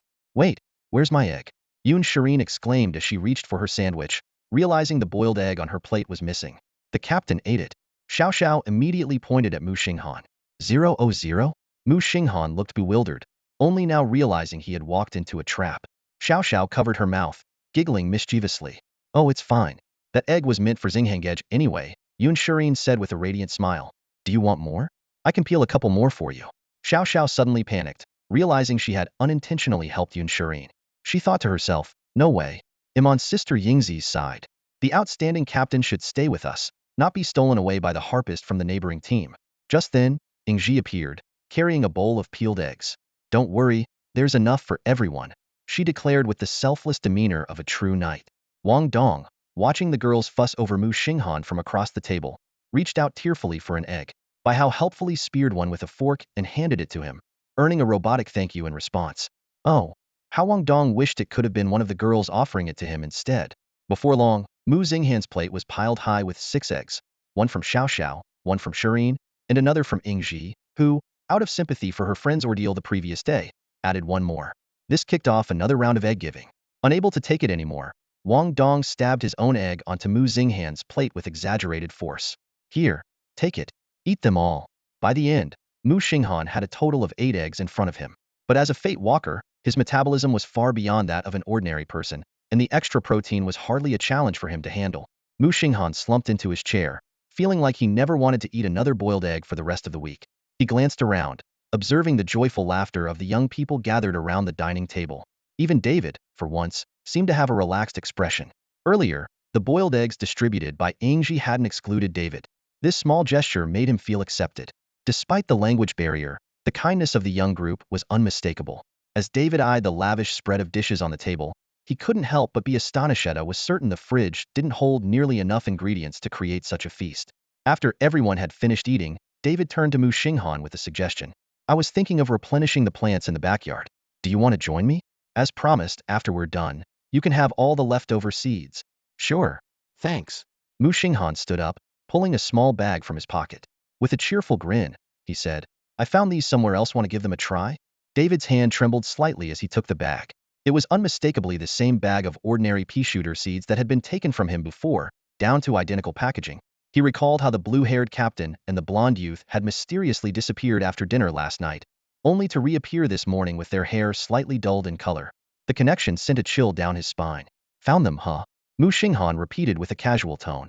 Yeah, David nodded repeatedly, knowing better than to dig into truths that weren't his to uncover. Let's go, old man, Muxing Han said with a brilliant smile, leading the way to the backyard. David shivered slightly before following, growing increasingly aware of how unfathomable this young Eastern captain was. In the backyard, David began explaining the properties of sunflowers. They periodically gather sunlight fragments. He pulled out a black cloth bag and bent down to pick up some translucent sunlight fragments near the base of a sunflower. Intrigued, Muxing Han reached out to touch one. Its warm texture reminded him of acrylic-crafted, cartoonish sunlight ornaments. Hello, David. Great to see you. The sunflower swayed as it greeted him. You should thank this young man here, they saved me. I know. I was the one who let them in. But thanks to you too, for making our sunflower feel warm and appreciated. The sunflower said, turning to Muxing Han with gratitude. You're welcome, Muxing Han replied with a smile, silently marveling at how intelligent these plants were comparable to the minds of teenagers. David crouched in front of an empty patch of soil and continued his explanation. Different seeds require different amounts of sunlight. For instance, these pea shooter seeds are very basic and only need 4 sunlight fragments. As he spoke, he dug a small hole, placed 4 sunlight fragments and a seed inside, and quickly covered it. Almost instantly, a green plant sprouted from the soil, growing rapidly. Its top formed a nozzle, accompanied by vine-like eyes and green eyebrows. In no time, the pea shooter stood before Muxing Han. That's impressive, Muxing Han chuckled, realizing why people would return to this place. Without sunflowers, there would be no sunlight fragments. Without sunlight fragments, even the seeds would be useless. Actually, David began to say, sunlight shards occasionally fall on clear days, but they are as fleeting as morning dew. If not collected promptly with a specially crafted pouch, they will quickly vanish without a trace. Muxing Han and David both understood that the most reliable method was to wait for the sunflowers to produce sunlight shards. How do we plant in the pond? Muxing Han pointed to the backyard pond, where the previous plants had been properly cleared and buried in a corner of the yard. David explained while demonstrating, first, you need to place lotus leaf seeds and a sunlight shard into the water. The lotus leaf will grow as a foundation. Before he even finished speaking, a large, vibrant green lotus leaf, the size of a wash basin, had already unfurled on the water's surface. Take this cattail, for example. It can only be planted on a lotus leaf and requires 9 sunlight shards, David continued. Muxing Han sprang into action immediately. I just picked up 6 of them. Great, that's just enough. David smiled with satisfaction at Muxing Han's enthusiasm. As someone from Dongxia, the love and talent for plants seemed to run in his veins. If not for his unfamiliarity with the specific process, Muxing Han would probably have started planting on his own already.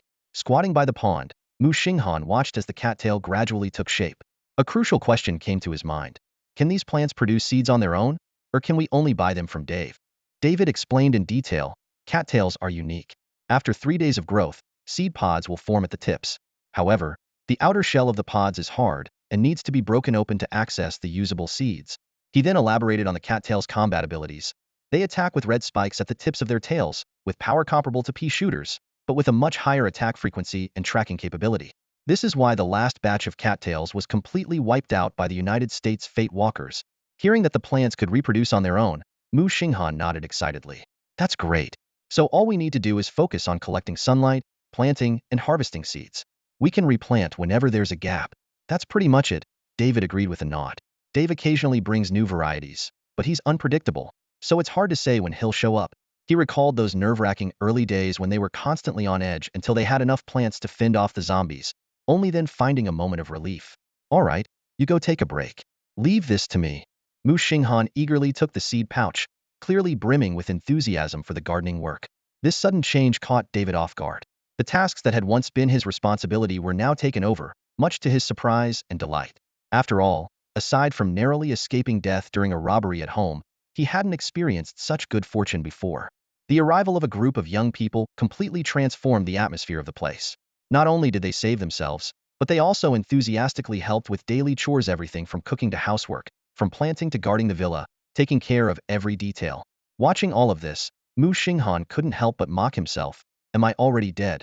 And this is just a sweet dream in heaven? The plants in the yard were noticeably sparse, with many seeds already dried up. Muxing Han decided to start planting from the gate, counting the seeds in his hand. Pea shooters, cattail plants, sunflowers, and a pale blue seed that looked like an ice shooter, a special variety capable of firing freezing projectiles. As Muxing Han squatted by the gate, happily digging holes and humming a tune, an unexpected visitor appeared, a zombie wearing a metal bucket. David, who was about to return to the villa, turned around and froze in shock at the sight. The zombie's eyes glowed green, as if it had spotted a delicious brain, and it opened its mouth wide, lunging toward the unsuspecting Muxing Han. Can't you see I'm planting? Get lost. Muxing Han didn't even turn his head. He swung his fist backward, landing a punch with a loud bang. The bucket zombie was instantly sent flying 5 meters away, with half its body hanging on the opposite wall, its bucket and head both knocked clean off. David stood there, dumbfounded, staring at the clear fist imprint on the bucket, a chill running down his spine. Was this even human strength? Soon, Xian Yuangxiaxio came bouncing over, begging for seeds. After much pestering, Muxing Han reluctantly gave him a few pea shooter and ice shooter seeds.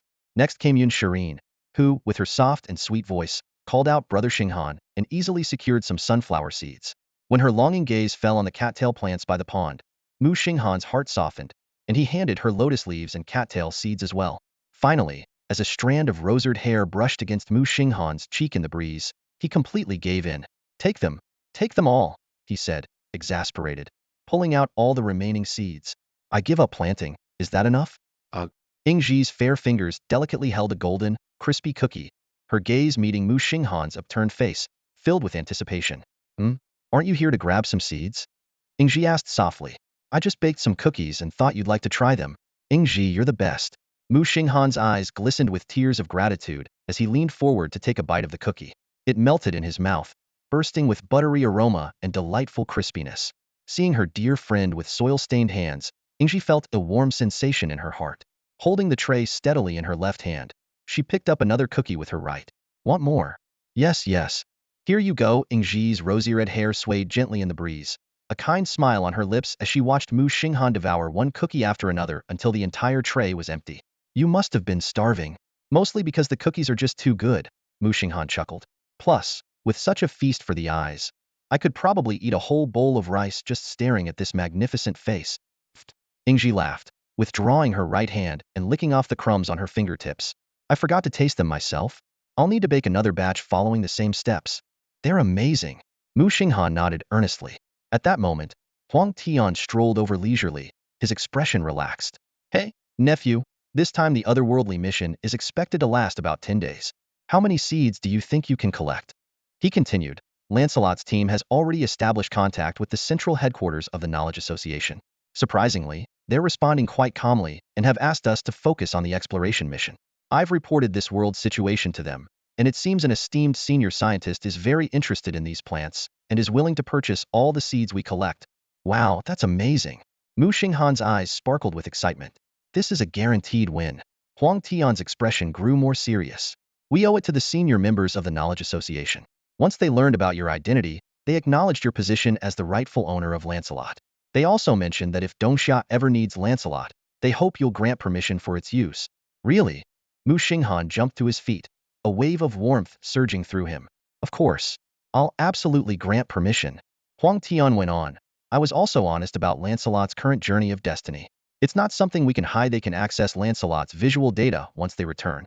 They assured me that unless the situation becomes truly irreversible, they would never consider decommissioning Lancelot. After all, it represents their life's work and has spent more time with them than their own descendants. Rest assured, Muxing Han straightened his back. I won't let those esteemed seniors down. By the way, Huang Tian's lips curled into a sly smile. I've already uploaded that video of yours to Dongxia's Ministry of Foreign Affairs. They're now in discussions with the military. Word is, the higher-ups are very pleased and are planning to use this opportunity to make a big move. He explained that Dongxia, leveraging the resources of the Akasha Library and the continuous observations of the Dongxia Astronomical Society, had established connections, technical exchanges, and alliances with multiple world fragments, elevating its national strength to impressive levels. Now, they were simply waiting for other nations to make the first provocative move, an ideal excuse and opportunity. The counterattack plan of Dongxia is taking shape. The intelligence brought back by Muxing Han on this trip has provided them with a perfect breakthrough opportunity. Lancelot Bu has successfully traced the current coordinates of the Malian squad. Although not yet fully confirmed, as soon as the squad teleports back to their realm, he will be able to lock the coordinates completely within 3 minutes. This means Dongxia's sci-fi combat forces can directly breach Malian's domain. Fighting on their turf is actually more advantageous for us, Huang Tian remarked with a confident smile.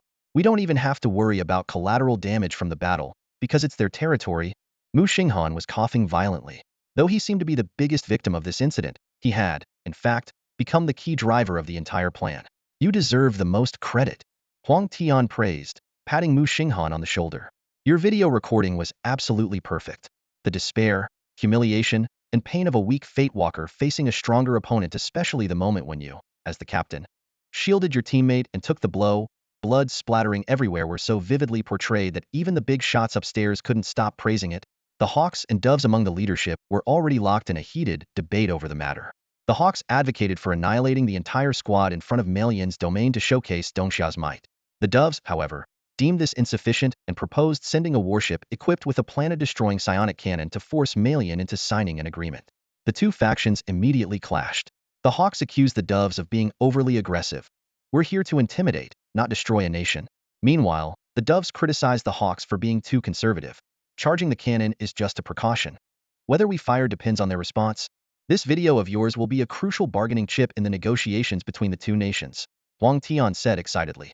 "It's the perfect case study for promoting our Dongxia's interdimensional Fatewalker Mutual Assistance Treaty." Huang Tian's excitement was well-founded. For years, most of the foreign Fatewalkers encountered by Dongxia in other dimensions were relatively weak.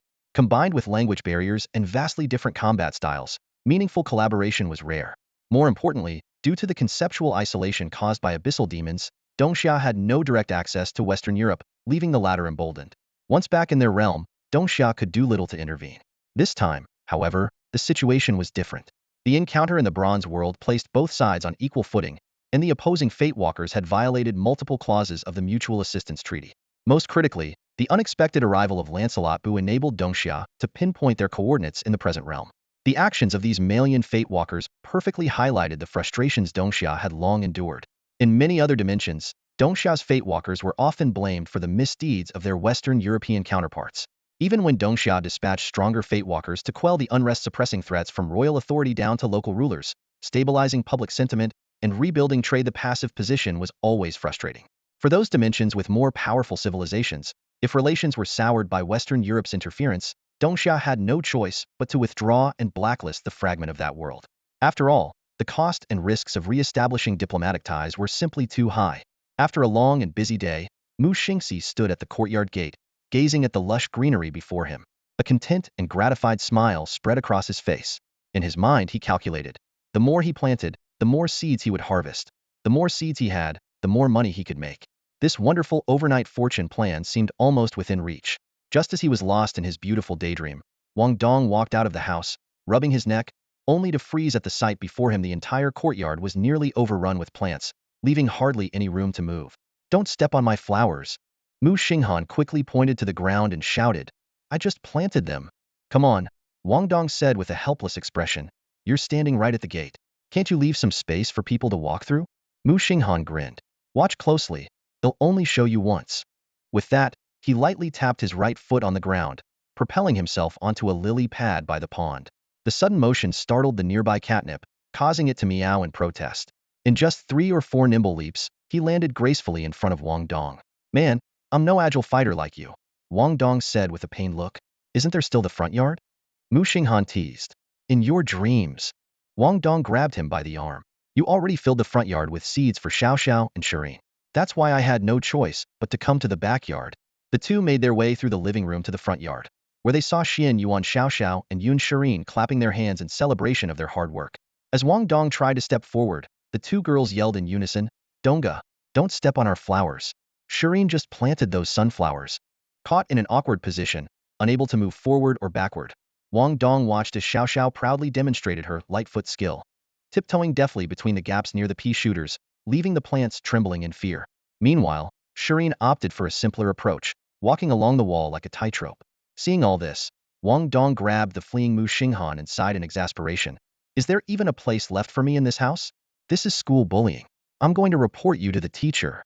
Wang Dong shouted angrily, his face filled with indignation. Before his voice faded, a dark shadow whistled through the sky, growing larger and larger. With a deafening bang, a black van crashed heavily into the front yard, flattening the plants beneath it. The deformed vehicle tumbled, and a tire detached, flying straight toward the 4 of them. Wang Dong reacted instantly, donning his armor and deploying a heavy shield to protect his 3 teammates. The tire slammed into the shield and ricocheted, crushing 2 pea shooters in its path. The impact was so powerful that even Wang Dong frowned, his body trembling slightly from the force. "My flowers!" Xinyuan Xiao Xiao and Yun Shireen screamed in fury. They glared toward the yard's edge, but their eyes widened in the next moment. A massive robot, towering higher than a 3-story villa, loomed outside the yard. Perched on a small platform atop its mechanical head was a bald zombie in a lab coat, veins bulging on his forehead. He was slowly retracting a mechanical arm, clearly the one responsible for hurling the van. At the gate, a horde of zombies surged forward. Giant zombies wielding utility poles, swarms of buckethead zombies, zombies driving ice vehicles, football zombies, and even zombies operating basketball launching machines. Enemy attack in the front yard. Prepare for battle. Muxing Han commanded sharply. The second-floor window shattered as Ingji leapt out, a biscuit clenched in her teeth. Midair, her casual attire transformed into a magenta battle suit, her spear gleaming like the moon. Upon landing, she created a zone of death at the yard's entrance. "The oven's still on," she shouted toward the villa while fighting. Bai Hao, shirtless, charged out from the living room. Retracting the gleaming claws on his arms, he scratched his head sheepishly. Should I go turn it off? Let David handle it. You deal with that robot, Muxing Han said sharply. That zombie scientist is dangerous. While he might miss us for now, he's targeting the plants, and at least 4 of us can't afford that. Huh, me? Take him on. Bai Hao looked up at the robot, which was nearly 3 times his height. Captain, you're serious, right? Go for it, kid. You've got this. Stay agile. Don't go hedon, Muxing Han encouraged with a thumbs up before turning to David, who was crouched by the living room window. Hey, old man, turn off the oven. Or another whistling sound interrupted. Furious, Wang Dong activated his spiked shield to its fullest and struck the incoming small van with the side of his shield, knocking it off course. The van tumbled through the yard, crushing even more plants. Under the furious glares of the group, Wang Dong muttered softly, "Well, I guess we don't have to worry about finding a way out of the yard anymore. Arg, I'm going to kill him." Xianyuan Xiaoxiao roared, her light arrows forming as she seethed with rage. Yun Shirin puffed up her cheeks and reluctantly put away her piano, ready to provide combat support. She noticed Wang Dong's nervous expression and hesitated. After all, she and the piano made too large a target, and if Zombie Doctor aimed at her, Donga would have to block the attack. Those heavy-hitting vans, if taken hedon, would make even Wang Dong cough up blood. He was the only one in the team who could withstand such blows. Even Ingji couldn't hold up against them. Can't win, Dr. Zombie thought despairingly as he looked over the battlefield before him. Frustrated, he shoved his bulging eyeball back into its socket and stared in shock at this group of humans who defied all logic. The blue-haired human who suddenly started singing and dancing was baffling enough, but what truly shook him was the devastating state of his prized giant zombie. This colossal creature, capable of wielding a utility pole with one hand and supposedly unstoppable, had been effortlessly taken down by a red-haired girl in just a few moves. The giant had crashed to the ground with a thunderous thud, crushing the imp zombie on its back, leaving it lifeless on the spot. The zombie driving an ice car fared no better despite slamming the gas pedal so hard it punctured the fuel tank. He couldn't even budge the shield-wielding human. Instead, the ice car had shattered into pieces. These humans were absurdly strong. Even worse, Dr. Zombie's painstakingly assembled zombie army was dwindling at an alarming rate. Reinforcements summoned from 4 or 5 nearby blocks barely managed to fill in the gaps left by the fallen. Meanwhile, an annoying giant white rat was darting around at his feet, its claws clinking as it tore apart his robots. Each time, a loud explosion followed, and now his giant robot was blaring alarms. Charge! For the brains! Dr. Zombie shouted his rallying cry. For the brains! The zombie horde echoed in unison, quickening their assault. At that moment, Dr. Zombie yanked the control lever and turned to flee. He failed to notice a small, white figure draped in a red scarf silently closing in on him. Xianyuan Xiaoxiao glared at the giant robot spewing black smoke as it wobbled away, her anger flaring. She knocked an arrow she had just formed and fired it toward the courtyard gate, creating an explosion of green zombie blood within the horde. The stench of the putrid blood spread rapidly. Xiaoxiao, aim farther away. Valkyrie Ingji, stationed at the courtyard gate, had to take 2 steps back, covering her nose as she complained. Sorry, Sister Ingji. Xiaoxiao stuck out her tongue apologetically and began forming another arrow. I'll make sure to shoot farther this time. Meanwhile, Bai Hao was in the thick of the zombie horde, fighting with unrestrained exhilaration. Oh whoa, this is amazing. He was finally experiencing the power of Captain Tonksi's abilities. Back when he was a scout, he could handle regular zombies with ease, but those wearing football helmets and fully armed required at least 3 consecutive strikes to take down. Now, with the golden musical notes created by the captain's singing boosting his strength, every attack of his delivered devastating damage, instantly taking out his foes. The thrill of delivering bone-crushing punches and obliterating zombies left him exhilarated. Even the towering giant zombie, which had been such a headache, crumbled effortlessly under his claws. Each swipe of his razor-sharp talons triggered devastating explosions, sending the giant zombie flying a full 3 meters away. Captain, I'm your biggest fan. Are you taking new recruits? A voice enthusiastically called out. Ho-san can keep being the captain if he wants. I've had enough of it, he replied with a sigh. Ingjiru approached Bai Hao like a blooming flower, her presence radiant. Are you hurt? She asked softly. No, Just got some sand in my eyes, Bai Hao replied, rubbing his eyes. Yet deep down, her concern touched him deeply. Compared to Ho San, who was entirely consumed by slaughter, Ing's Iris gentleness felt like a warm balm to his heart. In the living room, David turned off the oven, dragged a chair to the window, and sat down. Crunching on chips and sipping cola, he watched the performance outside with wide eyes. The zombies that once terrified him now seemed as fragile as paper in the hands of Muxing Han and his team. A red-haired girl danced through the zombie horde like a blooming rose, wielding her deadly weapons with precision. A Valkyrie. She's definitely a Valkyrie, David muttered in awe, so captivated that he accidentally smeared chips on his nose. Thank goodness I didn't dare raise my voice at her that day. Wang Dong swung his massive spiked shield, sending zombies flying one after another. So he's not just the comedic guy, David murmured to himself. Bai Hao's claws tore through the zombie horde, leaving carnage in his wake. David glanced at the solar water heater on the roof. That shirtless guy is definitely going to need a shower later. Inside the house, an ethereal girl sat at a pristine white piano, playing a melody. Beside her, a boy sang a song in a language David couldn't understand. It was their captain, the only one who could communicate with him. I don't understand the words, but it sounds amazing, David couldn't help but remark. The young captain's appearance was flawless, though his youth lent him an air of immaturity. Yet the memory of his seemingly gentle yet unsettling smile, especially when discussing that packet of found seeds, sent a chill down David's spine. In the distance, a radiant arrow exploded among the zombies, clearing a large vacuumed space. In that moment, David felt as though his home was the most impenetrable fortress in the world. He straightened his back and shoved another handful of chips into his mouth. David, stop watching and come plant some crops, Muxing Han's voice called out. They were reveling in the experience packages delivered by the zombie doctor, their soul power levels nearing bronze 8. On my way, buddy. David grabbed the remaining seeds and stepped outside. He knew that what truly made this place a fortress were these young warriors. Finally, Muxing Han beckoned Wang Dong to help him, and together, they tossed the two vans from the yard with their bare hands. Hours passed, and the pile of zombie corpses at the courtyard gate grew into a mountain. The intense battle had gradually dwindled into sporadic skirmishes. Yes, I've reached bronze 6. Xian Yuan Xiao cheered, jumping up excitedly. My new skill lets me sprint and charge now. I don't have to stand still and wait to die anymore. Muxing Han immediately offered his congratulations. Meanwhile, Ingji announced that she had achieved bronze 7, gaining a passive skill that enhanced her physical abilities. She looked at Muxing Han confidently and said, now I'm certain I can block and withstand your full-strength heavy punch without charge-up while in a defensive stance. Her newfound strength was indeed impressive, considering that most others at her level, whether Fate Walkers or Fiends, wouldn't survive such an attack. However, Ingji quickly realized something and added, by the way, did you hold back last time? You didn't even make me cry when you hit me. She suddenly understood it must have been a standard reaction when skills amplify damage. He probably refrained from using his full power to avoid seriously hurting her. Muxing Han, now at bronze 8 and halfway to 9, shrugged with a hint of regret. I was hoping to jump straight to bronze 9 so I could unlock a new skill, but leveling up twice in one go isn't exactly realistic. This is already thanks to Dr. Zombie King's help. As expected of you, your leveling speed is like a rocket. Ingji praised sincerely.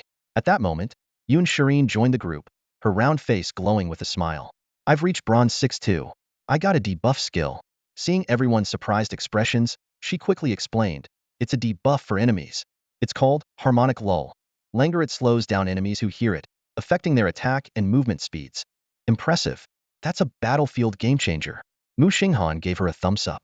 Yun Shireen, delighted by the compliment, lowered her head, nervously fidgeting with the hem of her dress while shyly kicking at imaginary stones. She had come seeking praise, but being genuinely complimented still made her blush. At this point, Bai Hao, covered in green zombie blood, returned to report. I've also reached bronze 6, but the skill I got is White Wolf Burst. He hesitated awkwardly from a distance. It seems like a desperation skill, and I'm not sure I want to use it. Then don't use it, Muxing Han said with a wave of his hand. Go take a shower first. The smell of zombie blood is a bit much. He thought to himself that if this skill was anything like the legendary White Wolf King's, it might be a self-destructive move. It certainly fit the theme of the path of destruction, destroying even oneself. Just then, Wang Dong strolled over with exaggerated flair, spreading his arms wide. Ladies and gentlemen, boys and girls, is no one concerned about your beloved, revered, reliable, and dashing brother Dong? Except for reliable. All the other words describe the captain better. Xian Yuan Xiao began, then quickly corrected herself. Well, actually, they all describe the captain better. Definitely handsome. Ingji gave a genuine thumbs up. In my eyes, you've always been dazzling. Really? Of course, Ingji said earnestly. Especially when you step in front of everyone to protect Yusu, shine the brightest then. To Ingji, a person's beauty wasn't just about appearances. Inner qualities mattered just as much. She felt fortunate that, aside from her first teammate, Bai Qingzhu, her current team members all excelled in this regard. The light wasn't very strong. Ingji silently observed the girl. While she respected everyone's personal habits, the girl's obvious intentionality when approaching others made her uncomfortable. Hee. Wang Dong let out a smug chuckle. My bronze 6 skill is passivite increases shield attack damage based on defense.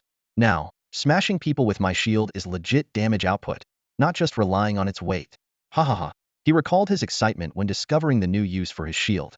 He had been hoping for an attack boosting skill, but he hadn't expected his wish to come true so quickly. Not bad at all. Everyone's combat effectiveness has improved significantly. Muxing Han clapped his hands. Let's celebrate later with a big feast. But before that, he turned to look at David, who was panting heavily in the yard. David had been planting for hours with barely any rest. David, go take a break. We'll handle the rest. Got it. David, feeling like he'd been pardoned, left the seeds behind and dashed into the house. He couldn't understand how anyone could find planting so enjoyable. Nobody move. Wang Dong stopped the others, who were eager to take over. This time, I'll do the planting. You guys have filled the backyard to the point where there's no space to walk.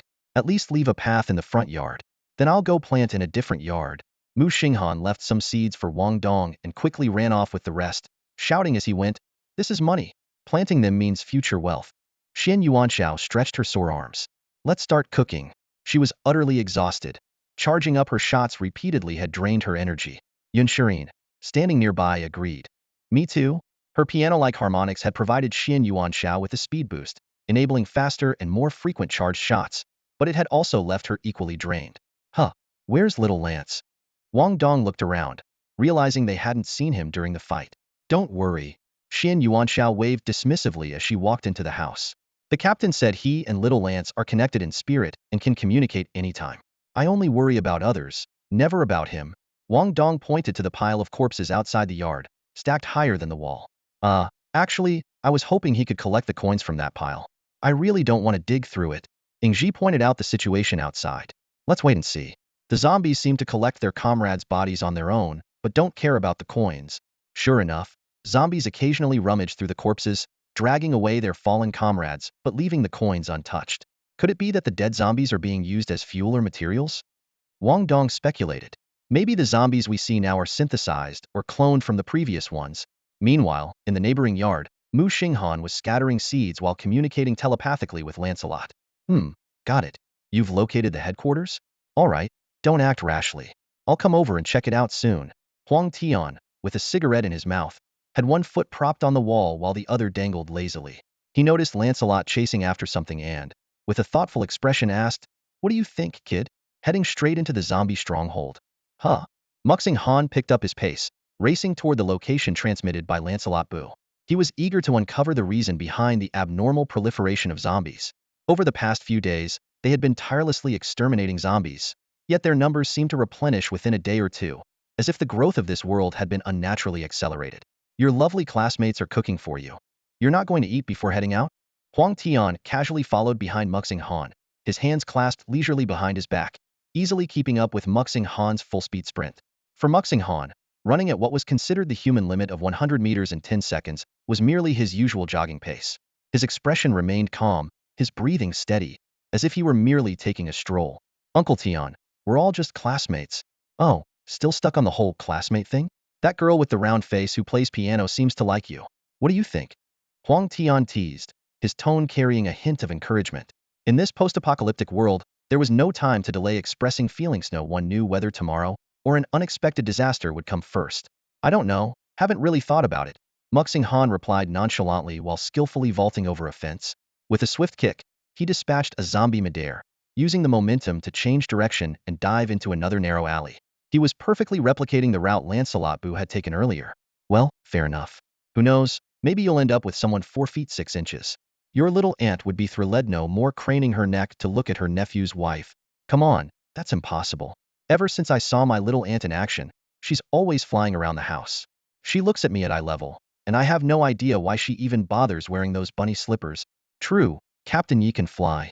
In the distance, A small white figure stood atop a tall iron tower, a red scarf fluttering in the wind.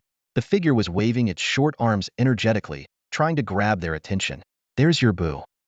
Muxing Han quickened his pace. "Ma'am," he says. Huang Tian sighed, rubbing his forehead. "Kid, it's a shame you're not working as an online scammer." Lancelot Bu leapt into Muxing Han's arms, nuzzling against him enthusiastically. "Found the base. There's a password. Remembered it. Super awesome." Muxing Han hoisted him onto his shoulder, but staggered slightly under the weight. He felt a twinge of frustration. If he had a build like Ji Yi, carrying a 100+ pound Bu would be nothing, let alone a wanton mythical beast like Xiao Xingyun. At last, they arrived at their destination, a hidden underground base. Huang Tian gazed at the massive silver-white structure ahead. The rectangular building, resembling an oversized sports arena, was surrounded by conveyor belt entrances. Zombies continuously dragged the corpses or severed limbs of their kind to the entrances, tossing them onto the dark conveyor belts. The waste was then transported into the building's interior, disappearing into a deep, jagged crushing mechanism. One sluggish zombie accidentally fell onto a conveyor belt. Despite its desperate struggle to get up, it was swiftly carried toward the crushing mechanism by the belt's relentless speed. Its body was shredded by the machine, flesh and blood splattering everywhere, bones cracking and organs bursting. A harrowing scream pierced the air before fading into silence. Muxing Han felt a wave of nausea as he watched, unable to stop himself from wondering if the zombies they had killed would ultimately end up here for disposal. Lancelot Bu tugged at Muxing Han's pant leg, signaling him to follow around to the back of the building. There, a giant robot emitting smoke stood motionless, while mechanical arms occasionally extended from the ground to perform maintenance. "These are just non-intelligent repair tools, nothing to worry about," Lancelot Bu explained, noticing the two still warily scanning their surroundings. "I've already hacked into all the intelligent systems here, including the 17 cameras outside. I modified the data stream, so we don't even appear on the surveillance footage." They stopped in front of a back door with a low-level password lock. Although it wasn't networked, it posed no challenge for Lancelot Bu. The little one initially tried to use a brick to boost himself up, but Muxing Han simply picked him up and placed him in front of the lock. Lancelot Bu's small fingers quickly tapped a few keys, and the iron door, made of an unknown material, flipped open, revealing the passage beyond. "That's incredible," Muxing Han exclaimed with genuine admiration. Lancelot Bu was like a nemesis to advanced technology. Hacking intelligent systems was as easy as eating or drinking for him. Modifying data was effortless, and he never forgot anything he saw. It was no wonder the professors at the Knowledge Association valued him so highly. Huang Tian recalled the scene when Lancelot Bu had communicated with the outside world earlier. The professors had practically wanted to reach through the communicator to hug this child they had created but couldn't personally care for. Under Muxing Han's influence, Lancelot Bu had been exceptionally well behaved, greeting everyone with a sweet, childlike voice. "Hello, Grandpa. Hello, Grandma. Hello, Uncle. Hello, Auntie," leaving everyone utterly charmed. This level of obedience probably stemmed from Muxing Han himself being such a good kid. Huang Tian felt relieved. If Lancelot Bu had ended up with a rebellious youth instead, he'd probably have dyed his silver helmet yellow, scribbled graffiti on the bunny ears, and spouted phrases like, "Yo, old man, charge my energy." By then, he might have needed a system reset by the next day. Still, Huang Tian hadn't yet seen Lancelot Bu in combat and couldn't help but feel a sense of anticipation. With a name like that, perhaps he'd prove to be a silent, stoic, and ruthless warrior, much like the legendary Western knight Sir Lancelot. Walking through the narrow white-floored corridor, Muxing Han and Huang Tian felt like they were descending continuously until they came upon an elevator. "You're sure the cameras in the elevator won't catch us, right?" Muxing Han asked again to confirm. If they got trapped inside and the elevator plummeted, he couldn't think of any way out other than relying on Uncle Tian to grab him by the collar and fight their way out. After all, neither of them could fly. Lancelot immediately established a thought-sharing connection with Muxing Han. In an instant, a torrent of information flooded Muxing Han's mind. Detailed maps of the underground testing facility, diagrams of the emergency exits, and the perspectives of dozens if not hundreds of surveillance cameras unfolded like a holographic projection. With just a thought, any view could be magnified. Among them, the camera feed from inside the elevator was specifically highlighted by Lancelot. Lancelot leapt up and pressed the elevator button. As the three stepped inside, the surveillance footage still showed an empty elevator interior. The overwhelming data stream made Muxing Han's temples throb with pain, forcing him to sever the connection. All right, we get it. Lancelot is amazing," he said, rubbing his temples. This was the first time Lancelot had synchronized such a massive amount of hacked data. Even though it had been optimized, it clearly exceeded the tolerance of an ordinary person, and even the mental strength of a bronze-level Fatewalker struggled to handle it. As the elevator doors opened, they were met with a dimly lit hall, illuminated only by sparse green and yellow wall lights. The deep black tiles on the floor were meticulously lined with rows of transparent glass chambers, each containing a different type of zombie suspended in liquid. After a thorough exploration, Muxing Han and Huang Tian discovered the area was divided into 4 sections: A, B, C, and D. Section A housed ordinary zombie embryos, each about half the height of a human. Deep green nutrient fluid was pumped in through the bottom pipes, turning the previously clear liquid into a pale green as the zombies rapidly absorbed the nutrients. Each batch took only 20 minutes to fully develop. Section B contained 3 maternal giant zombies, requiring much larger glass chambers. Each batch took approximately 40 minutes to complete. Section C was dedicated to mutated reedy giant zombies. Although their eyes were wide open, they didn't seem to have developed visual capability yet, otherwise they might have already broken out of their chambers, clamoring for brains. According to the timers at the bottom, each batch took about an hour to finish. Section D was the most peculiar, with only 4 glass chambers.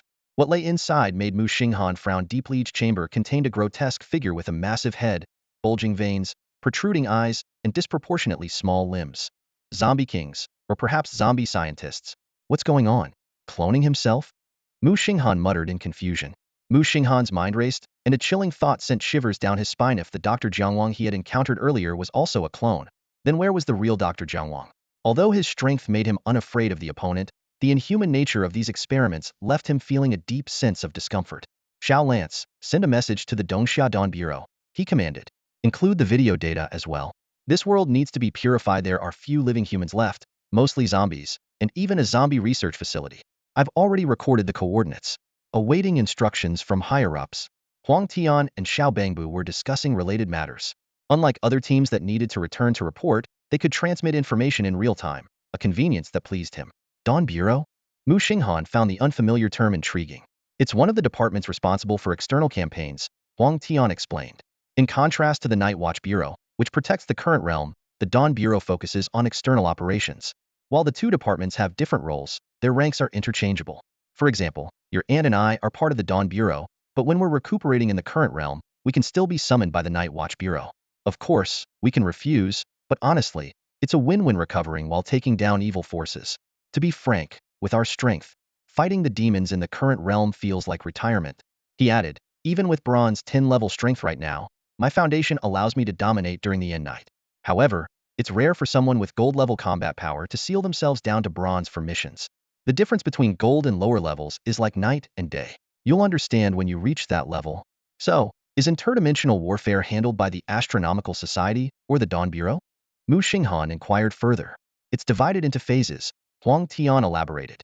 The Astronomical Society is responsible for locating and capturing fragments of worlds, investigating their rules, and sending suitable personnel for reconnaissance. Once information is gathered, if warfare is required, it's handed over to the Dawn Bureau. If alliances are needed, it goes to the Ministry of Foreign Affairs. At that moment, Lancelot's ears suddenly perked up and twitched. After a brief pause, he said, the Dawn Bureau has responded. They said this world has already been taken over by the Cognition Association and the Celestial Palace, so the Dawn Bureau doesn't need to get involved. Huang Tian nearly jumped in shock upon hearing this. What? The Celestial Palace, the strongest sci-fi faction of Dongxia's military? The dovish big shots are serious this time. They're really sending in a planet-destroying ship? Xiao Lance played the recording from the Dawn Bureau agent, her tone filled with both helplessness and disbelief. I don't have the clearance to know the specifics, but it's true the Dawn Bureau can't interfere. Are you kidding me? The Celestial Palace is already stepping in, and you're still coming to us? Normally, we have to beg the Celestial Palace just to get tech-side support. Now you've brought the big guns, and you're still asking us to apply for involvement? This is absurd. Let's go, time to eat. Huang Tian whistled as he turned and walked out. Shouldn't we deal with this place? Muxing Han asked hesitantly. Like, burn it down or blow it up? Do whatever you want. Huang Tian's tone carried a hint of pity. Cherish these last few days, you can still see these zombies. Ever since I heard that Tiangong is coming to take over this world, I can't help but feel sorry for them.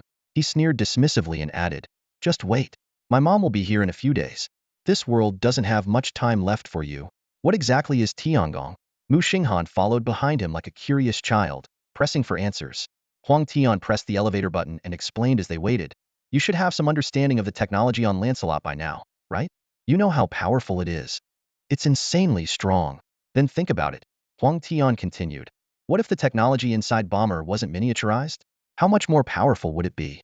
Muxing Han's eyes lit up. You're right.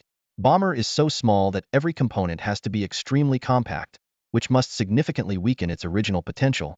He suddenly realized something.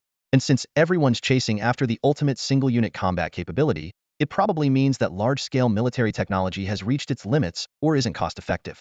A bomber that's barely over a meter tall can't compare to the energy scale of, say, a battleship the size of a mountain. The elevator doors opened, and the two stepped inside. Muxing Han asked again, "Wait a second. If your mom's that powerful, why not just march into the abyss and blast it with a few star-destroying cannons?" "Kid, you really don't understand the abyss." Huang Tian sighed. "The abyss warps even the laws of physics. The physical rules of this world might not even apply there. Only fate walkers at the golden level or higher can take on short-term missions there because their physical constitution undergoes a qualitative leap, allowing them to resist the abyss's corruption. Spend too much time exposed to it, and the abyss's influence will turn people into monsters, trapping them there forever. So Auntie is always in that much danger." Muxing Han's heart tightened as he suddenly remembered something Uncle Tian had mentioned recently about Auntie being upset over an injured teammate. Damn it. Huang Tian muttered to himself, quickly changing the subject. Anyway, that's why Dongxia is divided into the sci-fi faction and the fantasy faction. The sci-fi side mainly deals with other worlds that follow physical laws and defends Dongxia's borders. The fantasy side handles the abyss, interdimensional conquests, and internal defense. High-powered firearms are too destructive for urban areas, though they're fine on the borders. Most importantly, Fate Walkers gain significant soul power by killing demons and fighting to the death, which is the foundation of the fantasy faction. So unless absolutely necessary, technological weapons are just a backup. No wonder you don't see much tech weaponry in the city, Muxing Han realized.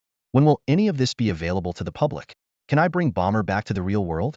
It's not that you can't, just don't forget you're a fledgling contestant, Muxing Han said while reluctantly picking up Lancelot. He took the opportunity to gently stroke its soft body and rabid ears. Since the Intelligence Association was coming to take Lancelot away, he figured he might as well enjoy a few more moments with it.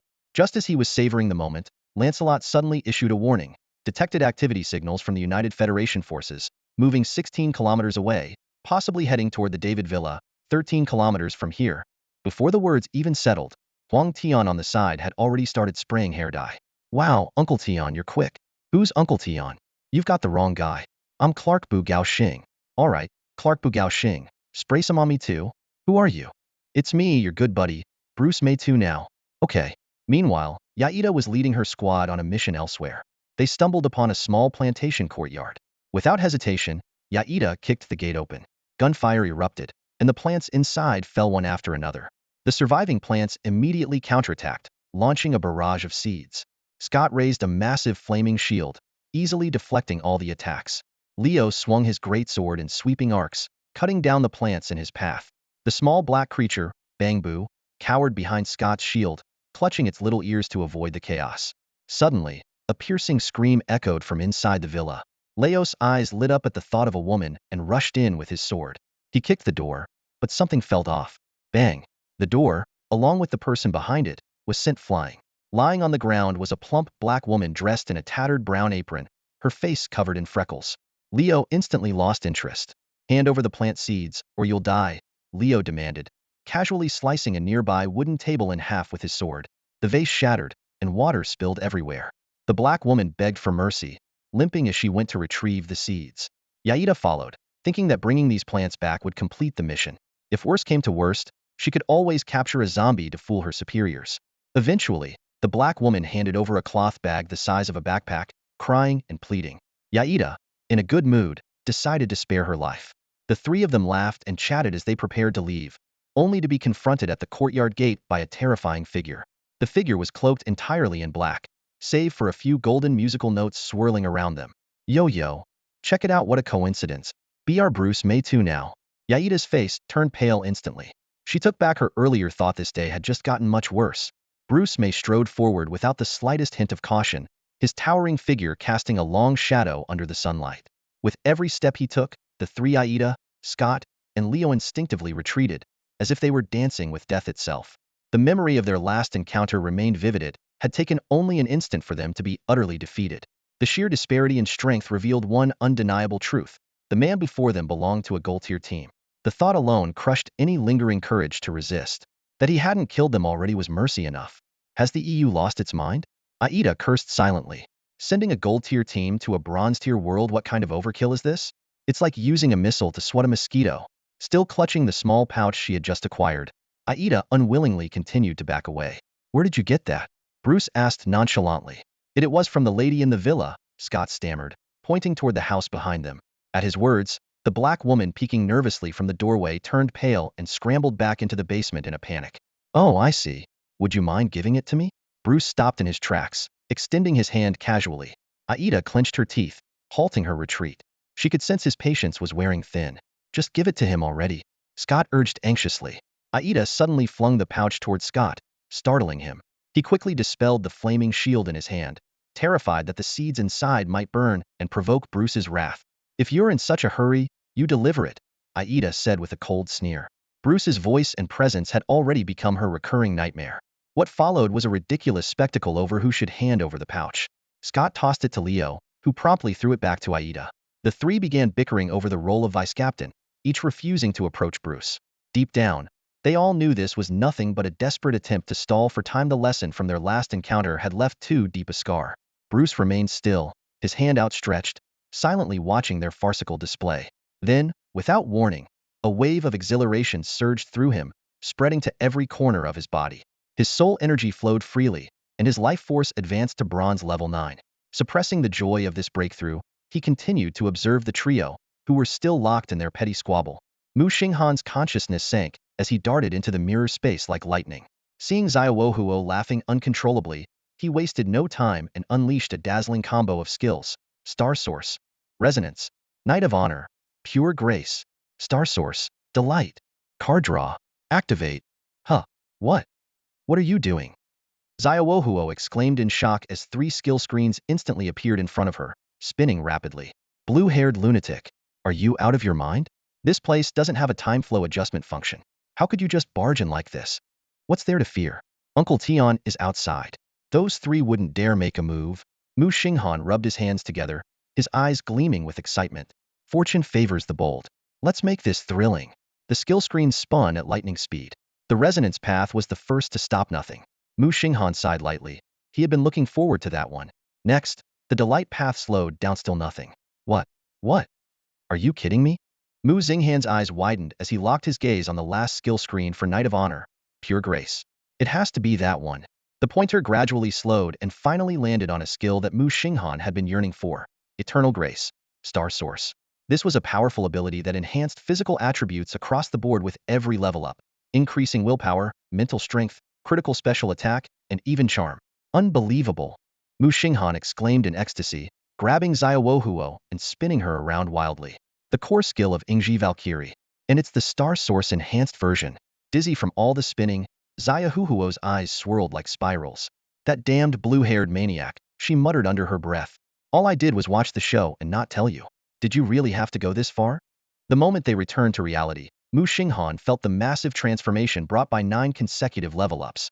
The world seemed to slow down, his body brimmed with strength, and his mind was clearer than ever before. Meanwhile, the 3 others were still arguing over a pouch, each stretching out a hand to keep it suspended in midair. A soft hum from Muxing Han made them all flinch simultaneously. Yida and Leo immediately let go, leaving only Scott to catch the pouch. Gritting his teeth, Scott stepped forward. Here, take it. Just as Bruce reached out to accept the pouch, a blazing shield engulfed in flames came hurtling toward his head. It was their calculated gamble, seizing the moment when Clark wasn't present. Shield Bash. It was a powerful crowd control skill capable of stunning its target for at least 2 seconds. Bruce, who had just advanced to bronze level 9, could feel the surging power within him and had already entered a charged state. He and Clark, as one of the strongest teams in the European Union, understood all too well that without demonstrating some tough measures, these Americans would never truly acknowledge the importance of the current assistance treaty. At the moment Scott closed in, Bruce's lips curled into a faint smile. As someone whose soul power level was second only to his opponent, he was surrounded by multiple buffs: dancing lights, harmonious force, knights never die barehanded, and eternal grace. Coupled with a full 3 seconds of charging, he was completely ready. When Scott's flame shield strike came hurtling toward him, Bruce, leveraging his enhanced physical attributes, easily sidestepped and followed up with a powerful punch directly to his opponent's abdomen. With a resounding boom, Scott's eyes bulged in shock as the sickening sound of cracking bones echoed through the air. His body was sent flying backward like a cannonball, soaring over the heads of two teammates before crashing heavily into the wall of a nearby villa. The wall immediately cracked in a spiderweb pattern, and Scott spat out blood that splattered over a meter away. His body was embedded deep into the wall, with his fallen flame shield lying nearby. The searing pain in his chest made it clear his ribs had pierced into his internal organs. Witnessing this, Yetta and Leo's expressions changed dramatically. Yetta pulled out a handgun but froze in hesitation, while Leo, gripping his heavy sword, crouched slightly in a charging stance that suddenly stiffened. Ahahaha, Bruce chuckled, glancing at the two with a feigned air of nonchalance. Relax, I just saw a mosquito. Yetta immediately slapped a spider on the wall and chimed in nervously. Yes, mosquito prevention is important. You never know if they carry diseases. Leo, on the other hand, awkwardly stuck the tip of his massive sword into his mouth and mumbled, "Too was cleaning my teeth." The beef at lunch was too tough. Meanwhile, Scott, still embedded in the wall, forced a pained smile despite the agony. The pattern on this shield is really something, isn't it? Care to take a look? He dared not show the slightest dissatisfaction, fully aware that in his current state, another punch from Bruce would surely be the end of him. Oh, so, I misunderstood, did I? Bruce asked playfully. No, it's all my fault. I moved too quickly. Scott quickly shook his head. If not for his role as a defender with incredible durability, that seemingly casual punch would have been fatal to an ordinary person. Inwardly, he thought to himself, these Europeans, especially this guy, must definitely be at a gold-level strength. Huh. Bruce let out a low, teasing chuckle, his tone dripping with amusement. Do you take me for a fool? Aida shivered, every hair on her body standing on end. She had just witnessed Bruce send their strongest defensive teammate, Scott, flying 6 or 7 meters with a single punch, slamming him heavily against the wall. The sheer disparity in power made it clear if a fight broke out, they wouldn't stand a chance. She reacted swiftly, carefully holding out a small black, semi-transparent glass box as she stepped forward. Inside the box, which was no larger than 2 palms, were vials of reagents and syringes. Mr. Bruce, these are hemostatic and restorative agents, she said, forcing a smile. Your team might find them useful while exploring otherworldly terrains. If not, you could always give them as gifts to your juniors. This time, I'm in a good mood, Bruce said as he took the box, his voice still deep and menacing. But if I catch you pulling any tricks again, I won't be so lenient. Hearing this, Aida exhaled in relief. The box of medicine had been strapped to her lower back, and used until now. Though it pained her to part with it, sacrificing it to save her teammates' lives was a price she was willing to pay. Bruce turned and walked away, humming a magnetic rap in Melian. Aida glared daggers at his back, silently cursing him. Next time? I hope we never meet again. Suddenly, Bruce turned back and waved, his expression unexpectedly friendly. Aida immediately plastered on a smile. Take care, Mr. Bruce. Once Bruce was out of sight, Aida's face twisted back into anger, and she muttered curses under her breath. Meanwhile, Leo hurried to inject Scott with their backup medicine. Seeing Scott's breathing stabilize slightly, they quickly helped him up and left the area. They couldn't stay here any longer. They had already been wandering far from their last base, trying to avoid trouble, but fate had brought them face-to-face with this walking disaster. In the mirrored dimension, little Fireflower was rolling around in the void, laughing uncontrollably. This is too funny. Aida's expression changes are priceless. And those pathetic lies using a gun to kill mosquitoes, a great sword to pick teeth, you'll say anything to survive. She particularly admired Little Blue Hair's dramatic bluff, layering buffs and pretending to deliver a casual yet full-force strike. No wonder they wear a cotton mask under the helmet, it must be to wipe away tears. She giggled as she uploaded the footage to Aha. Suddenly, a jack-in-the-box appeared in front of little Fireflower. Oh, Lord Aha, you're here, she said, propping her chin on her hands as she lay in the void, gazing at the wobbling jack-in-the-box. Just here to enjoy the show, the box replied. Those Knowledge Association folks were even funnier before. Too bad you missed it. This time, I tweaked his skill set a little, at least it avoided those kinds of abilities. Let's hope he reaches silver rank before it notices him.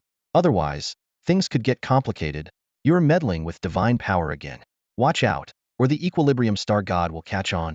Ha ha ha, that fool merged with the way long ago. Sure, it exists in all things, but it's overly rigid and full of flaws. If not for the Scholar Sovereign catching me fiddling with skill sets back then and teaming up to sabotage my fate skill library, I'd have already cultivated a whole legion of joyful travelers with full fate skills by now.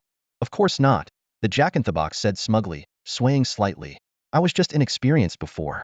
I went too hard on the skill library, like turning a single grain of sand into an endless desert. But now it's different. I'm just picking out some useful grains from the desert, and it only involves a handful of people. If anyone asks, He'll just say I heard the echoes of great fortune. A faintly mocking smile appeared on the clown mask. Let's hope, starting with this kid, the followers of joy can actually live happily for once. Crying and whining all day, how is that joyful? It's so boring. Like running wild in those worlds with level restrictions, or stirring up trouble in the domain of intellect, that's way more fun. The jack-in-the-box let out a gleeful laugh. Poor little Huahua. Working so hard every day to condense skill cores. Little Huahua pouted in frustration but was suddenly doused by an explosion of colorful streamers and dye. She stuck out her tongue to taste the red dye on her lips, her eyes lighting up. Strawberry flavor. Oh, I get it now. Meanwhile, Muxing Han was rinsing his hair at the sink. Uncle Tian, you really aren't worried about me getting into trouble, huh? He had shed all his disguises, revealing his natural short blue hair. Huang Tian, drying his damp yellow hair with a towel, chuckled. What's there to worry about? I was keeping an eye on Yaida back then. She didn't even have time to fire before that fire shield guy got slammed into the wall by you. Scared me half to death. Nephew, that punch of yours own shotting a preserver, that's pretty intense. It looked like just one punch, but I actually funneled every skill I could into it, Muxing Han said as he grabbed a dry towel to rub his hair. Even if he were silver rank, he wouldn't have taken it, let alone now that he's restricted to bronze. Feeling confident? How about sparring with your uncle? Huang Tian's interest was piqued. No thanks, Muxing Han said, tempted but sensing his uncle's growing curiosity. Come on, give it a try. Go all out, and I'll see what it's like. Let's make it interesting. Want to bet on something? If you can beat me, I'll admit you're the best. Huang Tian proposed the classic wager between men. Deal. Muxing Han immediately turned and headed toward the front yard, where Wang Dong's plants left just enough space to move around. Huang Tian confidently followed, certain of his victory. Unlike other gold-tier fighters, he specialized in honing a singular skill, perfecting the thunder-breathing first form, thunderclap and flash, to its peak. Paired with a suite of passive abilities and self-created derivative techniques, his philosophy was simple: speed is invincible. When pushed to the absolute limit, even a bamboo leaf could be lethal. However, reality dealt him a harsh blow. Bang! The moment the fist landed, Huang Tian transformed into a streak of yellow lightning, accompanied by a crackle of thunder, breaking the sound barrier as he was launched out of the courtyard. It wasn't until his figure disappeared from sight that the deafening sonic boom finally reached the ears of those nearby. What the heck? A drawn-out yell echoed from afar, the pitch rising higher and higher as Huang Tian's silhouette shrank to a tiny on the horizon. In the blink of an eye, a lightning-fast figure shot back, and Huang Tian reappeared, his face filled with confusion. What the hell? Nephew, why do I feel like I just got hit by a 100 km Terperhauer heavy-duty truck? What's going on? Wow, uncle, are you alright? Muxing Han was now the one surprised. He had unleashed a blow stronger than any he had used against Scott, intending to test his own limits. Yet somehow, his uncle, restricted to bronze tier level 10, emerged unscathed. Huang Tian chuckled bitterly to himself. In truth, he hadn't been sent flying by the punch, but had intentionally used the momentum to redirect the force and mitigate the damage. If he hadn't instinctively sensed the danger and activated his full suite of passive skills in conjunction with his ultimate, thunder breathing, thunderclap and flash god speed, he'd probably be lying on the ground in need of medical attention right now. A gold tier master, suppressed to bronze tier level 10, having to exhaust every ounce of his skill to withstand a punch from a bronze tier level 9, it was absurd. Staring at his slightly reddened arm, Huang Tian couldn't help but sigh. Ridiculous, nephew. If it were any gold tier fighter who relied on flashy techniques, they'd already be flat on the ground. Not bad, just average. Huang Tian replied nonchalantly, clasping his hands behind his back as he strolled into the house for dinner. Awesome. Uncle Huang is the strongest. Muxing Han exclaimed with genuine admiration, his yearning for gold tier power growing even stronger. At the dinner table, the conversation continued without pause. Uncle, who's stronger? You or Auntie? Ingji, serve the rice. Got it. Auntie's stronger. Hey, you brat. Stop stating the obvious. Uncle, do you have a domain? I'm getting there. Hey, David, pass me that piccolo, right? You don't understand Dongxia. Oh, so you don't have one yet. Humph. I'll get one eventually. Huang Tian seriously considered flipping his bowl of rice onto his nephew's unfiltered face. Domains were no trivial matter. Awakening one was already a mark of extraordinary talent. Without a domain, even the strongest fighter could be overwhelmed in prolonged battles. But with a domain, they could annihilate anyone of the same tier, no matter how many opponents came at them. Countless times, their team had narrowly escaped death, all thanks to Muxing Han's domain, which turned the tide at the critical moment. Just then, the sound of a car horn came from outside the courtyard. David suddenly stood up. Dave's here. At the gate of the courtyard late at night, a street lamp illuminated a parked van. The trunk was wide open, revealing 7 or 8 neatly arranged rows of seeds, each accompanied by a photo and description. A white man stood leaning against the van. He sported a thick beard and mismatched eyes that were particularly striking. On his head, he wore an iron soup pot as a hat in an eccentric fashion. He held a shotgun in one hand and had a golf club slung over his back, clearly a man who didn't follow the beaten path. When a few zombies suddenly lunged forward, the man reacted with swift precision, shooting one in the head and turning to swing the golf club, sending another zombie's head flying. With a cigarette dangling from his lips, he leaned on the golf club and looked at the approaching crowd in the yard, puzzled, as he muttered, "Wabby Wabo?" Wang Dong looked bewildered and turned to seek help. "Brother, you go talk to him." "Wabby Wabby Wabo," Muxing Han said without changing his expression as he stepped forward and began conversing with the man. The two gestured back and forth for a full 3 minutes, only to end up with equally confused expressions. Everyone watched in stunned silence, amazed that such a short phrase could sustain such a long exchange. Finally, David stepped forward to ease the situation. Actually, Dave speaks standard English. I can't even understand his Dave speak. So I'm surprised you managed to keep up for so long." "Understand my foot," Muxing Han exclaimed with wide eyes. "I was just using gestures to ask how much these seeds cost." He then turned to look at Lancelot. Lancelot immediately hopped forward with the calculation. A total of 925 gold coins. He was in charge of the team's finances, which came from their zombie-killing spoils. "Wow, since you're big buyers." Crazy Dave's eyes lit up as he puffed on his cigarette. "They'll give you a special deal, 50 gold coins per bag. Pick whatever you want. The quantities may vary, but the value is about the same, and it's definitely worth it." He glanced around at the dense plants in the yard and asked curiously, "How many zombies did you kill to get all this? Planning to plant a few more courtyards?" "Don't ask me. I've never bought this much." David quickly waved his hands. "I usually just buy a few here and there and build up over time. Each bag has 30 or 40 seeds, and as long as you've got enough sunlight, you can plant them right away. The price is lower than usual because I'm ready to clear out and leave this place." Crazy Dave leaned against the van's frame and began showcasing his star products. "Check out this melon pult. It's incredibly powerful and can wipe out a group of zombies in just 2 hits. Its upgraded version, the winter melon pult, even slows enemies down. This one here is my own invention, the 9-headed sunflower. Each bag only has 5 seeds, but one sunflower produces as much as 9 regular ones. The catch is, it requires 20 sun fragments to plant. And then there's the corn cob cannon. If you set up 2 kernel pults, it'll automatically transform. Other than reedy giants, it can take out almost anything in one shot. Just keep in mind, it needs to charge, and you'll have to manually trigger it to fire." Muxing Han gazed longingly at the plant seeds inside the vehicle. A total of 32 varieties, neatly arranged in 8 rows and 4 columns. To buy them all would cost at least 1,600 gold coins. Unfortunately, he only had a little over 900 coins, but he was desperate to own every single seed. This one, and this one, I want them all," Muxing Han said eagerly as he selected seeds, rubbing his hands together in an attempt to appear friendly. "In buying so many, could you throw in a little gift? Maybe a big bag for storing sunlight? Carrying tons of sunlight fragments back and forth is such a hassle, especially when planting something like the 9-headed sunflower, which requires a massive amount of sunlight fragments." Zany babble? "You want that much, huh?" Crazy Dave broke into a wide grin. "No problem. They'll give you 3 sun bags, each capable of holding up to 200 sunlight fragments." With that, he ducked into the vehicle's storage area, rummaged around for a moment, then pulled out 3 large brown cloth bags adorned with sunflower patterns. Muxing Han carefully examined the bags. They were quite large, big enough to fit Xianyuan Xiaoxiao and Yun Shirin together.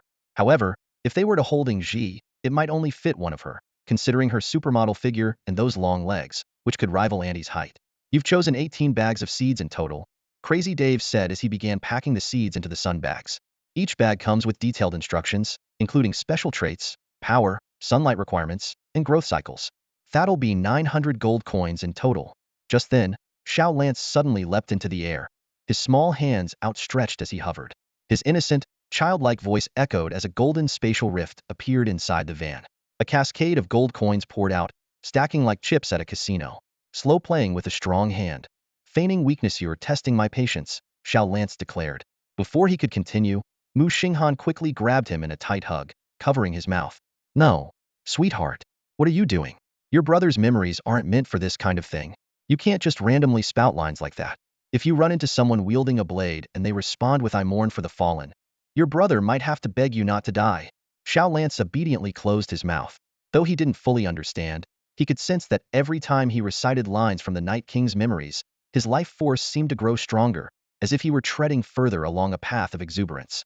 You two have such a strong bond, Yun Shirin remarked, watching the affectionate interaction between Muxing Han and Xiao Lance. Xiao Lance's line just now was so cool. Where did he learn that? Xinyuan Xiao asked curiously. Beautiful, Ingji commented simply, her eyes fixed on the glittering cascade of gold coins inside the van. Huang Tian sighed and rubbed his forehead.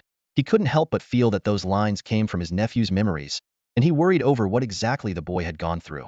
After the gold rain ceased and the spatial rift closed, Crazy Dave roughly counted the coins and even bit into a few to confirm their authenticity. Transaction complete. Wait a moment, Mr. Dave. Muxing Han stopped him just as he was about to close the van's trunk. I'd like to come back in 3 days to buy the rest. Zany babble? Crazy Dave exclaimed, pointing at the seed bags amidst the pile of coins. That'll be at least 700 more gold coins. Are you sure 3 days is enough? Do you have any additional stock? If possible, I'd like to make a bulk purchase. The more, the better. If you can put together 1,500 gold coins, they'll sell you all my remaining stock. That way, I won't have to drive around with my detection device looking for survivors anymore. It's hard to find anyone alive these days. Deal. By the way, about that detection device, can I buy it too? Huh. The moment Muxing Han heard about the detection device, his eyes lit up. He quickly calculated in his mind the scale of this world fragment was relatively small, roughly the size of an ordinary city. It would be ideal for Xiao Lance to carry the detection device to scan for survivors. This way, when Dongxia sends people to take over, they can proceed directly with the evacuation. As Fate Walkers of Dongxia, they always adhere to their principles.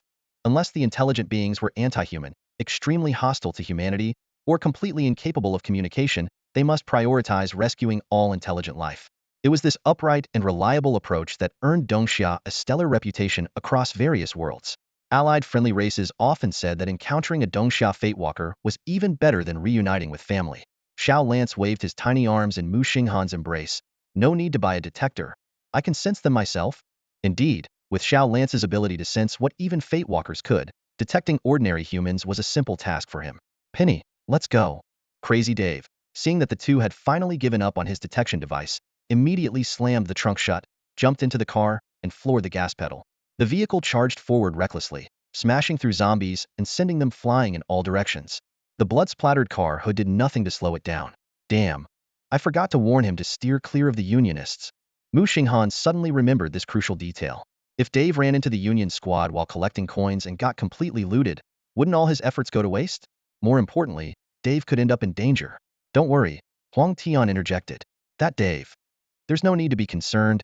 He hesitated, as if choosing his words carefully. He had a vague premonition earlier, wasn't certain he could subdue Dave even if he intervened. What he was sure of, though, was that Dave had already embarked on his own path of fate, and his skills were far from ordinary. Considering Dave's mention of leaving in a world fragment like this, where could he possibly go? Could it be that the car called Penny possessed the ability to traverse dimensions? Call Xiao Lance over. I have intel to report. Got it. Muxing Han nodded and lifted Xiao Bangbu high into the air. Thanks to the strength boost from the Pure Beauty Eternity effect, he could now hold Xiao Bangbu aloft with one hand effortlessly. Uncle Tian, is there something wrong with Dave? Hard to say, but his strength is at least on par with mine. What? Muxing Han was utterly shocked. He had some impression of Dave, but was Uncle Tian really saying that the seemingly unreliable Crazy Dave had at least gold-level strength? But why would someone of that caliber remain in a world fragment restricted to bronze-level strength? Forget it. Let's get some rest. Family first. Tomorrow's going to be busy. Muxing Han decided to return to an old routine. Certain skills of his were likely to be put to frequent use soon. The next morning at the breakfast table, Muxing Han began assigning tasks. Shirin, you'll handle the 4 courtyards nearby. Xiao, you're in charge of the 5 outer courtyards. Dongzi, you'll take care of the 7 furthest courtyards. Prioritize planting 9-headed sunflowers to collect sunlight. I've already labeled the seed packets at the entrance with the rest of the assignments. No need to rush. Just finish within 3 days and remember to take breaks. Got it. The 3 responded in unison. Yun Shirin nodded in agreement, understanding Muxing Han's arrangement. Focusing on planting in the inner courtyard was indeed a good choice. Xianyuan Xiao immediately saw through the captain's intentions. Her position in the middle allowed her to provide timely support to Dongga while quickly returning to defend the inner courtyard if any stragglers managed to break through to where Yun Shirin was. Wang Dong arrived at the entrance, humming a tune, and picked up the sunflower pattern bag with his name on it. He opened it to find various seed packets labeled with small Chinese characters, most of which were plants that didn't require much sunlight. The labels were all handwritten by his close friend. I see now, Wang Dong said, suddenly understanding. These short-growth cycle, easy toplant seeds were distributed across the 7 courtyards, making the workload manageable. Meanwhile, Shireen and Xiao Xiao likely received seeds for plants with longer growth cycles. It seemed his good friend wasn't prioritizing romance over friendship after all. His arrangements were quite reasonable. After the 3 sunflower bags were distributed, Muxing Han began outlining the next phase of the plan. Next, we'll form a combat squad. Bai Hao, Ingji, and Lancelot, you'll come with me to clear out zombies. We must gather 1,500 gold coins within 3 days. Bai Hao raised his hand hesitantly. Captain, even if we keep hunting non-stop, it's going to be tough to hit that target. We only got a little over 600 from the last batch of zombies, and even with the previous ones, that's just 900. Is 1,500 really possible? Don't worry, Ingji shook her head. You don't need to keep chasing them. Just stay with me and wait. Exactly, Muxing Han confirmed with a thumbs up. After briefly explaining a few key points, Muxing Han concluded the meeting. With Lancelot providing remote communication support, the team stayed in constant contact. 20 minutes later, the 3 arrived at a park plaza about 10 kilometers away. Bai Hao collapsed on the ground, panting heavily, nearly reaching his limit despite the speed boost granted by his destructive destiny.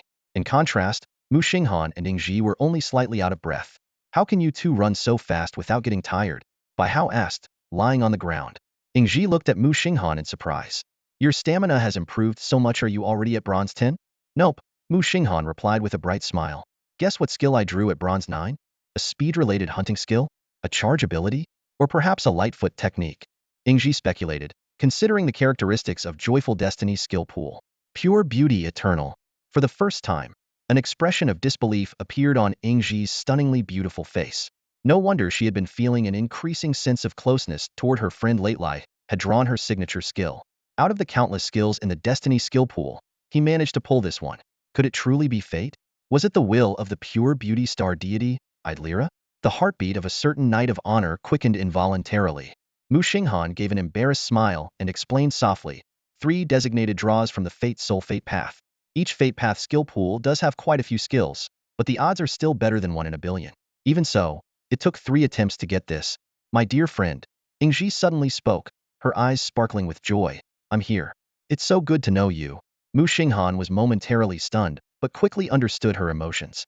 As someone who strictly adhered to the Knight's Code, Ingji often seemed out of place at school. Her exceptional strength, breathtaking beauty, and unique habits often caused others to instinctively keep their distance. Although everyone in Muxing Han's team treated her like family, she still felt lonely. After all, a pure fate path was exceedingly rare. There were only a handful among all the teams in the fledgling academy. So do I. Muxing Han nodded sincerely. If not for meeting Ingji, he wouldn't have even known this skill existed. But more than the skill itself, it was meeting someone as upright and kind as Ingji that he considered his greatest fortune. Me too. Bai Hao, lying on the ground, chimed in with a slightly goofy tone. It's so great to know both Captain and Sister Ingji. Feeling better? Muxing Han looked down at his teammate on the ground, but his eyes suddenly reddened. Huh, Captain, why are you crying? Bai Hao scrambled to his feet, looking bewildered. Ingji stood to the side, a knowing smile on her lips. Charging up, she said, clutching her spear tightly. She covered her ears in sync and gave Bai Hao a meaningful glance. Before Bai Hao could figure it out, Muxing Han took a deep breath, steadied his voice, and let out a thunderous roar toward the sky. Fell, OWRRRQ. The sound waves rippled outward, leaving Bai Hao's temples throbbing painfully. Before he could ask what was going on, Ingji had already stepped forward, her phantom armor gleaming as she held her spear defensively in front of Muxing Han. Get ready for battle. I've got the front. Watch my back. Got it. Bai Hao immediately summoned his claws, his nerves on edge as he prepared to fight. In the next instant, a dense swarm of zombies surged from all directions. Leading the charge was a zombie carrying a small red flag, rasping in a hoarse voice, brains, brains, I want to eat brains. Though its steps were unsteady, it was being propelled forward rapidly by the horde pressing from behind. What kind of taunt level is this, Captain? Bai Hao exclaimed in amazement. With a howl from Muxing Han, zombies within a 10-mile radius swarmed toward them, moving faster than elderly shoppers rushing for a sale. The battle was about to begin. Sky blue awaits the rain, and I await you, Muxing Han, wearing a whimsical musical hat, sang elegantly. As he extended his arms, golden musical notes floated out, spreading small wings and circling around the trio and Lancelot Boo. You've been buffed, go for it. Muxing Han patted Bai Hao on the shoulder. The young man, full of vigor, let out a battle cry, and charged into the zombie horde like a tiger among sheep. Ever since the captain leveled up to bronze rank 9, the enhancement effects had become noticeably stronger. The zombie horde, however, seemed indifferent to Bai Hao's ferocious attacks, relentlessly surging toward Muxing Han, muttering brains under their breath. Regular zombies fell in just 2 or 3 strikes from Bai Hao's claws, while the occasional reedy giant managed to withstand 4 or 5 hits, only to be sent flying with a critical strike that crushed several smaller zombies around it. Muxing Han handled the situation with ease. Coordinating with Ingji, he charged up their powers and, when the zombies drew near, released Fragrant Bloom while crouched on the ground. Each skill activation cleared all zombies within an 8-meter radius. With a professional damage dealer holding the front line, he enjoyed the luxury of a more relaxed role. Lancelot Bu's performance was the most dazzling. His small figure, bathed in golden notes, darted nimbly across the battlefield, stepping on zombie heads. His red cape traced graceful arcs through the air, and the pair of conceptualized lake swords in his hands crafted from tree branches claimed a zombie's head with each swing. Zoyuchia, dust ceiling slash, he shouted in a youthful voice as his tiny figure soared skyward, dragging a trail of zombies into the air. Gale termination slash. In midair, he unleashed a series of dazzling combos, his red scarf fluttering dramatically in the wind. Bai Hao looked up at the aerial display, full of admiration. What an awesome skill name. Quite beautiful, Ingji remarked. As expected of my dear friends Lancelot, Muxing Han was beginning to feel less embarrassed about having Lancelot fight alongside them until the little guy began mimicking a sultry voice. I've got 2 guns, one's called Bang, and the other's called Boom. With 2 crisp gunshots, azure bullets exploded on the ground, clearing an entire area. Do you like it?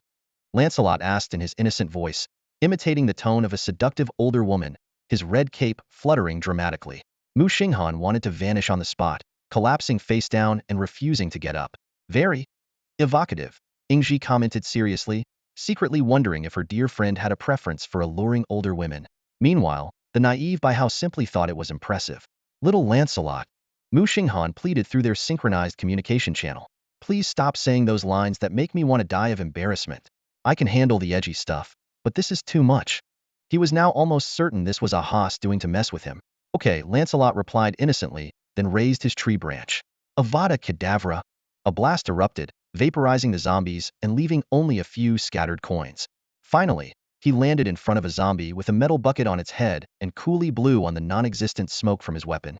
I bet there's no bullet in your gun. Before the buckethead zombie could process the remark, a burst of azure light engulfed its hollow skull, permanently robbing it of the ability to think. The battle lasted a full 3 hours. Bai Hao collapsed onto the ground, completely exhausted. His arms ached from wielding his weapon for so long. Ingji stood nearby, her rose-colored hair drenched with sweat and clinging to her face. Her chest heaved as she tried to steady her breathing. Only Muxing Han appeared as calm and composed as ever. As the support, Muxing Han's tactics were remarkably simple yet effective. He stayed close to Ingji at all times, using his songs and dances to maintain buffs while luring zombies into the attack range of their damage dealers. When it came to ordinary mobs, he refrained from attacking altogether. After all, without a weapon, engaging in close combat with zombies was not only inefficient, but also carried the risk of getting splattered with their foul, green blood or worse, having it end up in his mouth. 435 gold coins in total. Xiao Lancelot ran back, beaming with excitement. Although his primary role was collecting coins, his performance in regular battles was almost on par with Ingji's. At this pace, they would complete their collection task by tomorrow. Muxing Han gestured for Xiaolans to take out the supplies and handed Ingji a bottle of blue Ruedamu drink. No need to push yourself so hard. What's your soul level now? Bronze 8, halfway through. Thanks, Ingji said, downing the drink in one go, clearly appreciative of her friend's thoughtfulness. Muxing Han placed a bottle of red drink in front of the exhausted Bai Hao. Bai Hao responded weakly, Bronze 7, almost at the peak. I'm happy we're leveling up so fast, but I'm really worn out. Realizing the intensity of these battles far exceeded that of the courtyard defense, this was a full-scale assault, rather than a one-sided defense. Muxing Han suggested. Tomorrow, you two can switch out for Xiao Xiao and Wang Dong. Take a break. Ingji initially wanted to insist she could keep going, but when she noticed Muxing Han's pointed look, she understood his reasoning. If she insisted on continuing, Bai Hao would likely feel compelled to push himself as well. The continuous high-intensity combat was too much for him at this stage. All right, they'll switch with Xiao Xiao tomorrow, Ingji agreed. Hearing this, Bai Hao let out a sigh of relief. They'll switch with Brother Dong. He had been eager for a break, but was too embarrassed to bring it up himself. Muxing Han found a streetlight pole, taken from a giant zombie, and sat down. Perfect. You two can go back and plant crops while Xiao Xiao and Wang Dong work on leveling up their soul levels. Let's rest for a bit, and then we'll head to the next open area. This arrangement would also help balance the team's overall level progression. Although Ingji could join them in leveling up, Wang Dong and Xiao Xiao might eventually feel the captain was playing favorites as the level gap widened over time, even if they didn't mind for now. Ingji sat gracefully on a park bench, legs neatly together. Despite her exhaustion, she maintained her poised demeanor. She gazed into the distance, reflecting on how her dear friend always seemed to think things through. She had only focused on working hard to solve problems, neglecting Bai Hao's feelings. She had considered directly discussing it with him, but quickly realized the deeper intent behind it, respecting the pride and competitiveness of a teenager. Similarly, the slight level gap between Xiao Xiao and Wang Dong's soul power must have been for the same reason.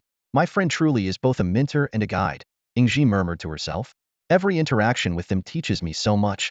The next morning, Muxing Han led Wang Dong, Xinyuan Xiao Xiao, and little Lance out of the villa. Standing at the door, Yun Shirin's round face was filled with a mix of disappointment and reluctance. She nervously fidgeted with her sun pouch, her eyes glued to the back of a slightly guilty-looking captain.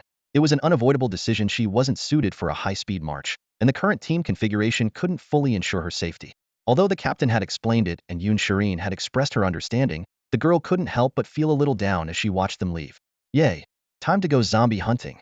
Xinyuan Xiao Xiao exclaimed with excitement. For her, shooting Biu was the ultimate stress reliever, and now that she could charge her shots while running, it felt like an epic upgrade. Wang Dong cracked his knuckles, ready for action. With his tower shield in hand, he looked like a mini berserker, capable of sweeping down 3 zombies in one swing. After exploring the northern and eastern areas yesterday, today they aimed to head south and west. Muxing Han's foot lightly tapped the ground, and he accelerated in an instant. Xinyuan Xiao Xiao pushed off with her long legs to follow, only to find herself struggling slightly to keep up with the captain's normal speed, even with her hunter-like physique. Wang Dong, still adjusting his shield and armor, looked up to see 2 small black dots disappearing into the distance. Seriously, guys? Did no one consider that I'm the tank here? He muttered helplessly. At that moment, little Lance tugged on his pant leg. Brother Wang Dong, take out your shield. Huh. Oh, okay. Put it on the ground. All right, now what? Sit on it and hold the edges. Though puzzled, Wang Dong complied. He sat on the concave metal shield, gripping its edges with both hands and tucking his legs awkwardly inside. If it weren't made of metal, he might have thought he was about to row a boat. Suddenly, he felt the rear of the shield lift slightly. Lance's small body pulsed with ethereal energy, his display face glowing with a bluish hue. His soft form trembled lightly as his tiny hands reached up to grip the shield's edge, even his upright ears bending under the shield's weight. All aboard. The little creature hoisted the shield along with Wang Dong, who was now pale with shock despite it being 5 or 6 times his size. Wait, hold on, little Lance. I can walk on my own. I really can now. Before he could finish, an overwhelming force of acceleration nearly flung him off. The wind roared past, distorting his face into a comically exaggerated expression. In an open, deserted parking lot, Wang Dong leaned against a worn-out sedan, his face pale as a sheet of paper, his fingers trembling, and his body slowly sliding downward. He bent over, dry heaving onto the ground for a solid 2 to 3 minutes. Muxing Han landed lightly in front of Wang Dong, the tip of his foot making a soft sound as it touched the ground. With a mischievous grin, he said, "Come on, Donga. You never fail to impress." His tone was full of schadenfreude, mimicking Wang Dong's usual manner of speaking, something he had mastered as a close friend. Xian Yuangxiaxio arrived shortly after, surprised to find herself, a seasoned Path of the Hunter, being the last to reach. She recalled the earlier scene. Wang Dong had sped past them, screaming all the way, startling her. At first, she thought he was riding on a magnetic levitation shield, but upon closer inspection, she realized there was a tiny white bamboo underneath the shield, its short legs moving so fast they were a blur. Donga was carried over by Lancelot, Xian Yuangxiaxio said, circling around Muxing Han like a curious kitten. And what about you, Captain? You ran here on foot and still beat me. What's the deal? She blinked her bright, beautiful eyes and pressed on. You ran faster than me. Did you activate a skill? Was it a speed boost? You weren't singing earlier, so it couldn't have been a harmony skill. What was it? What was it? Muxing Han reached out and pressed a hand against the forehead of the inquisitive golden-haired kitten, replying simply, "It's a skill that enhances physical strength." He didn't want to elaborate after all. These were innate skills tied to their pure beauty paths. To avoid unnecessary misunderstandings, he decided not to disclose too much to the chatty Xiao Xiao, lest half the current realm hear about it by the next day. Wang Dong, now recovered, immediately rolled his eyes at Muxing Han. Thanks a lot. Having Lancelot bring me over like that.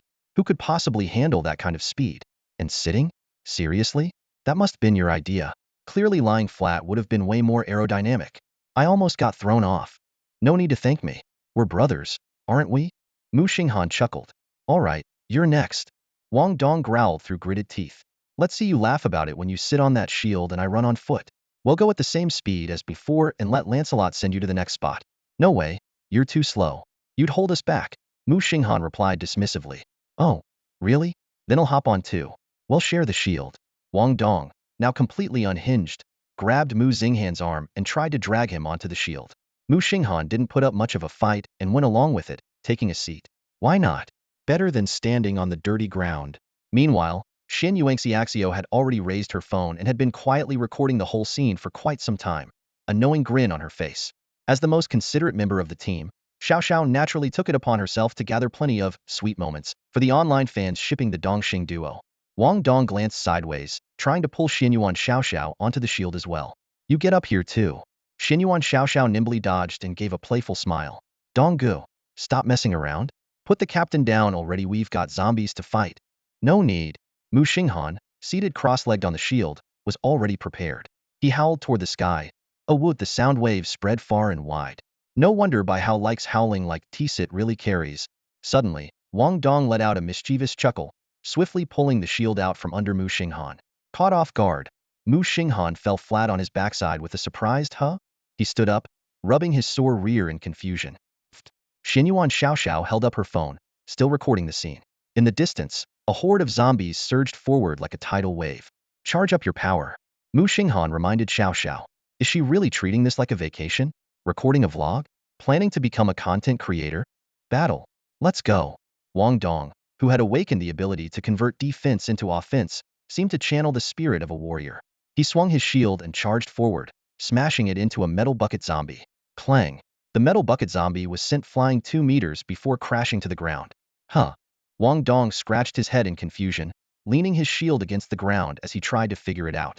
Then he noticed the faint golden musical notes beginning to swirl around him and the singing voice behind him. The realization hit him. Muxing Han burst out laughing. What's the rush? You charged out before I even finished buffing you. From now on, call me Destruction Dong. None of this Protector Dong nonsense, I don't know that guy. Feeling the surge of power coursing through him, Wang Dong charged again. Protection? Who needs it? It's all about offense, baby. Donggo. Xinyuan Xiao Xiao called out as she ran, firing light arrows that exploded into a clear path. The captain's about to get surrounded by zombies. Aren't you watching your teammates? Busy fighting zombies here. Wang Dong brushed it off, thinking that Xiao Xiao hardly needed help. Between a good brother's howl and Ingji's fragrant bloom. Wait, wasn't Ingji not here today? He suddenly turned back toward Muxing Han. Zombies of all kinds had already surrounded him, metal bucket zombies, football zombies, newspaper zombies, and even a 3-meter reedy giant wielding a power pole, ready to strike. Wang Dong regretfully realized it was too late to use his taunt skill. While he trusted his bro wouldn't be seriously hurt, getting hit like that was bound to leave some bruises. Just then, a thunderous bang echoed as the 300-pound reedy giant was sent flying backward. What? Wang Dong, about to cast his taunt, froze in shock. In the next moment, Muxing Han's fists moved like a hurricane, each punch accompanied by an explosive sound like firecrackers going off. With every blow, a zombie was sent flying, some dismembered, some with their chests shattered, others with their heads obliterated. The scene was utterly gruesome. In less than 10 seconds, a 10-meter diameter circle of devastation formed around Muxing Han, littered with the mangled remains of zombies. Standing in the center, he shook off the green zombie blood from his hands in disgust, his brow furrowed. There are only 2 stages in life: not wanting to get your hands dirty, and not caring how dirty they get once they're already filthy. Muxing Han cracked his neck, took a deep breath, and charged forward. He bulldozed through the horde, fists and feet flying. One punch sent a zombie soaring, one kick obliterated a giant. Wherever he went, chaos followed. With his increased level and boosted attributes, the zombies' resilience was meaningless. They shattered on impact. He tore through the entire parking lot like an unstoppable force. Even more astonishing, he sang as he fought. With one punch, I opened the heavens, transforming into a dragon. ? Wang Dong stood there, dumbfounded. A question mark practically floating above his head. He silently shuffled over to Xiao Xiao, deflated like a withering eggplant. Just call me Protector Dong after all. What's wrong, Dongge? What happened to your fighting spirit? Xiao Xiao teased. With Destruction Star over there stealing the show, what's left for us to do? Wang Dong sighed in frustration. What am I supposed to destroy now? Watching his usually mild-mannered bro punch a three-meter giant into the air was nothing short of jaw-dropping. Thankfully, Ingji wasn't here, or she'd be waxing poetic about her violent aesthetics again. Xinyuan Xiaoxiao stared blankly at their captain, who was still shouting, "Aura, aura, aura," as he fought. "See, Captain, I thought you were famous for harmony and balance? What's this now? Singing and dancing aren't enough for you anymore, so you've turned to martial arts?" And, she exclaimed in shock, "is this the skill you said would enhance your physique? This isn't just a little enhancement. You're straight up, one-shotting reedied zombies." "Sure, Ingji's fragrant bloom can do that too, but you're doing it with basic attacks." The skill, Pure Beauty Everlasting, was like the final piece of the puzzle, allowing Muxing Han's close combat abilities to finally rival those of Ingji. Of course, he was fully aware that a gun-wielding Ingji was still beyond his ability to handle. At best, he could only match her in a hand-to-hand fight, and even then, he would need to rely on his super break skill to stand a chance. Muxing Han sat atop a small hill made of piled-up zombie corpses, gazing into the distance with a sigh. It had only been a few hours since they parted ways, and he was already starting to miss Ingji. When teaming up with her, he could comfortably play the role of a support player, relying on her strength to carry them through. But when partnered with Wang Dong and Xinyuan Xiaoxiao, he had to step up as the main damage dealer. Exhausted. "Let it all end," Wang Dong muttered expressionlessly as he placed his shield on the ground and sat down, signaling to Xia Bangbo to move on to the next location. "What's wrong?" Muxing Han leapt down from the hill, his tone filled with concern. "I'm devastated. I'm at the bottom of the team in terms of damage output." Wang Dong exaggeratedly wiped away imaginary tears. "Boo-hoo. My self-esteem has taken a serious hit. You're a tank class. Isn't it normal for your damage output to be lower than others?" Muxing Han looked puzzled. "Come on. Our team has a hunter and a pure beauty, two top-tier damage dealers. You've changed," Wang Dong said, staring directly at Muxing Han. "You used to avoid demons, but now it's the demons who avoid you. Don't be like this, Dongzi. You're scaring me," Muxing Han replied with a sidelong glance at his childhood friend. Fully aware of the real issue, Wang Dong was frustrated by the growing power gap between him and his teammates. "Relax, you won't just be a pure tank," Muxing Han reassured him. "Your future skills will be really strong, and your damage output won't be a concern. While you might not be able to match Xinyuan Xiaoxiao and Ingji, the potential of the armor dragon turtle is definitely not low." For once, Wang Dong nodded seriously, his hair black at the roots and golden at the tips swaying in the wind. His messy bangs covered his left eye. "Let's go. I need to find some zombies to vent my frustrations." As they moved through the streets, they came across a group of wandering zombies. Wang Dong stepped forward confidently, a cold glint flashing in his right eye. "Just a dozen ordinary zombies? I can take them out barehanded, no need for my spiked shield." But as he brushed aside his bangs, his left eye caught sight of three reedy giant zombies, each hefting an electricity pole, staring at him blankly. After the battle, Wang Dong was left bruised and battered. Yet he stubbornly raised his pinky finger in defiance. "Just a bunch of zombies. I can handle them alone." Indeed, he hadn't used his soul weapon, his spiked shield, or even his taunting skills. He had simply charged in Hedon. Whether or not he used his skills, the outcome remained the same, utterly disastrous. "Feeling better now?" Muxing Han patted his good friend's shoulder, only for Wang Dong to gasp in pain. "Better? Hell no, I'm even angrier." Wang Dong gritted his teeth. He had planned to clear the level unscathed with his spiked shield up and tower shield swinging, but his momentary bravado had earned him a thorough beating from the zombie horde. The humiliation stung more than the pain. Xianyuan chuckled and chimed in at the perfect moment. "I saw everything just now." A timber-long electric pole smacked Donga right in the face, but it didn't break through his defense. Just turned his face blue. "That mouth of yours must have maxed out defense stats. Donga, there are still a few zombies left over there.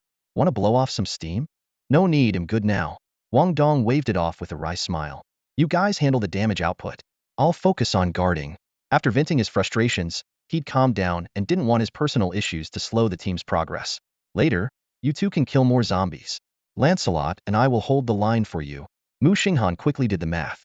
They had taken down over 900 zombies with Ingji and Bai Hao yesterday, and now their count had reached over 1,200.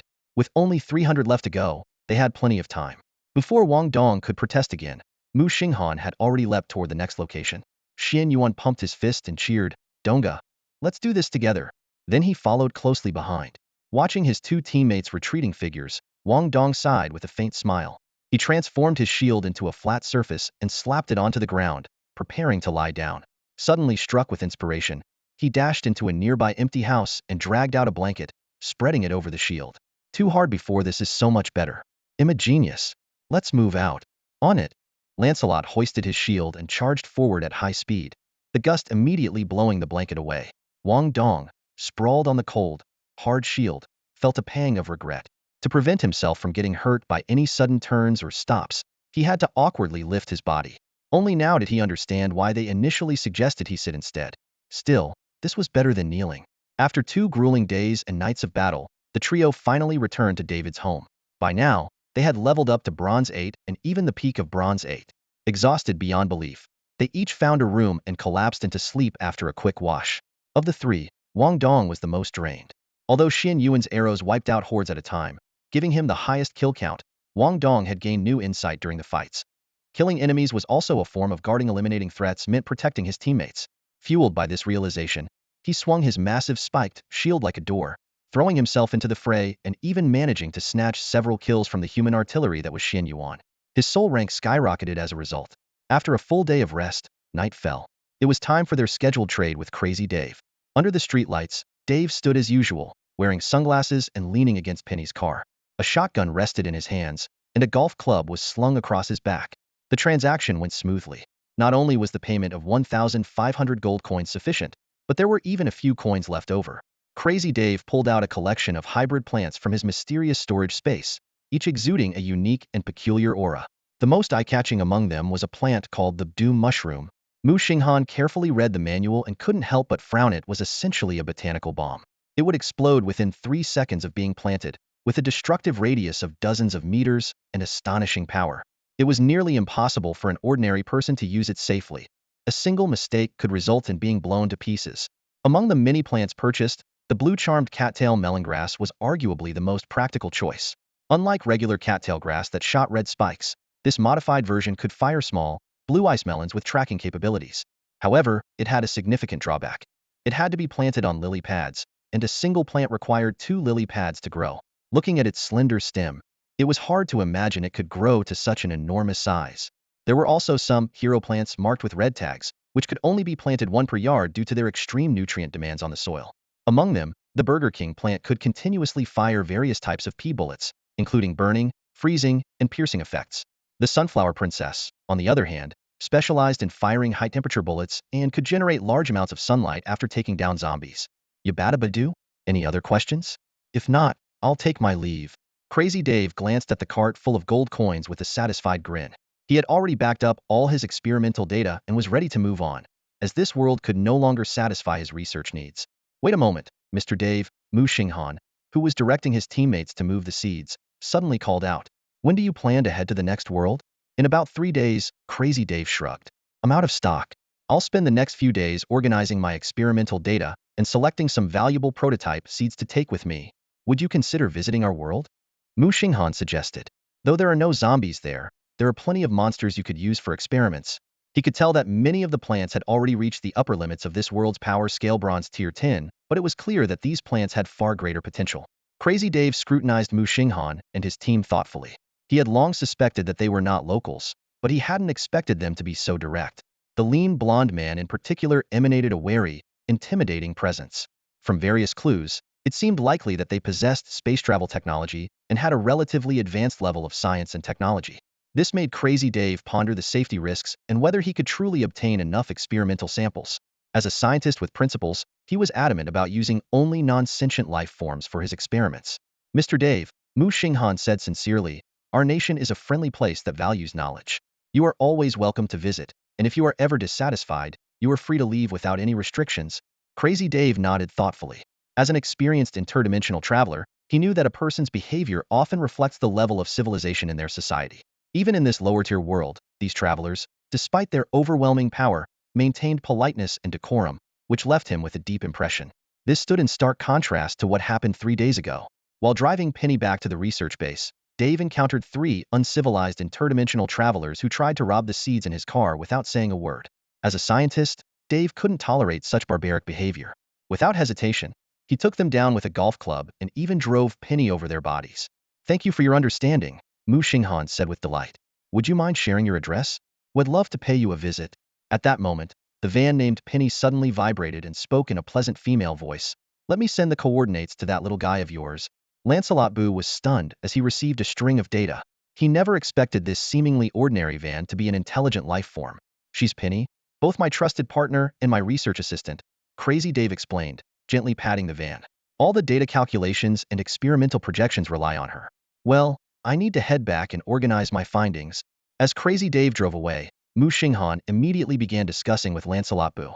They learned that the Malian team had limited their activities to a 500-meter radius in recent days, likely conducting agricultural experiments. Muxing Han decided it was time to take action with Uncle Tian once again. More importantly, they had discovered the Malian team's departure time, 10:30 a.m. the next day. This information was quickly reported to the Eastern Xia Astronomical Society in the Eastern Xia Celestial Palace. The higher-ups promptly issued instructions. They would initiate an early warp into this world, clean up once the situation stabilized, and then track the Malian team's teleportation coordinates to their home dimension. Muxing Han and Huang Tian exchanged a knowing smile. "Let's go, uncle," said Muxing Han. "Clark Bu Gao Xing," replied Huang Tian. "Yes, let's go," Muxing Han responded. Meanwhile, the Malian team was at their makeshift camp, eating what they called a luxurious dinner, a few heated cans of food paired with compressed biscuits. The three of them sat silently around the table, enduring what had been their most disastrous mission to another world. Not only did they return empty-handed, but they also spent most of their time recovering from injuries. Ida finally broke down in tears. After being looted by Bruce that day, they had barely managed to carry the severely injured Scott away, only to encounter a van filled with seeds. Thinking it was a stroke of luck, Ida had pointed his gun at the bearded driver, grinning smugly. But in the next moment, all three of them were struck on the head with a golf club and lost consciousness, only to be run over by the van. Scott, already gravely injured, had nearly died and used up all their medical supplies to survive.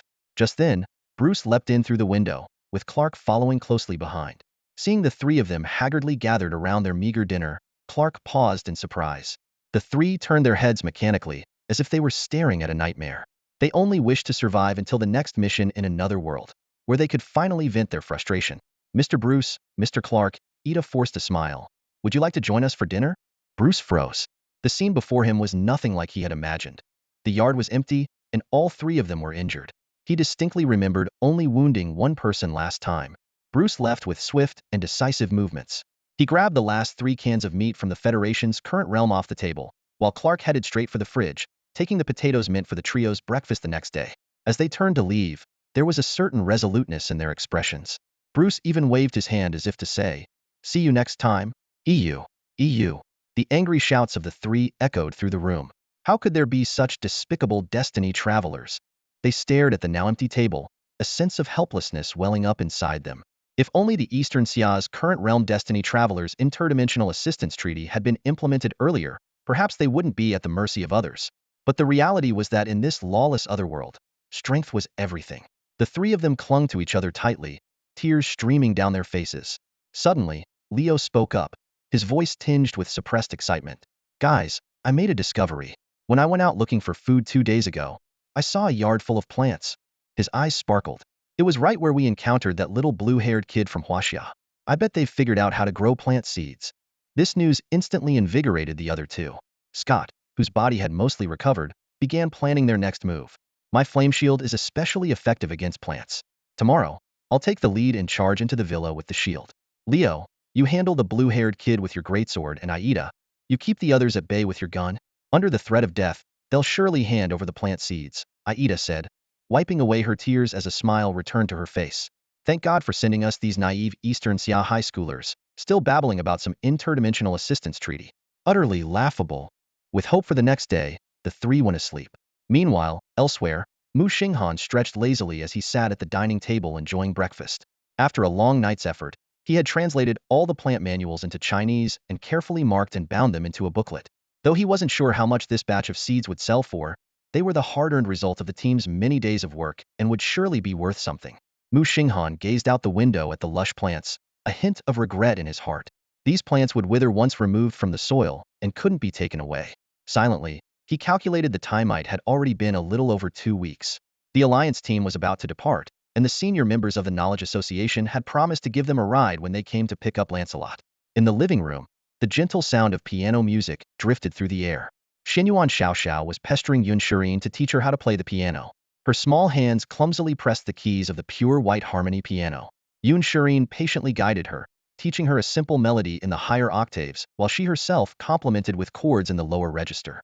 It was interstellar, a piece Muxing Han had once taught Yunshirin. Yingsiji, look, I can play the piano now. Xinyuan Xiaoxiao exclaimed excitedly. Yingji emerged from the kitchen, carrying freshly baked pastries, and handed them to the two girls. Well done, Xiaoxiao. In another corner of the room, three people were engrossed in a game of landlord. Pair of threes. Wang Dong declared with gusto as he played the smallest pair. Muxing Han and Bai Hao exchanged a glance before unleashing a series of stronger cards. Pair of fours, pair of twos, a bomb, and finally, the Joker. Muxing Han's thoughts drifted back to his plans for the future. After a 2-week break, the arrival of the demonic creatures would mark the resumption of the fledgling training program. Their team would head to the demonic caves for practice, aiming for everyone to reach bronze level 9A standout achievement, even among the best fledgling teams in Dongxia. He recalled teacher Shue's words about this year's abundance of rare soul fates, a sign of an extraordinary era. Dongxia had launched the fledgling program to gradually introduce ordinary people to these new developments. Suddenly, a loud shout echoed from outside the courtyard. Fire! Within seconds, someone wielding a flaming shield burst through the villa's door, followed closely by Leo and Ayeta. Nobody move. Hand over the plant seeds. Black Bond translated their threat with a sneer. The three intruders coldly surveyed the room, their expressions mocking as they eyed the Dongxia students, who outnumbered them but seemed like helpless prey. Time was of the essence. They had only a few minutes to complete their mission. Really? Muxing Han and Huang Tian exchanged glances, their faces filled with disbelief. Wait, seriously? You guys? Yesterday you were wrapped in bandages, fighting over canned food and munching on compressed biscuits because there was nothing else. Now even the biscuits are gone, yet you're still here, diligently robbing people. Muxing Han frowned. Wouldn't it be better to just peacefully get through the last morning? He raised his hands, trying to reason with them. Don't push it too far. I've already called the police. Upon hearing this, Aida chuckled softly, spinning the gun in her hand. Oh, that's adorable. In this otherworldly realm, what exactly are you calling? Can you even connect to the real world? And even if you could, do you think there are still police or even humans in this place? I've already reported it to Dongxia, Muxing Han said honestly. My mom's sending people to pick me up. They're on their way. Aida laughed out loud, raising her gun slightly to motion for Muxing Han to step outside. All right, let's see this for ourselves. Come on, out to the yard. I want to see who's coming to get you. Muxing Han followed her out with his hands raised, completely unconcerned about the situation inside the house. What a joke. Aside from Yunshirin, everyone there was at least at a bronze rank, even if Leo and Scott were temporarily restricted to bronze level 10. If things really got heated, Wang Dong and Yingji would still have to hold back to avoid accidentally killing anyone. They needed to leave these people alive to send them back to the real world. In the courtyard, most of the plants had already been destroyed. Aida pointed her gun toward the clear sky as sunlight glared down. So, where are they? Who's coming to get you? Listen, kid. I'll give you until the count of 3 to have your teammates fetch the seeds. Otherwise, I'll let my teammates take action. Unlike me, they're not very interested in pretty girls. If you don't want your friends to suffer. Before she could finish, the sky suddenly darkened. A massive shadow loomed overhead. Aida, a fate walker of the hunt, known for her exceptional vision, found herself wishing she were hallucinating. As space rippled and shimmered, an enormous black and silver airship emerged, tearing through the sky. This colossal craft, shaped like a mythical wan bird, resembled a mobile fortress of steel, suspended in the blue expanse like a floating continent. The ship's hull gleamed with a cold metallic luster, each armor plate meticulously designed and reinforced, exuding an aura of invincibility. Countless turrets and missile launchers adorned its surface, resembling dazzling wings. What was even more awe-inspiring was the enormous deck beneath the carrier, which was slowly tilting. One by one, hive-like hangar bays opened, unleashing a torrent of black fighter jets that poured out like a tidal wave. The scene was nothing short of breathtaking. Attention, survivors of this world fragment. Our ship belongs to the Republic of Dongxia, under the jurisdiction of Tiangong. This is the cosmic aerospace carrier, Luan Niao. A powerful broadcast echoed across the sky. The voice continued, we are currently locating the positions of surviving individuals. The Xiannu aircraft will conduct patrols and provide support. This fragment of the world is overrun with corruption and requires cleansing. In 30 minutes, we will commence a saturation strike. If you do not leave, the consequences will be on your own heads. Aida was stunned to realize that, despite the message being in Dongxia's language, she completely understood its meaning. It was clearly some kind of advanced thought transmission technology that transcended ordinary language barriers. A black Xiannu fighter jet, about 3 meters in length, roared across the sky above the courtyard. A deafening explosion came from several hundred meters away, and the tremor rippled through the ground. It was the sound of clearing out hordes of zombies. Aida stared at the massive aerospace carrier in the sky, her hands unconsciously covering her cheeks. The absurdity of the situation struck her. It felt as if stealing candy from a child had somehow escalated into being hunted down by a carrier fleet. But the situation was far from over. The sky suddenly twisted violently, and a second colossal ship tore through space, appearing like a towering sword piercing the heavens. This newly arrived warship was even more imposing. By Aida's estimate, it stretched several kilometers in length, equivalent to 520-story buildings connected end to end. Its sleek hull was enveloped in a translucent, faintly glowing blue shield. The 3-meter-long Xian jets swarming around it were as insignificant as sesame seeds in comparison. Under the jurisdiction of Tiangong, the Star Destroyer-class warship Guangyu Jingmo has arrived at the designated location, a new broadcast announced. Secondary cannons 3, 7, and 12 will begin charging in 26 minutes and 12 seconds. Saturation strikes on this world fragment will commence in 27 minutes and 12 seconds. Star Destroyer class? Aida's legs gave out, and she collapsed to the ground, her pistol slipping from her grasp. Cold sweat soaked her clothes instantly. The United Alliance had only 2 Star Destroyer-class ships, known for their capability to annihilate an entire dimension within a specified time frame. And yet, such a warship had been deployed for a bronze-level world? The sky rippled with intense spatial distortions again. A third massive warship emerged. Under the authority of the Dongxia Knowledge Association, the flagship battlecruiser Huberian has arrived at the designated location to escort the Lancelot team and ICE 11 Middle School's Muxing Han team members back to the present dimension. Aida struggled to lift her gaze. She knew this warship all too well. It frequently appeared in the United Alliance's sci-fi movies and laboratory concept illustrations. Moreover, it was the only Dongxia flagship for which the United Alliance had detailed intelligence. As a vastly enhanced version of a conventional warship, it possessed the capability to command large-scale fleet battles. The origins of this warship are far from coincidental. Its creator is a young doctor from Dongxia named Zhenli. During an era when the concepts of the present realm and abyssal realm demons were not yet entirely separate, Dr. Zhenli used space traversal technology to lead a large group of researchers in defecting back to Dongxia. Documents left behind in the laboratory reveal that this behemoth-class supercosmic battlecruiser, named Hyperion, is essentially a mobile fortress.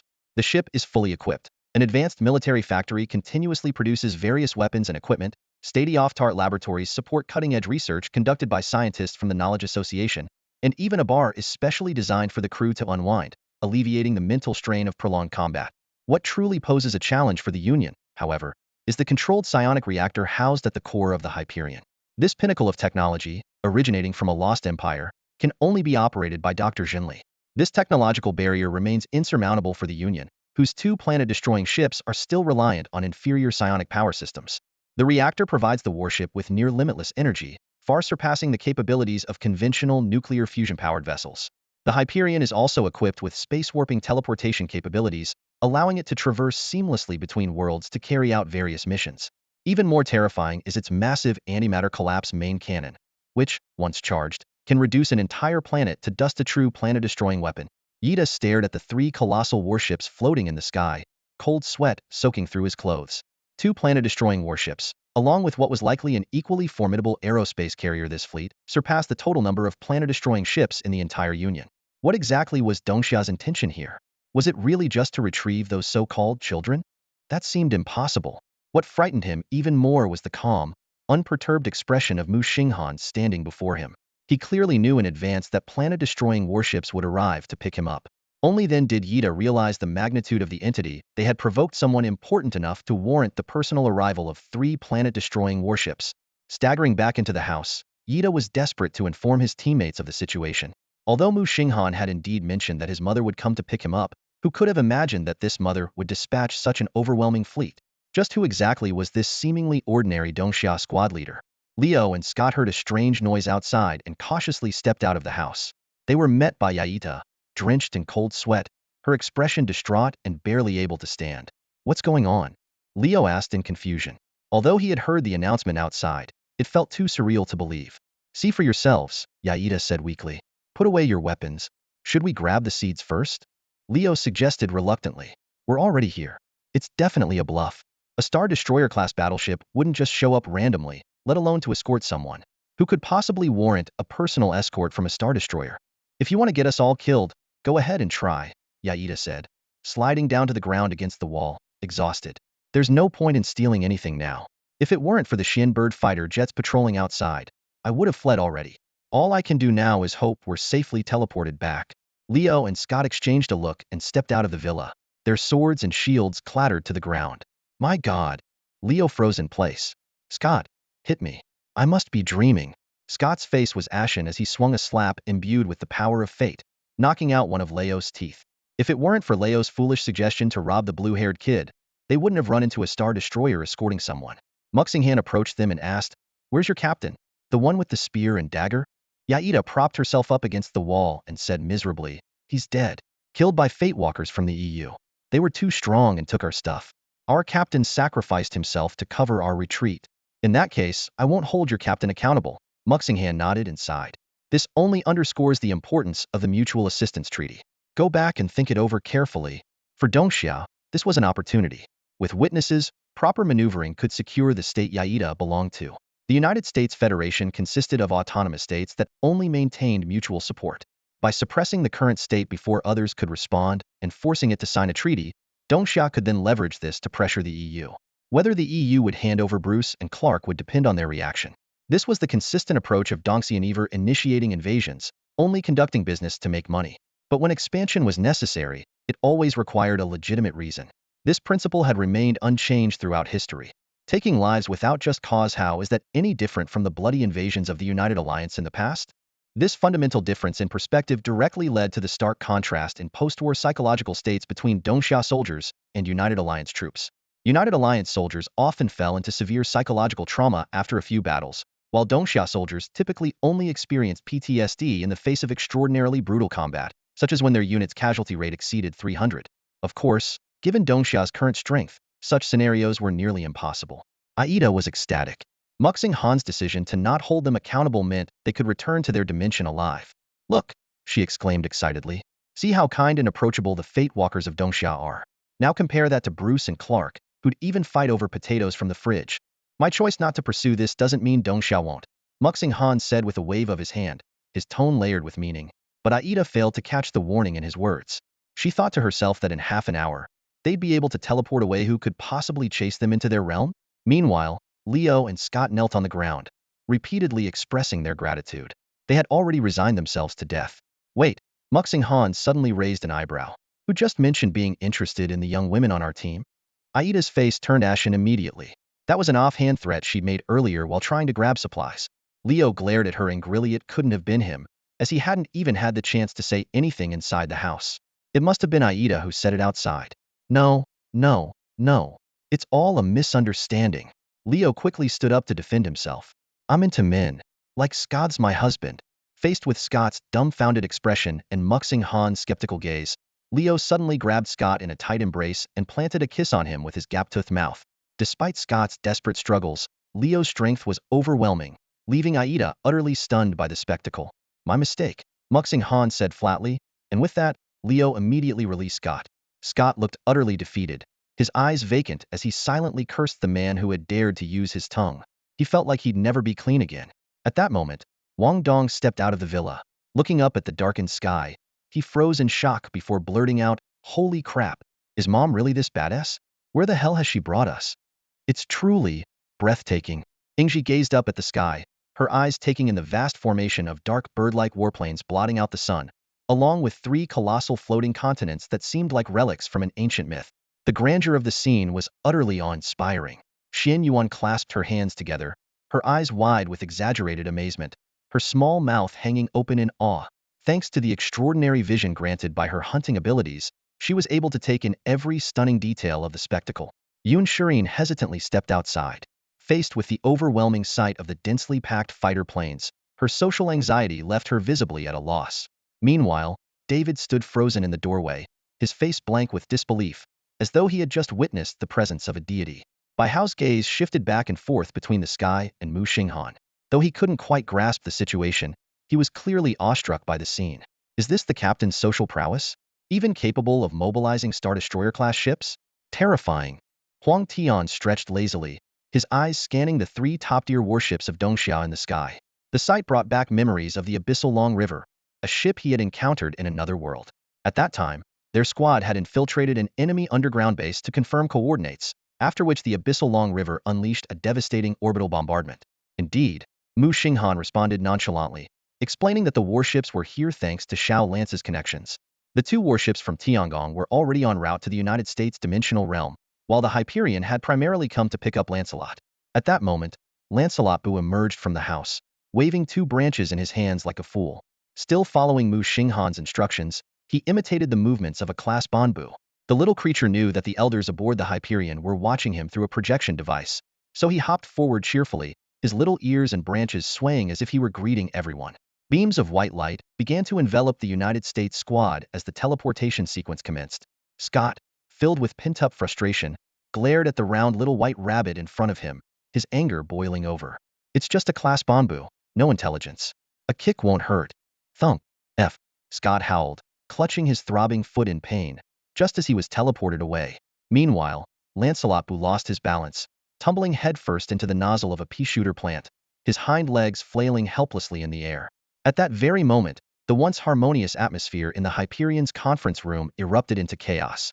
In the conference room aboard the Hyperion, a group of professors from the Cognition Association sat around an oval-shaped, pristine white table. Suspended in the center of the table was a spherical virtual projection, nearly as tall as two people, with an image so vivid it seemed almost tangible. Within the projection, Lancelot Bu was enthusiastically waving a branch in the direction of the Hyperion, greeting everyone warmly. Wow, little Lancelot is so adorable, an elderly professor with snow-white hair said kindly, her face brimming with affection. As the creator who personally assembled the psionic overlimit pump device utilized by Lancelot Bu, she had a special fondness for this little marvel, truly deserving of the title of top-tier AI. It's already learned how to mask its behavior in front of others remarkable. Another elderly professor with a long beard remarked with a smile. As the chief designer of AI big data systems, he had participated in numerous projects, including the Zoombird unmanned combat drone modules. Hee, so cute. Hurry up and bring little Lancelot here so Annie can give it a big hug. A long-haired woman wearing thick glasses excitedly pinched the air. She had designed Lancelot Bu's high-strength yet soft outer shell, which not only felt incredible to the touch, but could also instantly become nearly indestructible under high-impact attacks, much like a non-Newtonian fluid. However, the atmosphere in the meeting room abruptly shifted in the next moment. On the projection, just before being teleported away, a member of the Union delivered a harsh kick to Lancelot Bu, sending it tumbling into the pea-shooter. Concerned about potentially damaging the pea-shooter, little Lancelot flailed its hind legs helplessly, caught in a dilemma. Although the kick caused almost no harm to Lancelot Bu itself, it ignited a fiery rage among those in the room. To them, this act was nothing short of an outright insult. Outrageous. How dare they? Unbelievable. Are they asking for trouble? Angry outbursts echoed throughout the room. One elderly gentleman with white hair, his fury evident, stood up and slammed the table with great force. What a scoundrel! Contact Tiangong immediately, the elder demanded with a resolute slap on the table. The Hyperion won't return to Dongxia just yet. We're heading to the Union, and we're going to demand an explanation. Charge them with the malicious intent to damage one of Dongxia's most advanced and invaluable intelligent machines. Meanwhile, aboard the Silent Expanse, Captain Zhang Wei, with his dark hair, looked at his deputy with a mix of exasperation and amusement. This is absurd. The Hyperion is a research vessel. Why insist on going to the Union? We're potentially on the brink of war. Internally, the brown-haired deputy couldn't help but think sarcastically. There aren't many so-called research vessels equipped with a massive antimatter collapse main cannon. The vast Silence, as a warship born for devastating battles, carries a name that hints at its mission to render everything into utter silence. In the conference room of the Hyperion, Admiral Hua Shuang, acting as the temporary commander of the Wanbird and one of the three major commissioners of the Ministry of Foreign Affairs, was sharing his thoughts. He believed that having the Hyperion accompany them would greatly increase the chances of successful negotiations, possibly even achieving victory without conflict. A pacifist approach, huh? Zhang Wei remarked thoughtfully. No wonder the plan emphasizes a non-combat solution, using the Hyperion as a deterrent. In that case, notify the Hyperion. The vast Silence agrees to this operation. Understood. With unanimous approval from the Tiangong side, the crew of the Hyperion was unsurprised. As a versatile flagship, they were confident in their ability to handle any mission. Hurry, bring the kids aboard. The elder anxiously tapped the table as he spoke. The Hyperion's onboard AI, a superintelligent AI that had passed the Turing test and appeared as a green, twin-tailed girl in a spherical holographic projection, responded in a pleasant voice. Phase transfer permission submitted. Awaiting Lancelot's confirmation. Soon, several streaks of blue light appeared in the open space of the conference room, and Muxing Han's group materialized one by one. As Lancelot landed, he was immediately met with eager gazes. He quickly adopted a polite and well-mannered demeanor, greeting and embracing everyone present. "Good morning, Dr. Truth." "Morning, Grandma Danjasha." "Grandpa Elder." "It's been so long." "Animo Shah," a hug. The crowd watched this heartwarming scene, feeling a bit reserved. The elder pulled over 2 chairs and kindly invited Muxing Han to sit and chat, while the other team members tactfully followed a young scholar to take a break elsewhere. During their conversation, the elder provided a detailed explanation of Lancelot's city, a dimensional storage equipped with a psionic quantum computer, granting him computational power comparable to AIE. This explained how such a compact unit could effortlessly infiltrate the entire base. "Time is running short," the elder said, rising to his feet and guiding Muxing Han toward the wall of the conference room. With 2 light taps, the wall turned transparent, revealing the battlefield below. Xian bird fighter jets soared through the skies, striking zombie strongholds and rescuing survivors. Suddenly, a silver flash emanated from the direction of the zombie doctor's base, and 2 missiles were launched toward the patrolling Xian bird fighters. While the jets deftly evaded, the vast silence immediately broadcasted a warning. "Survivors in this area, surrender immediately or face forced bombardment." As resistance persisted, the secondary cannons of the vast silence began charging, their ethereal blue glow intensifying. Authorization confirmed. Secondary psionic particle cannon fully charged. 3, 2, 1 fire. A pale blue laser pierced through the sky, instantly slicing into the earth. Wherever the laser passed, all matter vaporized in an instant, leaving behind a massive, bottomless crater with tendrils of blue smoke rising faintly. This enormous pit, spanning a radius of 500 meters, devoured the entire base, along with Zombie Doctor, his clones, his schemes, and his ambitions, all obliterated within 3 seconds after he ignored the warning. This was merely a secondary psionic particle cannon fired from one of the auxiliary turrets of the Silent Dominion, yet it demonstrated an overwhelming, dimension-crushing power. To the Grand Elder, the resistance on the ground was less than a ripple in the ocean. Why does it have to bombard first before closing in? Can't it just close in directly? Muxing Han asked. The bombardment is to force out the world source from the world fragment. Once it manifests, the acting librarian can take control of it and solidify it into a book. Acting librarian? There are many librarians in the Akasha library? Not that many. There are a total of 13, including 1 chief librarian. 13? And that's not many? Muxing Han's curiosity about the Akasha library grew. Why is it always 13? Don't make me think of some ominous imagery. Of course, it's not many. Dongxia has already collected over 100 world fragments, and new ones are frequently captured. That's when an acting librarian is needed to take charge of solidifying them. Suddenly, a cold announcement echoed from beyond the glass. Auxiliary turrets 3, 7, and 12 have begun charging. Estimated charge time, 1 minute. The final minute, the Grand Elder remarked with a sigh. This world fragment will soon belong to Dongxia. Muxing Han curiously gazed out at the Silent Dominion through the glass. On the side of the massive, sword-shaped battleship in the distance, 3 glowing points were converging and flickering, brimming with azure psionic energy. Countless Xian new aerial fighters returned like swallows to their nest, confirming there were no survivors left on the surface. Firing countdown, 3, 2, 1. Psionic impact cannons 3712, fire. 3 notification tones sounded almost simultaneously. 3 brilliant blue orbs shot out instantly, forming a triangular trajectory toward 3 different regions of this world. Blinding blue light illuminated the entire world, followed by an earth-shattering explosion, like thunder roaring right next to the ears. The 3 impact waves churned up a towering storm of dust across the surface, plunging the world into a desolate haze. The ground cracked, magma surged, and howling winds tore through the landscape, as if the apocalypse had descended. Zombies? Reduced to ashes long ago. Even this world itself was crumbling apart. Since it was merely a fragment of the world, the main cannon of the vast silence had not even been fired. Yet, the scene before Muxing Han made him gasp in shock. This vast area, larger than the territory of some small nations, had been completely obliterated, reduced to a desolate, apocalyptic wasteland. Terrifying. Is this the power of a planet-destroying battleship? Muxing Han murmured to himself. On the warship's holographic screen, white dots of light began to converge on the ground, slowly forming into a sphere. They're here, the elder timely reminded. A black-haired young man appeared beside the glowing sphere. He was dressed in a white undershirt, a fitted brown suit, and a flax-colored overcoat. His dark trousers were adorned with a brown star emblem on the right leg, and he wore black marten boots. His delicate features were complemented by a red over-ear headset hanging around his neck. The first curator has come in person, the elder said, his tone tinged with surprise. Everyone present was well aware that the first and second curators, Su Yu and Chen Ying, were a pair of young individuals. They were the original and only two curators of the Akasha Library.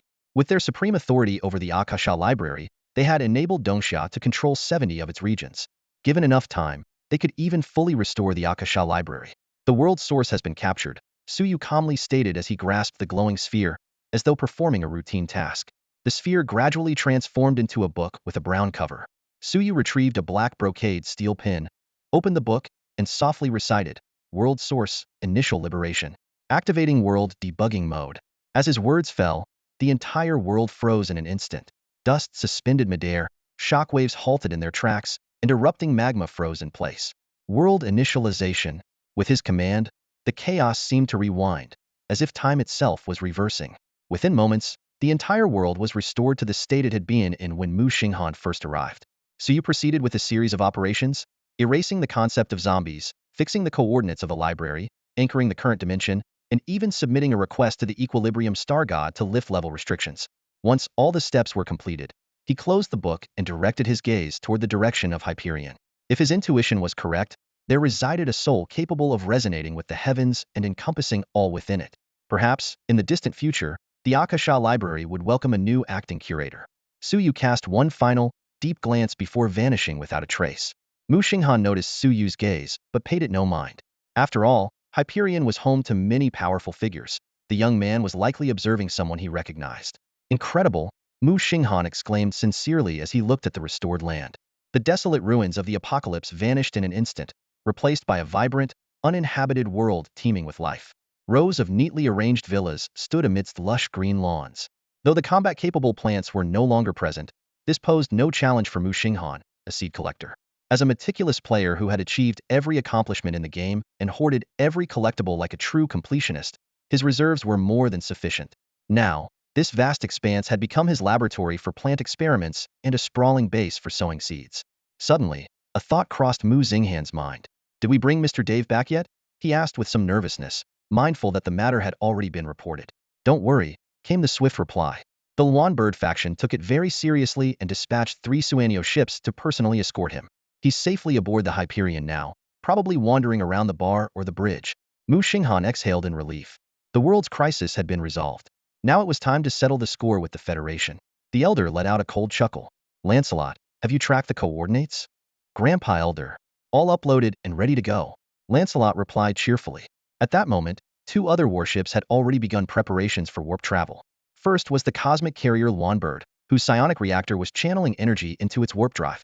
A bluish glow emanated from the heart of the ship, piercing through its steel hull and radiating outward in a dazzling display. Initiating warp in 13 seconds. All personnel, secure yourselves to the nearest stable object to avoid falls during the jump, the broadcast announced. Following closely, the Planet Destroyer-class Silent Horizon also activated its warp system, calibrating spatial coordinates to avoid collisions with allied ships. Warp jump in 18 seconds. All personnel, prepare for impact. The Elder's face bore a faint, inscrutable smile. We'll go last, there's no rush. Honestly, we hadn't planned to join in, but that Federation mongrel just had to go and kick Lancelot. If we don't avenge this, the professors at the Cognition Institute won't get a wink of sleep. They'd wake up in the dead of night and exclaim, how dare he? Present day, Federation, Texas Division. In the brightly lit teleportation hall of the Federation Astronomical Society's Texas Division, 3 figures and a blackbound robot suddenly appeared on the platform. Scott was sitting on the ground clutching his right foot, cursing incessantly. Why are there only 3 of you? Where's Captain Howard? A staff member in a black suit and sunglasses quickly approached and inquired. He's gone, Aida replied in a low voice, then proceeded to explain the situation in detail. Damn those EU Pathfinders. The staff member clenched his fists. Captain Howard was known for his bold and righteous demeanor, often leading rookie teams and staying behind to cover his teammates, exactly the kind of selfless act he was known for. Is the director here? I have an urgent report, Aida said gravely. It looks like Dongxia is making a big move. EVE deployed 3 Star Destroyers. The staff member was about to respond with standard protocol, but Aida gripped his shoulder tightly, staring through the sunglasses. This is critical intelligence about Dongxia. It's very, very, very important. Sensing the gravity of the situation, the staff member immediately pulled out his radio to report. Hey, could you give me a hand? I think I broke a toe, Scott called out to Aida. Aida shot him a cold look. What's wrong with you? Why on earth did you kick the robot? This whole mission was a mess, okay? I needed to blow off some steam. It's just a low-intelligence bot. What's it gonna do? Chase me down and fight back? Scott muttered defensively, massaging his foot while deliberately avoiding eye contact with Leo. The rift between the two was clear, and Scott had sworn never to team up with him again. Leo silently walked out of the hall, clearly in need of alcohol and distractions to cope with the day's shock. The rest of the responsibilities fell on Aida, who had recently been promoted to vice captain. Medic! Medic! Scott shouted when no one paid attention, eventually being carried away on a stretcher by arriving medical staff. The staff member returned to inform Aida, "The director is waiting for you in the office on the 19th floor." The Texas Division Director, Peter Johnson, was a middle-aged man with golden curls and a small mustache. His slightly portly figure, paired with his cheerful double chin, gave him a warm and approachable appearance. Holding a steaming cup of coffee, he gestured for Aida to sit. "Go ahead. What's the matter?" "We ran into a team of Dongxia High School students during an exploration mission in a bronze-level world." "That's it? A few Dongxia High Schoolers? This is the critical intelligence you mentioned?" Johnson frowned, visibly annoyed. "At most, they're likely silver level pretending to be bronze. Hardly worth wasting my time." "The key is their captain," Aida said, shuddering slightly as the image of 3 massive star destroyers cutting through the sky flashed in his mind. "His name is Muxing Han. And we robbed them." Johnson was growing increasingly impatient. He waved dismissively at his subordinate. "Reporting on robbing a high school team? What's there to report? If you succeeded, it's just doing your job. If you failed, that's embarrassing." Well, we did confront them the first time we met." His subordinate, Aida, said cautiously. "The team leader was covered in blood, but I swear, it was all Howard's doing. We didn't even touch him." "No loose ends?" Johnson frowned slightly, a hint of disappointment on his face. "So you just made an enemy? These Pathfinders nowadays are getting worse, and worse they can't even handle a high school team." "Fine, let's just consider it a lesson." Aida took a deep breath. "Minister, you might want to brace yourself for what I'm about to say next." Johnson picked up a cup of premium black coffee from another dimension, gently blew on it, and took a sip. The coffee beans were as valuable as gold, with a silky texture and a rich, bitter aroma lingering on the palate. "Go on." "The key point is, Dongxia sent warships to bring that high school kid home." "Interesting," Johnson said, taking another sip of the perfectly tempered coffee, his expression relaxed. "Must be some noble's kid out for a bit of experience. What model are Dongxia's small warships?" He continued analyzing. "Dongxia's spatial technology is indeed far ahead of ours. Even their small warships can perform spatial jumps. But this was expected by the Union's higher-ups. After all, when that so-called Doctor of Truth, who could supposedly rival 1,000,000 engineers, defected, he took a large number of technical personnel with him, severely weakening the Union." Johnson shook his head and sighed. "These Pathfinders today have no perspective. You have no idea how powerful Dongxia truly is. That's why we've always been suppressing Dongxia's Pathfinders from the other world in secret. Even if they try something, they can't come here easily, and we can take the opportunity to weaken them further. After all, history books say it was Dongxia that first made a move to seize the Akashic Library." As he was about to finish his coffee in one gulp, Aida suddenly said, "It wasn't just one warship, it was 3 planet destroyers." Johnson spat his coffee all over Aida, coughing violently. He slammed the table and stood up abruptly. "Aida, are you insane?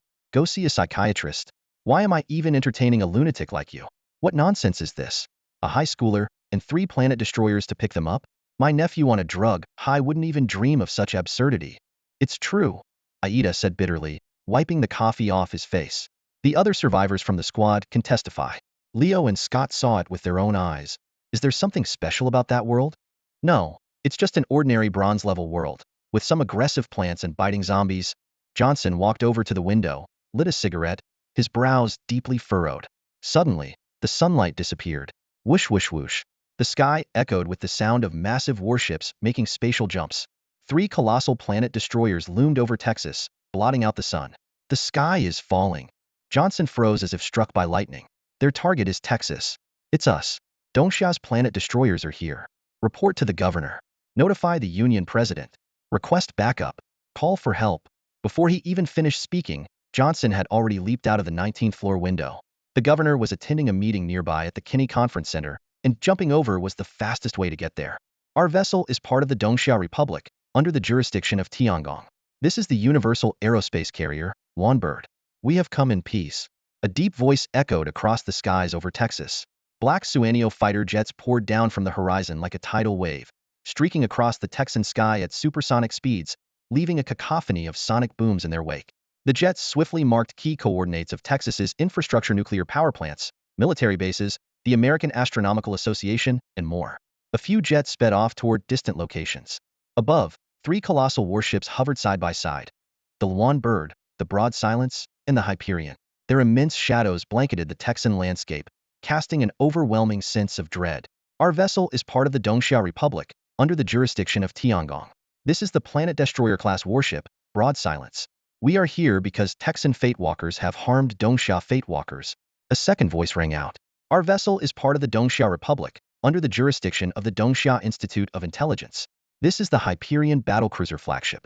We have come to hold Texas accountable for the damage inflicted on Dongxia's cutting-edge intelligent machinery.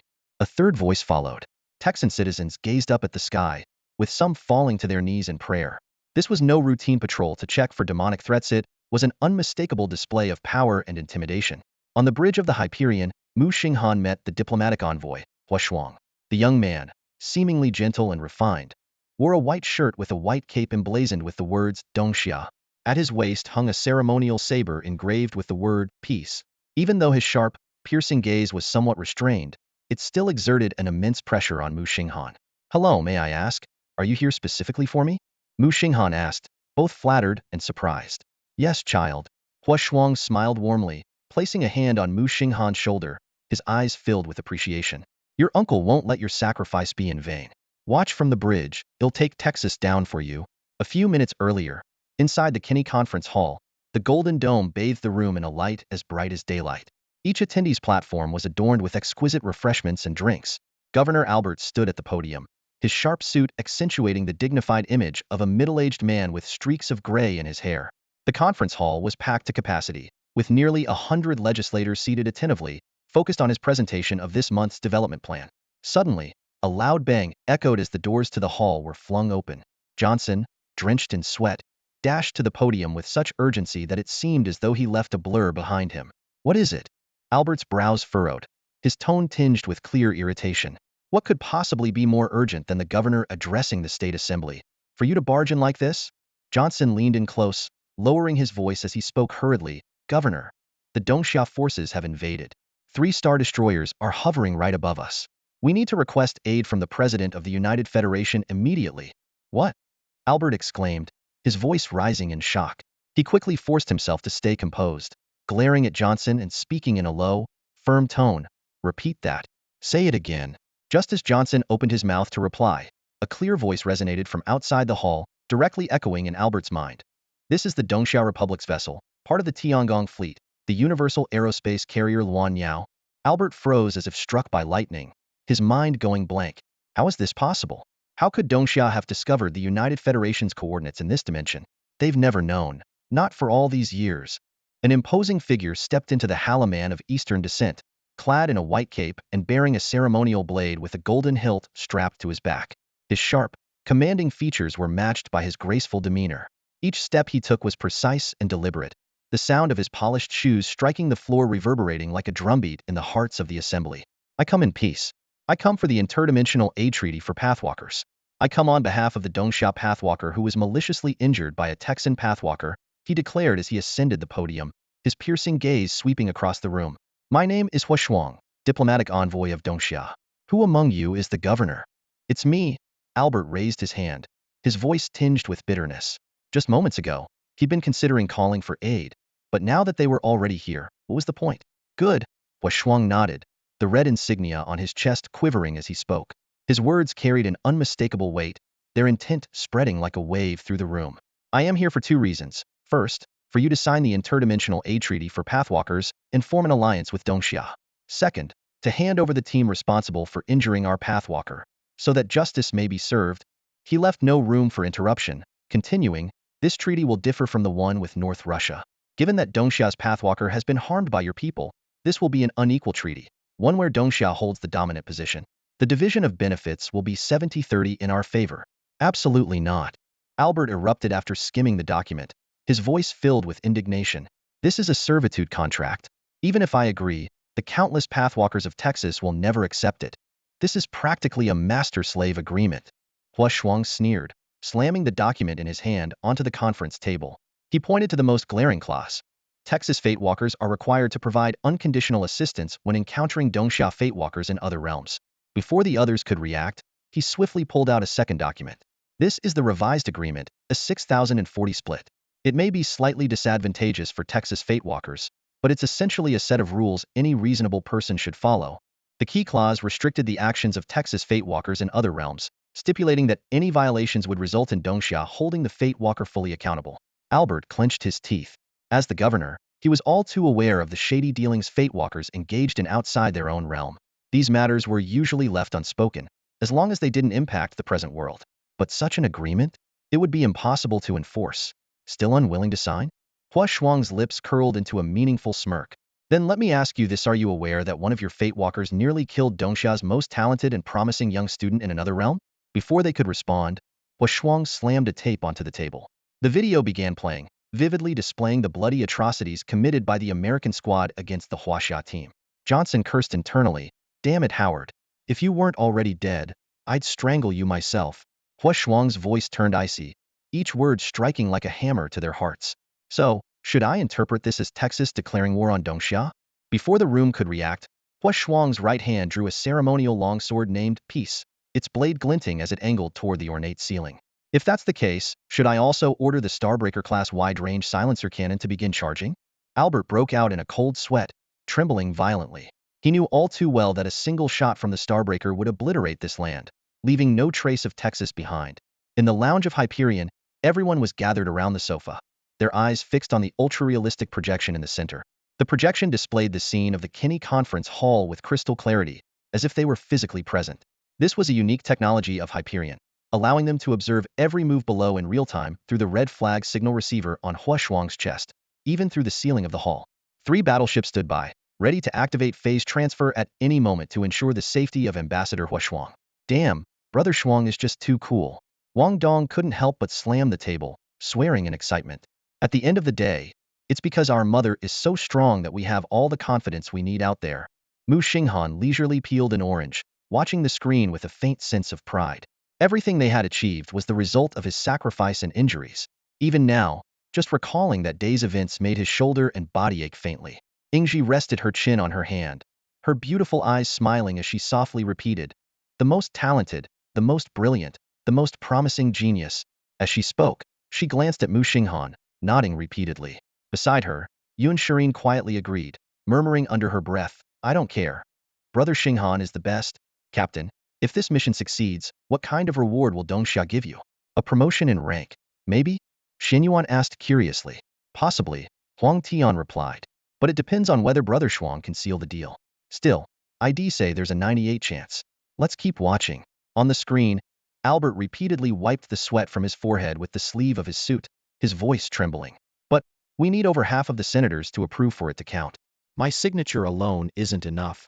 He was clearly under immense pressure, yet a scheme brewed in his mind if he could just stall until reinforcements from the United States and the EU arrived. "All right, so you're saying you agree?" Hua Shuang's words made Albert even more uneasy. Ah, yes.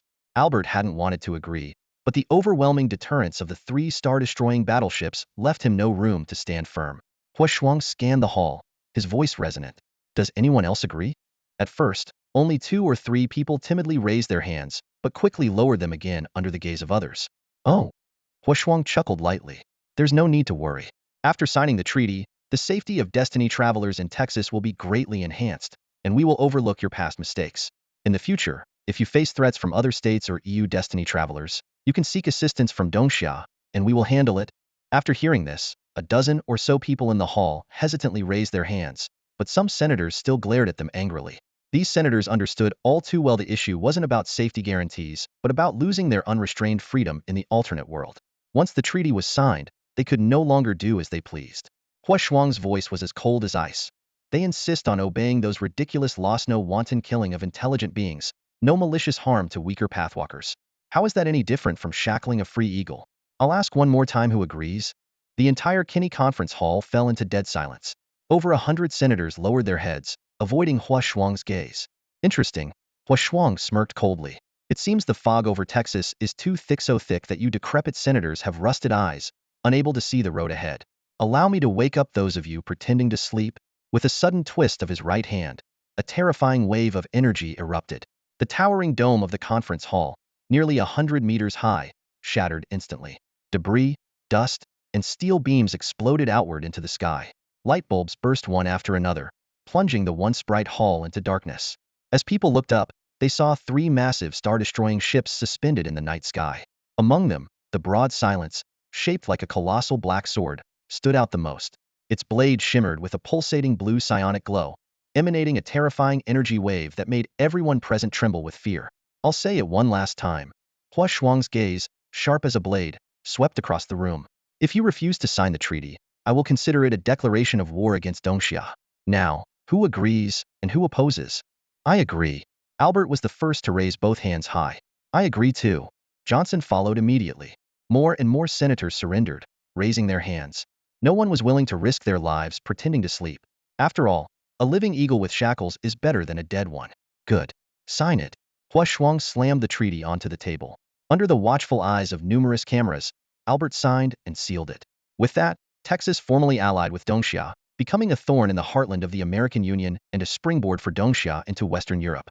Hua Shuang then meticulously outlined the treaty's details and subsequent arrangements, including the transfer of Pathwalker data. When it came to handing over the team responsible for harming Dongxia's Pathwalkers, Johnson stood at attention like a soldier and responded loudly, "Yes, Commander. I guarantee the task will be completed." The scene left Albert with mixed emotions. But reality was brutally clear. To maintain his position, he could only adapt quickly, picking up the phone to arrange the arrests. In the face of absolute power, they had no choice. It was all so appropriate. Hey, hey, hey, I'm still an injured man. You can't treat me like this. Scott protested loudly from his hospital bed. His foot was tightly wrapped in thick bandages, yet 4 burly men in black suits unceremoniously lifted him onto a stretcher. I fought against evil in another world. This injury is my badge of honor, he continued to shout. Treating me like this is heartless. I want to file a complaint. I'll report this to the minister. 2-inch. I heard you were looking for me. A middle-aged man wearing sunglasses suddenly appeared at the end of the hallway, looking down at Scott on the stretcher. Ahaha, minister. Scott's voice immediately softened. I'm still recovering, you see. Minister Johnson's expression was dark and foreboding. Do you not know what you've done? Assaulting a Fate Walker from Dongxia. You really unaware of this, he said through gritted teeth. The other 2 who tried to flee have already been caught. You're the last one. Innocent. I'm innocent. Scott waved his hands frantically. It was all Howard's doing. I didn't even touch the hem of that blue-haired captain's coat. Explaining it to me is pointless. Go explain it to Dongxia. Take him to the Kinney Conference Hall, Johnson commanded with a wave of his hand before walking off.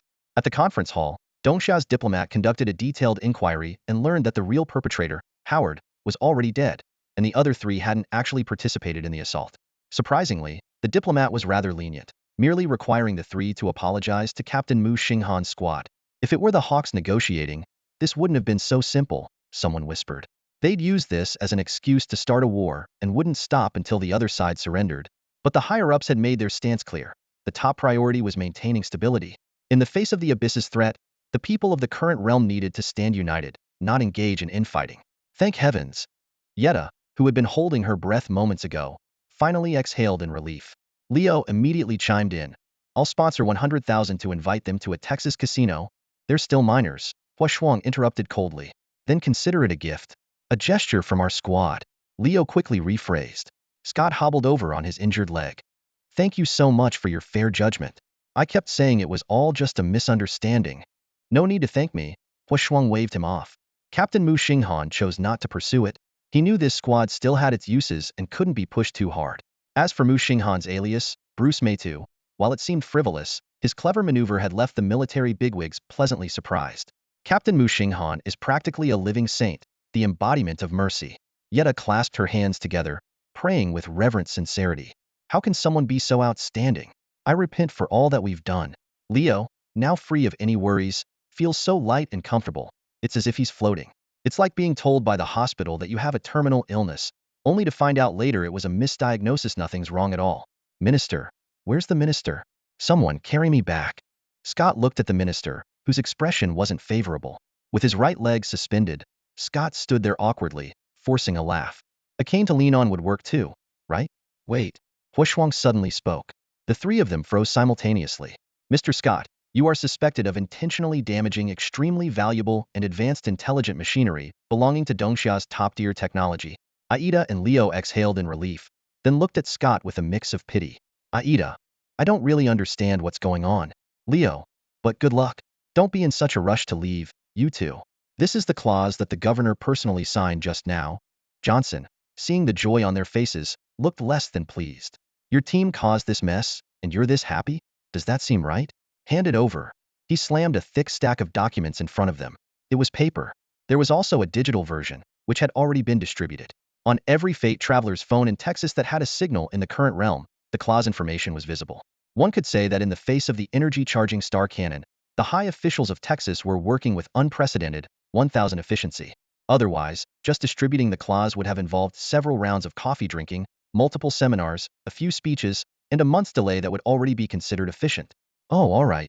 Aida and Leo flipped through the clauses in front of them, growing more delighted as they read.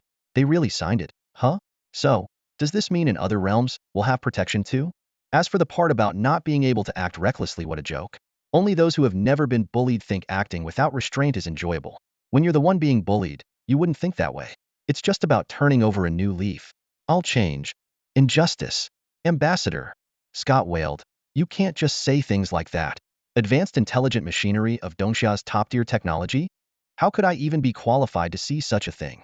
Oh. Huashuang, having been to Hyperion before, naturally understood their demands and knew what had happened earlier. With a faint smile, he said, well, it was your own fault for being so careless with your foot, kicking the precious treasure of the Intellectual Association's big shots. What exactly did you do before you teleported back? I just kicked a class. Scott was stunned. Come on, really? A mere class bombub, and you guys in Dongxia send a starship destroyer to hold me accountable? Do you have to be so overprotective? This is ridiculous. Do you remember who Hyperion was supposed to pick up earlier? Lancelot and Captain Muxing Han. That's right. Exactly.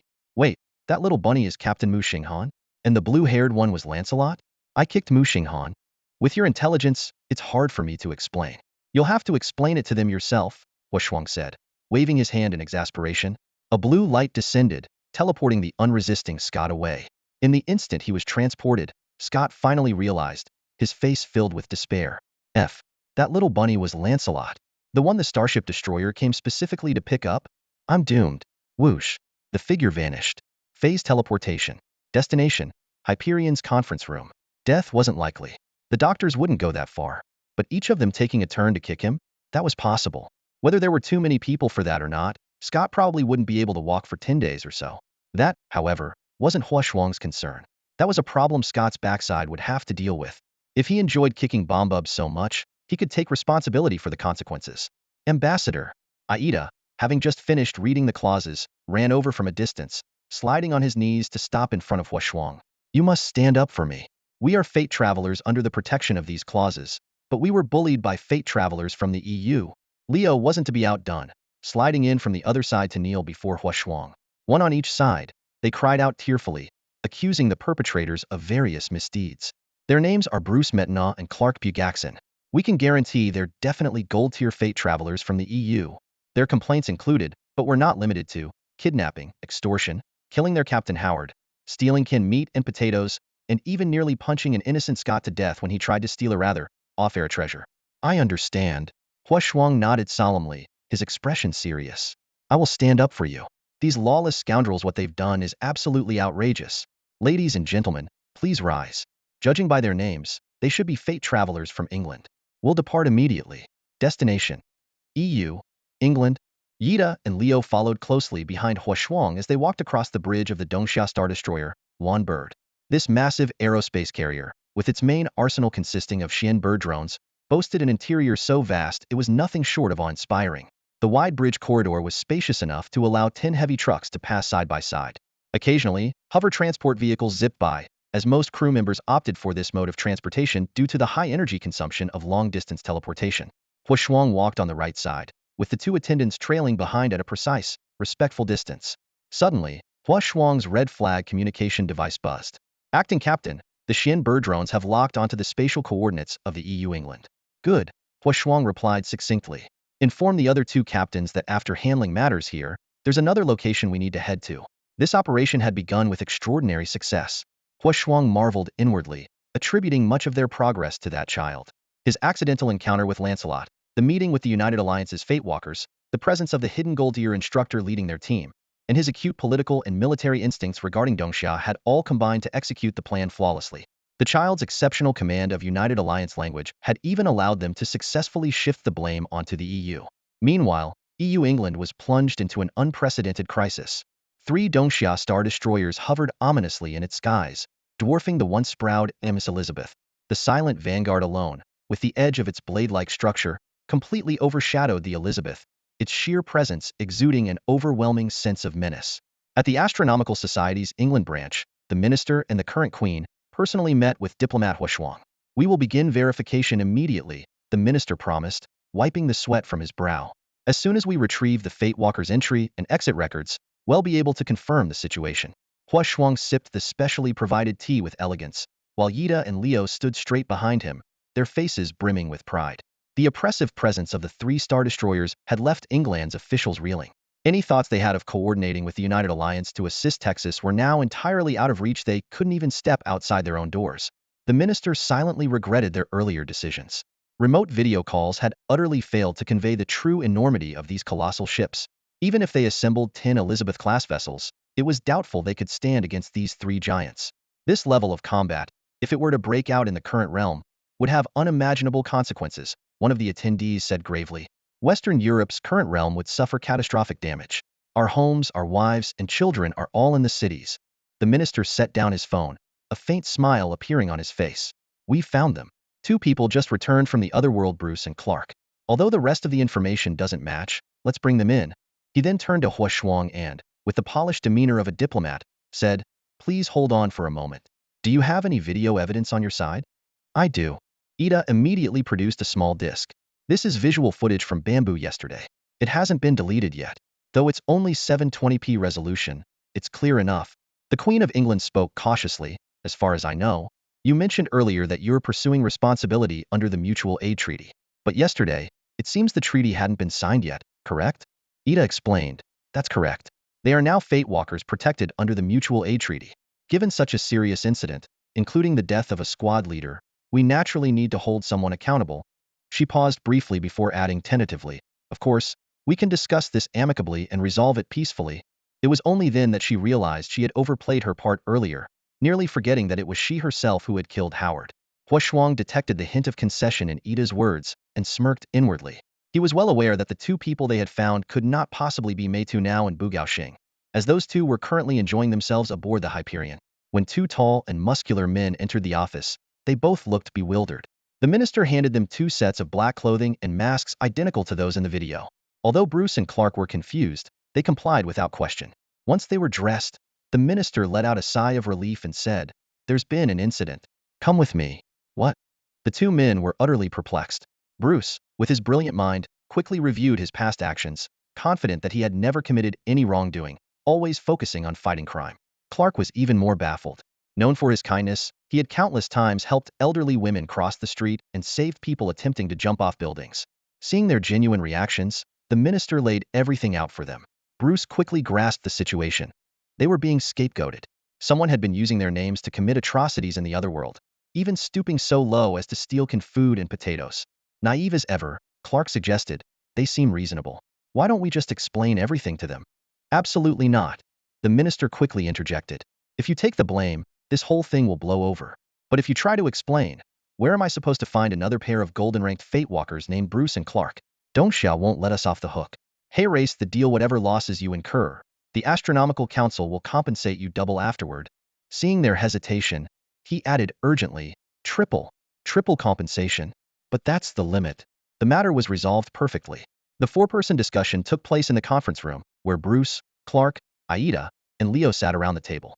Aida cautiously broke the silence, proposing what seemed like a reasonable compensation request. A total of $90,000 for the emotional damages of our 3 active team members. For a golden-tiered Destiny Walker, that shouldn't be much. Bruce shook his head impassively. "No." This curt response left Aida momentarily flustered. Worried that Bruce might expose her for undermining the team captain, she quickly softened her tone. "The amount is negotiable. After all, you were the one who first." Her voice trailed off. Bruce interrupted her with a calm but firm voice. $900,000? What?" Aida's eyes widened in disbelief. "Why should we pay $900,000? We're the victims here." "No," Bruce clarified. It's $900,000 for you as compensation. Before Aida could recover from her shock, Leo had already extended his hand enthusiastically. Great. It's settled then. We won't pursue this any further. He was already calculating in his head. $450,000, what a windfall. As for Scott, who cares? As Bruce nodded in confirmation, Clark was also doing some mental math. $1.8 million, which meant he and Bruce would each receive $900,000.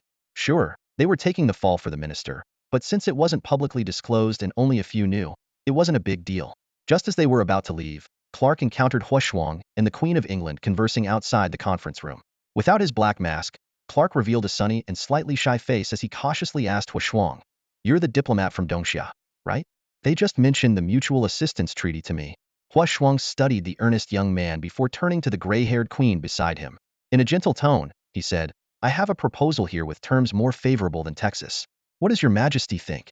The queen glanced out the window at the 3-star destroyers, then down at the treaty in her hands.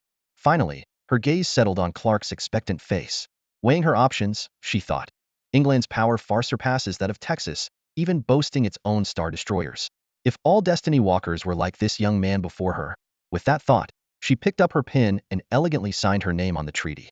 When Elizabeth IV and the EU England signed the Mutual Assistance Treaty with Dongxia, Huashuang solemnly bowed.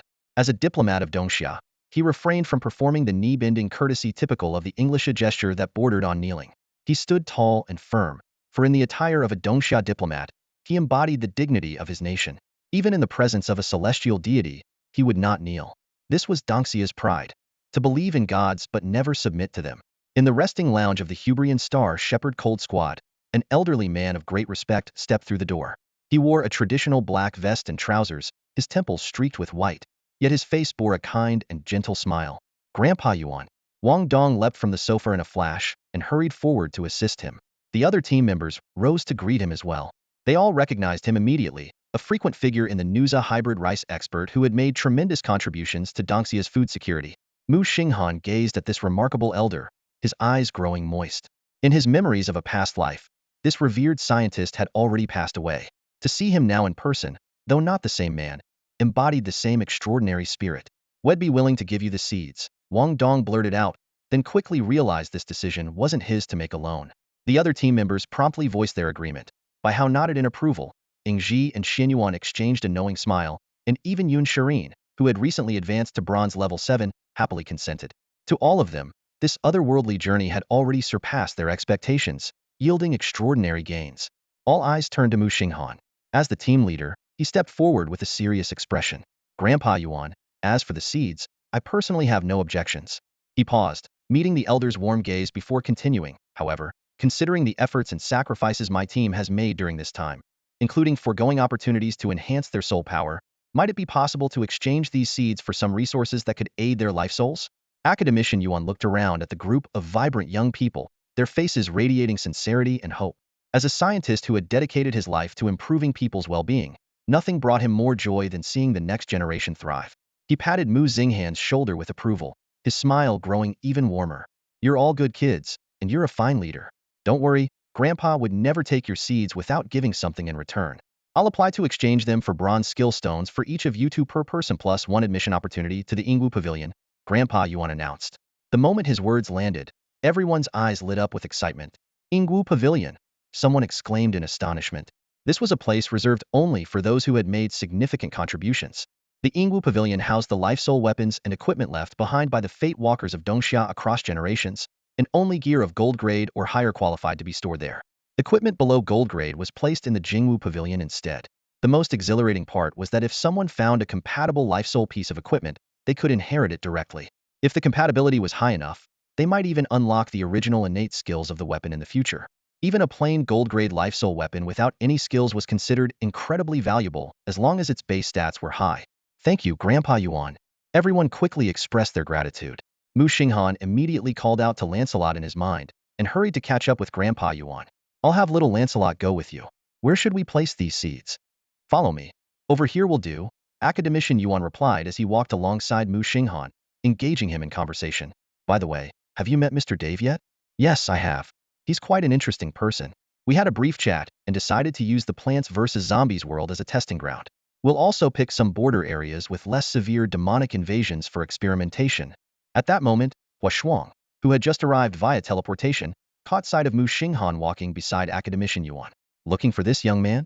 Academician Yuan asked.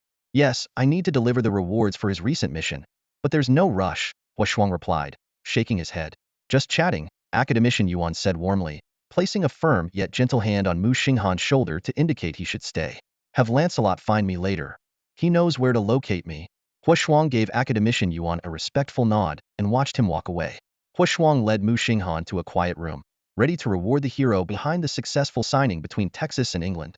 Inside the room, Hua Shuang took out a delicate red box from his pocket and solemnly placed it in front of Muxing Han. This is the Dawn Honor Medal, Hua Shuang said as he opened the box, revealing the medal adorned with an intricate design of sunlight and crossed swords. The rank of Major was clearly engraved on it. With this medal, you have the authority to requisition 4 elite silver squads from any Night Watch Bureau or Dawn Bureau within Dongxia's territory, unconditionally. If elite squads aren't available, you can move down the ranks, Hua Shuang explained. In the future, if Dongxia's Night Watchers set up operations in Texas or England, this authority will still apply. However, for now, I'd advise against heading to Western Europe. The situation there is still too unstable. Muxing Han accepted the box with both hands, his eyes glimmering with excitement. The sheer magnitude of this authority stirred his heart, but even more so was the honor symbolized by the medal. Oh, and, Hua Shuang added with a grin, since your work involves things best kept under wraps, don't expect a public announcement for this reward. Just enjoy it quietly. Heh, got it, got it. Muxing Han carefully tucked the metal box into his pocket, as if cradling a warm glow. Hua Shuang continued, besides that, I've also secured for you the qualification to obtain a silver-grade skill stone and an opportunity to craft an otherworldly weapon at the Black Steel Guild. However, you'll have to figure out the materials yourself. The Black Steel Guild? Muxing Han's eyes lit up. You mean the craftsman organization from the Monster Hunter world? The one known for making weapons and Eva? Muxing Han felt a surge of anticipation. Equipment forged from ice-cursed dragon materials was like a dream come true for him. Although single-handedly conquering England was still a distant goal, just thinking about the effects of that gear made him unable to contain his excitement. The 4-piece set's frost condensation effect was nothing short of perfect. The blade, while sheathed, would continuously accumulate cold energy, emitting distinctive sounds as the energy built up to its peak, ready to unleash a biting frost. Once drawn, the accumulated cold energy would significantly enhance damage until it was completely depleted. Not only was this effect practical, but most importantly, it was incredibly stylish, something that mattered deeply to a katana wielder. Bro, how many silver skill stones can I get as a reward? Muxing Han asked eagerly. 1. Hua Shuang replied curtly. Just 1. Hua Shuang chuckled. Don't forget your destiny, little brother. Getting even 1 is already a reward for your great achievements. The main rewards aren't really about skill stones. Can I exchange it for bronze skill stones instead? I'm not picky, Muxing Han said pragmatically. For him, having multiple lower-tier skills was more practical than a single high-tier one. Besides, skill stones seemed to only work for drawing skills from the joyful skill pool. Recently, he had noticed that Xiaohuo was producing skill cores at an unusually fast rate. Both he and Lancelot had more than enough to level up, which left him puzzled. Where was she getting so much joyful energy? All right, 3, Hua Shuang said, raising his hand and pulling 3 bronze skill stones from his personal storage, placing them on the table. This level of reward was within his authority to decide, unlike silver-tier rewards, which required an approval process. Thanks, uncle, Muxing Han said with a grin. Combined with the skill stones coming from Grandpa Yuan, he now had 5. A bold idea crossed his mind, plan to consult Xiaohuo to see if there were any special ways to use them. While skill stones were typically tied to the joyful skill pool, it seemed that their connection to his fate soul wasn't entirely rigid. He began pondering his output potential. While the Star Source Fate Soul included various weapons and auxiliary outputs, and had an extensive skill library, he wanted to explore other Star Souls. He recalled the concept of constellations from a past life game and wondered if he could find a Fate Soul with the same name. As Hua Shuang prepared to leave, he added, the compensation from those American Union folks is in US dollars, which isn't very useful here. I've converted it into the equivalent of 1 silver-tier Fate Soul orb per person. When you return to the real world, someone will deliver it. The reward of a silver-tier Fate Soul orb filled Muxing Han with gratitude. It was a strategic resource capable of storing soul power, greatly enhancing endurance in battle. Not long after, Wang Dong handed 2 bronze-colored glass orbs to Muxing Han, who had just returned. Grandpa Yuan sent someone to deliver these skill stones. These are yours. Got it, Muxing Han said, taking the glass orbs. He found a sofa, lay down, and closed his eyes. Xiaohuo, I'm here. Let's see if this little trick works. As Muxing Han stepped into the mirror space, He immediately noticed Xiao Huahua floating in front of him, her delicate fingers playfully poking at his cheek. Hey Xiao Huahua. Muxing Han greeted her. I wanted to ask, the skill stone previously said it could only draw from the joyful skill library. But what if I want to draw for a different destiny soul? Xiao Huahua looked at him with a mischievous smile. Little blue hair, what should you be calling me? Great Xiao Huahua. Muxing Han's eyes lit up, and he quickly clasped his hands together, speaking in a slightly pleading tone. Dearest great Xiao Huahua, please help your little blue hair. This poor blue hair always holds the team back because of low output, making everyone angry. I'm so frustrated I could cry and throw a tantrum. Boo-hoo-hoo. If Wang Dong were present to hear this, he might have immediately slammed a tower shield into Muxing Han's face. After all, the image of Muxing Han's earth-shattering punch obliterating zombies was still fresh in everyone's memory. Seeing how cooperative he was being, Xiao Huahua beamed and tilted her head proudly. It's not impossible, but you'll need 2 skill stones to specify a destiny soul for a joyful skill draw. The soul crystal core consumption remains fixed. Are you sure you want to try? Absolutely, absolutely. Muxing Han nodded repeatedly. I just want to see if that destiny soul is available. They won't charge me if it's not, right? It won't be unavailable, Xiao Huahua giggled. Clearly, you don't realize how comprehensive Lord Aha's skill library is. But let me warn you, a single word difference can lead to vastly different outcomes. It's best to have a clear example of the destiny soul's trajectory before you draw. It'll increase your chances. No problem, I just want to give it a shot. Muxing Han suppressed his excitement.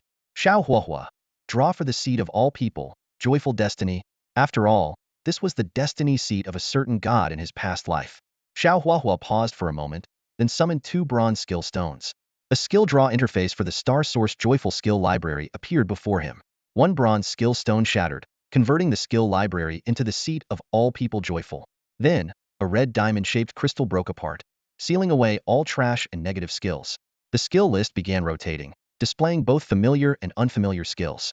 Muxing Han stared at the display with growing excitement. The destiny seat of a god, surely, even its basic attacks would represent the pinnacle of mortal abilities. When the pointer finally landed on Ultimate Art Dream One Heart, Muxing Han nearly cried tears of joy. Wasn't this the legendary Thunder God's ultimate move? The one that summoned a lightning blade from a well-endowed chest, capable of slicing through space and shattering curses with a single strike? However, as the skill description appeared, Muxing Han froze. These skills seem to have been locally adapted. Ultimate Art Dream One Heart. A restricted active skill in the Ultimate Art category. Continuously using skills consumes soul power, which fills the ultimate gauge. Once the gauge is full, the Ultimate Art skill Dream One Heart can be activated. The description of the skill Dream One Heart appeared before Muxing Han's eyes. Pull out the Dream One Heart corresponding to your fate from your chest to gain attribute boosts matching your destiny. The effect lasts for 3 minutes, but after the ultimate ends, the user will enter a 10-second weakened state. However, the last line of cold text froze the joy on his face instantly. Current user's chest size is too small to use. What? Are you kidding me? Discriminating against flat chests? Huh? Am a guy? For crying out loud. Muxing Han suddenly realized. Oh, come on. How did I not think of this? Xiao Huahua burst into laughter, rolling around in the void. Ha ha ha. Unable to use. Am dying over here.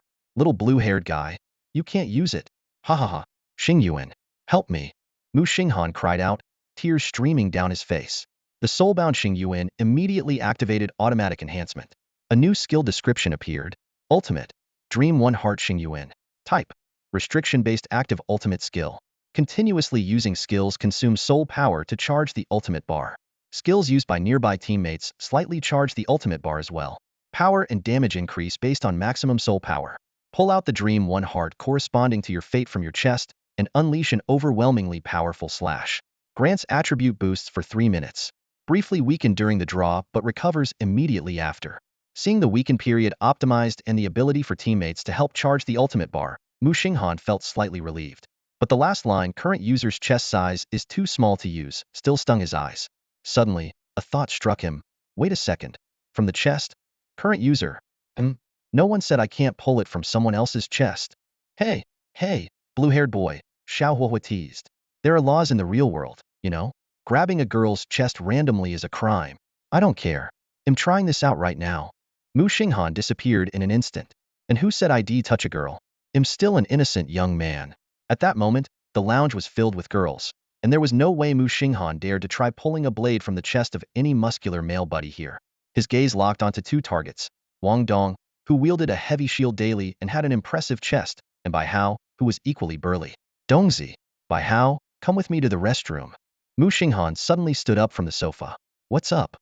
Wang Dong followed without hesitation. Okay. Bai Hao hesitated for a moment, but ultimately trusted that the captain had a good reason. After all, aboard Hyperion, a research-class starship, they didn't even have private rooms. Wang Dong and Bai Hao followed Muxing Han into the men's restroom. The restroom on the Hyperion was equipped with standard sit-down toilets, and the stalls felt exceptionally compact. You first. Muxing Han pulled Wang Dong into a stall, casually shutting the door behind them. Bai Hao, wait outside for a moment. I brought you guys here to test out a new skill I just acquired. Got it, Captain. Bai Hao obediently stood guard outside the stall. Wang Dong, with his 6-foot frame and muscular build honed from training, nearly filled the cramped stall to capacity. Looking puzzled, he asked, what kind of skill needs to be tested in a restroom? Muxing Han leaned against the toilet lid. His head lowered as tears began to fall. The skills that could be tested in such a confined space were indeed limited. Couldn't exactly belt out the singer in here. As for dancing lantern parade, trying to dance in this small stall would probably result in Wang Dong being knocked into the next stall. Only wailing cry seemed suitable for the situation. Bro. Wang Dong, watching Muxing Han suddenly start crying, leaned in close and whispered in a panic. What kind of messed-up skill did you draw? Tell your buddy about it. I got a new ultimate skill. It needs soul energy to charge. Do you have any skills that can release soul energy? Muxing Han stepped back, startled by Wang Dong's sudden proximity and concern. Oh, that's all it is. Wang Dong suddenly understood and snapped his fingers, instantly activating his spiked shield. With a loud thud, the sudden appearance of the spikes sent Muxing Han crashing into the toilet. Clutching the back of the toilet for support, he turned and complained, Are you insane? Why would you activate a spiked shield in such a small space? Didn't you say you needed a skill that releases soul energy? Wang Dong quickly deactivated the shield. After some discussion, they decided that neither the taunt skill nor kinetic collision was suitable for use in such a confined area. Muxing Han resolved to stick with wailing cry. He stood up and began channeling soul energy into the toilet. However, he quickly realized that the skill not only consumed soul energy but also drained a lot of water. Bai Hao, Captain, I'm here. Go to the lounge and bring me a few bottles of water. Before long, Bai Hao passed several bottles of mineral water through the gap above the stall. Thankfully, the Hyperion's restroom was practically 5-star quality clean, fresh, and comfortable. While replenishing his hydration, Muxing Han continued channeling his skill into the toilet. He could feel the progress bar in his mind gradually filling up. Finally, it seemed to reach completion, accompanied by a faint, ding sound. Muxing Han turned back to his slightly tense best friend, Wang Dong, and noticed an astonishing phenomenon appearing on his chest. A faint, amber-colored dagger hilt seemed to emerge from beneath his collar, as if an orange-yellow, solid blade of protection was hidden within his chest. The part where the blade met his skin appeared translucent, clearly indicating that this mysterious dagger was formed from pure energy. Impressive. Muxing Han's eyes lit up, and he instinctively reached out to grab it. Wait, no. Wang Dong quickly stepped back in panic, bumping heavily into the cubicle door. He was all too familiar with that fiery look in his best friend's eyes. It was the same as when Muxing Han spotted his favorite action movie actress. The sight of those slender fingers reaching for his chest sent shivers down his spine. Bro, calm down. We've been brothers for almost 20 years. I don't want to start calling you something else after this. Wang Dong desperately tried to dodge. What's wrong with you?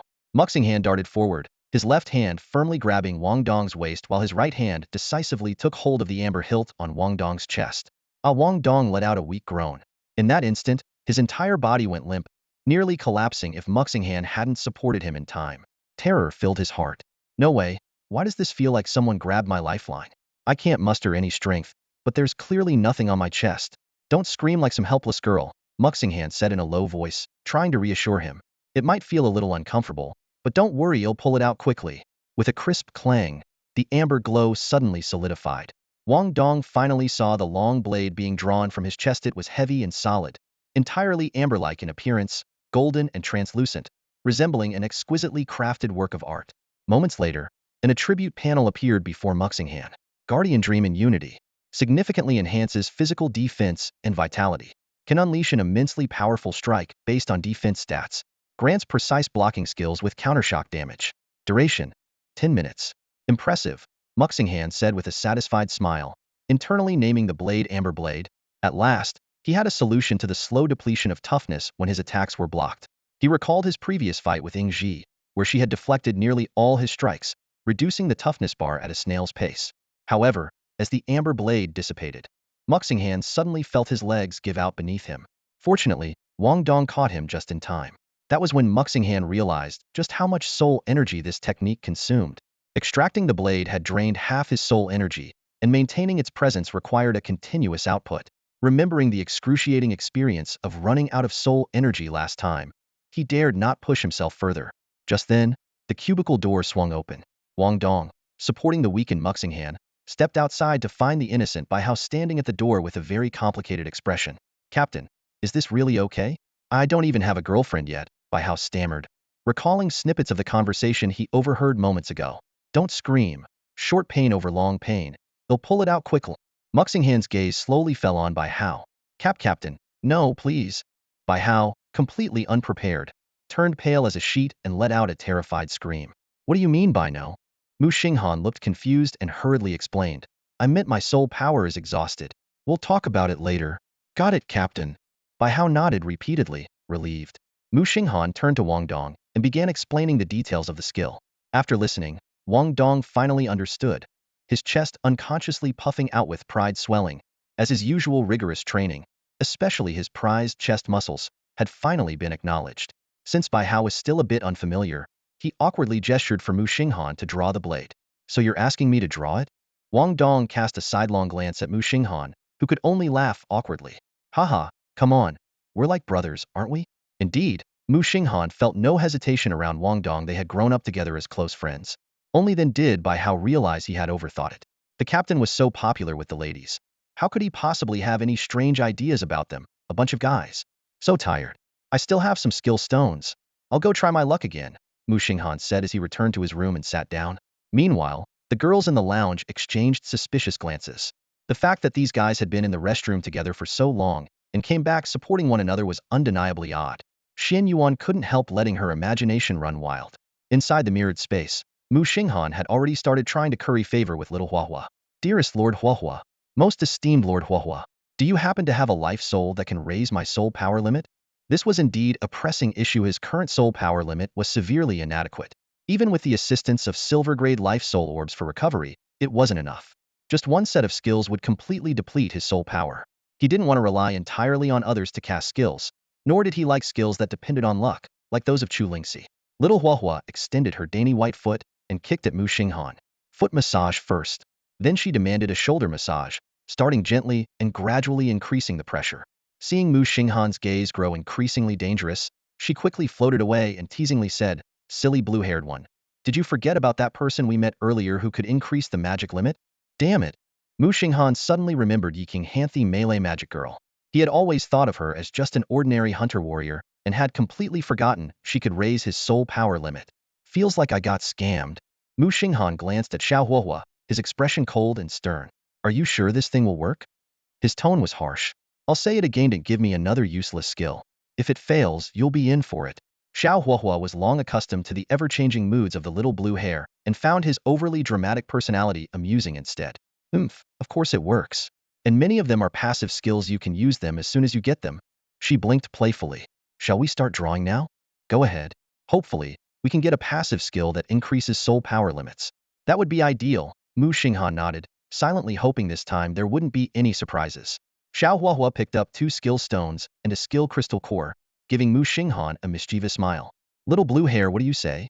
"Magic. Magic." Muxing Han's face turned red with embarrassment, feeling utterly humiliated. But then he thought, fine, it's just a passive skill. No one else will know anyway. Magical Girl Life Soul, Joyful Destiny, Draw.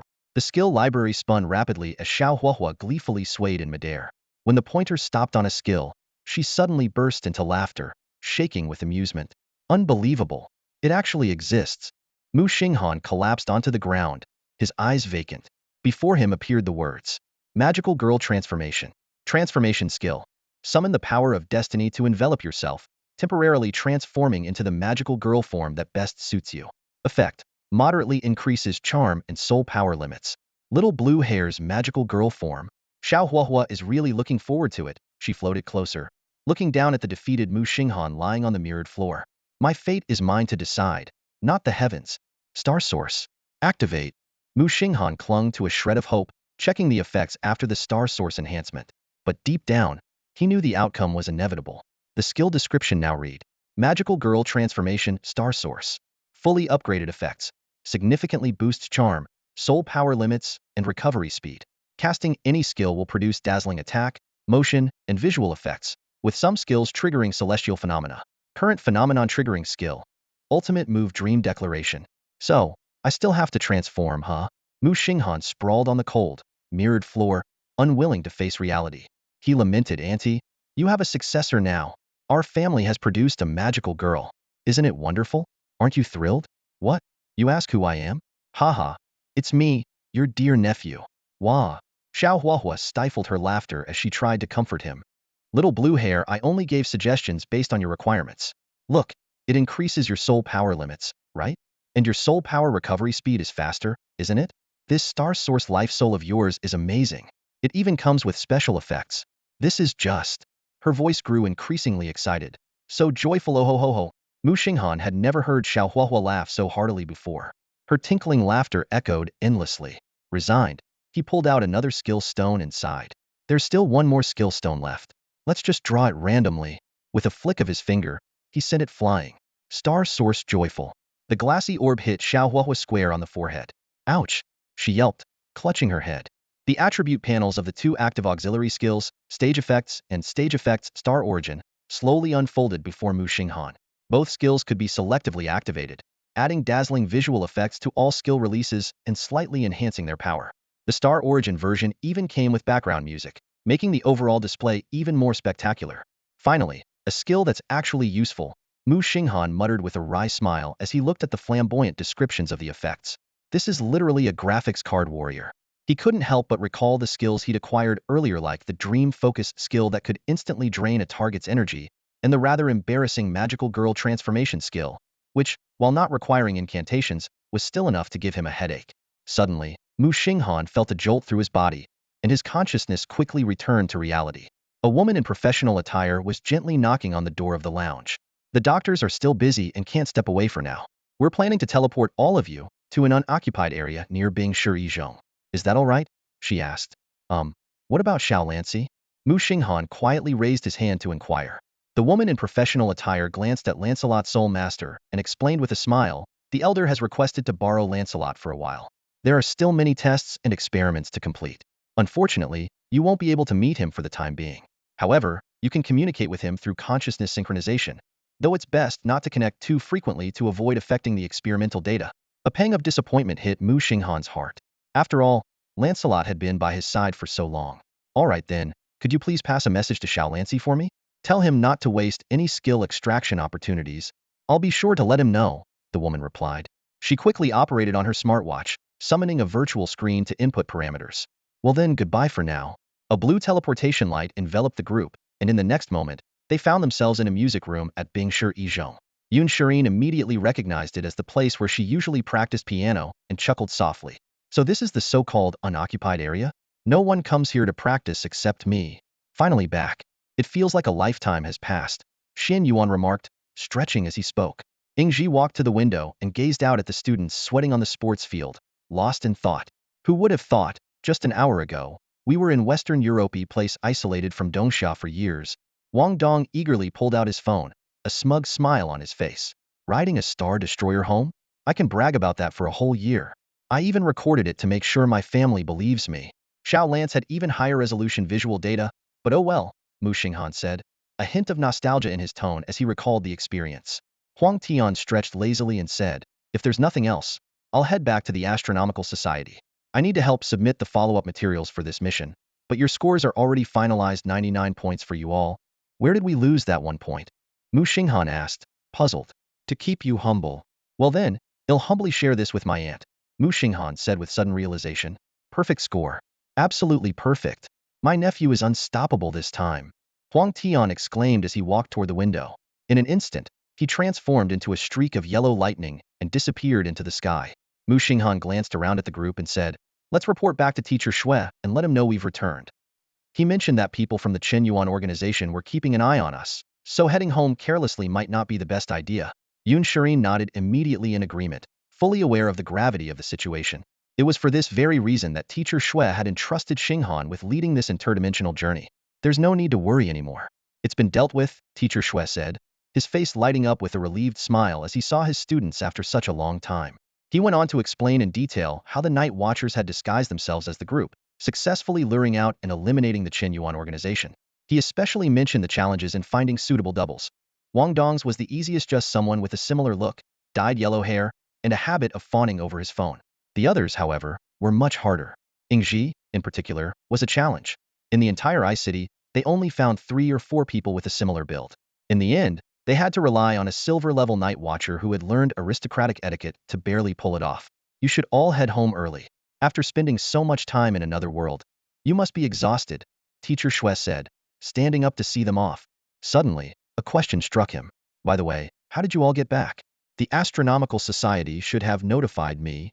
Teacher, you might not believe this, Wang Dong said, his face brimming with excitement. We came back on the Hyperion. Shuehechen froze on the spot, as if someone had cast a spell on him. These kids, in just half a month, had managed to come into contact with something as high-level as a star destroyer? Ahem, teacher. It's a long story, Muxing Han said, clearing his throat, clearly not wanting to delve into the details. As the group said their goodbyes and began to leave, Muxing Han suddenly remembered something. He called out to their retreating figures. Don't forget to meet at school tomorrow morning. We're heading to the demonic caverns for training. Seeing Xinyuan Xiaoxiao drag Yingji away at a faster pace and Wang Dong pretending not to hear, Muxing Han sighed and added, the latest you can come is the day after tomorrow. You're all at Bronze 8 now. After reaching Bronze 9. You can rest as much as you want. Ye Zioxiao's excited voice echoed from the distance. Got it, Yingji replied gently. Sure, Wang Dong responded half-heartedly. Late at night, in a 24-hour convenience store, Muxing Han, with his striking blue hair, was leisurely wandering through the aisles. His shopping basket was already piled high with discounted instant meals, self-heating hot pots, and self-heating rice. Recently, his bank account had received a small sponsorship from a friend in another realm. While it wasn't a fortune when divided among his whole team, it was enough to ensure they wouldn't go hungry. Tomorrow, we leave. The next time we're back, it'll probably be just before the demonic invasion, Muxing Han thought to himself, casually picking up another discounted item. Suddenly, a familiar voice broke through the quiet hum of the store.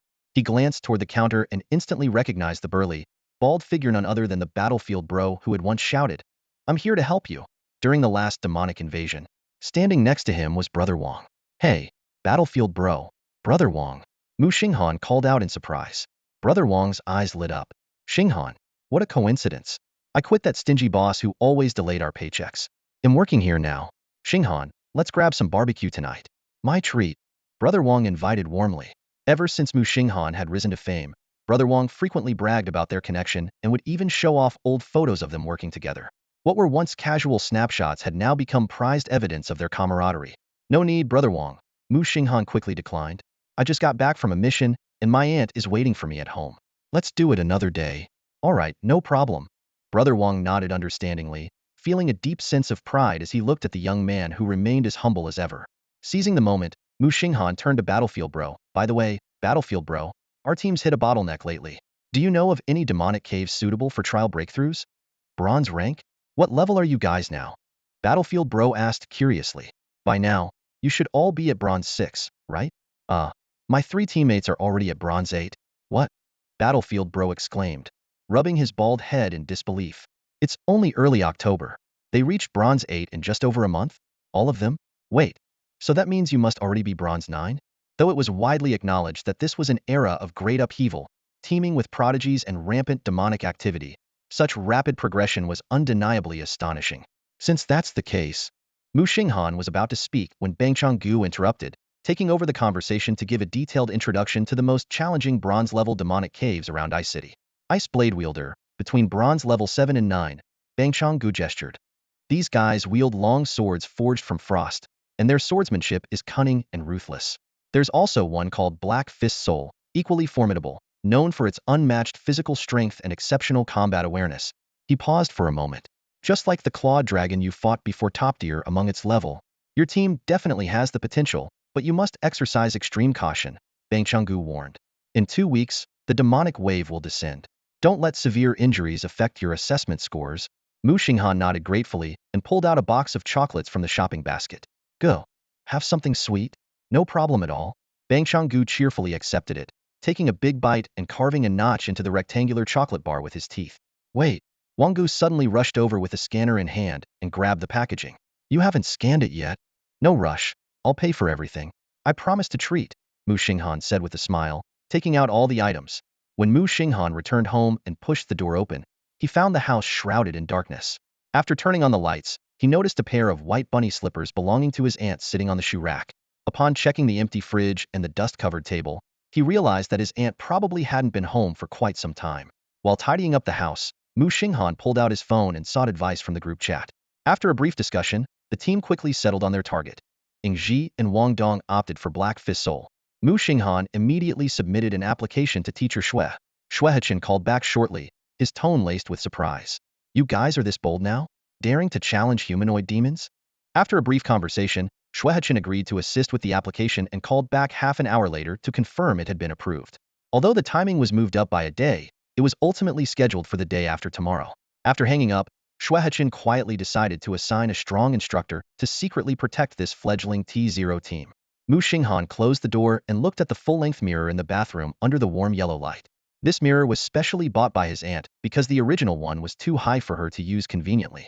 He took a deep breath, staring at his reflection as his emotions gradually steadied. He kept convincing himself, this is just a transformation skill, nothing unusual in this world.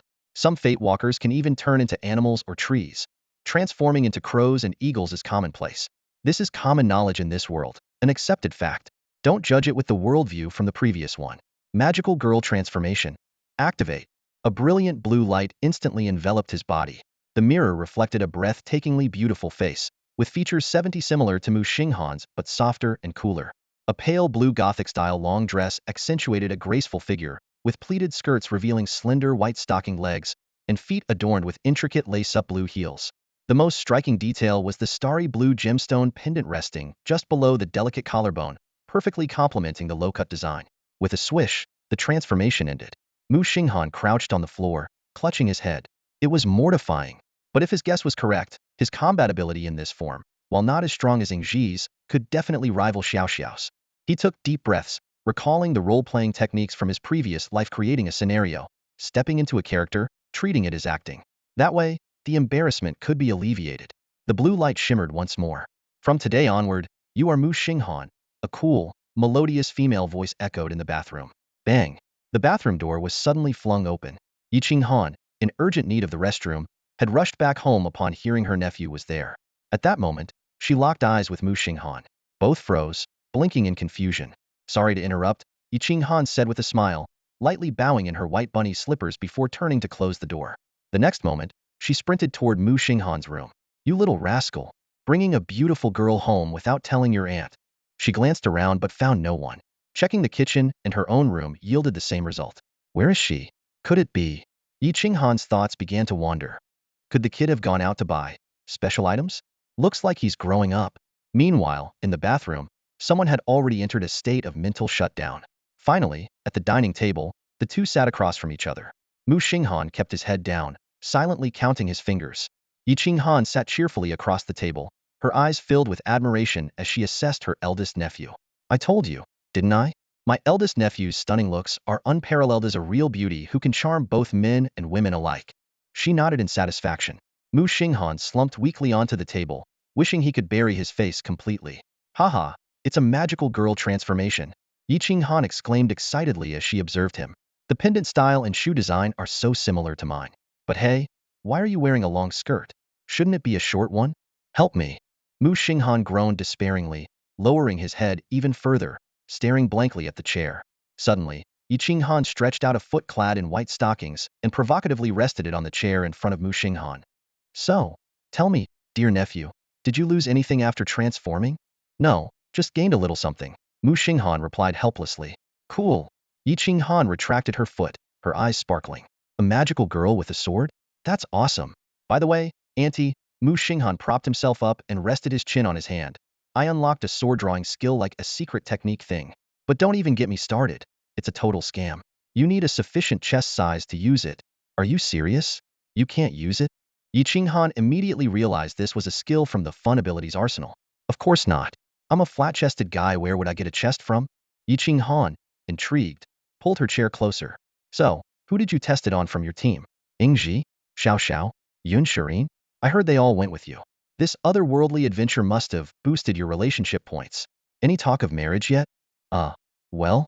Wang Dong, Muxing Han muttered awkwardly. Oh? Yi Qinghan's eyes widened in shock. Wait, are you coming out? I'm not coming out with anything.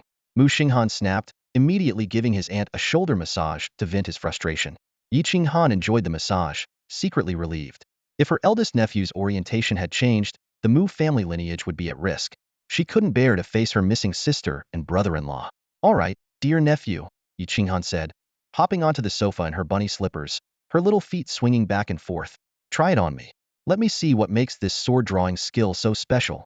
Muxing Han started demonstrating his skills. Lantern dance, lone warrior, tears overflow. The entire room was instantly filled with stage effect spotlights, background music, drum beats, and piano melodies all in sync. After finishing a round of skills, he discovered something extraordinary. His gaze involuntarily drifted to Yi Qinghan's chest, where a slight curve was visible. Through her thin dress, he could vaguely make out the outline of a child-sized, milk-white sports bra. What is it? Have you finally noticed your auntie's mature charm? Yi Qinghan teased, puffing out her chest proudly, twirling a strand of hair by her ear. A blush appeared on her youthful-looking face. Little Xingxing is growing up, realizing that his auntie is a very charming, mature magical girl too.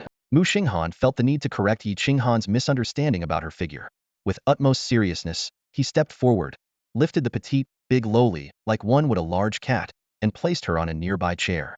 Then, with a leap, he flopped onto the sofa, burying his face into a pillow, his shoulders shaking uncontrollably. Hey, dear nephew, say something. Draw the sword already. I'm ready. I don't even mind feeling weak afterward. I just want to see what the sword drawing looks like. Yi Qinghan anxiously tugged at the pillow. Through his laughter, Muxing Han managed to choke out, haha, chest size too small. Can't draw the sword? I'm dying. Turns out it's not just me. Not a gender thing either, it's pure family genetics. I finally get it. Haha. I'm so mad. Yi Qinghan's fury erupted like a rocket, her whole body spinning upward like a human missile. She locked her target on Muxing Han, who was lazily sprawled on the couch, and launched a full-force attack. Take my magical girl flying kick. Ouch. My back. Muxing Han yelped in pain. Now take my magical girl punch. That's still a kick. Don't step on my face. Ugh. How dare you complain about me? Magical girls are pure and flawless. Not dirty at all. You can't dislike me. I'll step on you more. Yi Qinghan twirled midair, delivering a series of relentless strikes. All right, I was wrong. Please stop, auntie.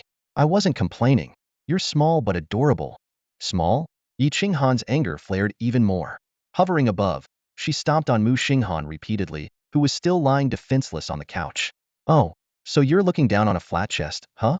Well, you're no better, you can't pull it out either. I'm a guy. Shut up. Oddly enough, the increasing pressure of her stomps brought Muxing Han an unexpected sense of comfort, perhaps a peculiar benefit of his eternally youthful and enhanced physique. Even Wang Dong can do it. Yi Qinghan fumed. Well, I can't. It's based on chest size. Wang Dong's physique is much more robust. Shut up. Yi Qinghan immediately activated her magical transformation. Under the moonlight, her stunning ice blue dress reappeared, draping over her figure once more. How about now? She asked, eyes brimming with anticipation. Muxing Han turned to look, carefully avoiding anything he shouldn't see, and evaluated seriously. Before the transformation, it was 89. Now it's 98. Still can't pull it out. Auntie is the cutest in the world, he quickly added, but it was already too late. Yi Qinghan instantly caught the implication behind his words. Her fury ignited again, like an enraged cat with its fur standing on end. Still can't pull it out, huh? What kind of useless skill is this? Stop underestimating me. Today, this magical girl senpai will teach you, the magical girl kohai, a proper lesson. It's the skill library of pleasure, not my fault. Auntie, maybe you can scold Aha instead? Muxing Han raised his hand weakly, looking thoroughly wronged. I'll scold him just the same if he shows up in front of me. What kind of garbage skill is this? Before she could finish her rant, the sound of laughter echoed through the room. On the dining table, a redan black jester box materialized out of thin air. I'm here. Go ahead. Aha's voice resonated directly in both of their minds. Yi Qinghan froze on the spot. She glanced down at Muxing Han, who was still pinned under her foot, and swallowed nervously. Muxing Han nodded, confirming her realization. In an instant, Yi Qinghan withdrew her aggressive stance and gently landed on the couch. She gracefully smoothed her messy hair, sat with her knees neatly together, and dispelled her magical girl form. Slipping back into her bunny slippers, she forced a polite yet awkward smile. Her tone was soft and courteous as she asked, "Would you like some tea?" While she maintained a calm exterior, her mind was in utter chaos. Muxing Han was screaming internally, "I'm doomed, doomed, doomed. This is the end. Help, help, help. Oh my god. Oh my god. Oh my god." The clown box suddenly paused as if amused by her reaction and began swaying cheerfully. It seemed to be in a very good mood. That box must be leaking. No matter how much it drinks, it spills it all. Muxing Han quipped mercilessly from the side. Muxing Han stood up stiffly, like a mechanical puppet, and said with a rigid motion, "Forget it. You guys keep playing. I'm out." No sooner had she spoken than Aha suddenly exploded with a loud bang, scattering countless streamers into the air before they disappeared without a trace. It just pops up to startle people. Don't ask why. It's simply joy. Muxing Han collapsed onto Muxing Han, finally letting out a long sigh of relief as her nerves settled. Auntie?" Muxing Han said quietly. "I just remembered something. Don't move." Muxing Han shot him a glance. Seeing his nonchalant expression, she asked in surprise, "Don't tell me you're in frequent contact with the star god?" Most people wouldn't encounter a star god's manifestation even once in their lifetime, let alone converse with one directly. Lying on the floor, Muxing Han explained, "Aha is different from the other star gods. He's pretty down-to-earth. We're basically buddies." Muxing Han mimed, zipping her lips. "He'll never badmouth the joyful star god Aha in front of you again." That was terrifying. She paused. Aha wouldn't happen to be keeping tabs on his dear nephew in real time, would he? That wasn't exactly the case. It was just that recently, Muxing Han had been involved in so many amusing incidents that Aha, observing through little sparks of starlight, found him highly entertaining. So Aha decided to show up in person, coincidentally overhearing Muxing Han's remarks, which prompted his appearance. "I'm hungry. Make something delicious for your dear aunt," Muxing Han demanded, pointing to the uncollected shopping bags on the floor as she got to her feet. All right, Muxing Han replied, getting up. "I want to hear you sing." Muxing Han followed him into the kitchen. "How did I not realize before that my nephew has such an amazing voice? If I'd known, I'd have made you sing for me every day." Okay, Muxing Han began preparing the ingredients. If his aunt hadn't come back, he would have just thrown together something simple. "I want to hear Shimmering Light." Muxing Han leaned against the kitchen doorway. "The one you sang on Demon Night? I even downloaded that video and watch it on repeat." While cracking eggs, Muxing Han began singing, "Your gaze holds all of time. Wow, wow, wow. 1,000 times better than the video." Muxing Han's eyes sparkled. This part, that high note is divine, absolutely stunning. "After the demon invasion, I acquired a vocal skill," Muxing Han explained. The skill, Resonance, Star Source, was practically a divine ability outside of combat. Last time, had only used falsetto. Now, he could perfectly emulate the siren-like voice of a legendary singer from his past life. Leaning against the doorframe, Muxing Han watched Muxing Han bustling around the kitchen. A warm, proud smile spread across her face. The little star she once knew had grown up so much. "By the way, Auntie," Muxing Han said while continuing his work, "he'll be heading to the demon cavern for a trial the day after tomorrow. Not sure when he'll be back, but he'll definitely return before the next demon invasion." "Leaving again? Huh?" Muxing Han sounded a little down. It felt like their roles had reversed. She used to be the one he waited for to come home. Now, she found herself waiting for him to return. When Muxing Han had gone on interdimensional trips before, she didn't even want to go back home. "All right then, little star, stay safe.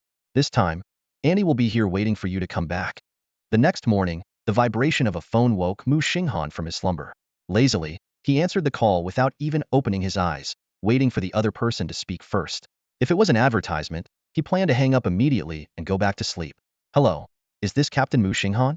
A polite voice came through the phone. "I'm an assistant to Academician Yuan." Muxing Han instantly snapped awake, sitting up in bed. Yes, hello.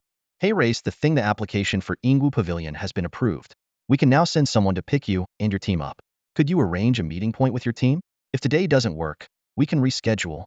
Please hold on, they'll get back to you in 10 minutes. Muxing Han quickly ended the call, his fingers flying as he created a discussion group and initiated a group voice call. Once all the team members' icons lit up, he excitedly announced, "The Ingwu Pavilion application has been approved. Let's meet at the school." Not long after, a sleek black luxury bus departed from Bingxi. Yun Shirin, drowsy, leaned against Xinyuan Xiaoxiao's arm, her head bobbing slightly. She had originally planned to take the day off to rest but had stayed up late last night practicing the guqin, hoping to prepare a few pieces to accompany Xinghengage during the night of demonic descent. Yet, When she received the voice call invitation, she immediately agreed to join. Shireen, if you're tired, just sleep. They'll wake you when we arrive, Xinyuan Xiaoxiao said gently, letting Yun Shireen rest her head on her lap while softly patting her back.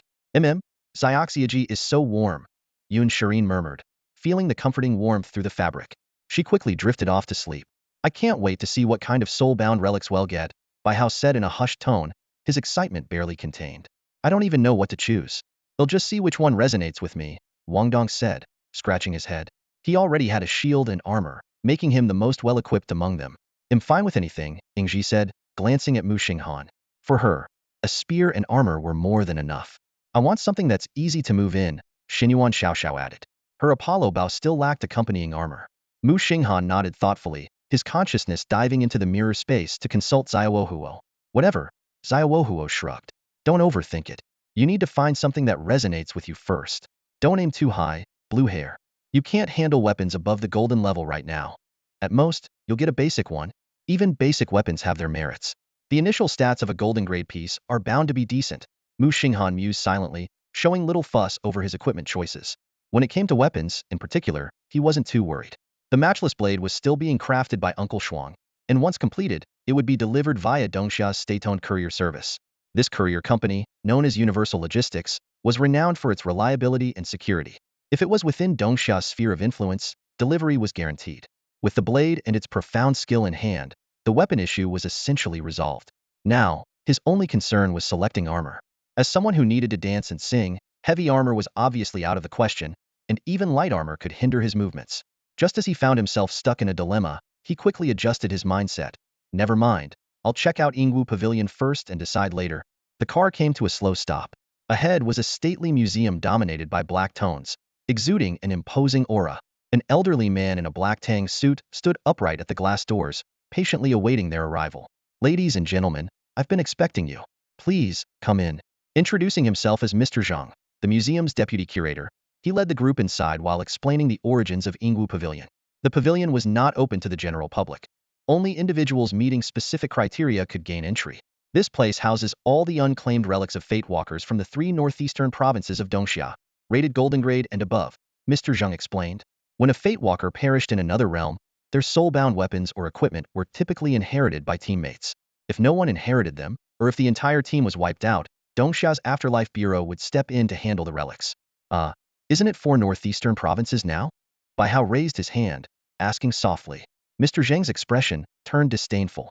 Sakura province? They don't deserve to be included. They have their own storage facility and don't share ours. He then delved into the history of Sakura province. Back in the day, during the demonic invasions, Sakura Nation displayed an appalling mix of arrogance and hesitation. On one hand, they longed for assistance. On the other, they couldn't bring themselves to ask for it. When the United Alliance was overwhelmed with its own troubles, they resorted to blaming Dongxia for not extending aid. By the time Dongxia recovered from the demonic onslaught and began providing humanitarian relief to smaller neighboring nations, Sakura Nation found itself deliberately overlooked. They launched a wave of protests, accusing Dongxia of discrimination. But Dongxia, preoccupied with aiding other nations, paid no attention to their outcry. Thus, due to the absurd pride of its leadership, Sakura Nation missed its best chance for rescue. The number of Fate Walkers within its borders dwindled, and the situation worsened by the day. To make matters worse, during this period, the east and west of the present world were conceptually severed by the demonic forces, completely cutting off Sakura Nation's contact with the United Alliance. In the end, under immense pressure, Sakura Nation's leadership had no choice but to swallow their pride. They bowed deeply to Dongxia, earnestly pleading for help to avert the nation's collapse. Dongxia eventually agreed to provide aid, considering the innocence of the civilians. They quickly mobilized 3 patrol squads and hundreds of silver-level units from various regions to assist in the rescue. The significance of this decision was self-evident to all. At that time in Sakura Nation, even assembling a full patrol squad was impossible, let alone deploying silver-level forces. The reinforcements from Dongxia arrived like divine intervention, swiftly quelling the crisis with overwhelming strength.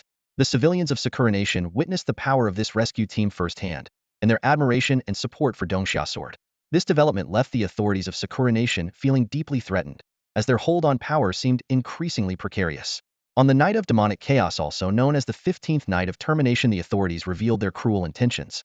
They deliberately assigned all the most dangerous zones, where demonic forces were rampant, to Dongxia's squads to defend, while they themselves sent only a token few security level teams as support. When the dawn of the 16th day broke, the battle's brutality exceeded everyone's expectations. While none of the patrol squad members perished, all were injured. The silver-level units suffered heavy casualties, leaving behind numerous relics that needed to be sent to Jingwu Pavilion. 12 gold-level pathwalkers from Dongxia, who had witnessed the entire ordeal, were furious to the point of grinding their teeth. They jointly reported the situation to Dongxia's higher-ups, only to receive a terse 8-word reply. Handle it as you see fit. Sakura Nation is yours to deal with. These blood-soaked warriors erupted in anger. They stormed into the headquarters of Sakura Nation's authorities, executing all top leaders responsible for issuing the orders. The remaining officials, whether hesitant or uninvolved, had no choice but to align themselves with the Protongxia faction. The events of that night spread quickly, leaving even the locals of Sakura Nation ashamed of their leader's betrayal of Dongxia's trust. They named the operation a righteous act, declaring it had brought a new dawn for Sakura Nation. Some individuals seized the opportunity to advocate for Sakura Nation's integration into Dongxia. Among the most fervent supporters was someone who later became the first governor of Sakura Province, securing autonomous status for the region. From then on, they began learning Chinese and Pinyin, while their original Sakura language was relegated to a dialect. After hearing this piece of history, everyone except Muxing Han displayed shocked expressions. Muxing Han, however, remained calm, as if he had anticipated it all. Such foolishness, some people are truly capable of it. But I hold no grudge against the current residents of Sakura Province. My disdain is solely reserved for those individuals from back then. Elder Zheng let out a deep sigh. That's because I was one of the members of the silver-level rescue team at the time. Muxing Han was momentarily speechless upon hearing this and bowed deeply to the old man. Elder Zheng quickly helped him up. Don't do that. Those granted entry to Yingwu Pavilion are carefully chosen. Either they have impressive military achievements, a solid background, or are descendants of martyrs. I don't deserve such a bow from you. Humanitarian rescue is a fundamental duty, though I regret we lacked the strength back then to personally bring those beasts to justice. Finally, Elder Zheng changed the subject. Children, I'm sorry for sharing so much about the past. Now go take a look at the display cases.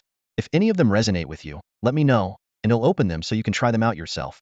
It's no problem at all, Mr. Zheng, the group replied sincerely. Thank you for allowing us to learn about this important piece of history. Muxing Han shook his head and asked Mr. Zheng if there were any other important points to keep in mind. Nothing specific, just maintain a respectful attitude, Mr. Zheng replied, his gaze falling on the solemn rows of glass display cases in the exhibition hall. Inside the cases were various weapons, each accompanied by detailed records of their origins and the life stories of their users. These were the priceless legacies left behind by the martyrs who sacrificed their lives for Dongxia. All right, everyone, Muxing Han said in a low voice to the group, search for any soulbound relics that resonate with you. Dismissed. Seeing the eager expressions of his team members, he knew they had been waiting for this moment. Understood, they responded softly, dispersing to locate the equipment they had noted during the earlier tour. Muxing Han walked slowly along the main path of the hall, carefully observing the display cases on either side. The first item to catch his eye was a dimly glowing long blade. The label read, Nangong Ji Shui Emperor Blade Hunter, Gold Tier Rank 10 Soul Weapon. Born in Dongxia year 1993, perished in an otherworld exploration in 2023. Drew the blade against injustice, drew the blade for the voiceless. Assassinated the tyrannical Emperor Hongwang at the grand ceremony, fell surrounded by enemy forces in the otherworld.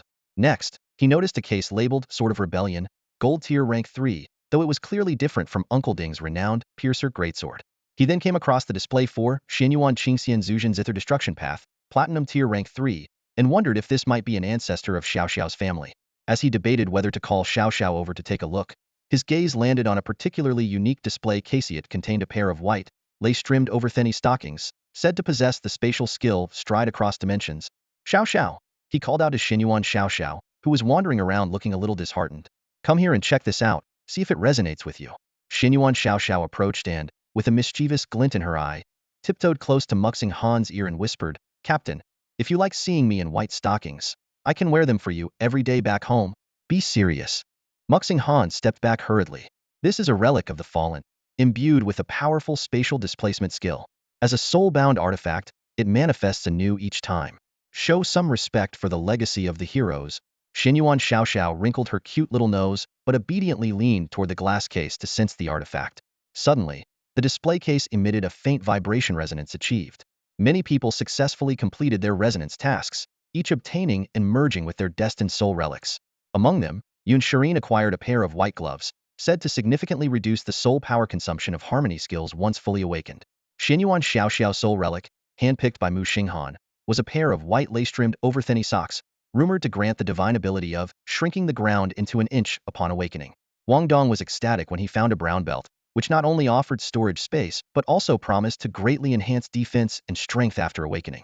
Bai Hao, on the other hand, obtained a moonlight-themed necklace, his joy clearly written all over his face. Still haven't found anything? Muxing Han turned to Yingji, who was also empty-handed. Yingji glanced at her close friend Muxing Han and smiled faintly. Even without the limitation of destiny, there are so few weapons that can resonate with us. Indeed, resonance relics do not need to align with one's original destiny. As long as resonance occurs, the equipment automatically adapts to suit the user's destiny. The two wandered between the exhibition halls, releasing soul power to sense potential resonances. Mr. Zhang, standing nearby, offered words of comfort. Keep looking. I'll wait here until the museum closes. I'll try over there, Muxing Han said, pointing in the direction Yingji had come from. Then I'll check where you were, Yingji replied, heading in the opposite direction. As the sun sank low in the sky, Yingji finally paused in front of a soul relic. It was a pure knight's insignia, a platinum-grade level 7 soul relic belonging to a knight of the timeless Norland order. The display plaque detailed the deeds of this pure knight. He once covered the retreat of thousands of Dongxia soldiers, single-handedly holding off tens of thousands of the progeny remnants. His final words remain inscribed there to this day. Our duty is to protect the seeds of beauty, to stand before them and shield them from everything. Your civilization amazes me.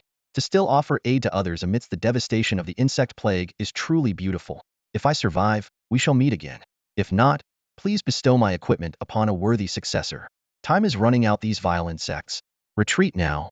The knight of the timeless Norland order then turned and charged forward with his weapon. His sacrifice secured ample time for Dongxia's retreat, allowing among them the last 1,034 survivors of the inner civilization to safely evacuate the planet. The proof of purity was discovered amidst the swarms by a team dispatched from the Celestial Palace to clean up the battlefield. This palm-sized artifact, placed inside a glass case, resembled warm, white jade adorned with intricate silver patterns. Upon closer inspection, the faintly visible name Noland could be discerned. When Yingji released her soul power, the proof of purity lifted into the air on its own without the need to open the case and seamlessly merged into her life-bound soul weapon. A message then appeared. Newly ascended Knight of Purity, do not mourn for me, do not worry for me. I have given my life for the journey of purity, and I have no regrets. To tread this path of destiny is to embark on an eternal pursuit of truth. But we forever believe and proclaim to the world that the goddess of purity, Lyra, is unparalleled in beauty. The equipment's effect revealed. Spreading the teachings of the goddess of purity will increase the growth rate of soul power. For every individual who sincerely acknowledges and recites the declaration, the growth rate will rise. Yingji clasped the artifact with both hands and recited devoutly, the goddess of purity, Lyra, is unparalleled in beauty. The patterns on the proof of purity transformed into small rosered characters, displaying Knight of Purity Yingji. Current number of acknowledgers, 1. Soul power growth rate, 10. At this moment, Muxing Han was in the final exhibition hall, his steps growing increasingly slow. He carefully examined each glass case, eventually stopping before the third-to-last one. Inside was a silver ring with a dull gemstone. The description was sparse, consisting of only 2 lines. Estalia, Knight of Dawn, unknown. Such minimal labeling wasn't uncommon. Some life-bound soul weapons were simply marked with a single word, like Shu. Muxing Han pressed his hands against the glass case and released his soul power. The moment his intangible energy touched the ring, it quivered slightly. Finally, a reaction. Muxing Han exclaimed in excitement and immediately ran off to find Elder Zhang to open the case. The news quickly spread, and his companions, who had been scattered around playing on their phones, rushed over, including the recently returned Yingji. Elder Zhang, visibly invigorated, hurried to the case. Go ahead and try it, he encouraged. He knew full well that the student's qualification for entry into the heroic pavilion was entirely thanks to this young man standing before him. Muxing Han slid the ring onto the middle finger of his left hand. Captain, traditionally, singles wear rings on the index finger of the left hand. Xin Yuan teased with a smile. Taking the advice, Muxing Han switched fingers and soon sensed the weapon concealed within the ring. He was certain it would be a weapon of extraordinary power, capable of piercing the stars themselves. With a thought, a Western-style lance over 3 meters long materialized in his left hand. However, the lance was entirely grayish-white, corroded, and riddled with rust. Curiosity piqued, Wang Dong reached out to touch it, only for dust to immediately fall from the weapon, accompanied by a creaking sound that startled him into pulling his hand back. The group, who had been ready to celebrate, now wore frozen expressions. This lance looks older than my great-grandmother, Wang Dong commented. half in awe and half in disbelief. Muxing Han turned a pitiful gaze toward Elder Zhang. Can I choose another one? Well, Elder Zhang hesitated. It's true that some life-bound relics can decay to the point of being unusable over time, but since it has already bonded with you, he pulled out his phone. How about I consult with my superiors? Mr. Zhang recorded the situation on-site and submitted the video. Meanwhile, the monitoring system inside the Yingwu Pavilion was capturing everything in real time. Soon, Muxing Han's phone rang. Young man, I heard you've bonded with a soul relic, came the inquiry from the other end of the call. This wasn't an uncommon occurrence. Soul relics often appeared within non-original soul artifact vessels in the Yingwu Pavilion. For instance, Wang Dong's belt contained numerous items from the last century, some of which had weathered over time, with food items decayed and spoiled. The lance stored in the ring before them, however, was nearly obsolete due to a prolonged lack of soul energy nourishment. Such a state indicated its ancient origin. In theory, continuous infusion of soul energy could potentially restore it. However, this required an immense amount of energy from the user. Considering this lance's golden tier level, it was far beyond the capacity of Muxing Han, who was only at the bronze tier. Unless he could someday reach the level of its original owner, but by then, the lance might become dispensable. Grandpa Yuan, you're calling me personally? Muxing Han said in surprise. It's fine, really. My teammates have already gotten useful soul artifacts. I don't mind. That won't do. Academician Yuan responded immediately. Tell me what kind of soul artifact you need, and store your soul energy in a soul orb. I'll have someone look for it in other Yingwu pavilions. Although Academician Yuan wasn't from the fantasy domain, his status as an academician made it easy for him to secure rewards for young talents in the fantasy domain who had contributed significantly. Besides, this young man had already caught the attention of influential figures from both domains. I want a defensive clothing type soul artifact, lightweight, unrestrictive, and I don't care much about the attributes. Muxing Han stated his needs directly. This was something he had always wanted but struggled to find. Got it. I've heard from other academicians that you're a promising talent with a harmonious destiny, Academician Yuan remarked. We'll make the arrangements. If we can't find a suitable one, they'll request the senior experts in the fantasy domain to custom make a golden tier outfit using celestial silk. They'll make sure it's ready before the demonic invasion. Thank you, Grandpa Yuan. Muxing Han replied, choosing not to clarify that his actual destiny was one of joy, to avoid any awkwardness. After all, the fantasy domain's leaders were already aware of his true fate. After the call ended, Academician Yuan thought of the plant seeds labeled with detailed instructions in Chinese, with warnings prominently marked for safety. Such a meticulous and responsible child, no wonder he was so likable. Problem solved, Muxing Han said with a shrug. Grandpa Yuan is so kind to me. He even said that if they can't find one, they'll custom make a celestial silk outfit for me. Celestial silk, as part of the Celestial series, was an ultra-rare material that could be integrated into soul artifacts. Not bad at all. Wang Dong walked over to Muxing Han and gave him a pat on the shoulder. He glanced down at the dull, weathered lance Muxing Han was holding effortlessly in one hand. Watching the dust continuously fall from its surface, Wang Dong couldn't help but tease. I mean, dude, with this lance shedding like that, one gust of wind and Ice City would be under a 3-day smog alert. What can I do? I've resonated with so many, but this is the only one that responded to me. Muxing Han awkwardly stored the worn lance into his gray-white ring, gently brushing his fingers over the rough, stone-like gem embedded in the ring. He murmured, it's a relic of a martyr, after all. I'll take good care of it. Mr. Zhang observed the scene, opened his mouth as if to say something, but ultimately swallowed his words. There are certain things you don't need to spell out to those who understand. Like with his young grandson when the boy had already decided to focus on his studies, his mother just had to chime in from the kitchen with, go to your homework. That single remark killed the boy's motivation, leaving Mr. Zhang, as the grandfather, to coax him back into it. On the business bus, the driver had already dozed off. Man, I thought this was just a simple pickup and drop-off gig, done in a morning. Nobody told me I'd be waiting around all day, he muttered. By the way, is anyone reimbursing the lunch delivery? This place is so remote. The meal was $16, but the delivery fee was $36. Tomorrow morning, 7:30. Meet at the school. Don't forget, Muxing Han reminded his team in the bus. The three of them nodded in agreement. Where are you going? Take me with you, Bai Hao said, a little embarrassed. Upon returning, he realized his team had already gone ahead to the demonic caverns for the trial, leaving their captain behind. Where's your team? Muxing Han asked in surprise, looking at the squad leader. Long story, Bai Hao sighed. It's kind of dangerous, Muxing Han cautioned. No problem. I love danger. Bai Hao's eyes lit up with excitement. It's a team-building exercise, Muxing Han clarified. Xian Yuan Xiaoxiao carefully arranged the seating. Muxing Han and Ying Ji ended up sitting together. Wang Dong and Bai Hao shared a spot, and Yun Shirin stayed by Xiaoxiao's side. Facing Muxing Han directly, Yun Shirin gazed at him intently. Why are you staring at me? Is there something on my face? Muxing Han asked, feigning ignorance. Yun Shirin, holding the warm and cuddly Xian Yuan Xiaoxiao in her arms, looked at him with a trace of melancholy in her eyes. Finally, she let out a soft sigh. They'll be joining the trial with the team tomorrow. They'll play the piece I've been practicing for you another time, brother. At the registration office for the suppression of the evil spirit cavern of Black Fist Soul, a young woman wearing glasses was idly scrolling through her phone. From morning until now, the office had been eerily quiet, with only one small team entering. Come in. She suddenly looked up, noticing someone waiting outside the office.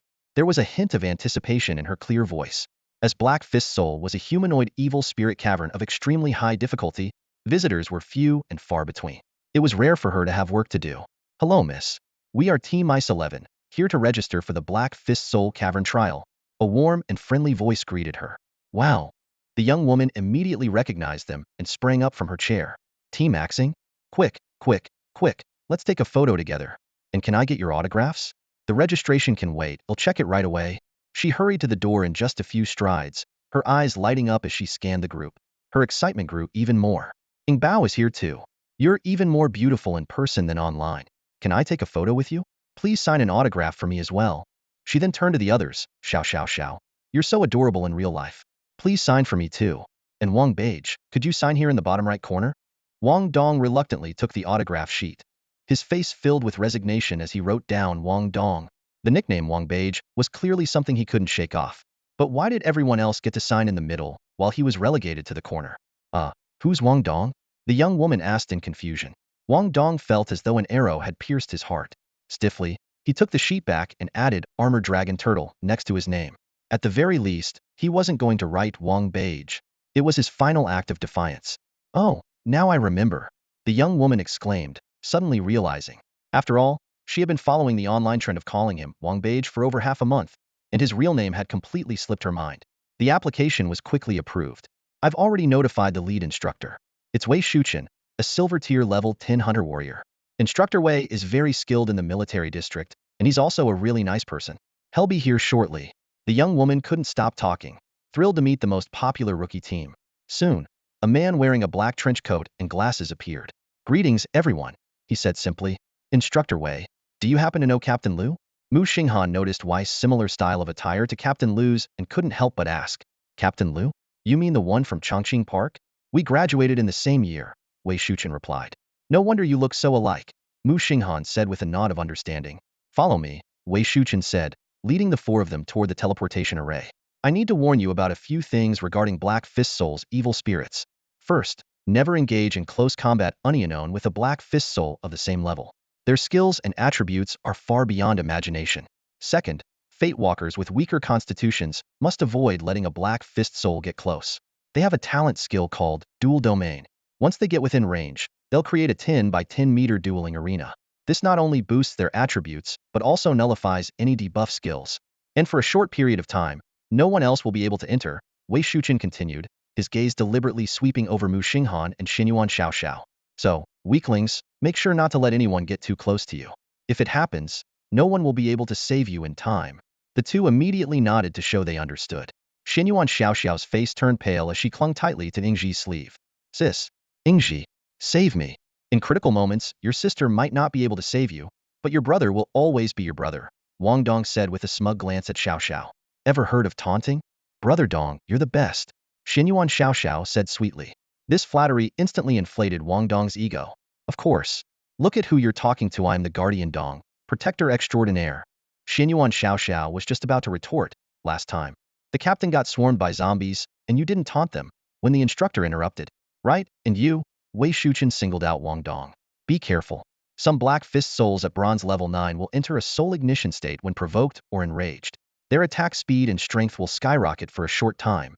Ah, got it, got it. Wang Dong nodded repeatedly. Muxing Han hesitated for a moment. Well, in that case, the taunting should definitely be left to Dongzi. He can handle it.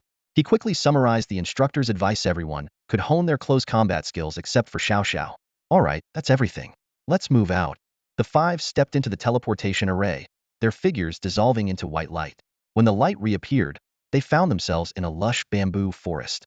The ground was covered with short grass barely an inch tall, and the dew on the blades trembled at their arrival. Muxing Han looked around, taking a deep breath of the fresh air. Wow, this is way better than the Green Wolf Cavern. Xinyuan Xiaoxiao scanned the surroundings, keeping an eye out for enemies. Remember what I told you earlier, Wei Shuchen said before suddenly transforming into a palm-sized pigeon wearing glasses tied around its neck with a string. I'll watch over you from above. With that, he flapped his wings and took to the sky. His eyesight must change after transforming, right? Wang Dong asked, looking up at the steadily ascending instructor. Probably, Muxing Han replied, eyeing the thick lenses. Those glasses look like they're at least 300 degrees. Without them, he probably can't see a thing. Transformation skills really are something. There's one over there. Xinyuan Xiaoxiao suddenly pointed to a spot 100 meters away in the bamboo forest. A lone black fist soul was wandering aimlessly. It wore a black headband, its skin was dark, and its muscles were well-defined. Dressed in grimy black shorts and a tattered shirt, it walked barefoot. I'll handle this, Ingji said, donning her phantom armor and gripping her spear, her rosered cape billowing behind her. I'll test the waters for everyone. All right, Dongzi and I will back you up, Muxing Han said, giving her a thumbs up. From above, Instructor Wei watched Ingji step forward alone and cursed under his breath. These prodigies really are reckless. He immediately lowered his altitude, ready to intervene at a moment's notice. Clang! The silver spear struck the ground as Ingji stopped 10 meters from the black fist soul. Smiling faintly, she extended her left hand and made a taunting gesture. Come at me. Huh. The black fist soul pushed off with its toes, darting forward at incredible speed, aiming a punch straight at Ingji's face. Instructor Wei dove rapidly, prepared to rescue her, thinking, these prodigies have no idea what they're up against. That punch could. Thud. The black fist soul shuddered violently and stumbled back 3 steps. Ingji frowned slightly, shaking her slightly reddened left hand. The pigeon nearly crashed into a bamboo stalk, one claw hooking onto a branch while the other dangled in midair.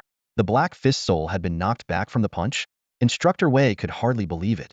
By the Emperor's bow. Is this the raw talent of fledgling prodigies? Bang! The sound of fists colliding echoed through the bamboo forest. He Quan Hun staggered back several steps, his pitch-black eyes gleaming with fighting spirit. Without hesitation, he charged forward again, his fists striking out like a relentless storm. Ingji Qin tilted her chin slightly, her fists clenched tightly, refusing to back down as she met her opponent Hedon.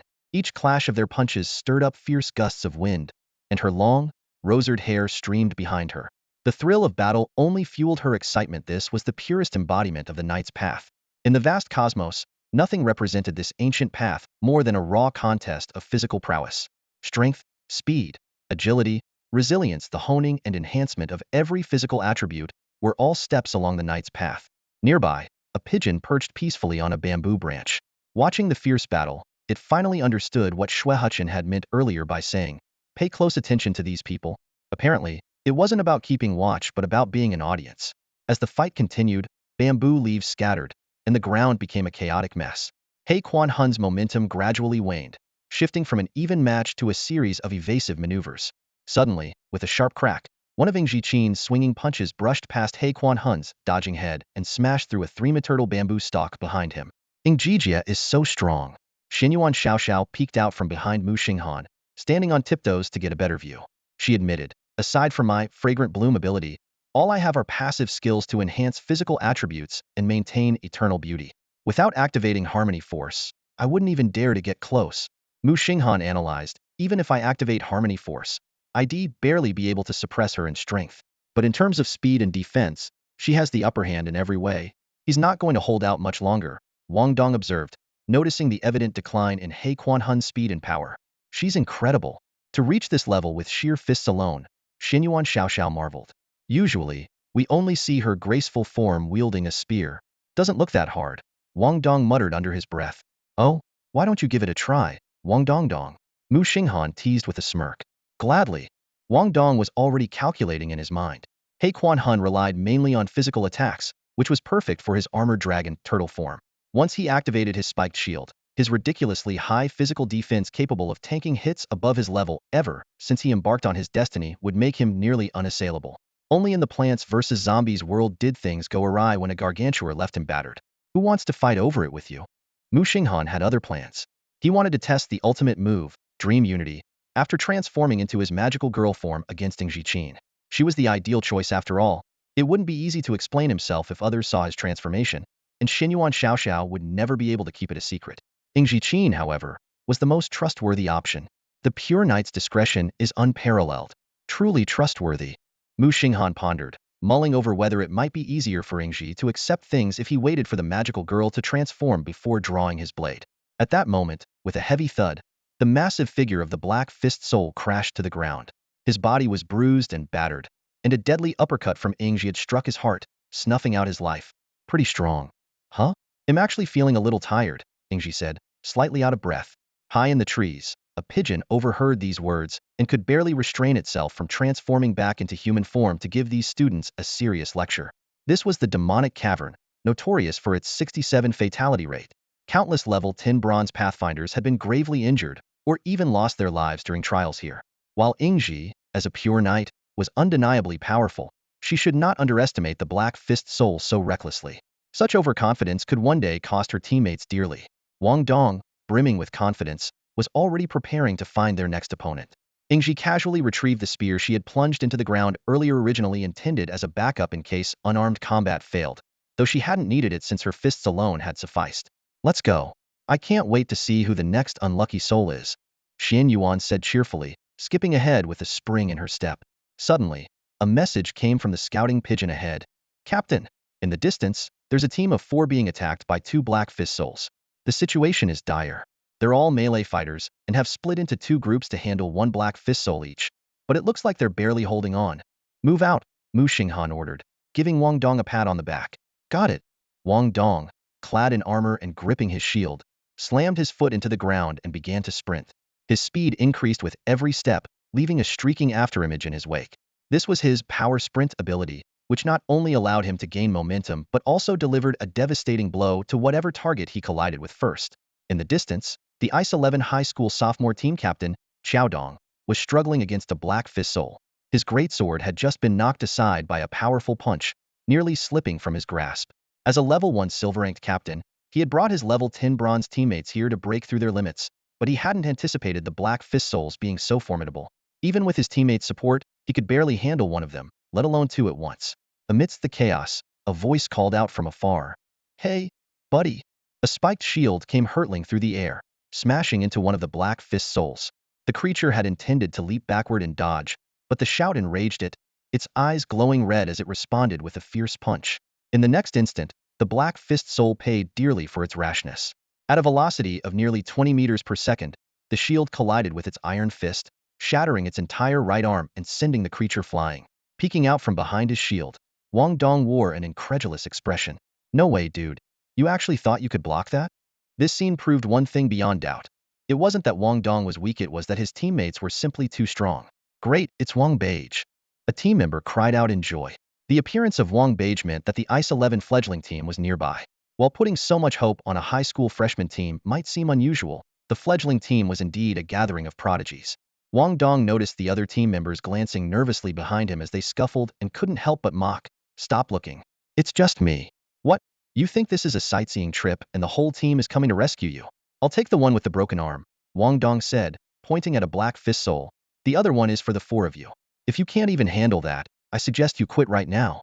The Black Fist Soul with the broken arm struggled to its feet, one arm hanging limply while the other remained clenched into a determined fist. Wang Dong activated his spike shield, leveraging its high defensive bonus and passive shield-to-attack conversion. He swung the massive shield with unstoppable force, each blow landing squarely on the Black Fist Soul's head whenever it tried to dodge, sending it flying with a twisted expression every time. Is this supposed to be protecting something? Xiaodong stared in disbelief. It's more like a destruction warrior with crowd control, leaving no chance for the opponent to escape. Captain, focus. The other 3 team members were struggling under the relentless pressure of another Black Fist Soul. Though they narrowly avoided critical hits multiple times, they managed to fend them off. They remembered their instructor's warning. If anyone tried to flee, the Black Fist Soul would activate its combat domain for a unknown fight, which would almost certainly lead to their demise. I'm charging up, hold the line. Xiaodong raised his greatsword, preparing to unleash his signature skill, a staple of destruction warriors. Watching from the sidelines, Muxing Han nodded silently in approval. Now that's what proper charging looks like. No tears involved. Of course, he wasn't envious. With his star source-enhanced skill amplifications, something as trivial as tearful side effects was hardly worth complaining about. Xianyuan Xiaoxiao peeked out from behind Muxing Han, observing the fight carefully. Why are they struggling so much? Donga looks like he's handling it effortlessly. Don't belittle them, Muxing Han replied, glancing back. Your Donga is a top-tier fighter among ordinary Fate Walkers, capable of taking on 10 opponents at once. But if it's so easy, why are you hiding behind me? Haha, they might look fine, but I definitely can't take them on. Xian Yuan Xiao continued using Muxing Han as a human shield, dodging and weaving behind him. Suddenly, the tide of the battle shifted dramatically. The Black Fist Soul, enraged by Wang Dong's humiliation and relentless beating, exploded in power, breaking through from Bronze 8 to Bronze 9. His remaining intact arm ignited with black flames, his strength surging exponentially. The broken arm attempted to ignite as well but fizzled out in a flash of pain, extinguishing the flames almost immediately. Muxing Han keenly noticed a crucial detail. He can feel pain. Got it. Wang Dong's eyes lit up as he immediately raised his shield and aimed for the opponent's injured arm. Watch me target that bad arm of his. However, after the breakthrough, the Black Fist Soul's speed increased dramatically, narrowly dodging the strike. Wang Dong, unable to adjust his stance in time, had his shield stepped on by the Black Fist Soul, who closed the distance in an instant and delivered a heavy punch aimed straight at his face. At the critical moment, Wei Shuqian swooped down from the air, transforming from his dove form back into his human form. With his left hand lightly adjusting his glasses, his right hand was already on the hilt of his blade. But before he could make a move, a dull thud echoed. The Black Fist Soul retracted its punch and staggered back. Wang Dong's forehead immediately turned crimson, his vision spinning. It turned out that, unable to change tactics in time, he had activated his spiked shield and taken the punch directly with his forehead. Coach, I'm fine. Wang Dong quickly shook off the disorientation using his passive ability to reduce negative effects, flashing a grin. No wonder it's the Black Fist Soul. Even with my spiked shield, I almost couldn't hold up. Alright, be more careful next time. Wei Shuqian adjusted his glasses awkwardly before transforming back into a dove and flying away. He thought to himself, this squad doesn't treat themselves like humans at all. The defensive power of this Guardian Warrior is probably on par with the Black Fist Soul's attack strength. If it were an ordinary person taking that punch, they'd probably explode like a watermelon. You punk, you're dead. Wang Dong roared, charging forward with his shield again. This time, as he struck, he shouted in anger. Take this. The Black Fist Soul swung its uninjured arm to counter. Wang Dong didn't back down, taking the punch hidden while swinging his shield hard at the opponent's injured arm. With a crisp smack, the Black Fist Soul howled in pain, its movements suddenly hesitant and defensive. That's for hitting my head. Even my dad hasn't hit me before. Wang Dong grew more energized with every hit, relentlessly targeting the injured areas. Before long, he had even crippled the Black Fist Soul's leg. From a distance, Muxing Han felt proud of his good friend. Impressive. Dongsis really found his own style. That taunt combined with heavy strikes is just genius. Meanwhile, Xian Yuan Xiao had already taken out her phone to record. As you can see, we're currently in the perilous demonic cavern. Eventually, the battle came to an end. Though the members of the Qiao Dong squad lay on the ground, utterly exhausted, they had successfully taken down the Black Fist Soul. Wang Dong sat triumphantly on his shield, which now pinned the twisted corpse of the Black Fist Soul beneath it. Thanks for your help, brothers. Qiao Dong extended his hand. Qiao Dong, you might not know us, but we're also from ICE 11, second-year students. He initially wanted to say juniors, but considering the difference in strength, he opted to address them as brothers instead.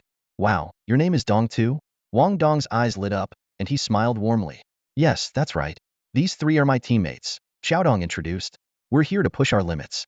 Our team consists of 2 hunters and 2 destroyers, all melee fighters. We're hoping to challenge ourselves with high-intensity pressure and break through to the silver level. Muxing Han glanced around and asked, where's your instructor? Over there. Qiao Dong pointed to a Shiba Inu lying lazily in the grass. Our instructor turned into a Shiba Inu. We agreed that unless we call for help, they won't intervene. Xian Yuan chuckled, and only then noticed the Shiba Inu. She couldn't help but think that this instructor must have exceptional stealth skills. Having an instructor accompany us into the Black Fist Soul Demon Cave is already expensive, Qiao Dong explained with a wry smile. We simply can't afford the fee for them to take action. The Shiba Inu suddenly spoke, walking over with a graceful stride. Even if you can't afford it, I'll still save you if necessary. You can always owe me later. The main purpose of this arrangement is to avoid overusing our resources. If every team entering the Demon Cave got free services and had us as their instructors, how would we manage our main duties? The Shiba Inu's sharp eyes darted around. But honestly, with them here, I doubt I'll need to step in. The Shiba Inu gazed into the distance, seemingly lost in thought. That way, Shuqian. I wonder why he hasn't come out to chat. I'm quite interested in this young team. Sending someone called Wang Beige to handle the Black Fist Soul? Impressive background. He added that he had been spending recent years meditating on nature and honing his ability to lower his presence, rarely interacting with others. You're not here to break through too, are you? Xiao Dong asked curiously. From what I know, you've only been enrolled for less than a month and a half. More or less, Muxing Han replied, gesturing to his teammates behind him. We're aiming to have everyone reach Bronze 9 before the next demon invasion. Xiao Dong drew a sharp breath. Achieving full team Bronze 9 in just a month and a half? Meanwhile, their team had taken an entire year to produce 1 silver and 3 max-level bronze fighters. The gap between geniuses and regular people was truly disheartening. Well, we'll be heading off now, Xiao Dong said, preparing to lead his team away. How about we treat you to a meal back in the real world? No need, it was nothing. Wang Dong waved dismissively. Good luck, and I hope we can fight side by side in the next demon invasion. A spark lit up in Xiao Dong and his teammates' eyes as they exchanged determined glances, nodding solemnly. Before leaving, Xiao Dong said, "They'll take your words as a blessing." Muxing Han watched them disappear into the distance, deep in thought. If they manage to pass this trial, we'll make sure to look out for them on Demon Night. It's just a matter of adding 4 more buffs. After all, they're juniors from the same school ID. Like to see them go further. Ingji observed the 4 of them and saw their unwavering resolve. That determined spirit far surpassed the chaotic atmosphere from before Wang Dong's intervention. Instructor, why don't we have to pay you? Muxing Han asked, tilting his head upward. A voice replied from above. The Nestling Squad is officially funded. The costs have already been covered by the Nestling organization. I see. Everyone nodded in realization, surprised at the squad's unexpected benefits. Wang Dong shot Muxing Han a look, signaling it was his turn to perform. Hold on, Muxing Han said, flipping his left hand to conjure a dapper musical hat. With a flourish, he placed it on his head. Watch my opening act. A melodious operatic tune echoed through the bamboo forest. In the small town, time flows gently by. Xian Yuan Xiaoxiao immediately activated her recording mode. Hey, camera girl, Muxing Han leaned close to the lens. Don't forget you're here to train. You better reach at least bronze level 9 this time. Captain, Xiaoxiao protested, backing away playfully. I can't even beat a Black Fist Soul.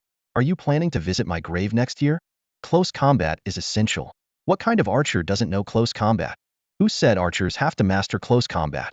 I'm a charge shot archer. I said so. All archers in my squad must know close combat. Xiaoxiao blinked her big eyes, pretending to cry, but Muxing Han started shedding real tears. Ha, competing with a joy wanderer at crying? You've picked the wrong opponent. Resigned, Xiaoxiao turned to Ingji for help. Sister Ingji, can you give me special training? Ingji nodded in agreement, silently resolving to sharpen Xiaoxiao's close combat skills. There seems to be a Black Fist Soul over there, Xiaoxiao said, leading the way. If she had to endure training, she figured it wouldn't hurt to let the Black Fist Soul take some punishment first. Not far ahead, she pointed to a figure meditating under the bamboo. At that moment, another Black Fist Soul lurking in the bamboo forest leaped down from a 3-meter-high stalk. Sensing danger, Xiaoxiao instantly activated her displacement skill, her golden twin ponytails tracing a graceful arc in the air. As she landed and drew her bow at a 3-meter distance, the Black Fist Soul struck the ground with a violent blow, sending dust flying, followed by a ferocious straight punch. How dare you? 2 angry shouts rang out. The Black Fist Soul, arms wreathed in black smoke, turned and charged at the blue-haired human who had spoken. In a flash, it was upon him. Dongzi, Muxing Han, seeing the opponent unleash its ultimate move, reached for the blade on Wang Dong's chest. Though Wang Dong felt a pang of fear, years of teamwork kicked in. He immediately assumed his stance. His large shield braced behind him, his left hand shielding his eyes as if from the sun, and his right hand steadying the shield to prevent a fall after the attack. Huh, this time it doesn't feel as overwhelming. Am I getting used to it? An amber-hued long sword, gleaming with sharp brilliance, was drawn from Wang Dong's chest just in time to block the Black Fist Soul's punch. The precise parry caused the opponent's resilience to plummet. Seizing the moment, Muxing Han slashed, unleashing a 3-meter-long amber blade light that cascaded like a waterfall. The Black Fist Soul, unable to dodge, was struck in the chest and abdomen, sent flying like a ragdoll. A dozen bamboo stalks snapped in its wake. When the blade light finally dissipated, Ingji, Xiaoxiao, and even the messenger pigeon in the sky were left stunned. Wei Shuchen's mind echoed with Xue Hechen's words. He's the most physically fragile. He needs extra care. Muxing Han wielded the amber blade and decisively ended the life of the barely breathing Black Fist Soul on the ground with a single, clean slash to the throat. Without pausing, he immediately charged toward another Black Fist Soul, who was meditating, as pointed out earlier by Xinyuan Xiaoxiao. What's going on? Xinyuan Xiaoxiao, standing beside Wang Dong, asked with a puzzled expression. Donga, did I see that correctly just now? Did the captain pull that amber-colored blade out of your chest? And that level 9 Black Fist Soul, capable of activating the soul-burning mode, was taken down with just one strike. Wang Dong tilted his head and smiled mysteriously. That's my unique skill. The long blade imbued with the power of the Amber King resides within me. Only my closest brothers can see it and draw it out. As Xinyuan Xiaoxiao reached out curiously, Wang Dong quickly stepped back. Don't touch might won't work even if you try. Is that for real? Xinyuan Xiaoxiao asked skeptically. If it's your ability, why let the captain draw the blade? Believe it or not, seeing is believing. Wang Dong replied with a shrug, gesturing toward Muxing Han, who was fighting in the distance. In the name of protection, look at how incredible my brother is now. On the battlefield, the Black Fist Soul's attacks were relentless, but Muxing Han countered them with ease, parrying blow after blow with his blade. However, he noticed something peculiar. After taking up the blade, the bonus from the knight's never fall unarmed ability started to fade. This made him ponder should he sacrifice the all-around close combat attribute boost for the Amber Blade's high defense, precise parries, and increased damage output? Meanwhile, Wei Shuqian, who was preparing to join the fight, observed Muxing Han seemingly distracted in battle and couldn't help but feel puzzled. Was the Black Fist Soul so weak that it allowed its opponent to lose focus? Just then, a powerful hook punch knocked the Amber Blade out of Muxing Han's grip, sending it flying. Reacting swiftly, he caught the hilt with his left hand and suddenly realized something crucial. The instant the blade left his grasp, the knight's never fall unarmed attribute bonus immediately returned, but once he gripped the blade again, the bonus gradually faded. Seizing this insight, Muxing Han unleashed a seamless string of combination moves, slashing, throwing the blade, unarmed strikes, catching the blade, and slashing again. Within just 5 seconds, he executed a flawless sequence of 4 slashes, 3 punches, and a kick, alternating between his hands and showcasing a masterful display of blade and unarmed techniques. His movements were fluid and uninterrupted, combining swordsmanship with hand-to-hand combat in perfect harmony. In the midst of the battle, Muxing Han's movements were as fluid as flowing water, with every detail leaving onlookers in awe. As a skilled multitasker capable of playing the zither with both hands independently, he now executed different techniques with each hand. Combined with the reaction speed boost granted by the knight's never die empty-handed ability, his entire sequence of moves appeared seamless and graceful. The Black Fist Spirit was sent flying with a powerful kick, crashing heavily to the ground, lifeless. A bronze level 8 opponent was effortlessly defeated just like that. So elegant, truly elegant, Ingji murmured, mesmerized. She couldn't help but think that if Muxing Han had chosen the pure beauty path, he would have surely made the pure beauty goddess Idlira proud. Yet, in the river of fate, he was ultimately claimed by joy. Wang Dong was dumbfounded. Seriously, bro? You're pulling off moves like that? Even spinning the blade mid-fight? Indeed, during those brief seconds of combat, the Amber Blade spent most of its time gracefully spinning through the air. For anyone with less control, this flashy style might have ended with self-inflicted injuries. It's all right, Muxing Han replied nonchalantly, gently stroking the blade. In his hands, the Amber Blade seemed more like a work of art. That was so cool. Xin Yuanxiaxio exclaimed, her eyes sparkling. That wasn't a fight, it was a performance. Muxing Han let out an awkward chuckle. This flashy style was more of a necessity than a choice. To activate 2 skill attributes simultaneously, he had to repeatedly let go of the weapon and catch it again. His success relied on 2 factors, his opponent being in a super break state and the continuous attacks rendering the enemy unable to react. Against a stronger opponent, this technique would be far too risky. Let's call it the whirling blade technique from now on, Muxing Han thought to himself. I'll need to practice more to increase my proficiency before it's ready for real combat. Even though knights never die empty-handed, slightly reduced his unarmed damage compared to the Amber Blade.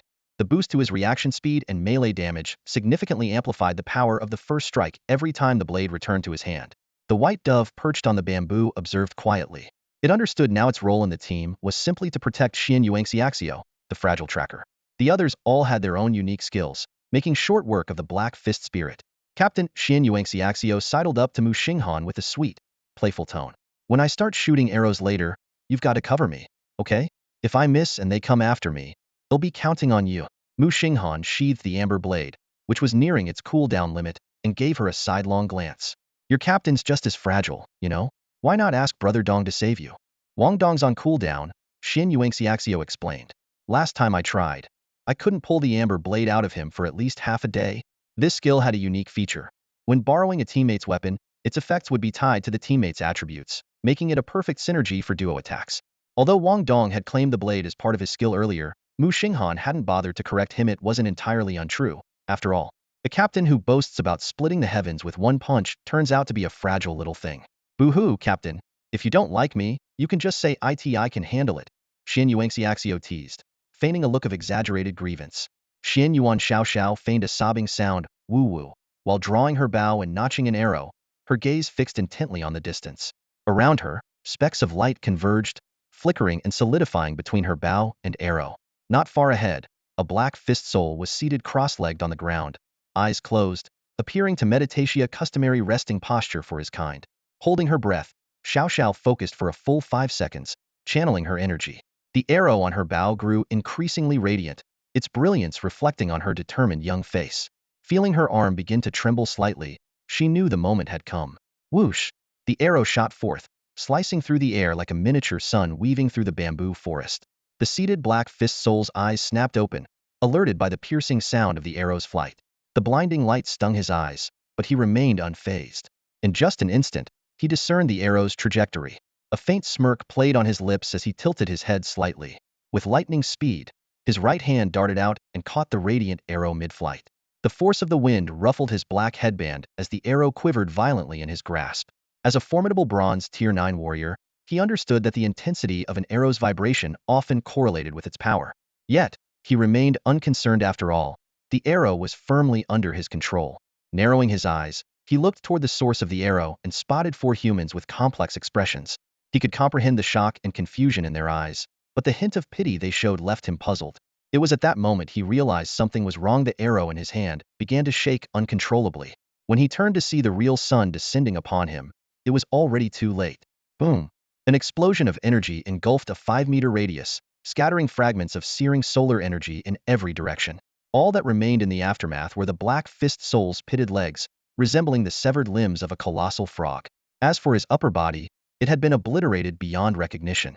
He really had the nerve, Wang Dong said, stunned. Where did he get the confidence to catch an arrow with that kind of power barehanded? Even the first time I saw one, I had to activate a shield. What's even more absurd, Muxing Han added in disbelief, is that this guy was still smiling while holding onto a missile. No demon dared to question Xian Yuan Xiao's destructive capabilities. This black fist soul was the first and the last. As they said, he truly died with a smile on his face. Ingji glanced around at everyone and decided to try using the rhetorical techniques commonly employed by the group. As soon as she finished speaking, an amusing scene unfolded before their eyes. A zombie opened its head, took a look, shook its head in disappointment, and walked away. Even a peanut-sized brain would be too much. There's absolutely nothing in there, Wang Dong added, sparking a burst of laughter. Everyone's gaze suddenly landed on Ingji. She froze for a moment, blinking in confusion, and instinctively touched her face. Do I have something on my face? Whoa, I thought it was Xiao who said that, Muxing Han remarked, turning to Xian Yuan Xiao. Clearing her throat, Xian Yuan Xiao lowered her typically lively voice to a soft and melodious tone. Ingji said exactly what I wanted to say. So, I'll just add. That arrow was truly sublime, radiating with the brilliance of the sun. After speaking, she covered her face shyly. Oh my gosh, praising myself feels so embarrassing. Ingji blinked, lowered her head to adjust her hair, and let a faint smile play on her lips. She hummed softly, this really is so sublime. Muxing Han leaned closer to Ingji, noticing the faint blush on her cheeks, and teased with a smile. This adorable and sublime night. May I borrow you for a moment? I have something to discuss. A request from a dear friend cannot be refused, Ingji replied, instantly adopting a knightly demeanor, her expression solemn. Wang Dong, keep an eye on Xiao for us. We'll be back shortly. Got it. Muxing Han led Ingji away, intentionally avoiding Xiao's sharp and inquisitive gaze. He seemed a little nervous, as if worried that the stage effects, lighting, or background music might give something away. They found a quiet spot free from the black fist spirits, standing face to face. Muxing Han tilted his head slightly upward, while Ingji lowered hers a little, their eyes meeting. Muxing Han's gaze wandered inadvertently, taking in Ingji's breathtakingly delicate face, the graceful curves beneath her rosered armor, and her long, slender legs encased in matching crimson boots. Speak freely, my friend.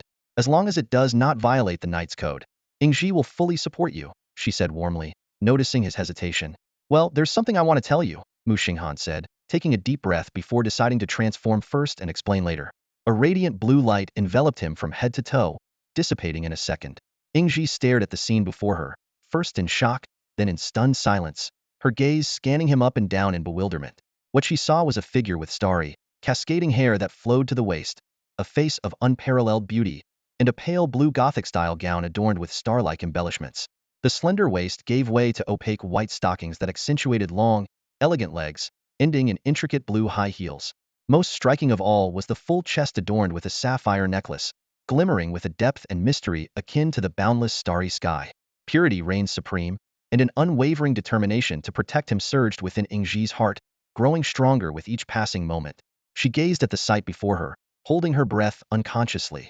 The beauty before her transcended the mundane, as if a celestial being had descended from the starry heavens. "I understand now," Ingji exclaimed, a sudden realization dawning on her. "My dear friend, you're actually a girl, aren't you?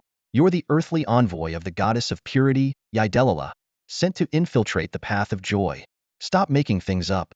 Muxing Han crouched down, covering his face with his hands in exasperation. "This is just a transformation skill, and for the record, I'm still a guy." He deliberately spoke in his natural voice to avoid any misunderstandings. Without this effort, the cool, ethereal tone of a young girl's voice would have caused even more confusion. "So this is what the embodiment of purity looks like," Ingji mused, glancing down at her own skirt with a hint of regret in her tone. "Too bad I don't have that." "That's not necessary at all, my dear friend." Muxing Han suddenly stood up, his gaze earnest. "You're perfect just the way you are. And besides, this is just a skill from the path of joy." Hearing his words, Ingji's heart raced. To him, in the most perfect, she murmured softly, "I guess I like myself as I am too. After all, I'm not fond of standing while using the restroom." Muxing Han could feel the mist-like soul energy coursing through him, circulating and growing stronger. The energy he had depleted earlier was rapidly replenishing, while the star gem on his chest continued to infuse him with a steady stream of gentle soul power. "I have an ultimate sword-drawing technique," Muxing Han explained, "to draw forth the dream of purity's path." "Of course, no problem. Even without transforming, they'll support you," Ingji replied, her words easing Muxing Han's tension. "I mainly want to test the transformation's additional effects," Muxing Han said, stepping forward. "Since it's my first time drawing the sword, it'll take some time to gather the power of the path, and it might feel a bit uncomfortable." He used the cry of despair to consume a significant amount of soul energy, aiding in the charging of his ultimate skill, one heart for the dream. Ingji slightly bent her knees, lifting her head to meet Muxing Han's gaze, despite him being slightly shorter than her. Muxing Han's left hand reached behind Ingji. "If you feel weak later, lean back, I'll catch you." The two stood so close that they could feel each other's breaths. As the infusion of soul energy completed, a handle of pure white, tinged with rosard, appeared on Ingji's chest. Muxing Han gently placed his right hand over it, and Ingji immediately felt her strength leave her, falling backward. Muxing Han caught her firmly, wrapping an arm around her waist. Ingji's rose-colored hair cascaded down as she lifted her gaze to meet Muxing Han's concerned starlit eyes. "Don't worry," Ingji said, gripping his hand that held the sword's handle. Her expression was resolute and devout. "The path of the sword requires unwavering determination and a clear mind. A mere moment of weakness is nothing more than a fleeting trial for a knight of purity." "Wait," Ingji interrupted just as Muxing Han was about to act. "Before you draw the sword, I want you to say something." "Of course," Muxing Han agreed without hesitation. At last, Ingji spoke the words she had long held back. "The goddess of purity, Ydelala, is unparalleled in beauty." "You should have said that sooner. I've been waiting to hear this line for ages," Muxing Han said, feeling as though a long-standing wish had finally been fulfilled. "The goddess of purity." Muxing Han gripped the hilt of his blade tightly with his right hand, his gaze brimming with devotion. Standing so close to her dearest friend, Ingji couldn't help but feel that his presence at this moment surpassed any idealized image of a noble knight. The instant Muxing Han tightened his grip on the blade, an elegant and majestic symphony began to play out of nowhere. The intertwining melodies of violin and piano created a heavenly harmony as the surroundings transformed abruptly. A grand open-air golden theater capable of seating tens of thousands emerged from the ground, its intricate carvings and imposing structure awe-inspiring. Spotlights illuminated the two of them, casting them as the center of this surreal scene. Rose petals fluttered through the air, while a radiant blue starry river flowed and encircled them. Ingji's attire transformed into a stunning rosard evening gown, the hem blooming outward like a rose in full blossom. A delicate silver tiara adorned her hair, adding a touch of regal elegance. Muxing Han, on the other hand, was clad in a deep blue tailcoat, paired with a pristine white shirt beneath. His jacket was adorned with shimmering stars, and at some point, a harmonious top hat had appeared atop his tied-back hair. The tailored fit of the suit accentuated his poised and gallant demeanor. The symphony swelled, with more instruments joining this grand performance. The two stood captivated, gazing at the dreamlike scene around them, almost forgetting that this was merely an illusion conjured in the moment Muxing Han gripped the blade. Muxing Han lowered his head slightly, offering Ingji a gentle smile. As her heartbeat quickened, he drew his long sword with a swift motion, lifting his gaze skyward. His eyes carried both reverence and confidence as he declared, "The goddess of purity, Idlira, unparalleled in beauty." The pure white blade pointed heavenward, its surface radiating a divine light. The stars and petals on the stage converged and scattered with his motion, blending with the burst of brilliant white light that surged into the sky. A female vocal soared from a low hum to a stunningly high note, culminating in a breathtaking crescendo as the sword's light reached its zenith. At that moment, Ingji checked the effects of the proof of the pure night equipment. It stated, "Spreading the teachings of the goddess of purity increases soul power growth rate." Current believers, Ingji, Muxing Han, each providing a 10 boost, totaling 20. She was stunned when she had preached to her family. Despite their recitation of the creed, the increase had only been 1. Yet her dear friend could provide the same boost as her, indicating that his devotion to the goddess of purity was on par with her own. "My dear friend is truly extraordinary." Ingji marveled to herself. Could he really be the pure knight of the goddess of purity, left behind in the mortal realm and taken away by Lord Aha? Meanwhile, Muxing Han remained focused, carefully analyzing the attributes displayed on the panel for his pure strike. The attributes of pure beauty dream devotion unfolded slowly before Muxing Han's eyes. This extraordinary long blade not only significantly enhanced the user's charm and physical strength, but also unleashed a powerful strike based on the user's charm value. The blade's attribute boosts were directly tied to the wielder's physique and charm, and it came with a unique skill called Radiant Blade Light. Each swing of the blade could release a dazzling light extending up to 3 meters, with a maximum range of 10 meters, though its power diminished significantly beyond that distance.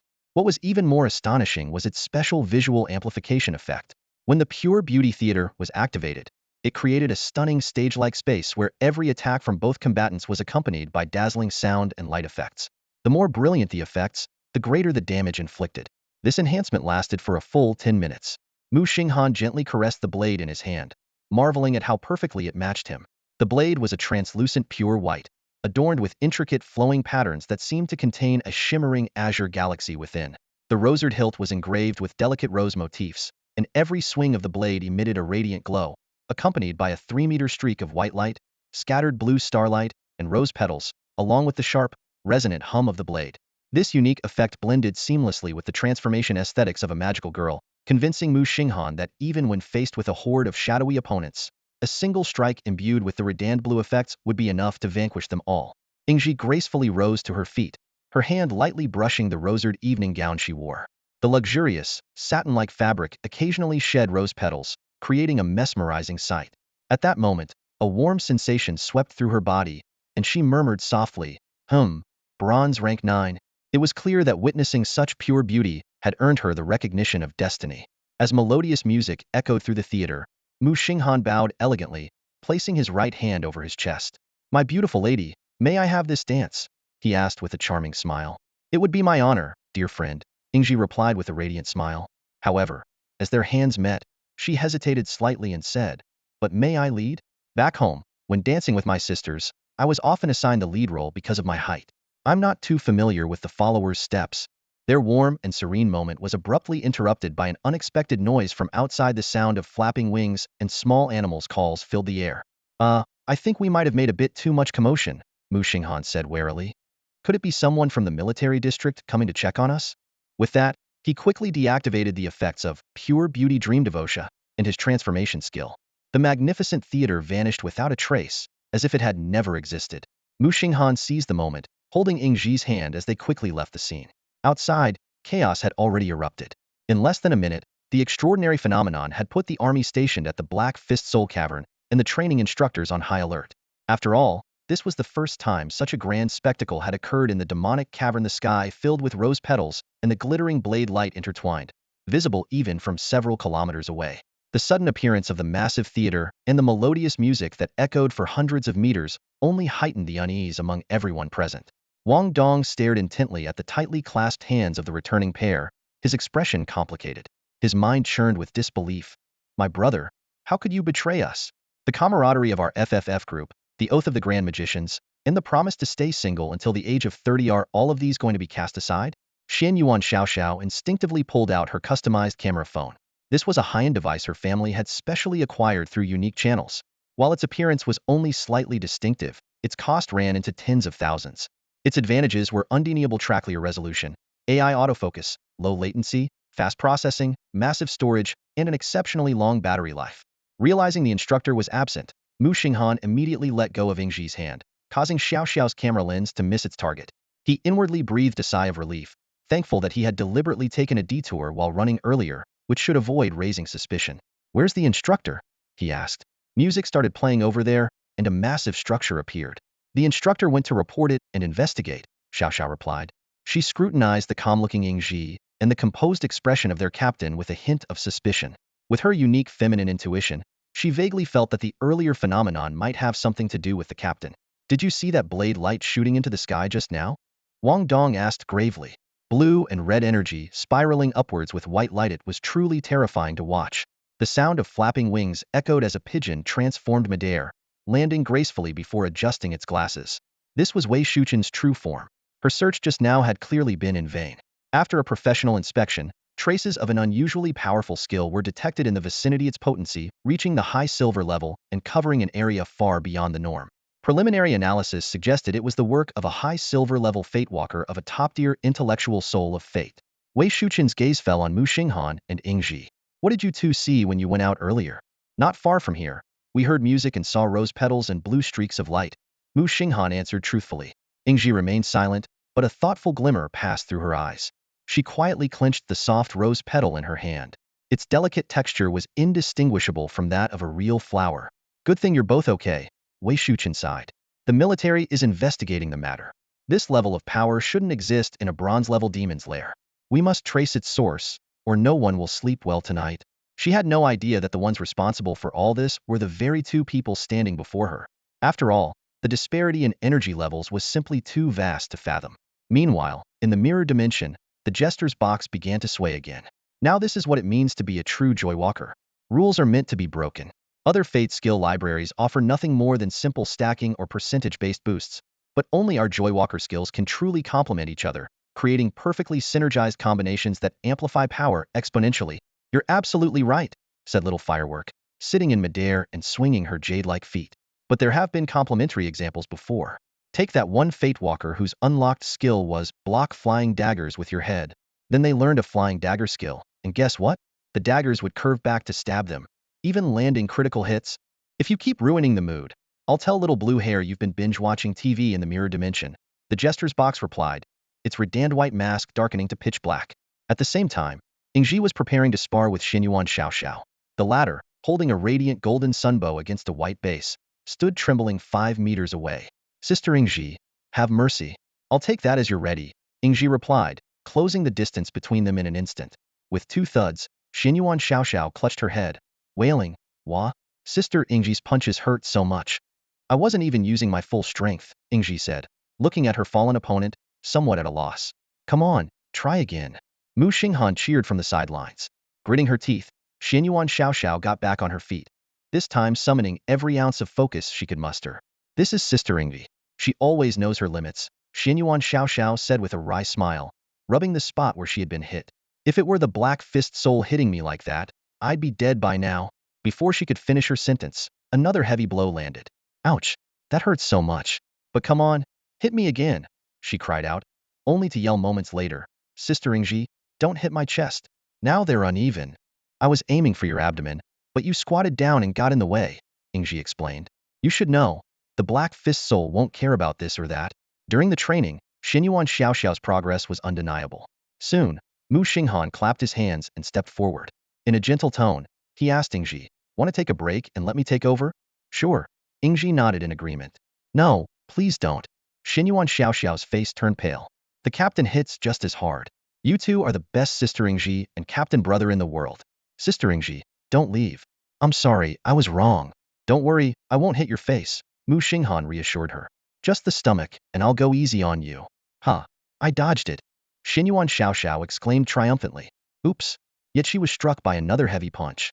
"Captain, you cheated. You said it would be just one punch." "I never said it would only be one punch," Muxing Han replied innocently, spreading his hands. After an entire afternoon of sparring, Xinyuan Xiaoxiao's combat skills improved dramatically. She had great natural talent, but had grown lazy from being overly protected by her teammates. By the end of the session, she could dodge close-range attacks from both Yingji and Muxing Han, skillfully use her movement abilities to maneuver, charge up her solar light arrow, and maintain a safe distance of 5 meters. While her progress was partly due to her instructors going easy on her, her abilities had already surpassed the level of a single Black Fist soul. Remember this, Xiao Xiao. Never turn your back to run, Muxing Han reminded her. Once the battle domain is activated, the combat area becomes very small. To test this, they captured a Black Fist soul for an experiment. When its head began to glow, a sandy dueling arena instantly formed, trapping its opponent in a space no larger than half a basketball court. The arena was enclosed by a high-strength protective barrier, and no one could leave unless they were dead. In such a confined space, every arrow Xinyuan Xiaoxiao shot could result in mutual destruction. Ultimately, Wang Dong used the impact of his heavy shield and the durability of his armor to easily subdue the Black Fist soul, which was brimming with fighting spirit inside the battle domain. Unless the opponent specifically targeted weak points like his face, Wang Dong could practically ignore their attacks. As night fell, the exhausted group teleported back to the military district and crawled into their assigned tents. You rest up, I'll go have a word with the instructor, Muxing Han said to Wang Dong. Bring me some food on your way back. I'm too tired to move. I'm lazy too. Godfather. Fine. If I get the chance, I'll grab you an egg. Muxing Han stepped out of the tent and wandered around the camp for a while before finally spotting Wei Shuchen leaning against a railing. Wei Shuchen was chewing on a blade of grass, muttering, "Why can't I find that person? If I catch them, I'll make them pay. Who's the idiot using high-level skills recklessly in the demon cavern? Ahaha, good evening, instructor." Muxing Han greeted him with a laugh. Muxing Han approached Wei Shuchen with a hint of awkwardness and replied in a low voice, "Still haven't found anything." The report issued by the Fate Walker turned out to have an identification error. They've already ordered a re-investigation. Wei Shuchen gazed at the bamboo forest under the night sky and chuckled lightly as he gestured. Interesting. The report indicated traces of multiple fate powers in that area, primarily pleasure energy, mixed with elements of purity and harmony. The most absurd part is that the place is littered with remnants of pleasure energy. Pleasure? He shook his head with a sneer. Absolute nonsense. It's rare enough for a pleasure fate to even reach the silver level. Then, as if realizing something, he quickly added, no offense, Star Han, with your harmonious fate. The higher-ups believe this might be some sort of diversion, meant to obscure the true fate power. Muxing Han cautiously raised his hand. Instructor, I was just wondering if we catch the person responsible, what will happen to them? If they're one of our own from Dongxia? Wei Shuchen's voice suddenly rose. They'll write a self-critique. They'll have to explain exactly how they got in. Was it through proper channels? And what on earth is a high-tier silver level doing unleashing some grand move in a bronze-level demon cave? He paused, his expression growing even more serious. The most critical issue is that the military suspects there's been a smuggling incident. None of the registered individuals possess such capabilities. This could involve the leak of the spatial coordinates of the demon cavia matter of top-level secrecy. Everyone's working overtime to investigate. Wei Shuchen's voice trailed off as he stared at Muxing Han suspiciously. Wait a minute, pleasure and harmony. His gaze shifted toward the tent area in the distance, recalling the stunning girl with rosered hair, her slender figure, those perfectly proportioned golden legs. A bold thought suddenly struck him. Purity? Could the report actually be true? A bronze level 9 and a bronze level 8? No way, right? Muxing Han lowered his head, nervously rubbing his fingers together. How many words would the self-critique need to be? I'll try to finish it tonight. If 2 are required, I can write Ingji's for her too. What? Wei Shuchen leapt up from the railing, his eyes wide with disbelief. It was really you two? Wei Shuchen took out his phone and made a voice call. The call was quickly answered. He turned on the speaker, and a clear voice came through immediately. Captain, we've found the person, Wei Shuchen reported. As one of the key figures responsible for guarding the Black Fist Soul, the captain commanded over 20 elite silver squads and played a crucial role in ensuring the Black Fist Soul cave remained under Dongxia's control. Got it. Don't act recklessly. The opponent is very strong. Report your location, and I'll bring reinforcements right away, the captain replied firmly. No need. The person is right in front of me, Wei Shuchen said, glancing at Muxing Han, who stood before him with an innocent expression. He was momentarily at a loss for words. Are you being threatened? Put me on speaker. The captain's tone suddenly turned sharp. Whoever you are, as long as no one is hurt, we can talk this through. Stay calm, or else, Captain, it's one of our own. Wei Shuchen hastily interrupted the captain's increasingly wild assumptions. One of our own. Which idiot is messing around? The captain was furious. I've been leading a search for over 10 hours. We've turned the Black Fist Soul bamboo forest upside down. Every Black Fist Soul we encountered got a good smack, and we even dug 3 feet into the ground, but no sign of anyone. Hand the phone to that troublemaker. What unit are they from? Acting so irresponsibly? Hello, sir. I'm Muxing Han from the fledgling squad, Muxing Han said hesitantly. Sorry for the trouble. Actually, I was just testing some skills with my teammate in the cave. What? The fledgling squad? The captain was taken aback. Isn't that the group of geniuses who are, at most, bronze level? From what he knew, the fledgling squad had only been on their mission path for less than 2 months. Wait, don't say anything, the captain said, his voice tinged with confusion. Let me figure this out. Your name is Muxing Han? What's your soul level? Bronze 9. And your teammate? Ingji. Her soul level? Previously Bronze 8, now Bronze 9. 2 bronze levels? The captain took a sharp breath, his mind racing as he quickly pieced things together. He exchanged a glance with his teammates, who immediately began tracing the phone signal's location. In less than 10 minutes, a team of operatives had surrounded Muxing Han and Wei Shuchen, who were still in the middle of their call. Nobody moved. The captain, holding his phone, led over 20 subordinates to encircle the two. Wei Shuchen and Muxing Han looked bewildered and raised their hands in surrender. The captain scanned the surroundings cautiously, paying particular attention to the forest below the railing. Looks like we're still late. Where's the person threatening you? This absurd story must mean you're being coerced. Don't worry, kids. I'm here now. You're safe. Be honest, how many of them are there? What do they look like? Captain, Wei Shuchen said, half laughing, half crying. The captain's tendency to overanalyze was usually reassuring, but at this moment, it was simply exasperating. It's all truth, there's no one else. The captain's expression grew even more serious upon hearing this. Everyone, stay back. Xiao Lu, check Shuchen for any restriction skills or remote detonation devices. Xiao Ding, put a shield on Xiao Lu. Aki, prepare for healing. Yaozi, get control skills ready. Muxing Han kept his hands raised high, his voice trembling slightly. Captain, don't get violent. It was really me who did it. Really? Really? Really, really? Absolutely really. Are you sure? I'm sure. The captain widened his eyes, and Muxing Han, undeterred, stared right back at him. The two of them stood there, locked in a back-and-forth shouting match for quite some time. As the seconds ticked by, Muxing Han grew increasingly anxious. The cafeteria was closing at 9, and if he didn't get there in time, his adopted son Wang Dong might go to bed hungry. Damn it! The captain cursed under his breath, his brows furrowed. Though all the evidence checked out the timeline, the characteristics of the Fate Energite was still hard to believe. 2 bronze-level rookies pulling off a large-scale ability on par with a high-tier silver? Unheard of. According to the field data, if that blade strike had been unleashed horizontally, its range could have covered an entire football field. That level of skill was something even top-tier intellectuals of the same rank might struggle to achieve. What's more astonishing was the sheer power of the Moviet could annihilate low-level demons within its area of effect in an instant. The sharpness of the blade's energy rivaled the single-target attacks of hunters at the same rank. And to top it all off, the scene had been set up with stage lights and props, making it look like some kind of performance. Ultimate Fate Walker. My foot. The captain muttered, shaking his head in exasperation. All right, since it's all a misunderstanding, let's wrap it up. At least we can all get some proper rest tonight. He sighed heavily. The second-class merit head been eyeing had just slipped through his fingers. So does this mean I don't have to write a self-critique? Muxing Han asked tentatively. You entered through official channels. What's there to critique? The captain waved him off and led his team away. Wei Shuchen watched the captain's retreating figure and finally couldn't hold back his laughter. If it were him, he wouldn't have believed it without seeing it with his own eyes either. And the fact that the captain didn't demand Muxing Han to replicate the feat on the spot was a rare show of understanding. After all, abilities of this caliber always came with a cost, whether it be a cooldown period or a state of weakness afterward. Trusting and nurturing new generation talents like this was the right approach. Had it been an illegal trespasser, however, the treatment would have been very different. I'm off to grab some food, Muxing Han shouted as he bolted away, disappearing in an instant. Meanwhile, inside a tent, Xinyuan Xiaoxiao was sprawled on her bed, preparing to upload her meticulously edited video. As a Bilibili content creator with 180,000 followers, she had been consistently posting updates since returning from the otherworld. As long as she avoided capturing zombies or peculiar plants, the environment there wasn't all that different from the real world. The comment section and live chat were already buzzing. Hidden gem of a creator. Xing's team is so entertaining.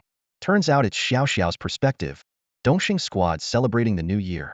The part where Xing sat on the parrot shield was adorable. We need some Xiaoxiao and Captain moments too. Xinyuan Xiaoxiao's face flushed bright red when she saw the last comment. She huffed and tossed her phone aside. What nonsense. That guy even punched me in the stomach. Next time, he'll puke right on you, Captain. Ugh, so annoying. Humph. Big meanie. A locked phone suddenly flew through the air, and Ingji quickly caught it with sharp reflexes. Despite the protective phone case, she still worried it might have been damaged. On the bed, Xian Yuan Xiao was frowning and rubbing her stomach, muttering meanies under her breath. This was because of a special training session her close friends had arranged for her today. To help her gain more experience in handling certain situations, they might have gone a bit too hard. Xiao, does it still hurt? Let me massage it for you, Ingji offered. She propped herself up with her left hand and gently turned Xiao onto her back. Her fingers softly began massaging Xiao's flat stomach. The warmth radiating from Xiao's body always made Ingji feel an urge to hug her. Thank you, Sister Ingji, Xiao said with a sweet smile, lying comfortably on the blanket like a cat basking in the sun. She stretched out her arms and closed her eyes, letting Ingji continue the massage. You're so gentle, Sister Ingji. Ingji's slender fingers moved to another spot, causing Xiao to let out a surprised yelp. Sister Ingji, that's a sensitive spot. Well, didn't you say I accidentally hit you there earlier? You even complained that it looked uneven. All right, my dear sister, just be gentle. I thought massages were supposed to involve some pressure. You're not wrong, but this spot can't take too much pressure. Ingji lowered the arm she was using to support herself and lay down beside Xiao. She kept massaging with her right hand and leaned closer, whispering softly into Xiao's ear, Get some sleep, Xiao. I'm feeling a bit tired. Feeling the warmth of Ingji's breath by her ear, Xiao shivered slightly, her face flushing. She responded in a faint voice, but it's so comfortable, I don't think I can fall asleep. Suddenly, a voice came from outside. Hey, anyone awake? I brought some food back. Anyone hungry? An intruder, Xiao exclaimed, leaving Ingji's warm embrace to open the tent flap. Standing outside was Muxing Han, scratching his head awkwardly as he noticed Xiao's slightly disheveled appearance. The cafeteria was about to close, so I got some takeout from the kitchen, anti-fries and burgers, still warm. Were you sleeping? Sorry about that. I should have brought these earlier, but the team leader kept me tied up for so long. Sure, keep it down. Sister Ingji is sleeping, Xiao whispered, her gaze fixed on the bag in Muxing Han's hand. That said, I am feeling a bit hungry. Thanks, Captain. She took the bag with a playful grin. See you tomorrow. Since Sister Ingji is sleeping, I guess I'll have to eat all of this myself. Xiao knew all too well how awful it was to be woken from a peaceful sleep. Rather than disturb Ingji, she decided to let her rest until morning. Muxing Han, carrying the remaining bags, returned to his own tent, where he was immediately greeted by Wang Dong, who was clearly famished. What's the deal, man? You call yourself a brother? Coming back this late when I'm starving? Don't even start. After what happened today, Ingji and I were nearby, so the team leader called us in for questioning. You three were already resting, and I ended up spending half the night giving a statement, Muxing Han explained. Fair enough. Appreciate the effort. So, what have you got there? Some stir-fried pork over rice. Smells amazing. Wang Dong touched his lunchbox and frowned. Is there a microwave? It feels a bit cold. Muxing Han squinted as he glanced around the tent, speaking with a tone of helplessness. The conditions out here are what they are. Want me to bring you something cold instead? He gave a bitter laugh. I'm eating a cold meal myself right now. Knowing that the portions of fast food were small and wouldn't be enough for two big guys, Muxing Han had already sent the meals over to Ingji and Xiao. Apparently, the girls were watching their diets at night and likely wouldn't be too hungry. Bro, when are you going to draw a fire-starting skill? Wang Dong sighed as he poked at his meal with his chopsticks. Even though it was a bit cold, the aroma was still enticing.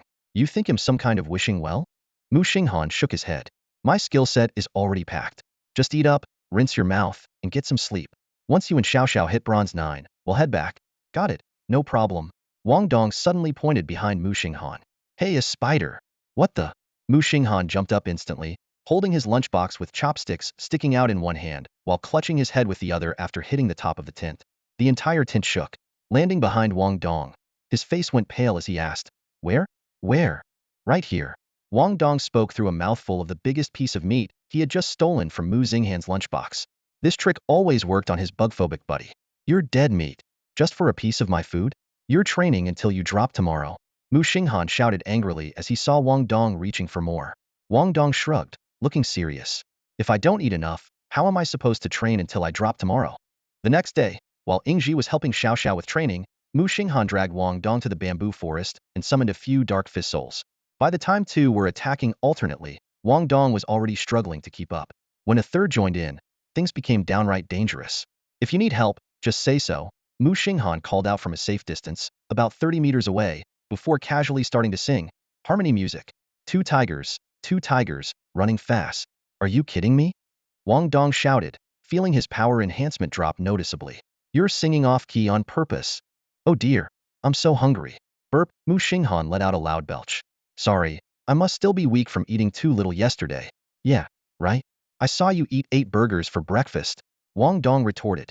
A dark fist soul suddenly landed a punch on Wang Dong's face, igniting his fury.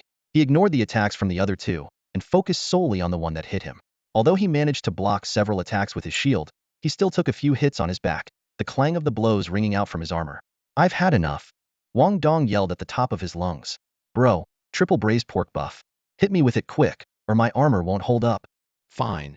Muxing Han donned his harmony hat and began his dance of the lanterns. It was clear his buddy could only handle 2 opponents at a time. Within a minute, under the boosted effects, Wang Dong unleashed a series of devastating strikes, swiftly taking down the 3 level 8 Dark Fist souls. Leaning against his shield, he caught his breath and felt the flow of energy within him. Still a bit short. Ready? I'm about to draw my blade, Muxing Han said. Go ahead. You're still working on that flashy sword technique? Huh? Wang Dong immediately struck his signature, gazing at the sky pose, leaning back against his shield. Seeing this familiar and flamboyant move, Muxing Han couldn't help but laugh. What's the rush? The Dark Fist souls haven't even shown up yet. How did you even come up with that pose? You're way too good at it. Uffed. First time's awkward, second time's natural. Though it's less painful the second time around. Now whenever I see you coming, I instinctively get into this pose, Wang Dong replied. Then, as if remembering something, he added, by the way, Ingji went out with you yesterday. Did she hit bronze 9? What skill did she unlock? Let's go check back and ask her. Might as well see how Xiaoxiao's training is going and take her out for some real-world practice. Yay. Xian Yuan Xiaoxiao gasped for breath, crouching slightly on the ground. She maintained a safe distance of 6 meters from Ingjijia, her hands posed as if drawing a bow, with a radiant arrow ready to be released. Impressive. You've managed to create some distance and charge up even against a level 9 Black Fist soul, Ingji said, pulling a rosered spear out of thin air with her left hand. She twirled it skillfully, creating a floral flourish before seamlessly switching it to her right hand behind her back. A sly smile curved her lips. Xiao, do you want to see what happens when I go all out? Ah, spare me, my dear Ingjijia, Xian Yuan Xiao cried, shooting the arrow into the sky, where it exploded into a small firework. She slumped onto the ground, exhausted. Both of them wore practical jeans for this trial, with Xian Yuan Xiaoxiao's sole artifact a pair of white over-thinny stockings transformed beneath her pants. This allowed her to maintain synchronization, hoping that one day she might awaken the skill to traverse great distances in a single step. She couldn't help but admire Ingjijia, who could effortlessly manifest a pristine knight's armor and retract her outer clothing in an instant, achieving a seamless wardrobe change. If you can handle this level of pressure even when I go all out, then a Black Fist soul won't be able to touch you, Ingji said, her eyes filled with pride. Still lying on the ground, Xian Yuan Xiao retorted, Don't joke around, Ingjijia. Your fists and your spear are on completely different levels.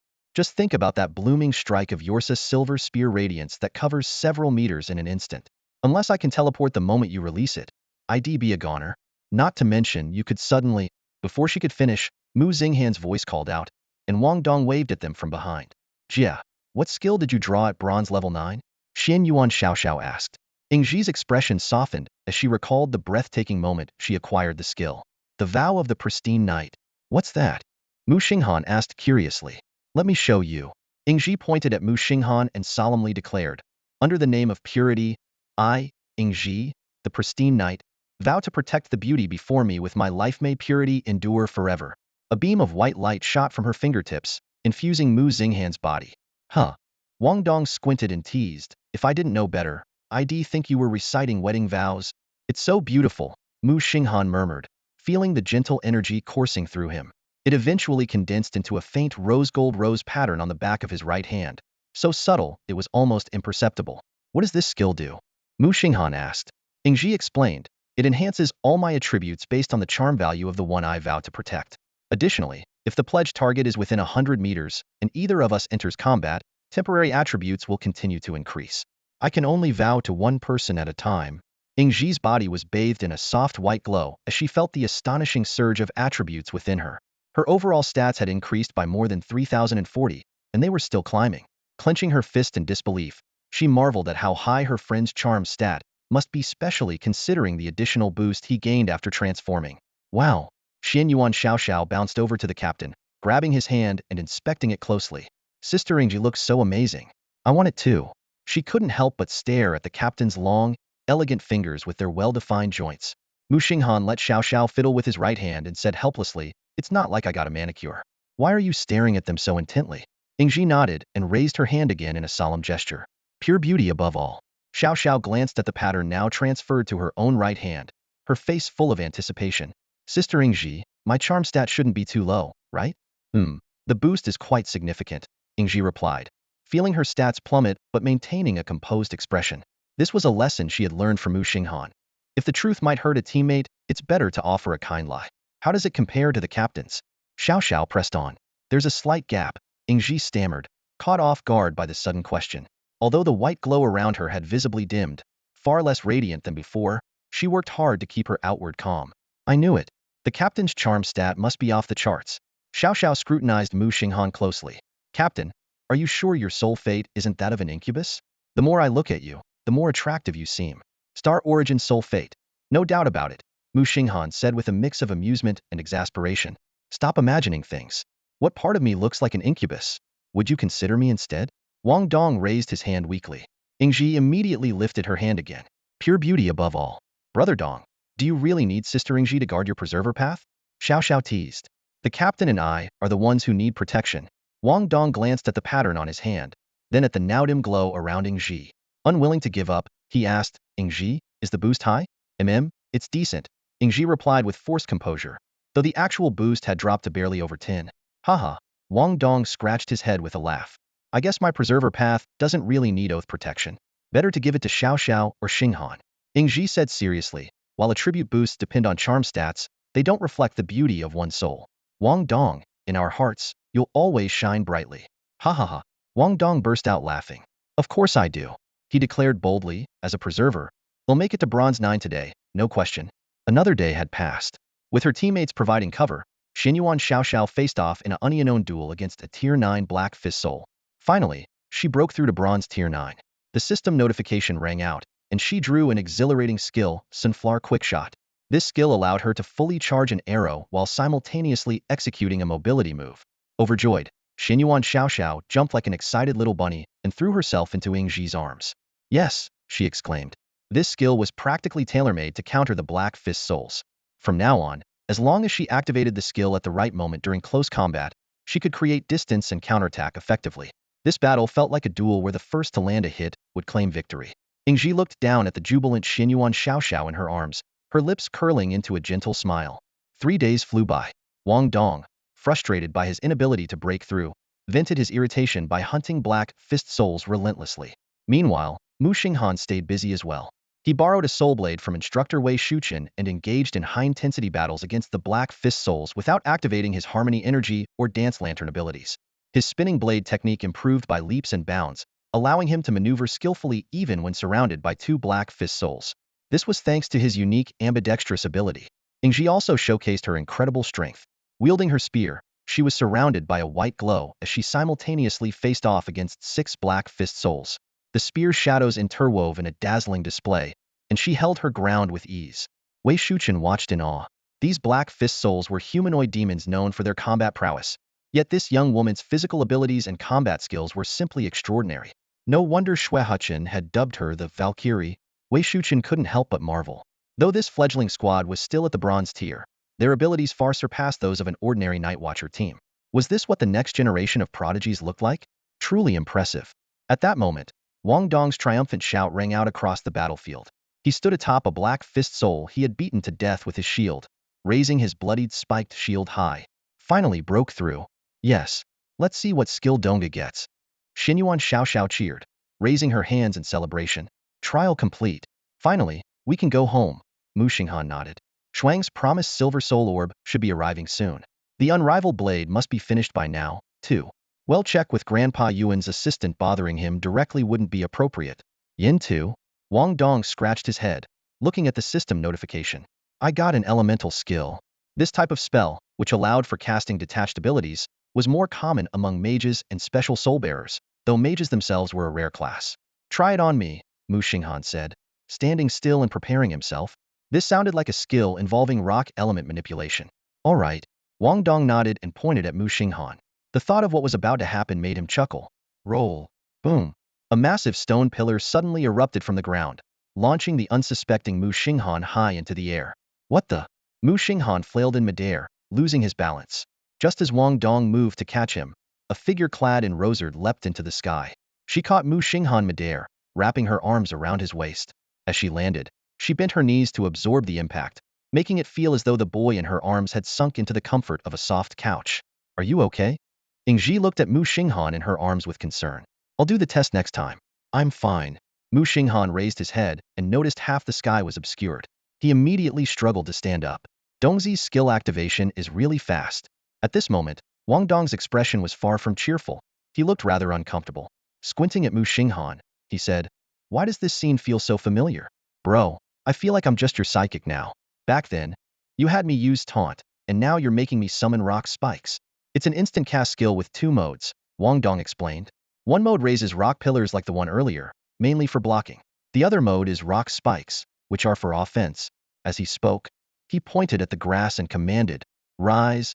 With a pop, a rock spear suddenly shot up from the ground, thick at the base and tapering to a sharp point, standing about 2 meters tall. Seeing this, both Xinyuan Xiaoxiao and Muxing Han instinctively covered their backsides in unison. Man, this is a literal pain in the rear, Muxing Han muttered, feeling a chill down his spine. Ha ha ha. Wang Dong laughed triumphantly. The damage this thing does also depends on the target's defense. Finally, I have a ranged skill. He waved his hand repeatedly at Muxing Han, and with a series of boom, boom, boom, several stone pillars shot up from the ground, trapping Muxing Han in the middle. Muxing Han deftly pushed off a nearby stone pillar with his toes, flipping out of the encirclement and quickly hiding behind Ingji. This can block charges and similar attacks or interrupt incoming strikes. Xiao, try shooting an arrow at it. Got it. Xinyuan Xiao drew her bow, took aim at one of the stone pillars, and began to charge her shot. Wang Dong, curious, moved closer, stopping about 6 meters away from the pillar and hiding behind his shield. The strength of these pillars is tied to my defense. Let's see if they can withstand Xiao's solar arrow. Whooshed, the arrow flew out, striking the pillar with a thud, before exploding into a burst of blazing solar energy. Wang Dong peeked out to examine the scene. The stone pillars were pitted and scarred but still standing. He casually tossed his shield at one of the pillars, and with a series of cracking sounds, the pillar finally crumbled under the strain. It actually held up. Xinyuan Xiao exclaimed, her mouth agape in shock. That was almost a fully charged shot. I've finally made it to the big leagues, Wang Dong declared, hands on his hips, gazing upward. Muxing Han walked up and clapped him on the back. All right, stop bragging. Thanks to you, this trial has dragged on for almost a week. It's time to head home and rest. The group took a private vehicle back to Bingxing and went their separate ways upon arrival. Only then did Muxing Han check his phone messages from the trial period. As soon as he turned off airplane mode, the notifications flooded in. The Silver Soul Pearl has arrived. I left it in your room. World's Peerless Blade? A delivery from another dimension? What were you up to recently? Didn't you say you were just traveling in another world? Since when does traveling come with this kind of perk? I'm waiting at home for you to return from your trial. Seriously? I asked Xiao Tian, and he said it's classified and refused to tell me anything. All of these messages were from the cutest little ant in the world. That's all for today. Thank you so much for watching. I hope you guys enjoyed. If you wish to have another part of this recap, please give us at least 1,000 likes. Please don't forget to comment and subscribe to our channel for more content like this. Until next time.